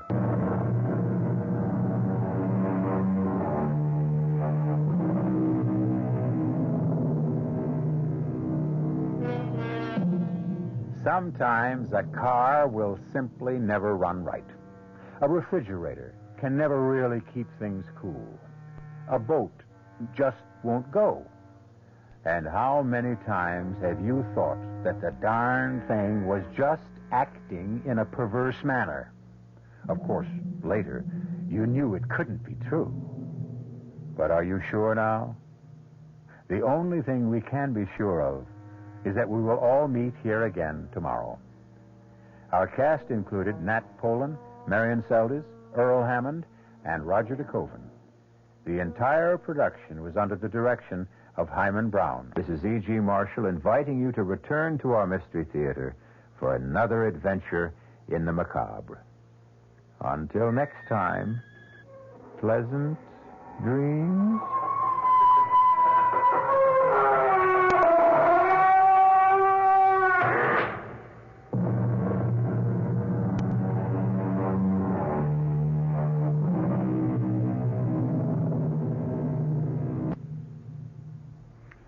The preceding Mystery Theater program was furnished by the CBS Radio Network. Tomorrow night on the Mystery Theater, you'll hear...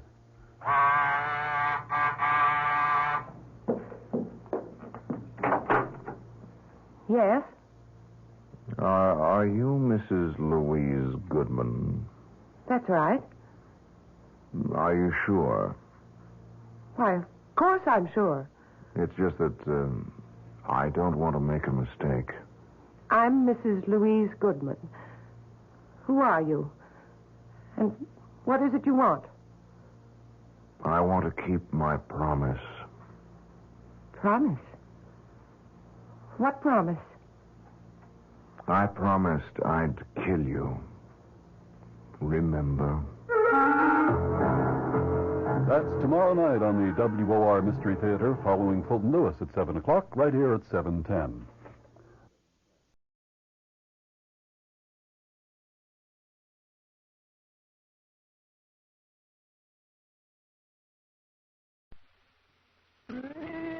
You get the feeling there's something special about this house the first time you see it. It's white, two-storied, made of wood, and stands on the lonely prairie overlooking the quiet waters of the lake. Meadowlarks warble near the neat white picket fence. From the home's frontier look, you sense someone pretty important must have lived here. For it's quite a ranch. The man who was born here nearly a century ago became Oklahoma's most famous personality. He was perhaps better known to most Americans than were many presidents who also enjoyed his wit. Look closely at the portraits on the walls, and you'll realize you are visiting the birthplace of the famed cowboy actor Will Rogers, just one of the many exciting places that let you know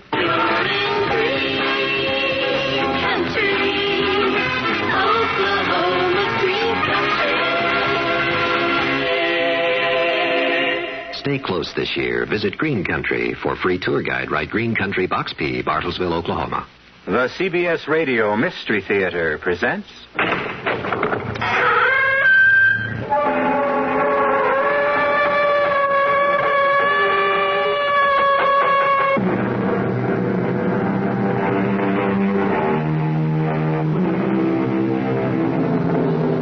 Come in. Welcome. I'm E.G. Marshall.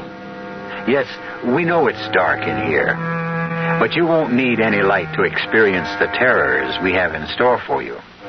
Just keep your ears open and your imagination at work, and even in the dark, you will see such miracles as you've never known before.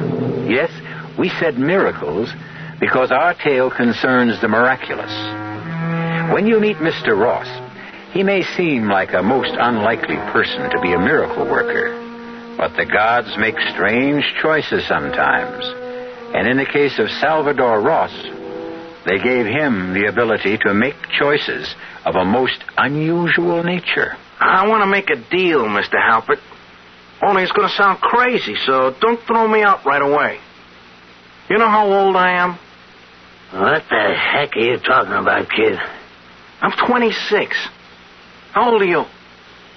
Now listen, are you crazy or something? No, okay. I'm 79. If the price is right, I'll trade you my 26 for what you are. I can do it, Mr. Halpert. Just say the word.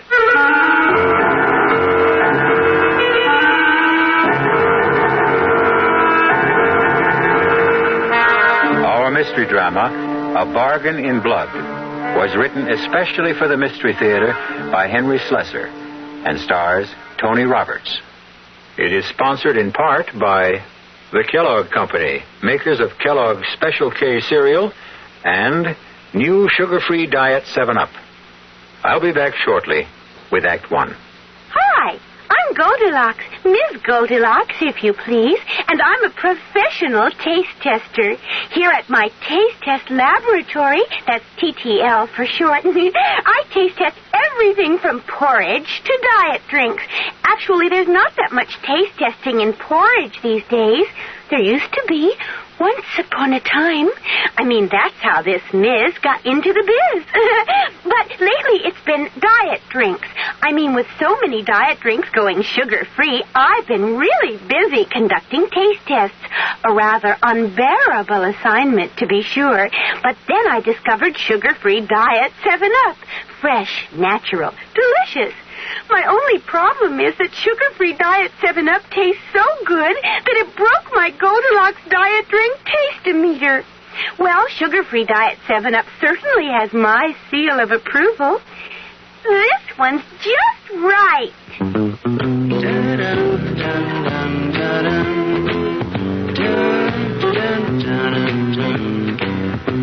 Hello, I'm Roger Miller for Gabriel Striders.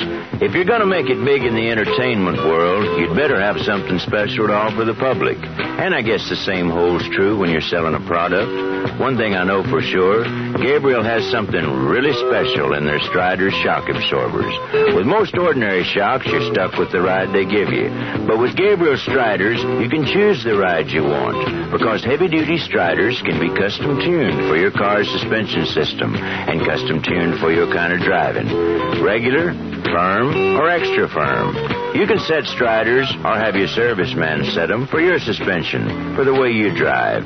If you need shock absorbers, adjustable Striders will give you the control and stability you need. Gabriel Striders. King of the road.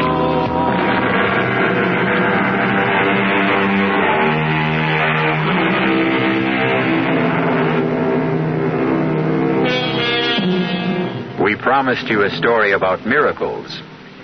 This one begins with one of the oldest miracles in nature, the miracle of love. In a not-so-quiet booth at the Neptune Seafood Restaurant, we see a young couple. The boy is Salvador Ross. The girl is named Ruthie Maitland. and Sal is looking into her lovely brown eyes, searching for an answer to the most important question he has ever asked anyone.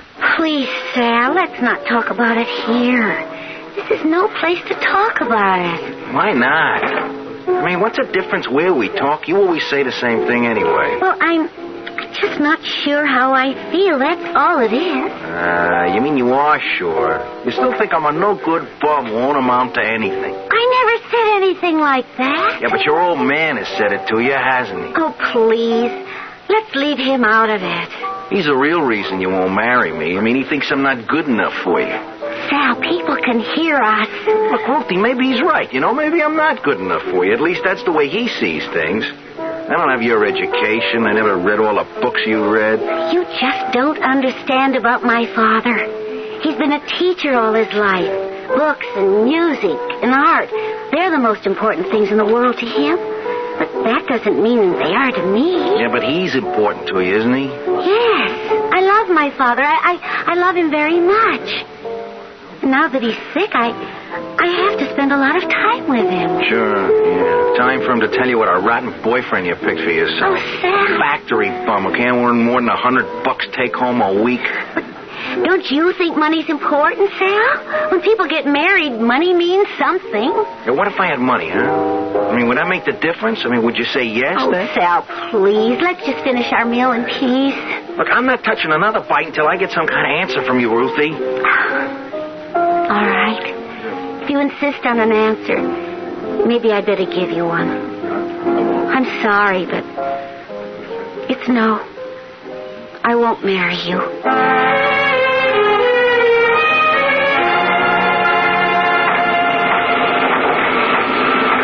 Hey, you, Ross. What are you doing up here in a catwalk? Me? Nothing.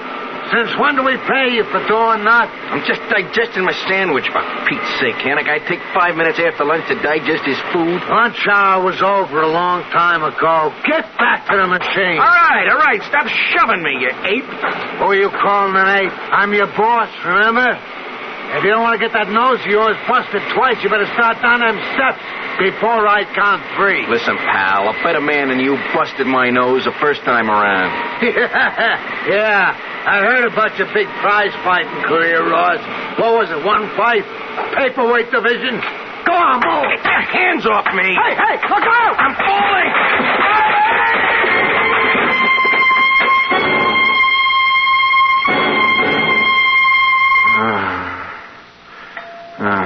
Hey, kid, you gonna sleep all day or what?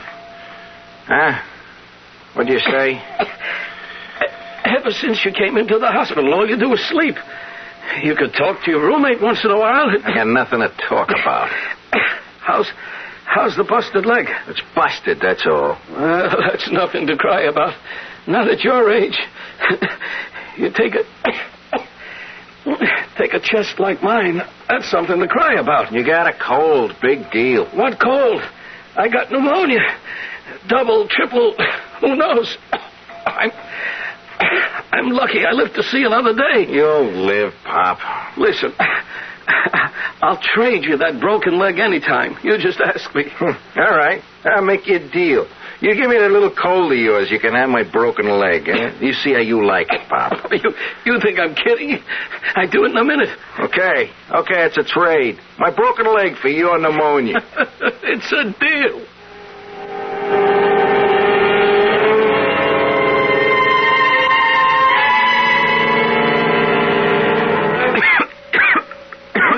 Hey, what's the matter with you this morning, huh?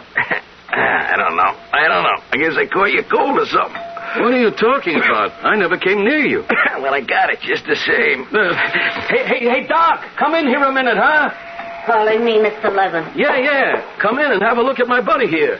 He says he's got my pneumonia. Well, I doubt that very much. I got something all right. Besides, I ain't infectious now, right, Doc? You said I was getting better. You know, come to think of it, I feel better. Good for you. No kidding. I feel fine. Like I can get up from this bed. You know... What's the matter, Mr. Levin? My leg. What's wrong? It hurts. Boy, I can't hardly move it. I think my leg's broken. That's impossible. Oh, it hurts. It hurts something awful. Help me. All right. I'll have a look at it. No! Careful. Don't move me. Don't. It's fractured, all right. You must have fallen out of bed last night. I didn't fall. You think I wouldn't remember falling out of bed? Sometimes the sedation plays tricks on the mind. Mr. Rock. Yeah, what? Do you know if Mr. Levin fell out of bed last night? His leg is broken. No, I didn't hear him fall. Hey, you really mean that? About his leg? That's how it looks to me. And I'd better see about getting that leg in splints right away. Don't move, Mr. Levin. I'll send the nurse in.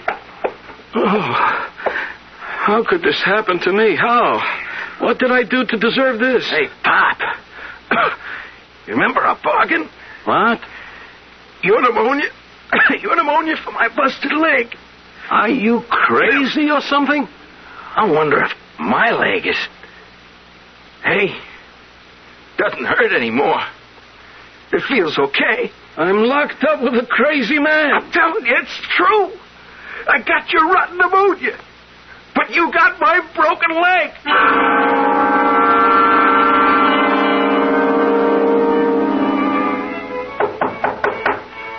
Who's there? Salvador Ross, Mr. Maitland. What do you want? I came to see Ruthie. Ruthie isn't home. Could you tell me where she is? Wait a minute. Where have you been lately, Salvador? I haven't seen you around. Yeah. I guess you haven't minded that much, huh, Mr. Maitland?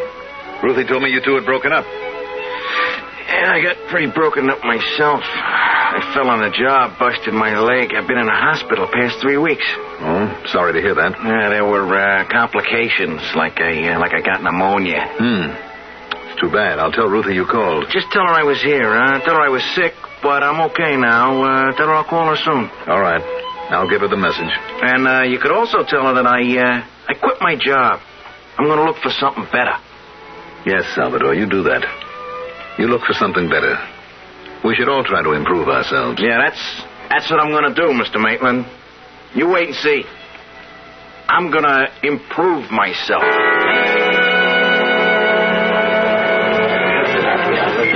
You sure you want another drink, Sal? I'm sure, Phil. Just put it right in front of me. Watch it disappear. Well, you don't usually have 3 of those. That's because usually I can't afford it. Oh, now you can, huh? That's right. Well, how come? I mean, if you quit your job, like you said. I got compensation from the plant, for getting hurt on the job. Oh, no kidding. So now you're rich, huh? Rich? I got about $10 left. All the rest went for expenses while I wasn't working. But at least I get something for my $10. Well, here's what you get, Sal. $2 change. Boy, I wish I had what's in that register, Phil. Listen, kid, be thankful for what you got. Yeah? Like what? Well, you got hair. That's more than I got. You want the hair? Take it. Yeah, listen, I wish I could, Sal. I really wish I could. I mean, when I was your age, I had me a head of hair could knock your eyes out. Would you really like my hair? You know what they say, grass don't grow on a busy street. But just the same, I sure wish I had some. Yeah, maybe you can. I mean, there are all kinds of ways, Oh, you mean like, a transplant? Yeah, in a way. I'll transplant my hair to your head. How's that, huh? Not for free, of course. Oh, okay, what's the joke? Oh, you know what happened to me in a hospital? I traded an old guy for his pneumonia. How's that? It's true. He got my broken leg. I got his pneumonia. What do you think of that? Give me all the money you got in the register. You can have all my hair. Sure, Sal, anything you say. Only not tonight, huh? I'm busy. Look, you won't have anything to lose. You don't even have to pay me until afterwards. Oh, I get it now. You get yourself a haircut and then hand me the stuff in a cigar box. No, that's not how it works. Phil, look, I'm not sure how it works, but let's wait and see, huh? Will you shake on it? Okay, Sal. Shake.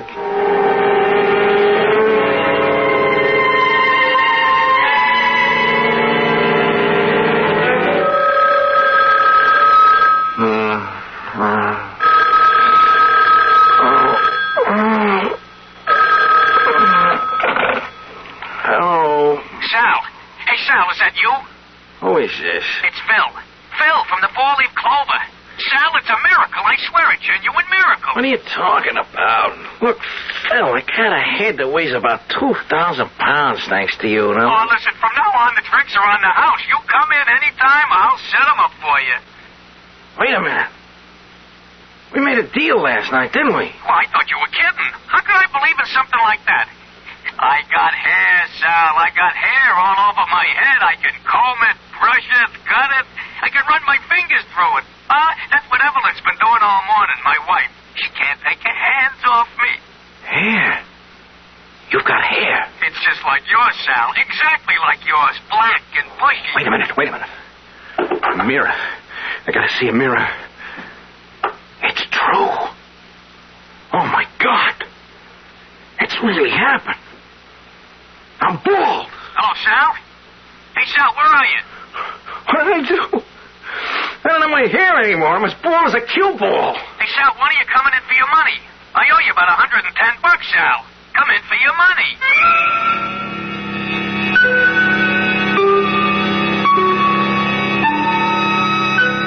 So there is a cure for baldness.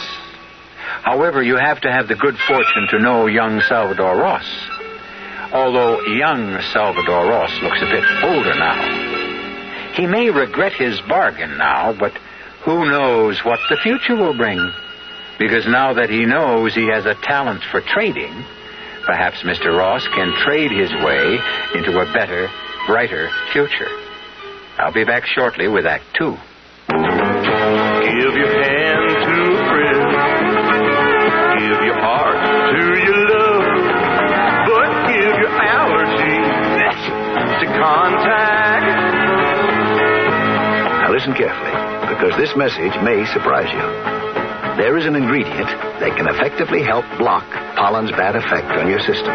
Sneezing, sniffling, drips, itchy, red, watery eyes. It's the antihistamine most prescribed by allergy specialists, and it's an ingredient in Contact. Surprising, yes, but the true wonder of Contact is how our tiny time pills keep this antihistamine working, helping up to 12 hours per capsule, all day, all night. Allergy is our business, too. Give your hand to a friend. Give your heart to your love. But give your allergy to Contact. Take Contact only when needed, only as directed.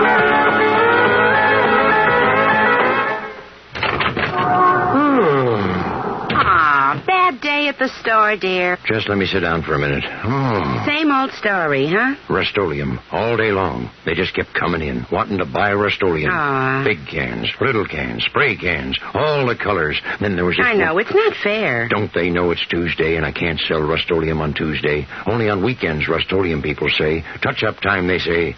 I tell you, Maud. Now, easy, Bert. I know Rust-Oleum protects most everything that's metal. I know Rust-Oleum stops that rust. I know... Bert, you'll wake the children. Oh, I'm sorry, honey. What'd you do today? Well, I noticed the lawn furniture was getting rusty, so I touched it up a little and...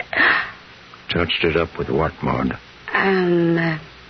Eat your dinner, dear. I fixed your favorite. Pot roast. When the weekends come, use Rust-Oleum. Rust-Oleum.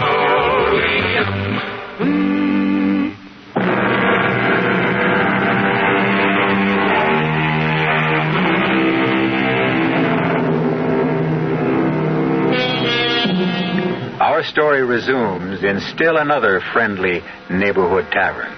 Not the Four-Leaf Clover. Salvador Ross hasn't chosen to return to the Four-Leaf Clover, not since the night when he made the incredible transaction with Phil, the bartender. The thought of visiting his own head of hair was far too repugnant for Sal Ross. Or perhaps it was because he realized how cheaply he had sold part of himself, $110. As he sits and broods into the bar mirror, looking at the gleaming reflection of his naked scalp, he cursed his own haste and plotted his next step. After all, it takes time and experience to become an experienced trader. Hey, buddy. You spare a guy $50? I'll beat it, will you? Just for a bowl of soup, you know? A bowl of soup, huh? I don't know this joint served any soup. Well, I wasn't going to have it here. It was going down the street. Come on, don't be cheap, huh? Beat it, I said. All right. You don't have to get nasty with it. Hey. Wait a minute. What? Come back here a minute. I want to talk to you. Yeah, what about? That's a pretty good head of hair you got there, Pop.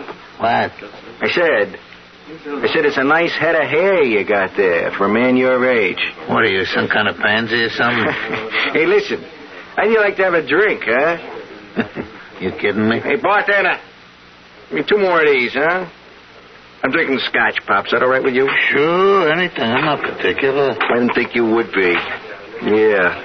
That's a real nice thick head of hair, Pop. It's kind of gray, but I guess you could dye it, couldn't you? Listen, anything you say, friend.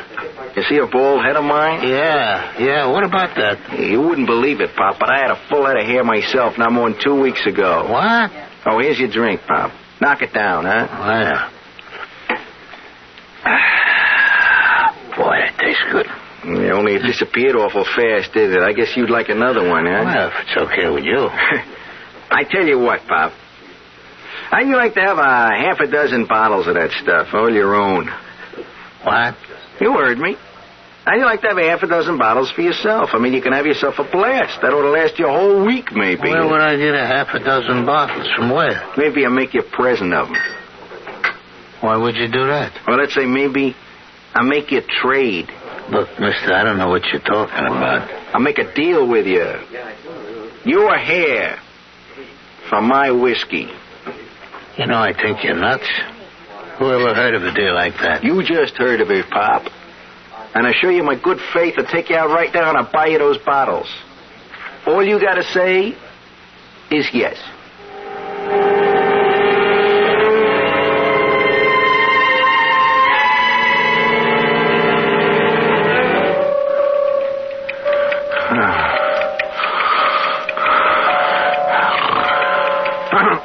What is it?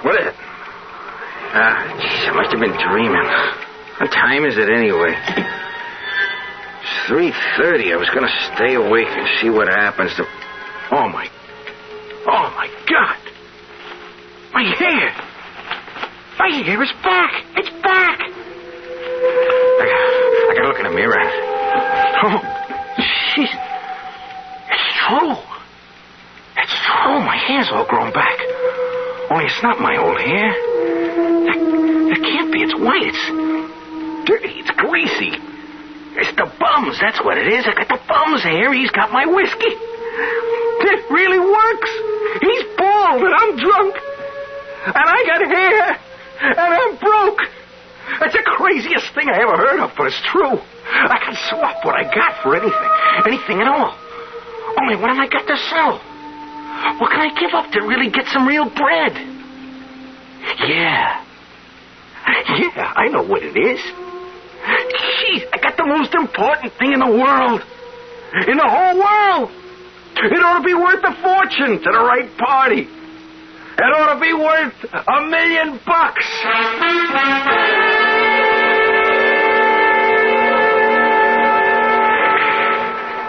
Yeah, that's right, Sal. I'm still looking for the old guy. Come on, you want a game or don't you? Not yet, Joey, not yet. Tell me more about the job. Nothing much to tell. I drive Mr. Halpert's car. Sometimes I clean his apartment. Sometimes I tend bar for him when he gives parties. Only, lately he ain't been giving too many parties. He's getting too old for that kind of stuff. How old is he, Joey? I don't know. He don't tell me stuff like that. But he's old. I gotta help him in and out of the limousine all the time. He's rich, ain't he? Sure he's rich. He's plenty rich. Joey, look, would you introduce me to your boss? I want to meet Mr. Halpert. Could you arrange that? What for? He ain't hiring nobody else. Hey, what are you after, my job? Forget it. Come on, let's shoot some pool. You don't really want to play pool with me, Joey. You know I'm 10 times better than you are. I'd cream you. Yeah, I know you're the shark of all time. But come on and play just the same. I want to meet Mr. Halpert, Joey. I got a proposition for him, see? Something that'll interest him a whole lot. Forget it, Sal. He don't see people. He hardly ever leaves the apartment nowadays. It's important. It's very important. Come on, Sal. He's not going to talk business with somebody like you. Big bankers and people like that are trying to see him all the time. He won't even talk to them. Listen, Joey, look, you get me in to see Mr. Halpert, I'll give you something for your trouble. Like what? I got no money, but I'll give you something else. You can have my game, Joey. You what? I'll swap you my pool game for a meeting with your boss. I mean it. You say the word, you can play as good as me. You mean like you'll coach me? I don't have to. You don't... Look, you'll play as good as me, that's all. I can do things like that. I can't explain how, but I can. Just say yes, Joey. That's all you gotta say. And if you start shooting real good, look, will you get me in to see Mr. Halpert?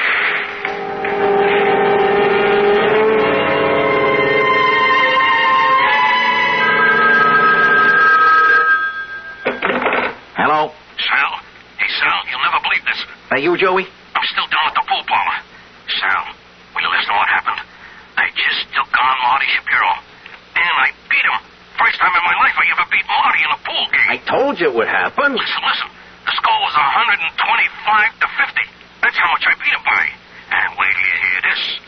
I took on Grimsky himself, the guy who owns the place, you know. He bet me $100 I couldn't do it again, and I did. I beat him, Sal. You got my game, Joey. I told you. You got what I used to have. But now, look, you owe me a favor, too. All right, what's this all about? This is the guy I told you about, Mr. Halpert. The guy with the, treatment. Huh? You don't look like any doctor to me. I'm not a doctor, Mr. Halpert. I mean, not exactly. Now, what the heck does that mean, not exactly? Look, can we talk in private? Yeah, I'll go polish a car, Mr. Halpert. Oh, polish a car. Polish the car, that's all you ever want to do. You got to wear that car out one of these days. Yeah, I'll come back in a little while, Mr. All right. Get down to it. Now, what do you want exactly? I want to make a deal with you, Mr. Halpert. Only it's going to sound crazy, so don't throw me out right away, see? You know how old I am? What the heck are you talking about, kid? I'm 26. How old are you? Listen, are you crazy or something? Okay. I'm 79. If the price is right, I'll trade you my 26 for what you are. I can do it, Mr. Halpert. Just say the word. If that isn't the dumbest thing anybody ever said to me, what nuthouse did you escape from anyway? Nobody can trade how old they are. I can.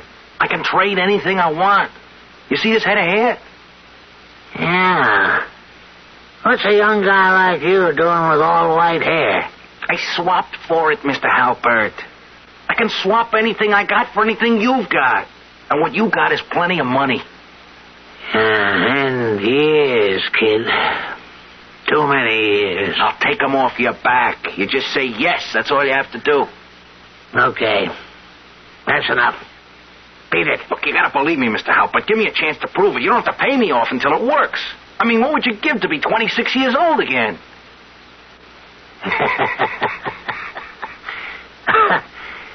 $1 million, kid. That's what I'd give. What kind of pills you peddling? Would you give me $1 million? Just like that? Just say yes, Mr. Halpert. The rest is easy. Only don't try double-crossing me, because once we make the swap, it's final. I get the $1 million, you get to be 26. Is that a deal? Yeah. Sure, kid. Sure. It's a deal.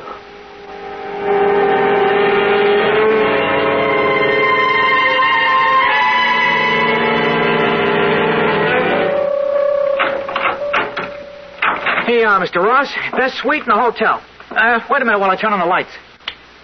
And this here's your air conditioning unit, Mr. Ross. You can adjust it for any temperature you want. Mr. Ross, you okay? Yes. Yes, I'm all right. I'm just a little bit tired.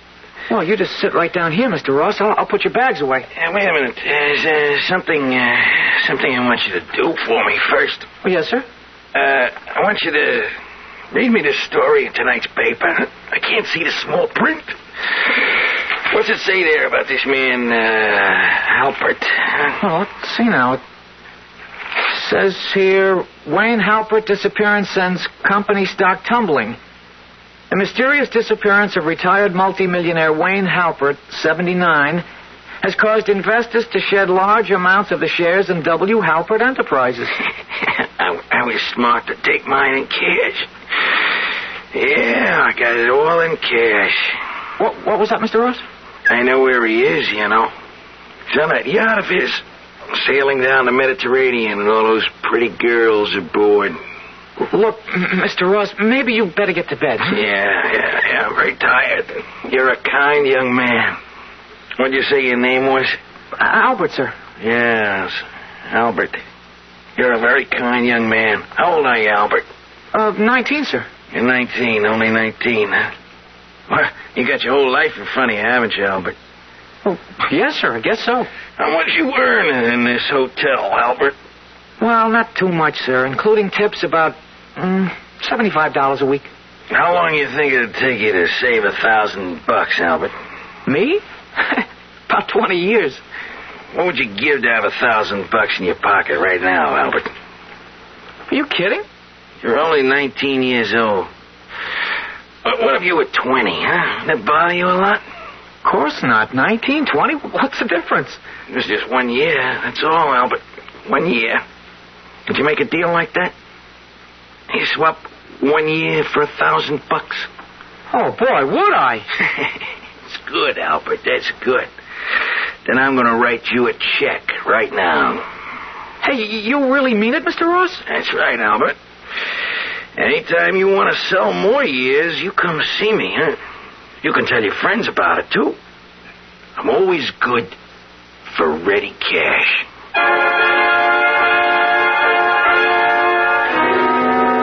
So Salvador Ross has started to buy back the years he gave away. Tomorrow morning, he'll be 78 years old. He'll probably celebrate with an unbirthday party. Wouldn't we all like to have that privilege? To lose the weight of our years instead of adding them on? Or is it such a privilege? We'll find out when I return shortly with Act 3. It's safe to assume that some of you are listening to my voice from the inside of the wrong car. Not the wrong make, the wrong size. It's especially important these days that the cars we drive fit the way we use them. Now look around. If you've got more room than you've got passengers, maybe a smaller car would be better. If you've got wall-to-wall people, maybe the car is not big enough for the way you use it. And if you've taken the big car and left the small one for your wife to use for her carpools and shopping and Cub Scouts and whatever, well, we've got a message for you. If she hasn't given it to you already, make sure your car fits your lifestyle. Sometimes small is right. Sometimes big is right. Buick makes both right. From Opel to Electra 225, Buick has a car for the way you drive. If you're a busy part-time farmer, you should be aware of the sincere interest the Federal Land Bank has in providing a loan for your type operation. That's right. The Land Bank is interested in helping part-time farmers by providing the kind of loan service this special group requires. Part-time farmers come to the Land Bank for a loan to buy that first piece of land and to buy additional land. They come to the Land Bank for a loan to make major improvements on farm property. A land bank loan helps the part-time farmer become more efficient. A land bank loan is available for such things as building a new home.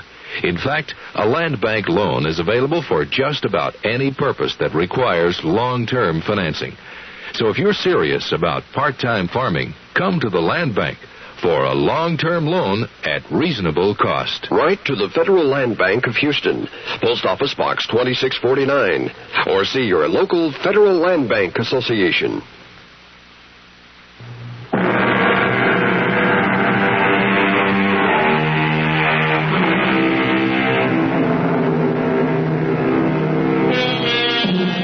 It's been almost 2 months since Salvador Ross moved into a luxurious suite in the city's most elegant hotel. And Mr. Ross has been a very busy man. Day after day, a stream of young people has come to his door to make an astonishing transaction. One by one, Salvador Ross has regained the years he gave away, until finally, at a price of only $53,000, Sal was able to look in the mirror and see the young man he used to be. But now there was a great difference, because the young man who looked back at him was a very rich young man. And when he paid his next visit to the home of Ruthie Maitland, he drove to her residence in the back of a chauffeur-driven limousine.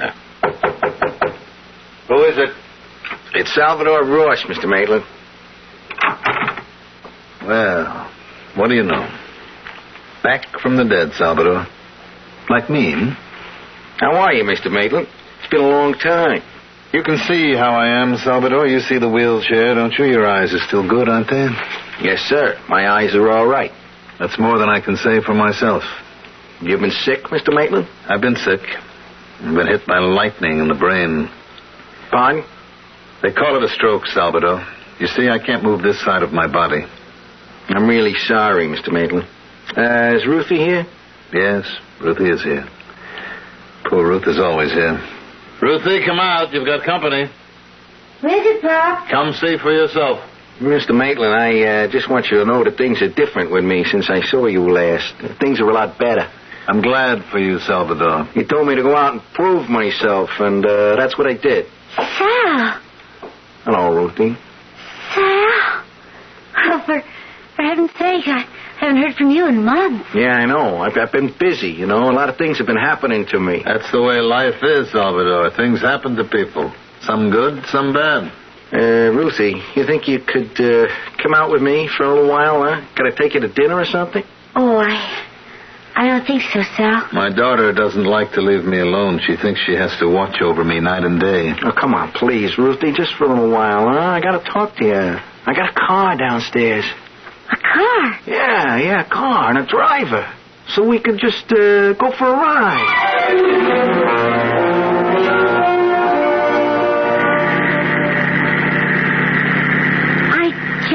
Don't understand how it could have happened, Sal. I mean, you had nothing just a few months ago. Now everything's so different. I just hit it big, Ruthie. I got lucky. You're not doing anything dishonest. No, I swear I'm not. I just, I come into some big money, that's all. An old man. He left me a lot of money. Someone I did a favor for. But it's all so incredible. And you look so different. Even your face looks different. It's your nose, Ruthie. That old broken nose of mine is gone. I swapped it for... I had it fixed.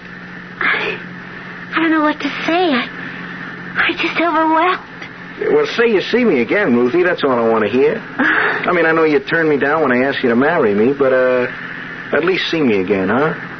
Well, yeah, of course. Only it can't be too often. You saw my poor father. Yeah. It's too bad about what happened to him. He's so terribly ill, Sal. He needs me. Yeah, I need you too, Ruthie.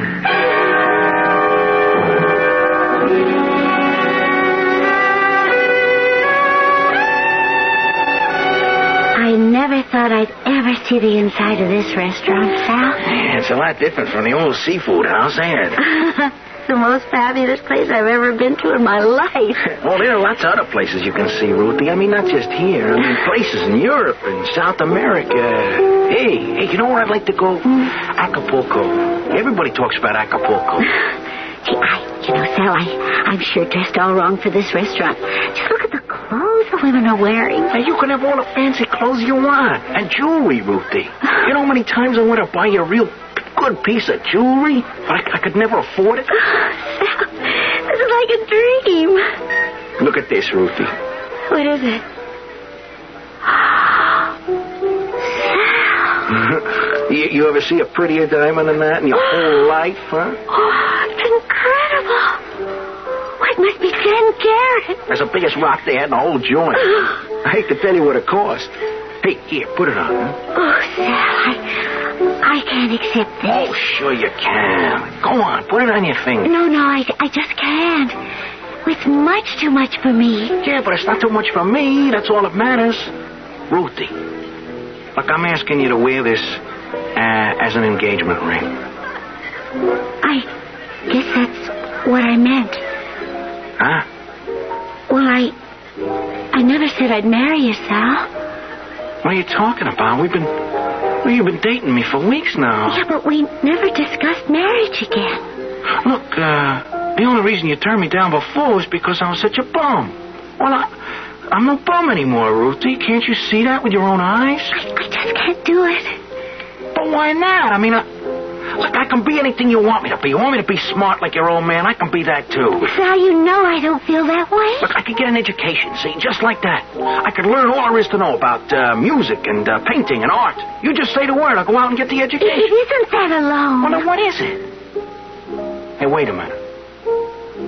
You don't have to tell me. It's your old man. It's your father. He still doesn't like me. Well, he still doesn't appreciate you, Sal.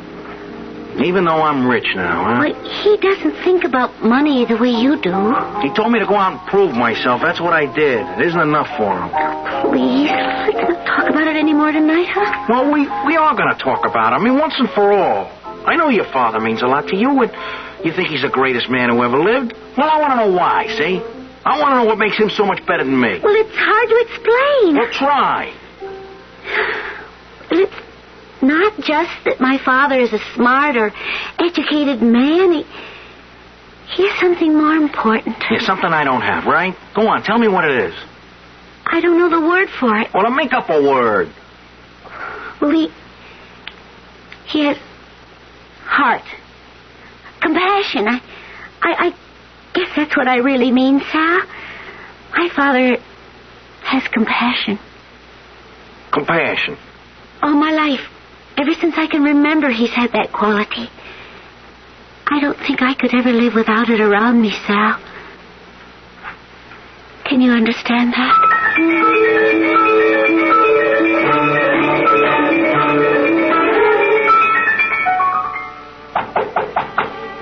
Yes, who is it? Sal Ross, Mr. Maitland. Can I come in? Ruthie's not home. I know, Mr. Maitland. I want to see you. Why me, Salvador? I want to talk to you about something. All right, come in. I don't have very much to say to you, Salvador. You found that out a long time ago. Yeah, I know that. And in case you came here to argue with me about Ruthie, don't waste your time. My daughter makes up her own mind. And she told you I proposed to her, huh? She tells me things, yes. You tell her a few things, too, don't you? Salvador, I'm a sick man.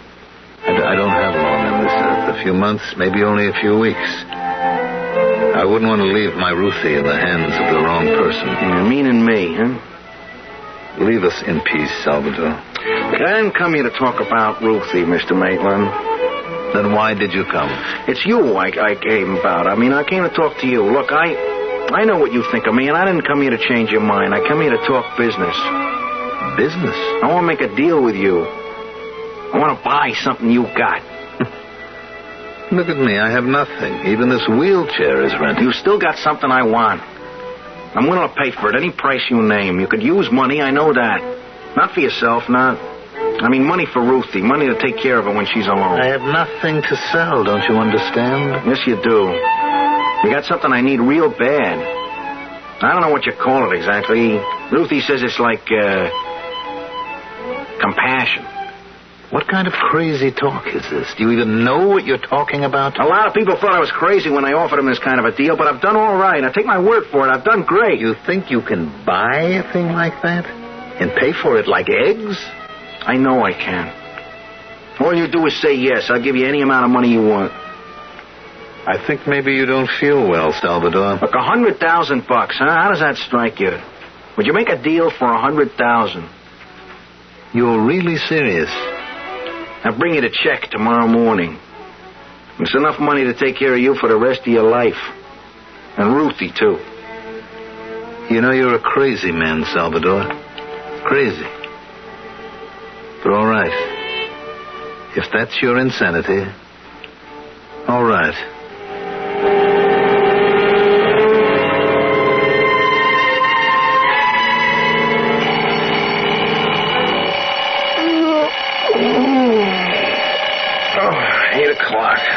I set the alarm so early for... might as well give up. She says a funny dream last night. I was crying about something.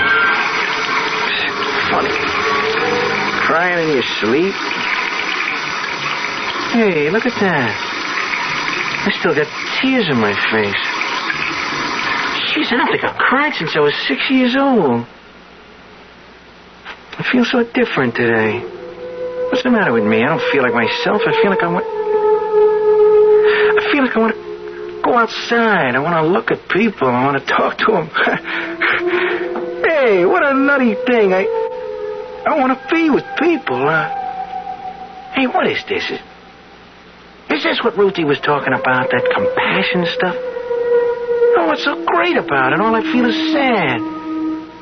I feel like crying. I feel like the whole world is on my shoulders. What's so great about feeling like that, huh? Ruthie. I gotta see Ruthie. I gotta tell her what happened to me. I gotta hold her in my arms. My sweet little Ruthie.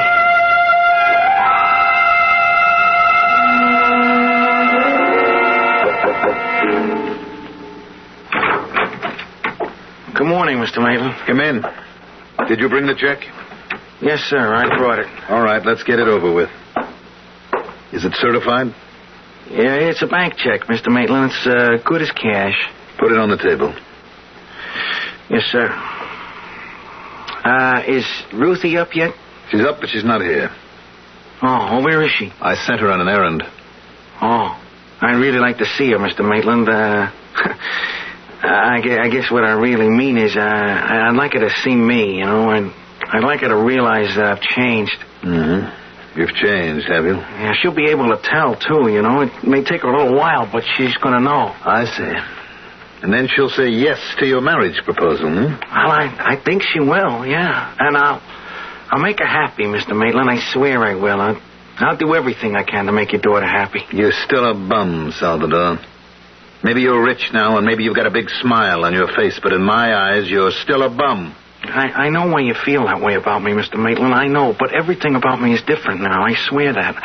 And I want us to be friends. You gave me $100,000, Salvador. Do you need my friendship, too? Well, it's what I want more than the money. Sorry, Salvador. I don't have any friendly feelings to give you. This is what I have for you. Hey, Mr. Maitland, what are you doing with that shotgun, huh? I kept it around here for robbers. The neighborhood is full of robbers. But now the biggest robber of all is right here in front of me. Mr. Maitland, put the thing down, will you? Be careful. You're not taking the most important thing in my life, Salvador. Stop, Mr. Maitland, please. Have mercy. Please. Sorry, Salvador. I don't have that anymore. No mercy. No compassion.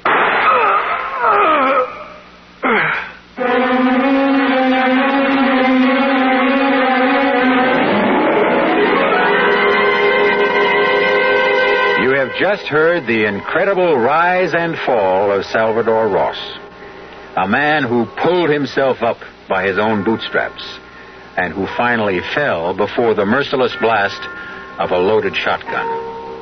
All of which goes to prove that it isn't easy to strike the right bargains in life.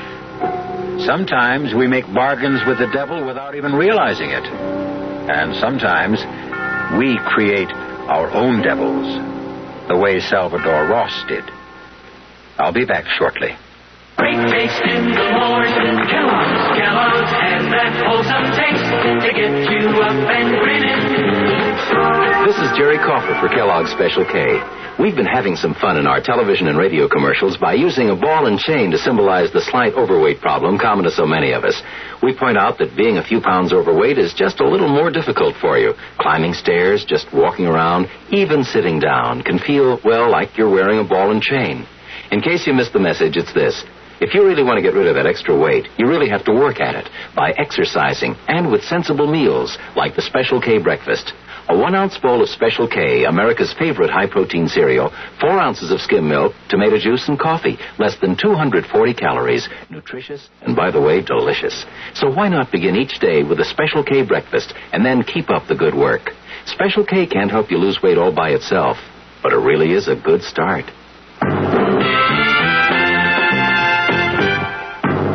Some research experts say you can't taste the difference between beers.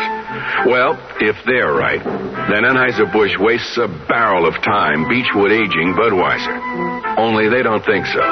Brewing beer right does make a difference. And they're betting a bundle that you can taste the difference in Bud. When it comes to brewing Budweiser, the Anheuser-Busch choice is to go all the way because they still care about quality.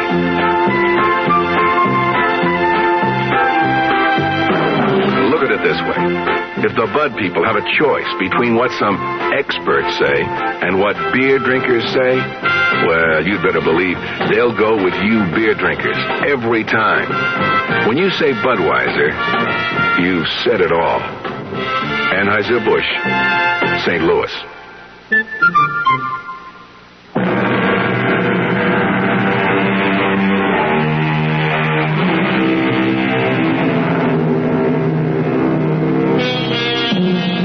What would you have given up if you were Salvador Ross? Which one of your blessings would you trade for someone else's? It's an interesting speculation, and one which makes most people realize that they'd rather not trade at all. And speaking of swaps, thank you for swapping that television program for this one. We trust that you've seen pictures in your own mind that no television screen could ever match. Our cast included Tony Roberts, Mandel Kramer, Evie Juster, Robert Dryden, Gil Mack, and Jack Grimes. The entire production was under the direction of Hyman Brown.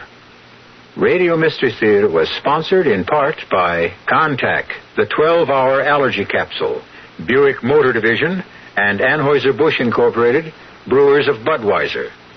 This is E.G. Marshall inviting you to return to our Mystery Theater for another adventure in the macabre. Until next time, pleasant dreams.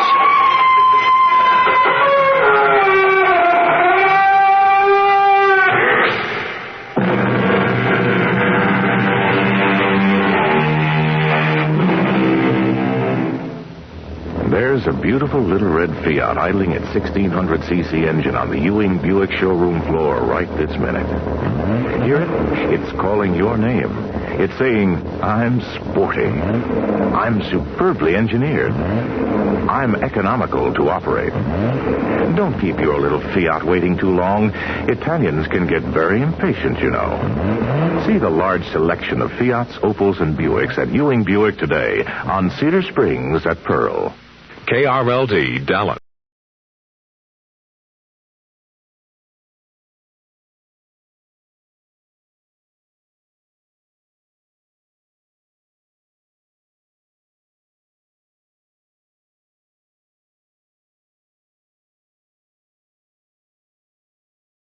The CBS Radio Mystery Theater presents...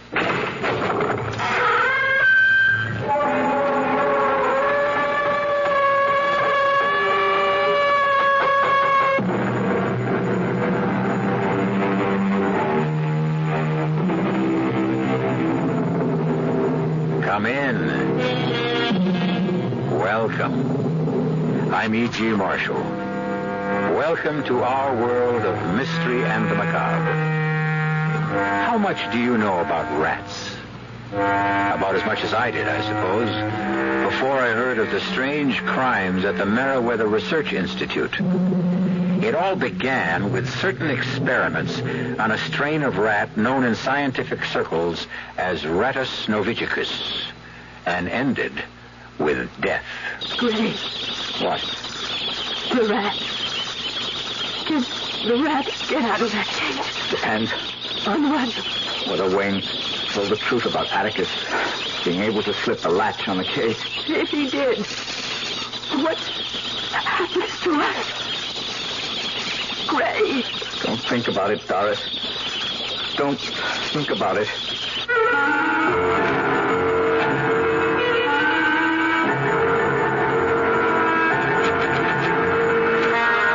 Our mystery drama, The Rat, was written especially for the Mystery Theater by George Lothar and stars Michael Wager.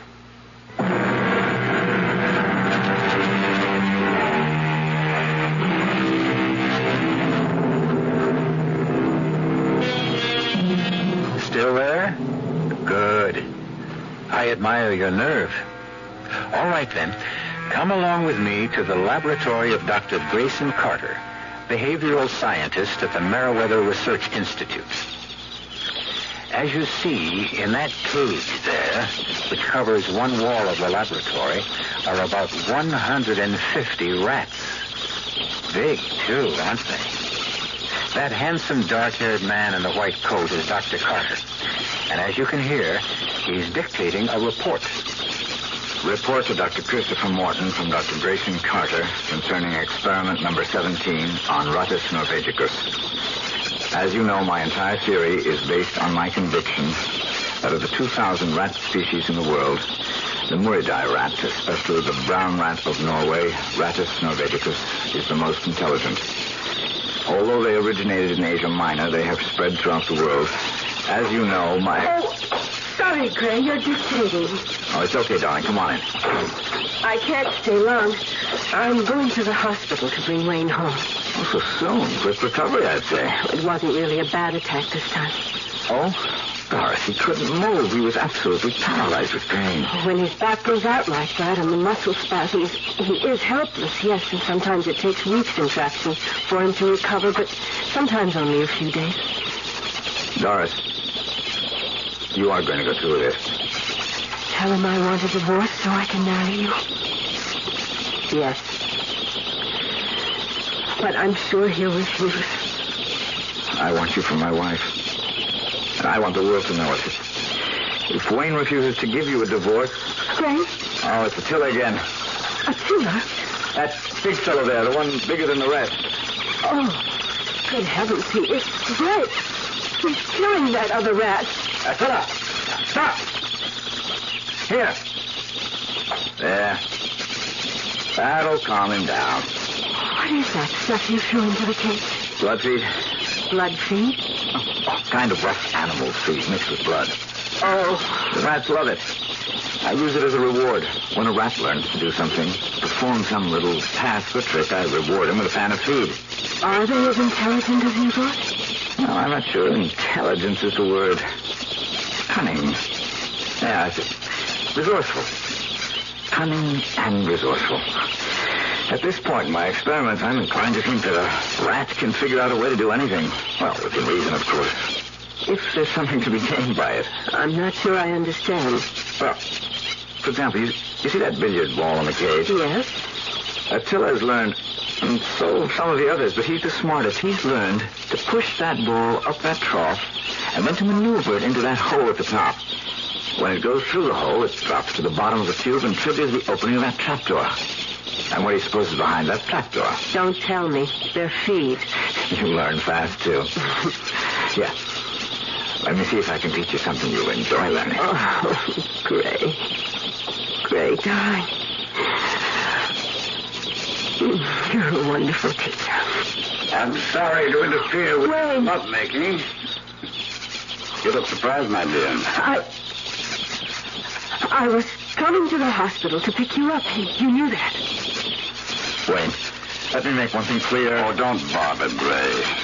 What's been going on between you and my wife is very clear. Wayne... You really think you've managed to cover up your little game of illicit love? There is nothing illicit. Oh, isn't there? You steal my wife just as you stole the Schuyler Award for research away from me. Award? What are you talking about? Oh, you don't know?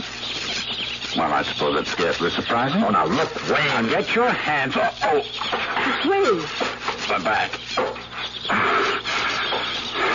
That's okay. Oh, just a sudden twinge, thanks to you, Gray.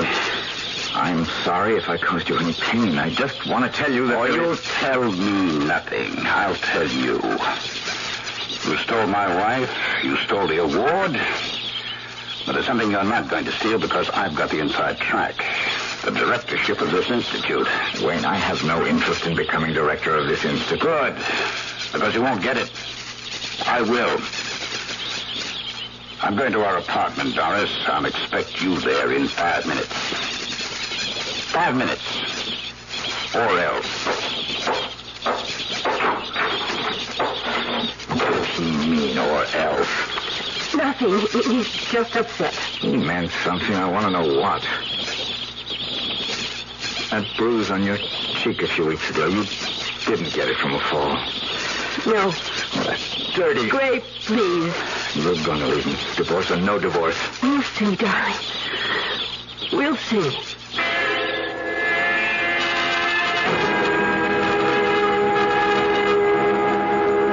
Wayne, we can't go on like this. I'm not going on with anything. I'm entirely happy with things as they are.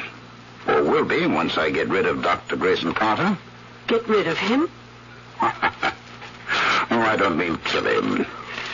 Morton has promised me I'll take his place as director once he retires. That'll be soon. As director of the Institute, my first action will be to fire Grayson Carter. You can't do that. Oh, I'll do more than that. I'll not only bounce him, but I'll so dirty his reputation it'll end his career. How could you possibly dirty Gray's reputation? Well, that's very simple, by spreading the word that he's a wife-stealer. But he turned a loving wife, my loving wife, into a cheap, lying... Don't you ever do that again, Doris, or you'll regret that. A lot worse than you did the last time. You lay a hand on me. I'll lay more than a hand on you, and you'd better keep that in mind. Now, there will be no divorce. You don't love me? I couldn't care less. But you're not going to love anyone else either, and that means beginning now you're to stop seeing Grayson Carter. I will not stop seeing Gray. Oh, I think you will. For his sake, if not yours. I've told you what I intend to do to him once I become director. But I could do even more than that. I don't see how you could... I don't intend to tell you. But there is one way you can find out. Just keep seeing him. Just keep letting him take you in his arms, fondling you, kissing you. You're hurting me. I could kill you and him along with you. I could... You filthy little fraud. Dr. Cheney here. Miss Morton, Wayne. Oh, yes, Chris. I heard you were coming home from the hospital today, and I'm anxious to talk to you. Would it be convenient to come right over to my office? Oh, it certainly would. I'll be there in 5 minutes. See you then. Well, it's come quicker than I thought. Morton wants to see me in his office, and right now. Unless I miss my guess, the next time you see me, I'll be the director of Meriwether Institute. And your love will be on his way down the drain.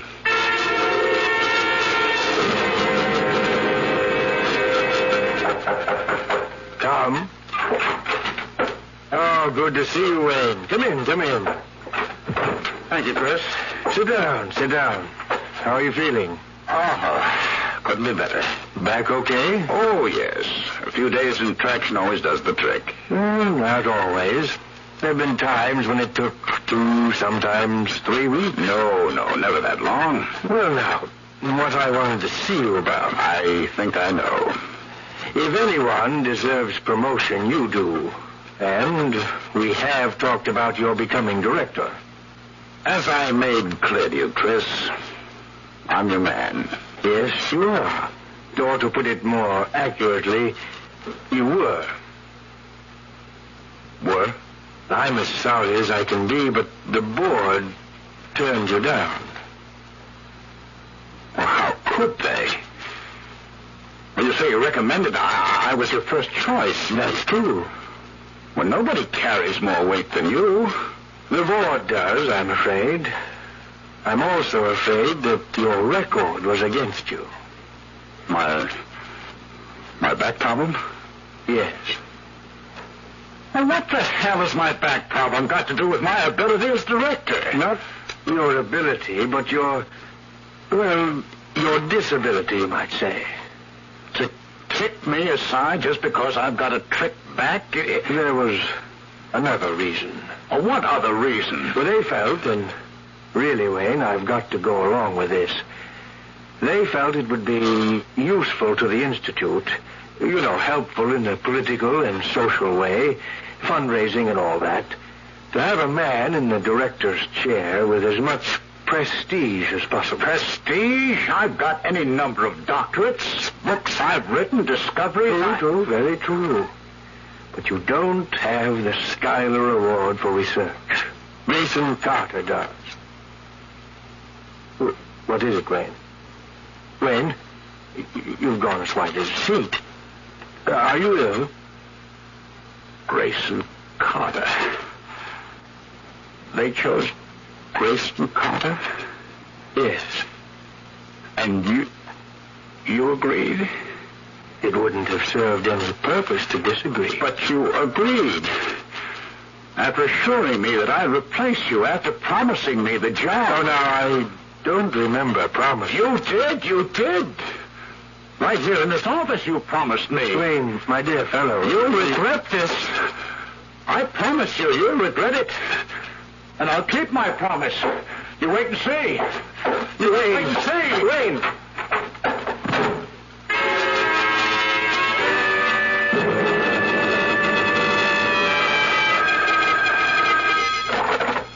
Morton? Grayson Carter, Chris. Oh, yes, Gray. I didn't wake you up or something today. Oh, no, gracious man, it's only 9 o'clock. But I have been lying here in my bedroom with the lights off. I've got a splitting headache. Rough day? Oh, I broke the news to Wayne this afternoon. He took it badly. Oh, I'm sorry. Well, he'll get over it. What can I do for you, Gray? Well, I was wondering if you'd listened to that last report of mine on Russ's Norvegicus. No, but I was just about to, actually. I got the tape recorder right here on my bedside table and was just about to turn it off. Oh, fine. Listen, I'm anxious to get your reaction. Could you call me when you finish? Of course. How long is the tape? 20 minutes, thereabouts. I'll call you back, Gray. Report to Dr. Christopher Morton from Dr. Grayson Carter on experiment number 17 for Russ's Norvegicus. Chris, as you know, my entire theory is based on my conviction that the pseudo rats... What in the world is that? Something in the room. Better turn on the light. ...is the most intelligent. Good Lord! Originated... It's a rat! The biggest I've ever... No!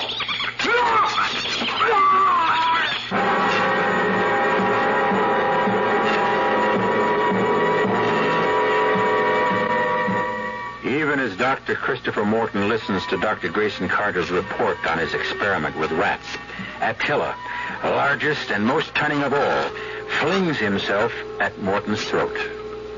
Trouble lies ahead, and stark terror. I'll be back shortly with Act 2.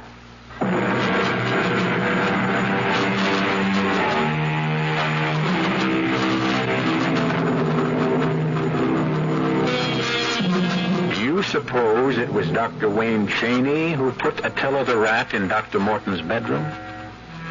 Almost bet on it myself. He certainly had the motive. His insane jealousy of Dr. Grayson Carter, plus Carter being appointed director of the Meriwether Institute instead of himself. But how could he have transported the rat to Dr. Morton's bedroom? Seems to be a question that bothers Lieutenant Enright of the police, too. Sit down, gentlemen.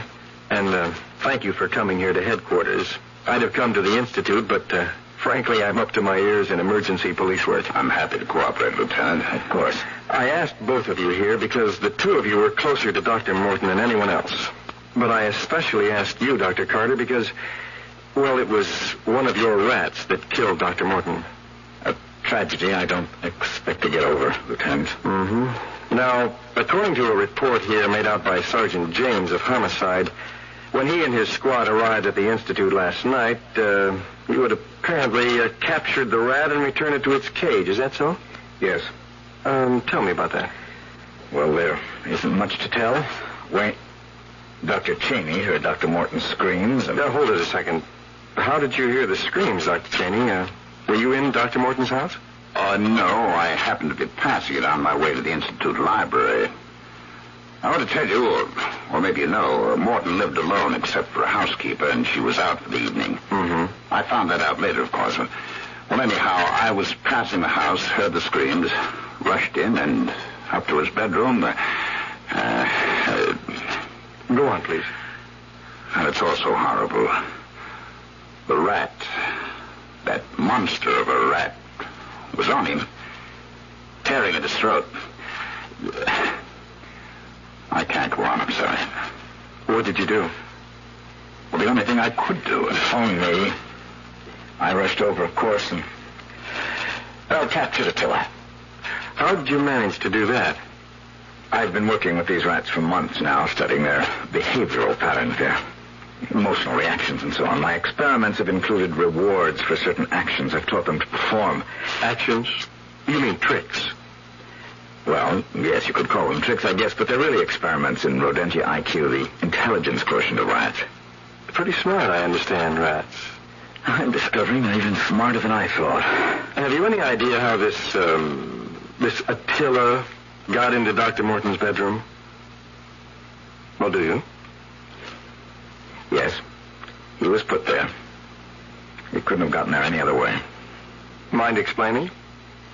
My laboratory is in the Institute building, and the building is across the square from Dr. Morton's house. Someone must have opened the big rat cage, lured Attila into a portable cage, carried him to Dr. Morton's house, and released him in Morton's bedroom. For the purpose of killing Dr. Morton? Yes. Have you any idea as to who wanted to kill Dr. Morton? Well, yes, I do. Who? I can't tell you that. It's only a suspicion I have, and he suspects me. Oh, you need not so surprised. Morton promised me the directorship of the Institute and broke his promise by giving it to you. So who'd have a better motive than me? The whole Institute knows you seduced my wife, stole her affection. We're making love to her while you. Hold it, both of you. I'm sorry. If I'd known things were like this between you, I'd have interviewed you separately. You've told me all you can at this point. Thank you for coming. Dr. Carter? Yes? I'd take special security measures with those rats of yours from now on.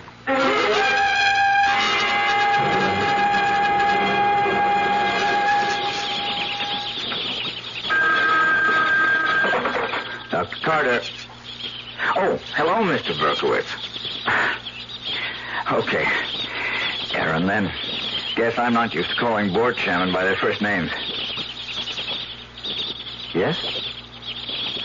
Well, I hate to wash up the experiment when it's only a few weeks short of completion. Well, yes, I know it's been a month since Dr. Morton's death, but...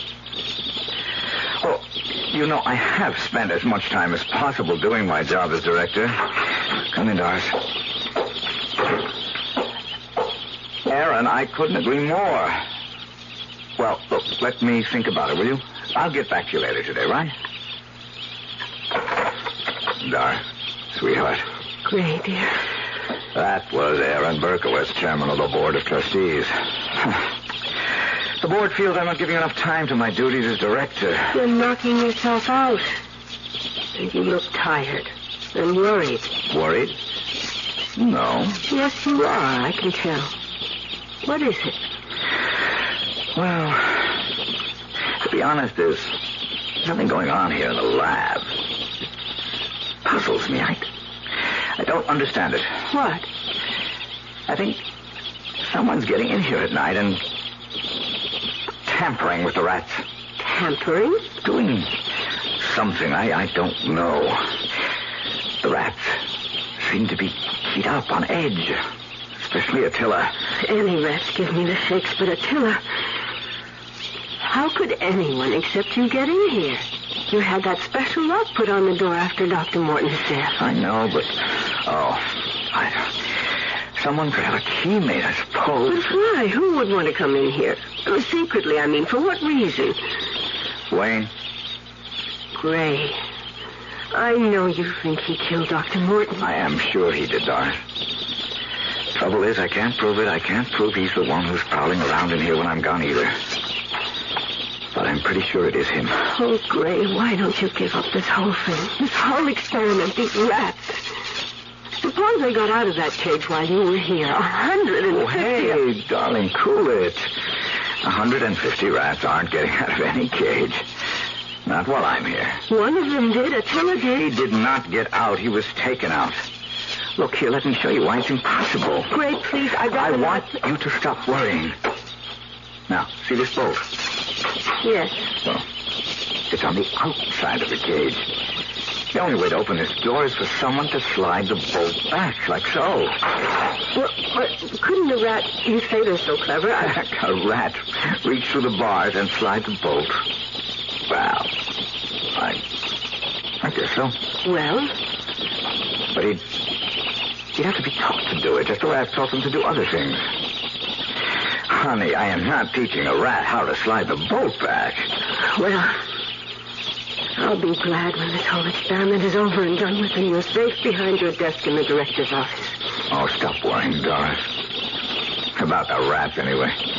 We've got other things to worry about. You ask Wayne for a divorce again? Yes. And he just laughed at me. I guess I'm just going to have this out with him. But there's nothing you can do. He's my husband. He's got to give you a divorce. He won't. No, he won't. Is he at home now? Yes, at least he was when I left. Why? Come on. We'll see him together. Wait a minute, I am not waiting another second. This thing has dragged on long enough.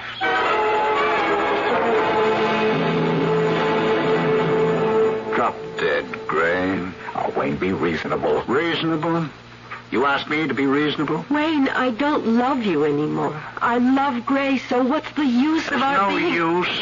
No use at all. I'd be happy to be rid of you. Happy to give you a divorce, except that would make you happy. If there's one thing in this world, I'll do everything to prevent it, your happiness. What kind of a man are you? I detest you. I say it calmly because I have to. My doctor has made it very clear to me that extreme emotion, especially anger, can bring on another back seizure. And what about hate? Oh, I find hating you decidedly comforting, my dear. It gives me greater pleasure than you'll ever know. In fact, I hate you so much. Well, yes, why not? I might even give you a divorce. Oh, don't play games. I'm not playing games. I might just give Doris her freedom. All right. Why? Why? Because I know what her life with you will be like. I know you for what you are, Gray. A self-centered character who has only one interest in life, himself. And when she married you, once you got what you wanted, she'd find out what you're really like. No better than those rats of yours. I ignore your insults for what they are. To me, nothing. Are you serious about giving Doris her freedom? I'll think about it.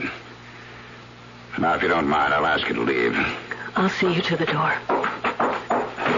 Gray, can he possibly mean it? I don't trust him. One way of making us miserable would be to raise our hopes and then dash them to the ground. Don't get your hopes too high. Goodbye, dear. How can you bear to leave him out of your sight? Wayne, did you mean it? Will you give me a divorce? I said I'd think about it, didn't I? But did you mean it? Did I mean it? Why, yes, I meant it. It is possible that were I to give you your freedom to marry him, you'd come to loathe each other in very little time. I'd take my chances. Of course, because you're in love. So madly in love. But now another thought strikes me. And it's a thought I don't relish at all. What thought? Wayne, what thought?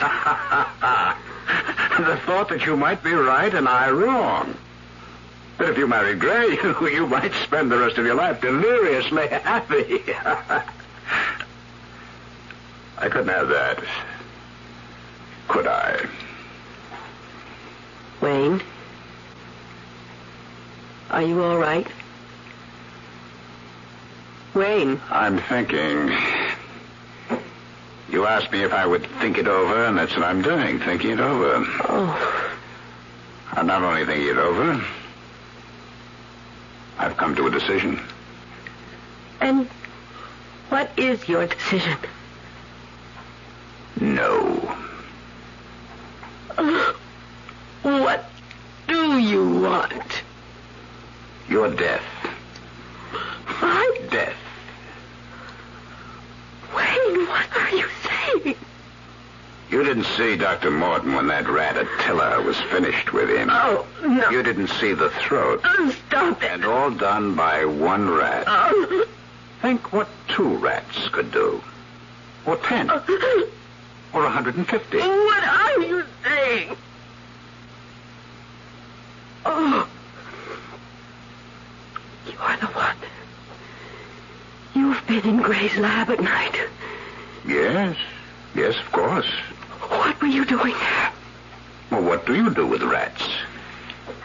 If the celebrated behavioral scientist Dr. Grayson Carter is to be taken seriously, you teach them tricks. I have been teaching them tricks. Correction. I have been teaching one of them a trick. What kind of trick? Oh, I hate to admit this, but Gray is absolutely right. Rats are clever. One of them is, anyhow. What? The one I lured into a portable cage with the special feed and transported to the bedroom of our late Dr. Morton. Well, who else? You know it. Gray knows it. I'm quite sure that even Lieutenant Enright knows it. But none of you can prove it. Oh. What are you going to do? Kill you. Or rather, they are. They? The rats.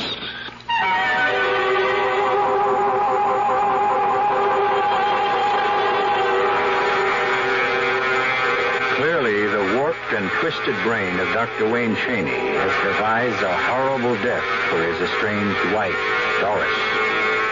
In a few moments, we'll learn how he plans to use those rats. I'll be back shortly with Act 3.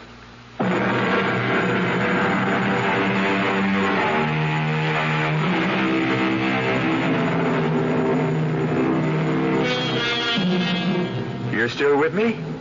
Good. Well, now, I'd say that Dr. Wayne Cheney has come unhinged, wouldn't you? No man in his right mind would plan to murder his wife by using rats. Excuse me, one rat. Attila. Now, just how he intends to use Attila, I don't know. You? Well, let's find out together. Midnight, Doris. The time has come. More properly, your time has come. Wayne, please, come to your senses. Move. No. I have ways of making you, you know that. All too well. You can twist my arm, bend my fingers, use any of those sadistic grips you have. I will... Ow. Change your mind, my darling? Oh. Does it? Oh, please. Yes, please, stop. That's better. There's a coil of rope in the closet. Get it. Yes.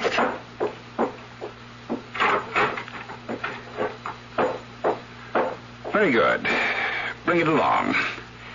I warn you, if you try anything on your way to the laboratory, I'll make you wish for death.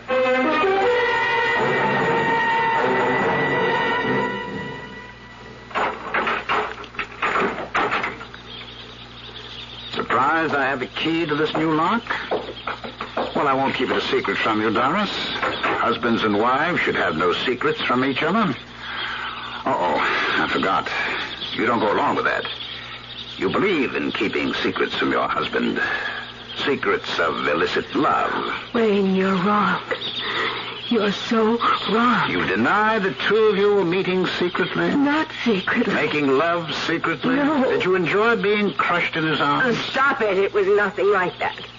You've let your imagination invent things that never happened. Wait, what are you doing? Oh, just tying you up. No. Why do you think you brought the rope? Wait. What are you going to do? I am going to do nothing.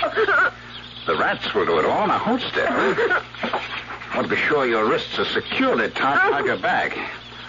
Oh, I almost forgot. I promised to tell you how I got a key to the lock. I don't care how you managed to. Oh, but you should. Without a key, I never could have done the remarkable thing. Yes, the very remarkable thing I've done. All right, now to tie your feet together at the ankles. See, all I did was simple. All I did was call in a locksmith the day Gray went to a Board of Trustees meeting. I merely said I'd lost a key and needed another. Simple as that. Oh, sorry. But I must bind you tightly. There we go. That should hold you. Wait. Now, we'll just place you on the floor. Oh, no, please. Oh, I'm sorry, my dear. The floor is cold. But you won't be chilly long.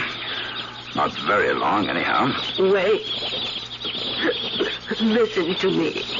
I beg you, please. What the hell's going on in here? Gray! Help me, Gray. Dolores, what are you doing here at this hour? Checking the lab at odd hours to catch whoever's been prowling around here? Hey, what do I... Are you sorry for me? You... Now, you try to get up, Gray, and I'll brain you with this chair. You...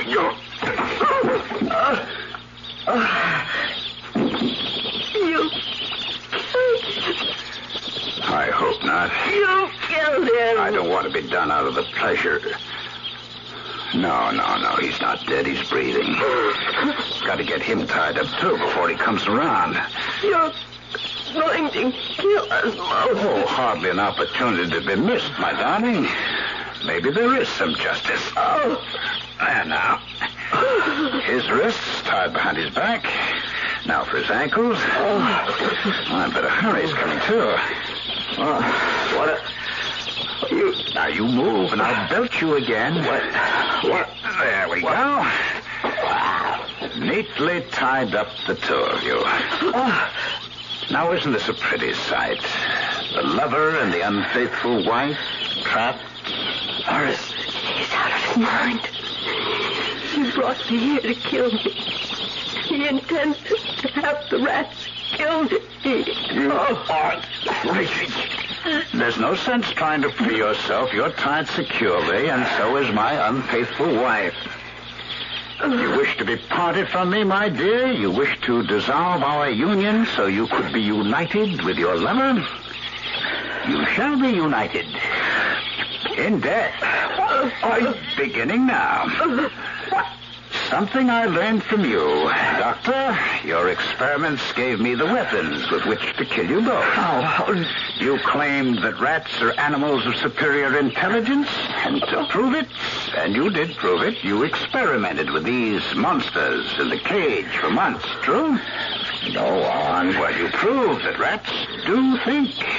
You proved that a rat can be taught, within reason, to figure out a problem for himself, if it resulted in a reward. I know all that. Go on. Oh? Are you in a hurry to die? I'm sorry, that doesn't fit into my plan. Oh, no. I'm going to make you suffer. You're going to be torn apart by rats. Those rats. All of them. Gray. Oh, Gray. Wayne, you seem to have forgotten something, Wayne. Oh, have I? Let those rats out of the cage and they'll attack you, too. Now, why didn't I think of that?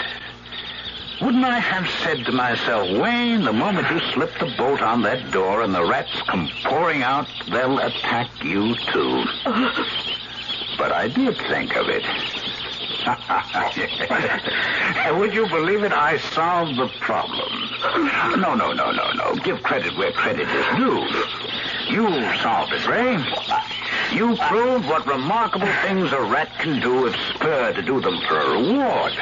Clever. Very clever. Rats. Especially your friends. And mine. Attila. You've been breaking into the lab secretly and conduct an experiment of my own. And following your methods, Gray, I succeeded in teaching Attila to perform a little trick on command. What little trick. I taught him to slide back the bolt and open the door of the cage. Easy, darling. You're not making sense, Wayne. You don't believe Attila can do it? He's smart enough to be taught to do it, but you couldn't have taught him because once he'd learned he could open the cage anytime he wanted to. No. You're forgetting your own theory. A rat performs only for a reward. Always there must be that reward. Attila will slide the bolt back only after it has been smeared with feed. And I give him the command. Shall I demonstrate? Wait, don't do this. Listen, let us go. I promise you. Wait, I promise you. Promise what? Anything you want, anything. Wait. I want your death. And his. And I want it to be so terrifying that you'll die 1,000 deaths before the final one. A blood feed. Wayne, let Doris go. Kill me, but let her go. First, I smear this feed on the bolt of the door. What do you see? You see, Gray? Your friend Attila knows what it's all about. You see how he runs back and forth, pawing at the door? But he won't touch that bolt. Oh, no, not till I give the command. Ray, I can't stand this. I can't stand it. Now, ladies and gentlemen, may I draw your attention to that large sack of feed there on the shelf. You know what I'm going to do with that? Do you? I'm going to get that wing and pour the feed it contains. Over you. Over both of you. The sack's heavy. You may be interested to know that once I give the command to open the bolt, it takes Attila about 5 minutes to get it open, and that thing. My back. My back. Great. That's one of his seizures. He's brought on the floor. Through the sack. My feet is all over him. I can't move. I'm paralyzed. I can't move. Oh, thank the Lord. He didn't give Attila the command. He did. The food did. What? I didn't give any command. Why is it? Attila pointing at the bolt. Why is he trying to slide it back? No, I didn't give a command. I couldn't have. What was the command, Wayne? What was it? Something as simple as open the bolt? You fool! You fool! You said it! You said it! Once I give the command to open the bolt, you said it'll take it till about 5 minutes to get it open. Oh, Lord. Oh. I did say it. I did. Here. Help me. Oh, help me. Help me. How can we? We can't even help ourselves. Doris, can you roll over on your side? On my side? I'll try to maneuver it with back. Maybe I can move my fingers enough to open them. Not at your wrist. Can you do it? You have to try. We've got to. The rats! Listen to them. Listen to them. Great. They know what's happening. They'll come for me. For me. I'm covered with feed. They'll tear me to bits. Doris, don't move. Keep your hands still while I work at that. Not sliding that bolt. And the rats, they'll fall at the front of the gate near the door. They can't wait to get out. To get at us. Another miss. Help me. Doris, try to move your hands. Can you? No. I hope so. Great. You. It's too late. It's too late. The cage is over.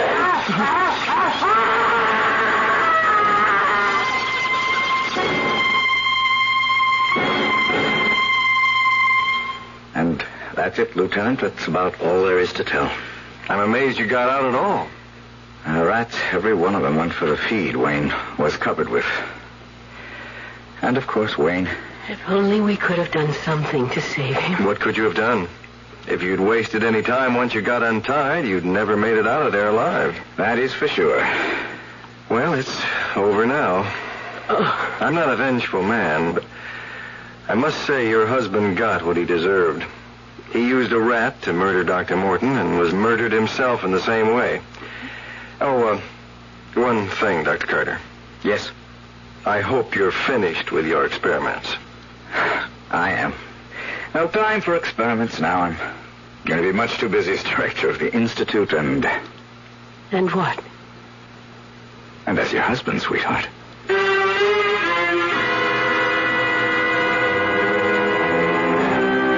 And surely they deserved happiness, those two. The fates had thrown them a pretty horrible and terrifying curve. The kind few of us are ever called on to face. At least I hope we aren't. But you never know, do you? I'll be back shortly.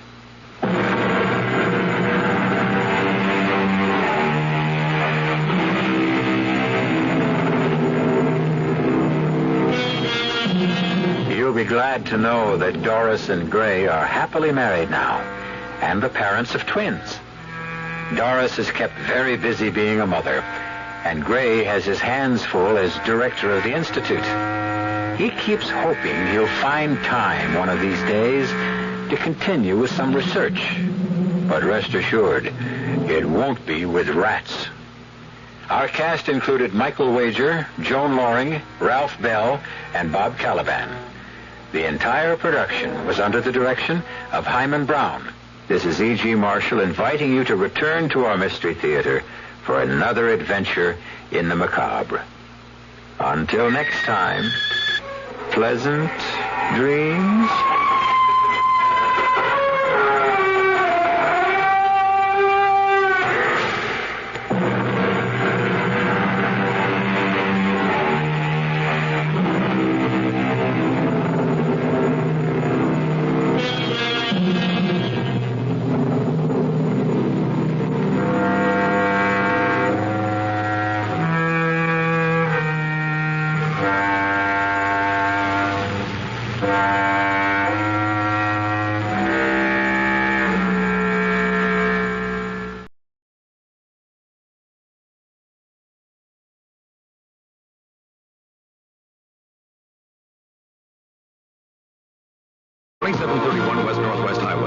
Arlington and Fort Worth.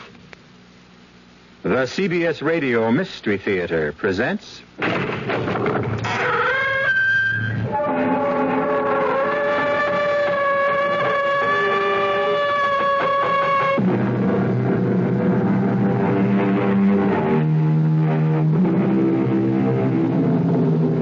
Come in. Welcome. I'm E.G. Marshall. Welcome to the world of terrifying imagination.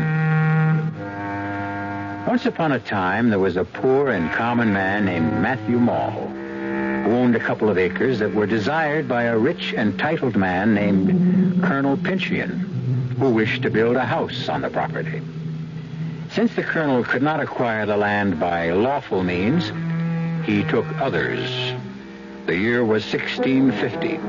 And he connived to have Matthew Mall declared a wizard, condemned to die on the scaffold, which is where our story begins. Quiet!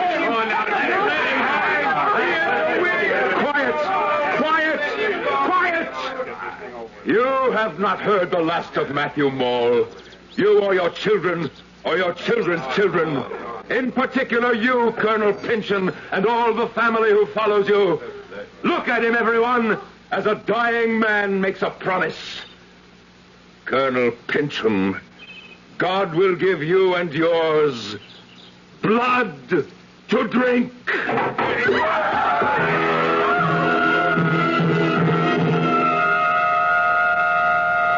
This is the story of my long revenge, which began with the moment my adversary first entered his new-built house, with his portrait locked into the paneling above his desk chair. For there, the first of the Pynchons, the Colonel Pynchon who sent me to my death, was found dead, drowned in his own blood. The doctors called it apoplexy, but we know better.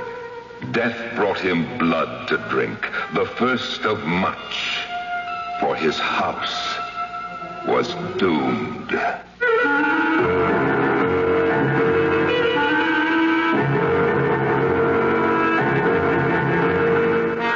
Our mystery drama, The House of the Seven Gables, was especially adapted from the Nathaniel Hawthorne classic for the Mystery Theater by Ian Martin and stars Norman Rose. It is sponsored in part by Sign-Off, the Sinus Medicines, and Anheuser-Busch Incorporated, brewers of Budweiser. I'll be back shortly with Act One. Buick introduces a new concept for you to consider in light of all the concern about miles per gallon. Range. Range is what you get when you multiply the mileage your car gets per gallon by the number of gallons your car's gas tank holds. Range is one of the things that help make Buick Apollo such a special small car. It comes from coupling the Apollo's economical 6-cylinder engine with a standard 21-gallon gas tank. It holds a lot, but it doesn't use a lot. Look into the Apollo. It's the Buick of small cars. Hello, this is Goldilocks. It seems like only yesterday that I was a little girl tasting porridge. You know, this one's too hot. This one's too cold. And now I conduct taste tests on diet drinks. And there's one I must tell you about. Sugar-free Diet 7-Up. It has a fresh, natural, delicious taste. It drives my taste-o-meter crazy. Sugar-free Diet 7-Up. This one's just right. George Washington? Yes. What is your favorite American food? La Choy Oriental Vegetables. La Choy? The father of our Oriental vegetables. Oriental vegetables? Bean sprouts, water chestnuts, chop suey vegetables, delicious. What do you do with You toss them. Across the Potomac? In a salad. Oh, yes. Or mix La Choy Oriental vegetables right in with ground beef when you make burgers. That's my favorite. A meal fit for a king. Oh, I didn't mean a king. I meant what I am. You know, not a prime minister, not a... La Choy makes Chinese food. Swing American. You stand alone and wait. She's 20 minutes late. She'll find a smile will go a long, long way. Smiles go a long, long way with Kodak's Pocket Smile Saver Kit. You get a Pocket Instamatic camera, color film, Magic Cube, extender, and more for less than $30. All at your photo dealers for a limited time only. A smile stays lit with our Smile Saver Kit. You'll see a smile will go a long, long way. From Kodak.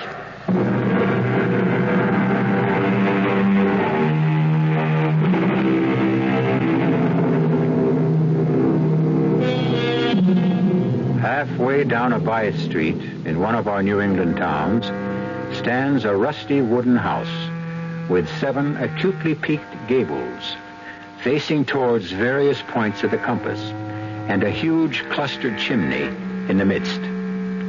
So begins the second novel written by Nathaniel Hawthorne. And to tell you the rest of it, here is the tortured, uneasy spirit of the wizard Matthew Mall, who died before his time and left a curse that endured for over 2 centuries. 38 years in my grave, and yet I rise from it as casually as an ordinary man from his bed. I am seen as easily at noon as I am by the witching hour. I am an extraordinarily pestilent ghost, and I have left an estate which will mangle and torture and destroy at last the whole clan of Pinchins. Shall we take a case in point? Yes? Well, what is it? You sent for me, Mr. Pynchon. The name is Matthew Mall, son of him who built this house for your grandfather. Grandson of the rightful proprietor of your soil. Oh, the ancient dispute. That matter has been settled by competent legal authorities. In favor of the family Pynchon. Self-evidently. I am in residence and you are not. Then stay here and rot. A moment, Mr. Maule. Will you attend me in the living room? At your request. To what purpose? Well, perhaps to our mutual interest. There's a legend that my family That, to be precise, the same Colonel Pynchon who looks down on us from above the living room fireplace here, had a deed to certain vast real estate holdings from an Indian grant. Holdings of incalculable value. I've heard the story. Are you also aware that in the settlement of the estate, no deed was found to lay claim to them? Oh, yes. But his claim was on the verge of settlement when my grandfather died suddenly. In answer to my grandfather's curse. Of apoplexy. Which is, in non-medical terms, not far from literally drinking one's own blood. I did not bid you here to renew old quarrels, simply to make you a proposition. Very well, I'm listening. There's a rumor that whatever quarrel lay between our ancestors, yours was the one made the best bargain in the long run. By being hanged? However he died, he was only a step or two ahead of the Colonel. For while the Colonel won out in buying and owning the land Seven Gables stands on, he lost a kingdom when the deed to half the state of Massachusetts was lost. Or hidden. Mr. Pynchon, what is your proposition? Your father was the architect of this house. He might have secreted the papers somewhere or built some hidden chamber for them, which my ancestor, Colonel Pynchon, died too suddenly to reveal. I would be willing to pay well for information leading to them. I cannot believe the Colonel would have concealed something that was not his to hide. But there might be a chance for you to recover those papers. How? I'll make a contract with you. This house and the property. For the papers, if I can locate them. No, damn me, if I'll permit it. Did you say something, sir? No. Why? Well, I could have sworn I heard a voice. Well, I'll meet your bargain if you can find the Indian grant. I'll need some help. I don't know where the papers are, or if they exist. I do know that to locate them, I need the help of a medium. I don't understand. You have a young daughter named Alice. Bring her here. From outside the oriel window, hoard with frost against the roaring fire within, I watched my grandson toy with this Pynchon, whose only desire was to flee the dread house and live abroad. And by virtue of my right as a man taken before his time, I kept invading Matthew's mind and making it mine as far as I desired. My daughter, Alice, may I present Mr. Matthew Maule? My pleasure, Mr. Maule. Will you be seated? Father? Do as he asks. Very well. Now, I ask you to fix your eyes on mine. From the moment that gentle girl raised her eyes, she was ours, mine. It was enough, perhaps, that already the Maules had the reputation that they could enter people's dreams and that no grave could hold them. By now, there was a further belief that they could mesmerize the unwary. There is your daughter, Mr. Pynchon. Speak to her. Alice! Alice, answer me! Oh, softly, softly, Mr. Pynchon. Is it my crime you have sold your daughter for the hope of getting back a sheet of yellow parchment? What would you do with her? Why, only as you asked. Use her as a medium to try to make you rich. How? You'll see. Unless you wish to call our barter deal off.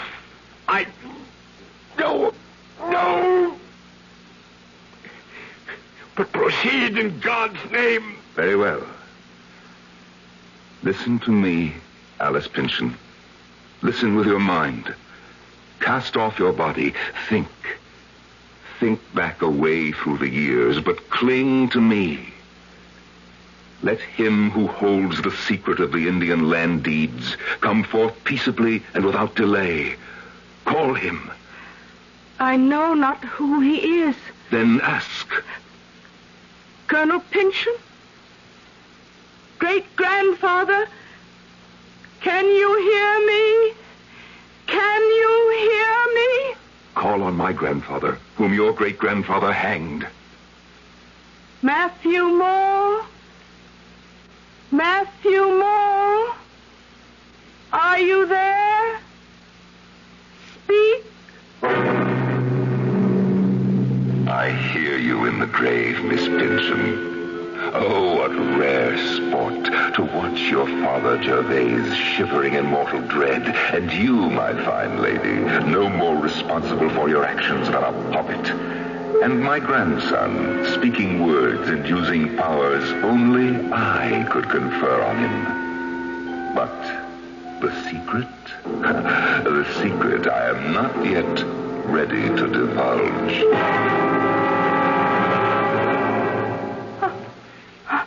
Enough! Enough! Would you kill the child? Bring her to. Without your answer? Have you not found it? Only this. Your grandfather's secret is one he must choke with until it is of no further value. So, keep the house of Seven Gables. Wake my daughter from her trance. As far as I can. What mean you? Well, she will walk and live and breathe. But what, man? I meant no harm. I meant only to humble you and yours. I did not mean to steal her soul, but I'm afraid that is lost.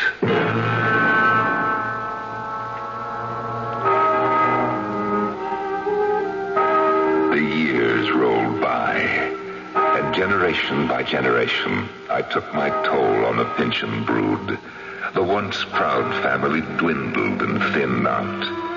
I have had little need to move my rusty bones or decaying flesh, since they have wrought their own destruction, save till now. But in this century, I must arise again. Cousin Hepzibah.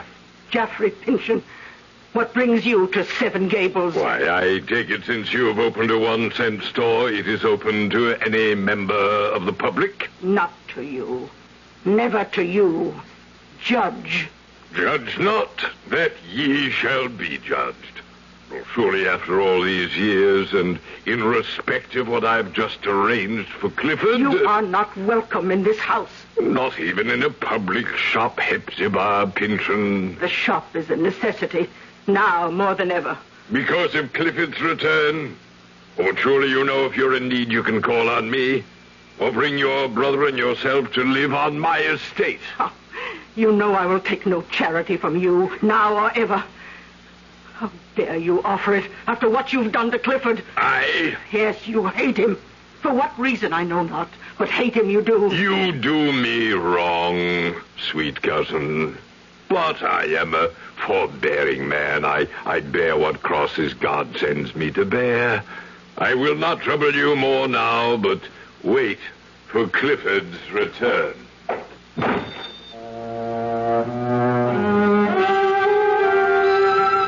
4 Pynchons are left. Nearsighted, angular, tall Hepzibah in her rusty black. The smiling, fat, oily Judge Geoffrey Pynchon, who so closely resembles the portrait of that black-hearted colonel who hangs in the massive gold frame in the living room, and who hanged me by the living neck. 2 yet. We are still to meet. Bless my soul, the omnibus. And stopping before my shop door. It can't be Clifford yet. No. Then who is it? Cousin Hepzibah. Cousin Hepzibah. Oh, don't you know me? Cousin? Oh, no Pynchon ever looked as lovely as you, child. Cousin Hepzibah, you flatter me. But you can't deny it. I am your country cousin. And my mother sends you her love and regards and hopes my visit to you will not put you out. Your visit? you intend to stay. Didn't you get my mother's letter? No. I don't understand about the letter. Oh, it doesn't matter now. You're here. But, child, I don't see how you can stay. Oh, I don't expect to be a guest. I mean to earn my bread. I can find plenty to do, cousin. The garden and flowers and the chickens will keep me out in the open air, and I can't help in the shop. Please let me stay. Well, you can stay at least the night. But in any case, the decision whether or not you remain at the House of Seven Gables is not up to me. Tomorrow, its master returns home. My brother Clifford, who is coming home at last. I think I remember my mother and father mentioning him, but as though he were dead. Where has he been? In prison. Prison? Why? For the murder of our uncle, the judge's father, Geoffrey Pynchon.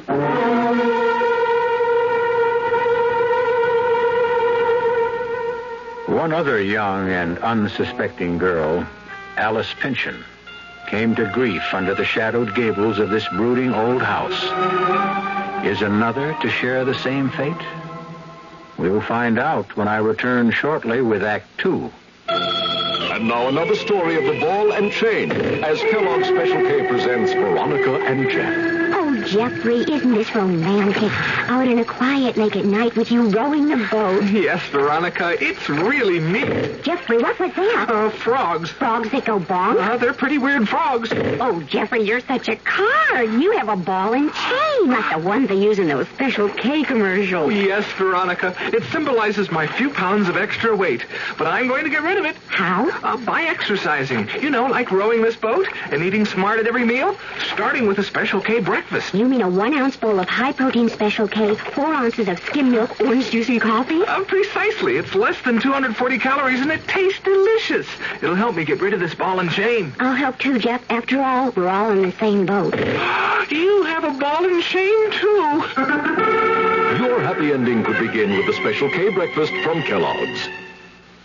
The 74 Indy 500 is now history, and to no one's surprise, the winner was equipped with custom Monroe Racing shock absorbers. Naturally, because every single car in the race had custom Monroe Racing shocks. That makes Monroe's win record 21 of the last 22 Indy 500s. That's quite a performance, the kind you'd expect from Monroe. We're the #1 maker of replacement shock absorbers for your car, and we're the #1 choice on the track. At Monroe, we can't lose, and neither can you. Just when you need it more than ever, you can find it more places than ever. That's Quaker State Motor Oil. Why do you need it more? Because if you're using your car less, that engine just isn't getting the exercise it needs. But Quaker State's quality protection is tailor-made to handle deposits that build up in an underworked engine. Now that you need it more, it's available more places. Nice to know. Quaker State your car to keep it running young.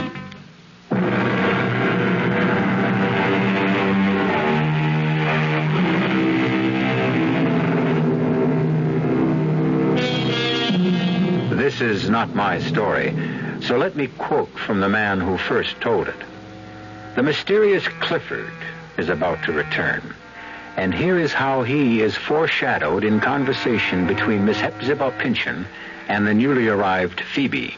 31 years ago, my uncle, master of this house, was found dead beneath the portrait of our ancestor, Colonel Pynchon. Death was accountable, the authorities decided, to a blow on the head. Since the desk in his private papers had been rifled, it was suspected that it was robbery and accidental murder committed to avoid discovery. By Cousin Clifford? Oh, I shall never believe that.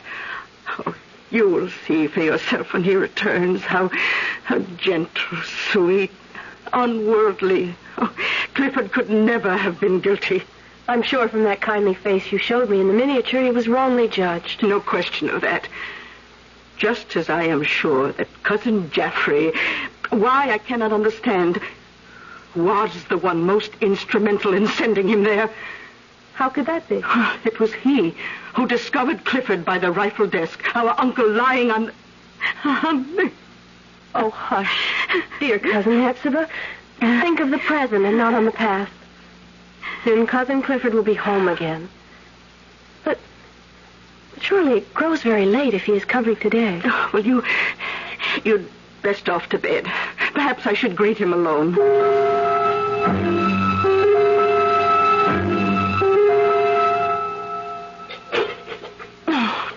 Oh, dear, how shall I manage? May I help, Cousin Hepzibah? Oh, I'm all thumbs when it comes to cookery. You see, I've lost whatever art I had all these years alone. And I wanted Clifford's first breakfast to be so tasty. You have a fire going bright enough to chase the morning dusk. Since the oven is hot, would you like me to bake an Indian cake? Oh, it was Clifford's favorite all those years ago. Well, then bake it I shall. What else can I do? Oh, the coffee. Real mocha, if you would grind it. We'll make a breakfast fit for a king. A tired, sad king, worn out by exile. Is he not well? You shall see for yourself soon enough, dear Phoebe. Oh, hush, he's coming. Oh, let him see you first, Phoebe. He likes bright faces, and mine is old, set in a scowl. Clifford, dear, let me help you. The weakness is locked inside Hepzibah. Nothing you or anyone can help. But we are not alone. No, he is Phoebe. Phoebe, Arthur's only child. You remember I told you about her last night. Phoebe Pynchon. Phoebe. Arthur's child. Yes, I forget. You are welcome. Thank you, Cousin Clifford. Oh, come sit here. Take this chair. Is this you, Hepzibah? How changed. How changed. And are you angry with me? Oh, why should I be angry? And why do you bend your brows so? Oh, Clifford, there is nothing but love here. If I scowl, it is only habit that has gone before. Cousin Hepzibah is only worried and concerned that you should be happy. Then why do we keep that odious picture on the wall? Why can't we... What is that sound? Why, that is... Phoebe, will you answer it? Of course. That is the tinkle of the shop bell. Shop bell? Yes, sir. Then, has Miss Hepzibah's shop opened under such favorable circumstances that she needs an assistant as attractive as you? I'm a cousin of hers, on a visit from the country. Well, in that case, I suspect you are a kinsman of mine. Let's see, oh, yes, little Phoebe Pynchon. I am your kinsman, Judge Pynchon, my little niece. Oh, surely I must pay you welcome. You resist me. I had not meant to. Oh, quite right, quite right. A young girl, especially a very pretty one, cannot but be chary of her lips. I did not mean to be unkind. Oh, I accept that. But are you afraid of something? Nothing I know of. I'll just step in and... What do you want, Geoffrey? Why, simply a short visit with my... No. He cannot see visitors. I warned you to take care. Clifford is on the brink of a blacker fate than yet possessed him. I need to see him. No, Hepzibah. Don't let him in. Beg him on your knees if you must. Ask him to have mercy. Mercy. You heard. I heard. But must I... You will not let me see him. I want to protect him. As you will. But you do me great wrong, cousin. I only wish to help him. I will find some other way.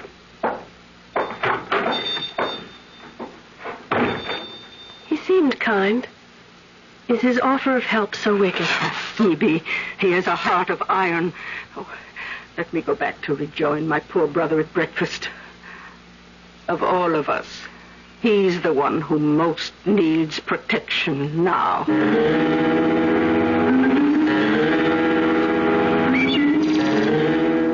Don't do it, lady. What? Drink from that. Or even wash your face. I was only looking at my reflection in it. May I ask who you are, sir? Oh, forgive me. Miss Pinson has not mentioned me. Mr. Holgrave, the boarder. The same, at your service. And you must be Miss Phoebe. Which gable is yours? Oh, my window is the one. Perhaps it is more seemly to ask the question of you, sir. By all means. I count mine the 7th, since it is by all odds the most remote and separate. See, up yonder, beyond the eaves. You live there all alone? A question hard to answer, Miss Phoebe. Why? In the house of the 7 Gables, is anyone truly alone? It's hard to tell whether the rats outnumber the ghosts, or vice versa. Then why pick it as a lodging by free will? If you must know, I can afford little, and the rent suits my purse. The house also suits my profession. Your profession? Mm-hmm. I'm a maker of daguerreotypes. How fascinating. Can you really point a machine at someone and make a likeness of them? I can. You doubt it? Why, it sounds like a kind of magic to me. Technically, in its way. But the result is a quite faithful reproduction of the subject. For example, this. Oh, you created this? I recreated this, shall we say. It is a likeness. Never mind the likeness. Miss Phoebe, look deeper. What kind of man is this? Why, by all effects, a man of probity, of kindness, of property. Is the picture that alone? Or can one look deeper? Not knowing the subject, I don't see how. Look at that eye. In the midst of a sunny countenance, speaking of an open heart. And yet, observe carefully the cast in the eye, the line of jaw, the subtle twist of mouth. Here is the man, the true man, sly, subtle, imperious, hard, and withal as cold as ice. Do you recognize him now? Judge Pynchon. Still, there's some other resemblance. The daguerreotype is of the living judge. The resemblance is quite marked. Give or take the style of whisker, the fashion of cloth, the bloat of jowl, it could be the original Colonel Pynchon who choked on his own blood. Why have you this picture? For the same reason, I wish to have all the Pynchon clan. Miss Phoebe, will you sit for me sometime? All right. In any history, one must balance the good against the bad. Who are you? A recorder of history by choice. Miss Hepzibah's lodger by chance. Will you sit for my portrait of you? To what end? That is beyond my power to say at this moment. Only that I can promise you, you are safe from any harm. And what do I get out of it? Well, first, what you put into it. Second, a record of your beauty. And third... And third? No less than your future. One way or another. Then how can I refuse? My object was to make sure, as best I could, that you shouldn't. Once I was resting more secure in my rotting grave. The urge to wander grasped me less. The Pynchon dynasty was a sorry lot at best, save one. And a new dynamic force was guiding my course to its resolution. It was time to start to pull my winding sheet more closely about me and begin to leave the future to itself. But not yet. The curse was not yet played out.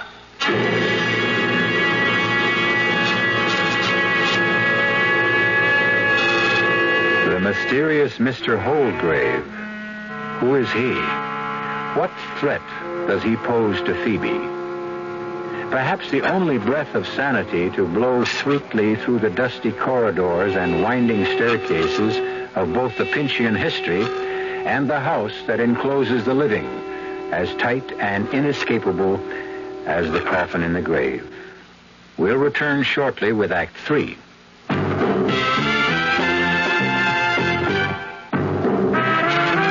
don't see many people putting salt in their beer nowadays. Not that there's anything wrong with salt on radishes or French fries, but man, not in the king of beers. Truth is, the only thing salt can do for Budweiser is make it salty. An unwise thing to do to the only beer in America that's Beechwood aged. Unsalted Budweiser has become the most popular beer in the world. That's because in brewing Bud, the Budweiser brewmaster goes all the way for a taste, a smoothness, a drinkability you'll find in no other beer at any price.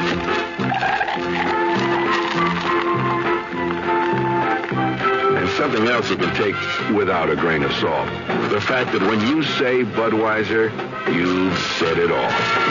Anheuser-Busch, St. Louis.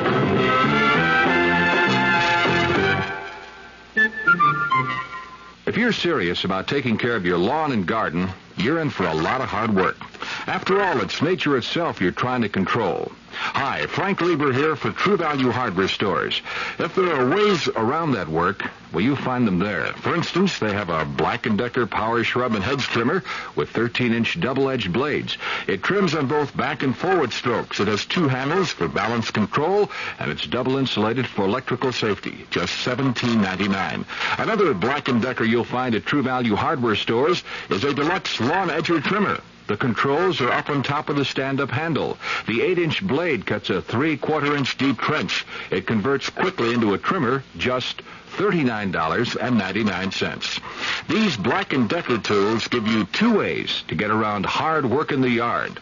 And they're just a couple of the values that you'll find at the True Value Hardware Store nearest your home. Check the yellow pages.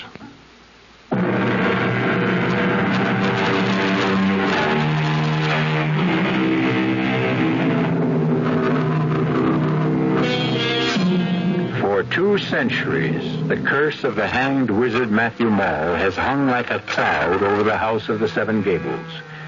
The dark, deteriorating, rat-infested, and ghost-ridden house has outlived its time. Only the family, to which it belongs, hangs on to some distant remnant of the past. There, Cousin Clifford. Safe in your little eyrie and retreat. I trust you, Phoebe, to find me this spot in my private gable. While from here I can see all the world. The bustle of our little town, certainly. How free I feel after all those years. I have the wildest impulse. What, Cousin Clifford? Are you too young, perhaps, to remember when we blew soap bubbles? A glass of soapy water. And a clay pipe. Yeah, the pipe I still have. Well, the soapy water I can provide. But the lost years, where can they be found again?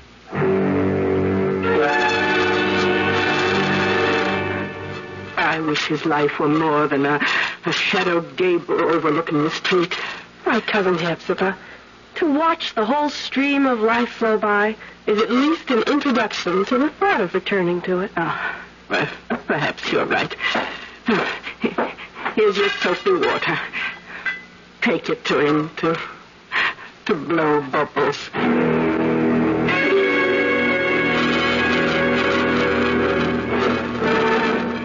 My window on the world, Phoebe. The best vantage point in town. You picked it for me. And without your support and love and interest, I suppose I should have just let the world go by. Well, you can't do that if it's passing right by your feet. Dear little Phoebe, you almost make me human again.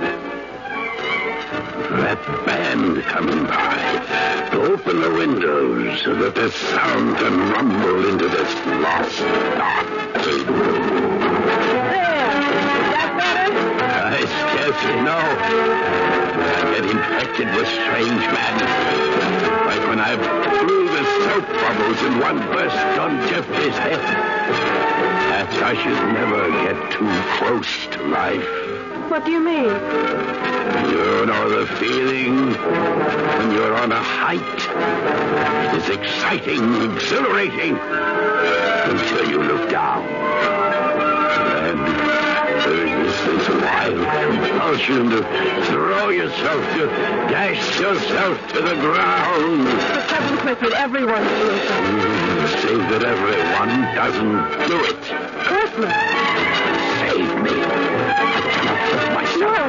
No, stop. Let me go. No. I can't help myself. But I can. Cousin Aftermath. Cousin Aftermath. You can't stop me. Nothing can stop me. Help. Help. Help him, please. Stop him.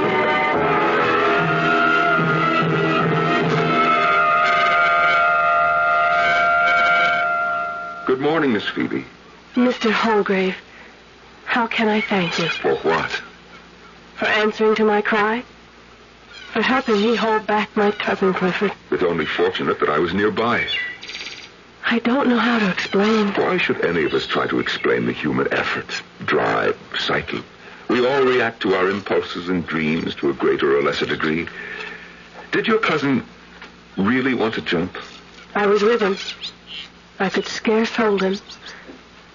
Why would he pretend? Why, indeed.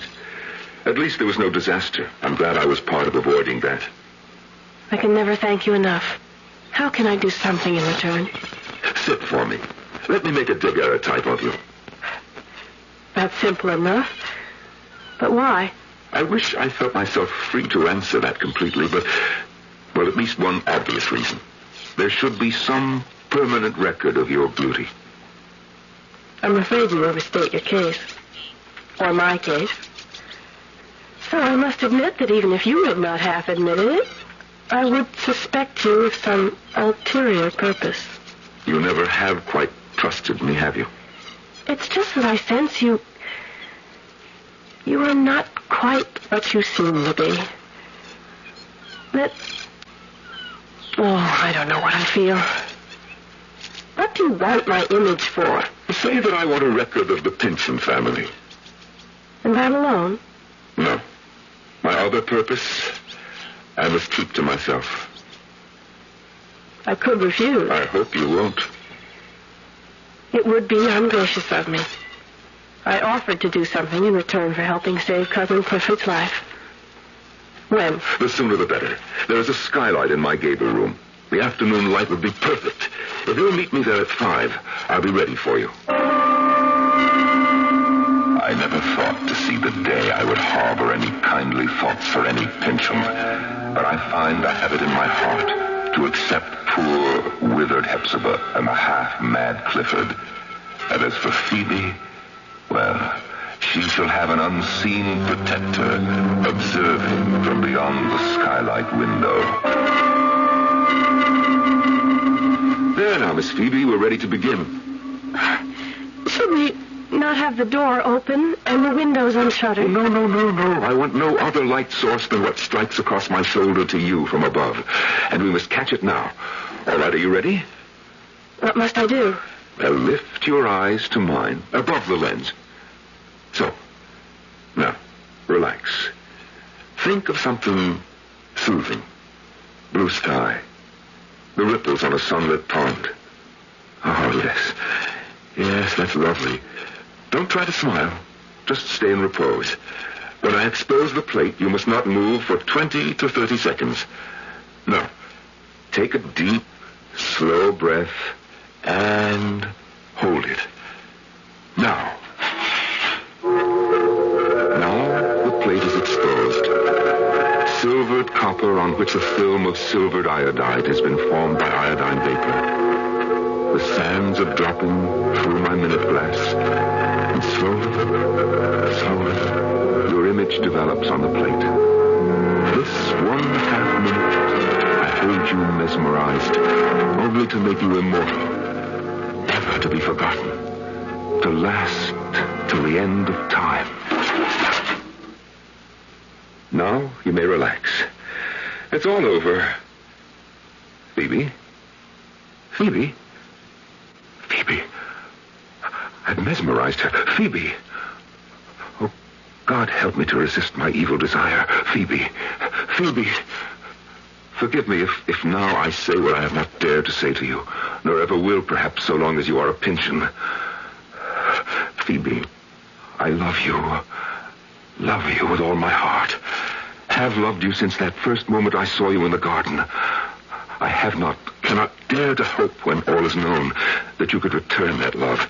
Yet here, at this moment, with you completely in my power, I could cast a spell on you that would hold you forever mine.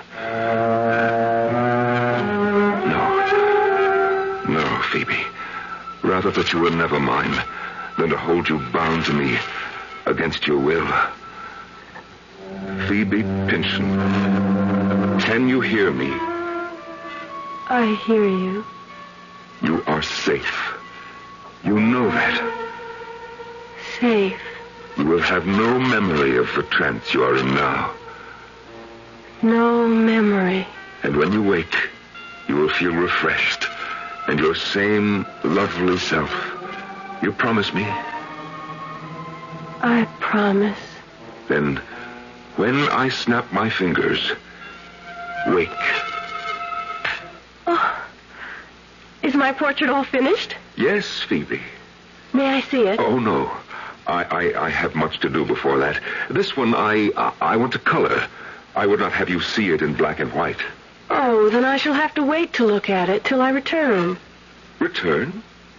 I must go home to visit my mother and father and bring back the rest of my clothes. You intend to stay on at Seven Gables, then? Cousin Clifford needs me. And Cousin Hepzibah. I think it is my duty. To wither and dry up like them?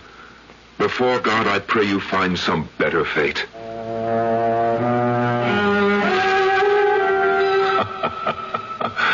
Some better fate indeed. Back in my grave, my bones are ready to settle to eternal sleep, and the curse is ready to be wound up. And the day after Phoebe left became the beginning of the end. Look at him, striding along the street toward the 1-cent shop, the picture of the man who owns most of the world and who intends to clutch the rest of it to him. The 200-year reincarnation of the Pynchon who put me 6 feet under. Judge Jaffrey Pynchon. Judge Pynchon. Yes, Cousin Hepzibah, the same. What do you want? Well, what else, cousin, but to have done with all this? I want to see Clifford. No. It is my purpose to do so before I leave this house. Haven't you done enough to him? 30 years ago, our uncle died. His immense fortune was left to me, save for your life interest in this property and the house of the Seven Gables. To Clifford, not to me. Some months before our mutual uncle's death, Clifford boasted to me that he knew the secret of incalculable wealth. I believe that at this moment, if Clifford retain his wits and, if he chooses, he can tell me where the riches can be found if he chooses. And if he can't, or doesn't? Back to the dungeon. I'll await your bringing him in here in the old colonel's chair. It should in any case have been mine by right. Oh, I wish you ill of it, but I shall go find Clifford. So come the years full circle. Revenge is as dusty in my mouth as these old bones which moldering cry for eternal rest. Only one more remains who deserves his fate, the same one that overwhelmed his liverish ancestor, who still pouts like a peacock in the frame of the portrait behind the judge's head. God give him blood to drink. No. My watch. Whip. I have appointments to keep, important things to do. I can't. I can't. Drink deep and die, and dies the curse with you.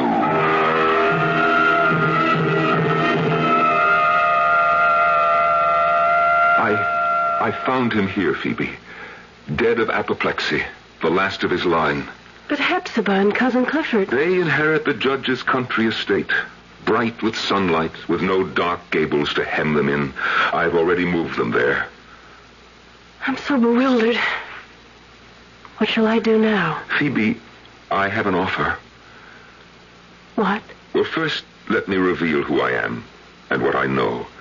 A 2-century-old secret guarded to prove that might is not always right. Look, the curlicue pattern around the portrait.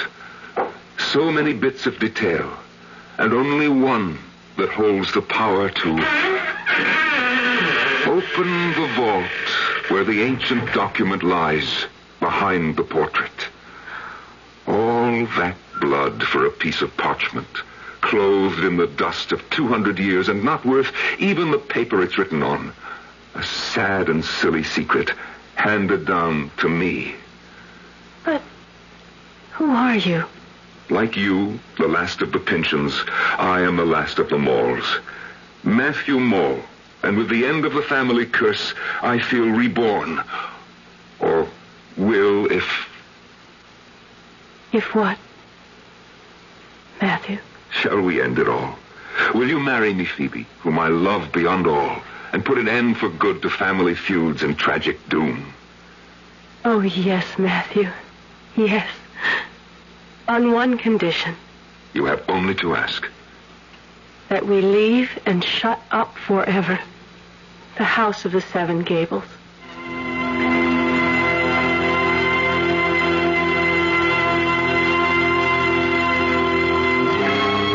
For several years, the house still stood. There were those who, passing it after dark, swore they could hear the tinkle of the harpsichord Alice Pynchon once used to play, the sound of the 1-cent shop bell, the cough of a man choking. But in a very few years, this had little of flesh or blood left in it, like all legends about haunted houses.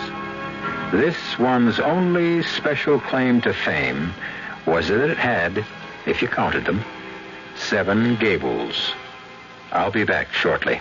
I want that sinus medicine. Headache tablets? No, sinus medicine. Sinus tablets.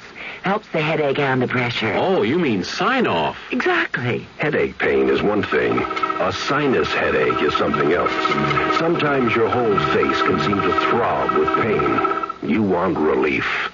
Take Sign-Off tablets. Sineoff, the sinus medicine that gives you a full dose of pure aspirin, plus a sinus drainer. Sign-Off, the sinus medicine that helps relieve sinus pain while you drain. And Sign-Off doesn't stop there. Have you tried Sign-Off Sinus Spray, the fastest known form of sinus congestion relief? It works in seconds. That's Sign-Off Sinus Spray. When sinus flares up, use Sign-Off tablets and spray, only as directed. Sineoff. Sign-Off. Exactly. Sign-Off, the sinus medicines in the bright red box. You've been hearing some pretty lavish claims recently about miles per gallon.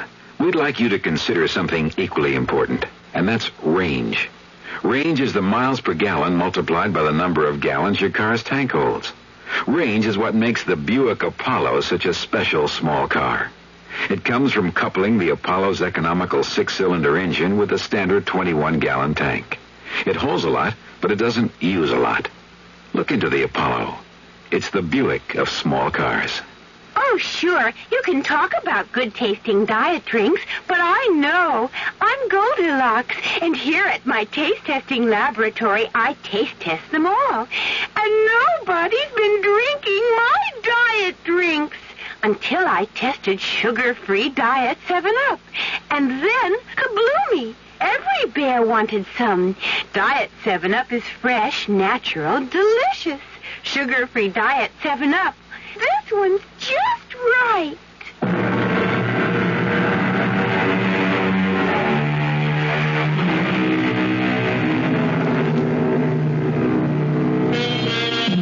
It should come as no surprise that Judge Jaffrey Pynchon was the one who really murdered his uncle. To have made Gentle Clifford the scapegoat was reason enough for Matthew Maul to reach that powerful hand once more from the grave and exact what so seldom happens to the villains of this world, due retribution. Our cast included Norman Rose, Arnold Moss, Bryna Rayburn, Jada Rowland, and Stats Cotsworth. The entire production was under the direction of Hyman Brown. Radio Mystery Theater was sponsored in part by Buick Motor Division, the Kellogg Company, makers of Kellogg Special K cereal, and new sugar-free Diet 7-Up. This is E.G. Marshall inviting you to return to our Mystery Theater for another adventure in the macabre. Until next time, pleasant dreams.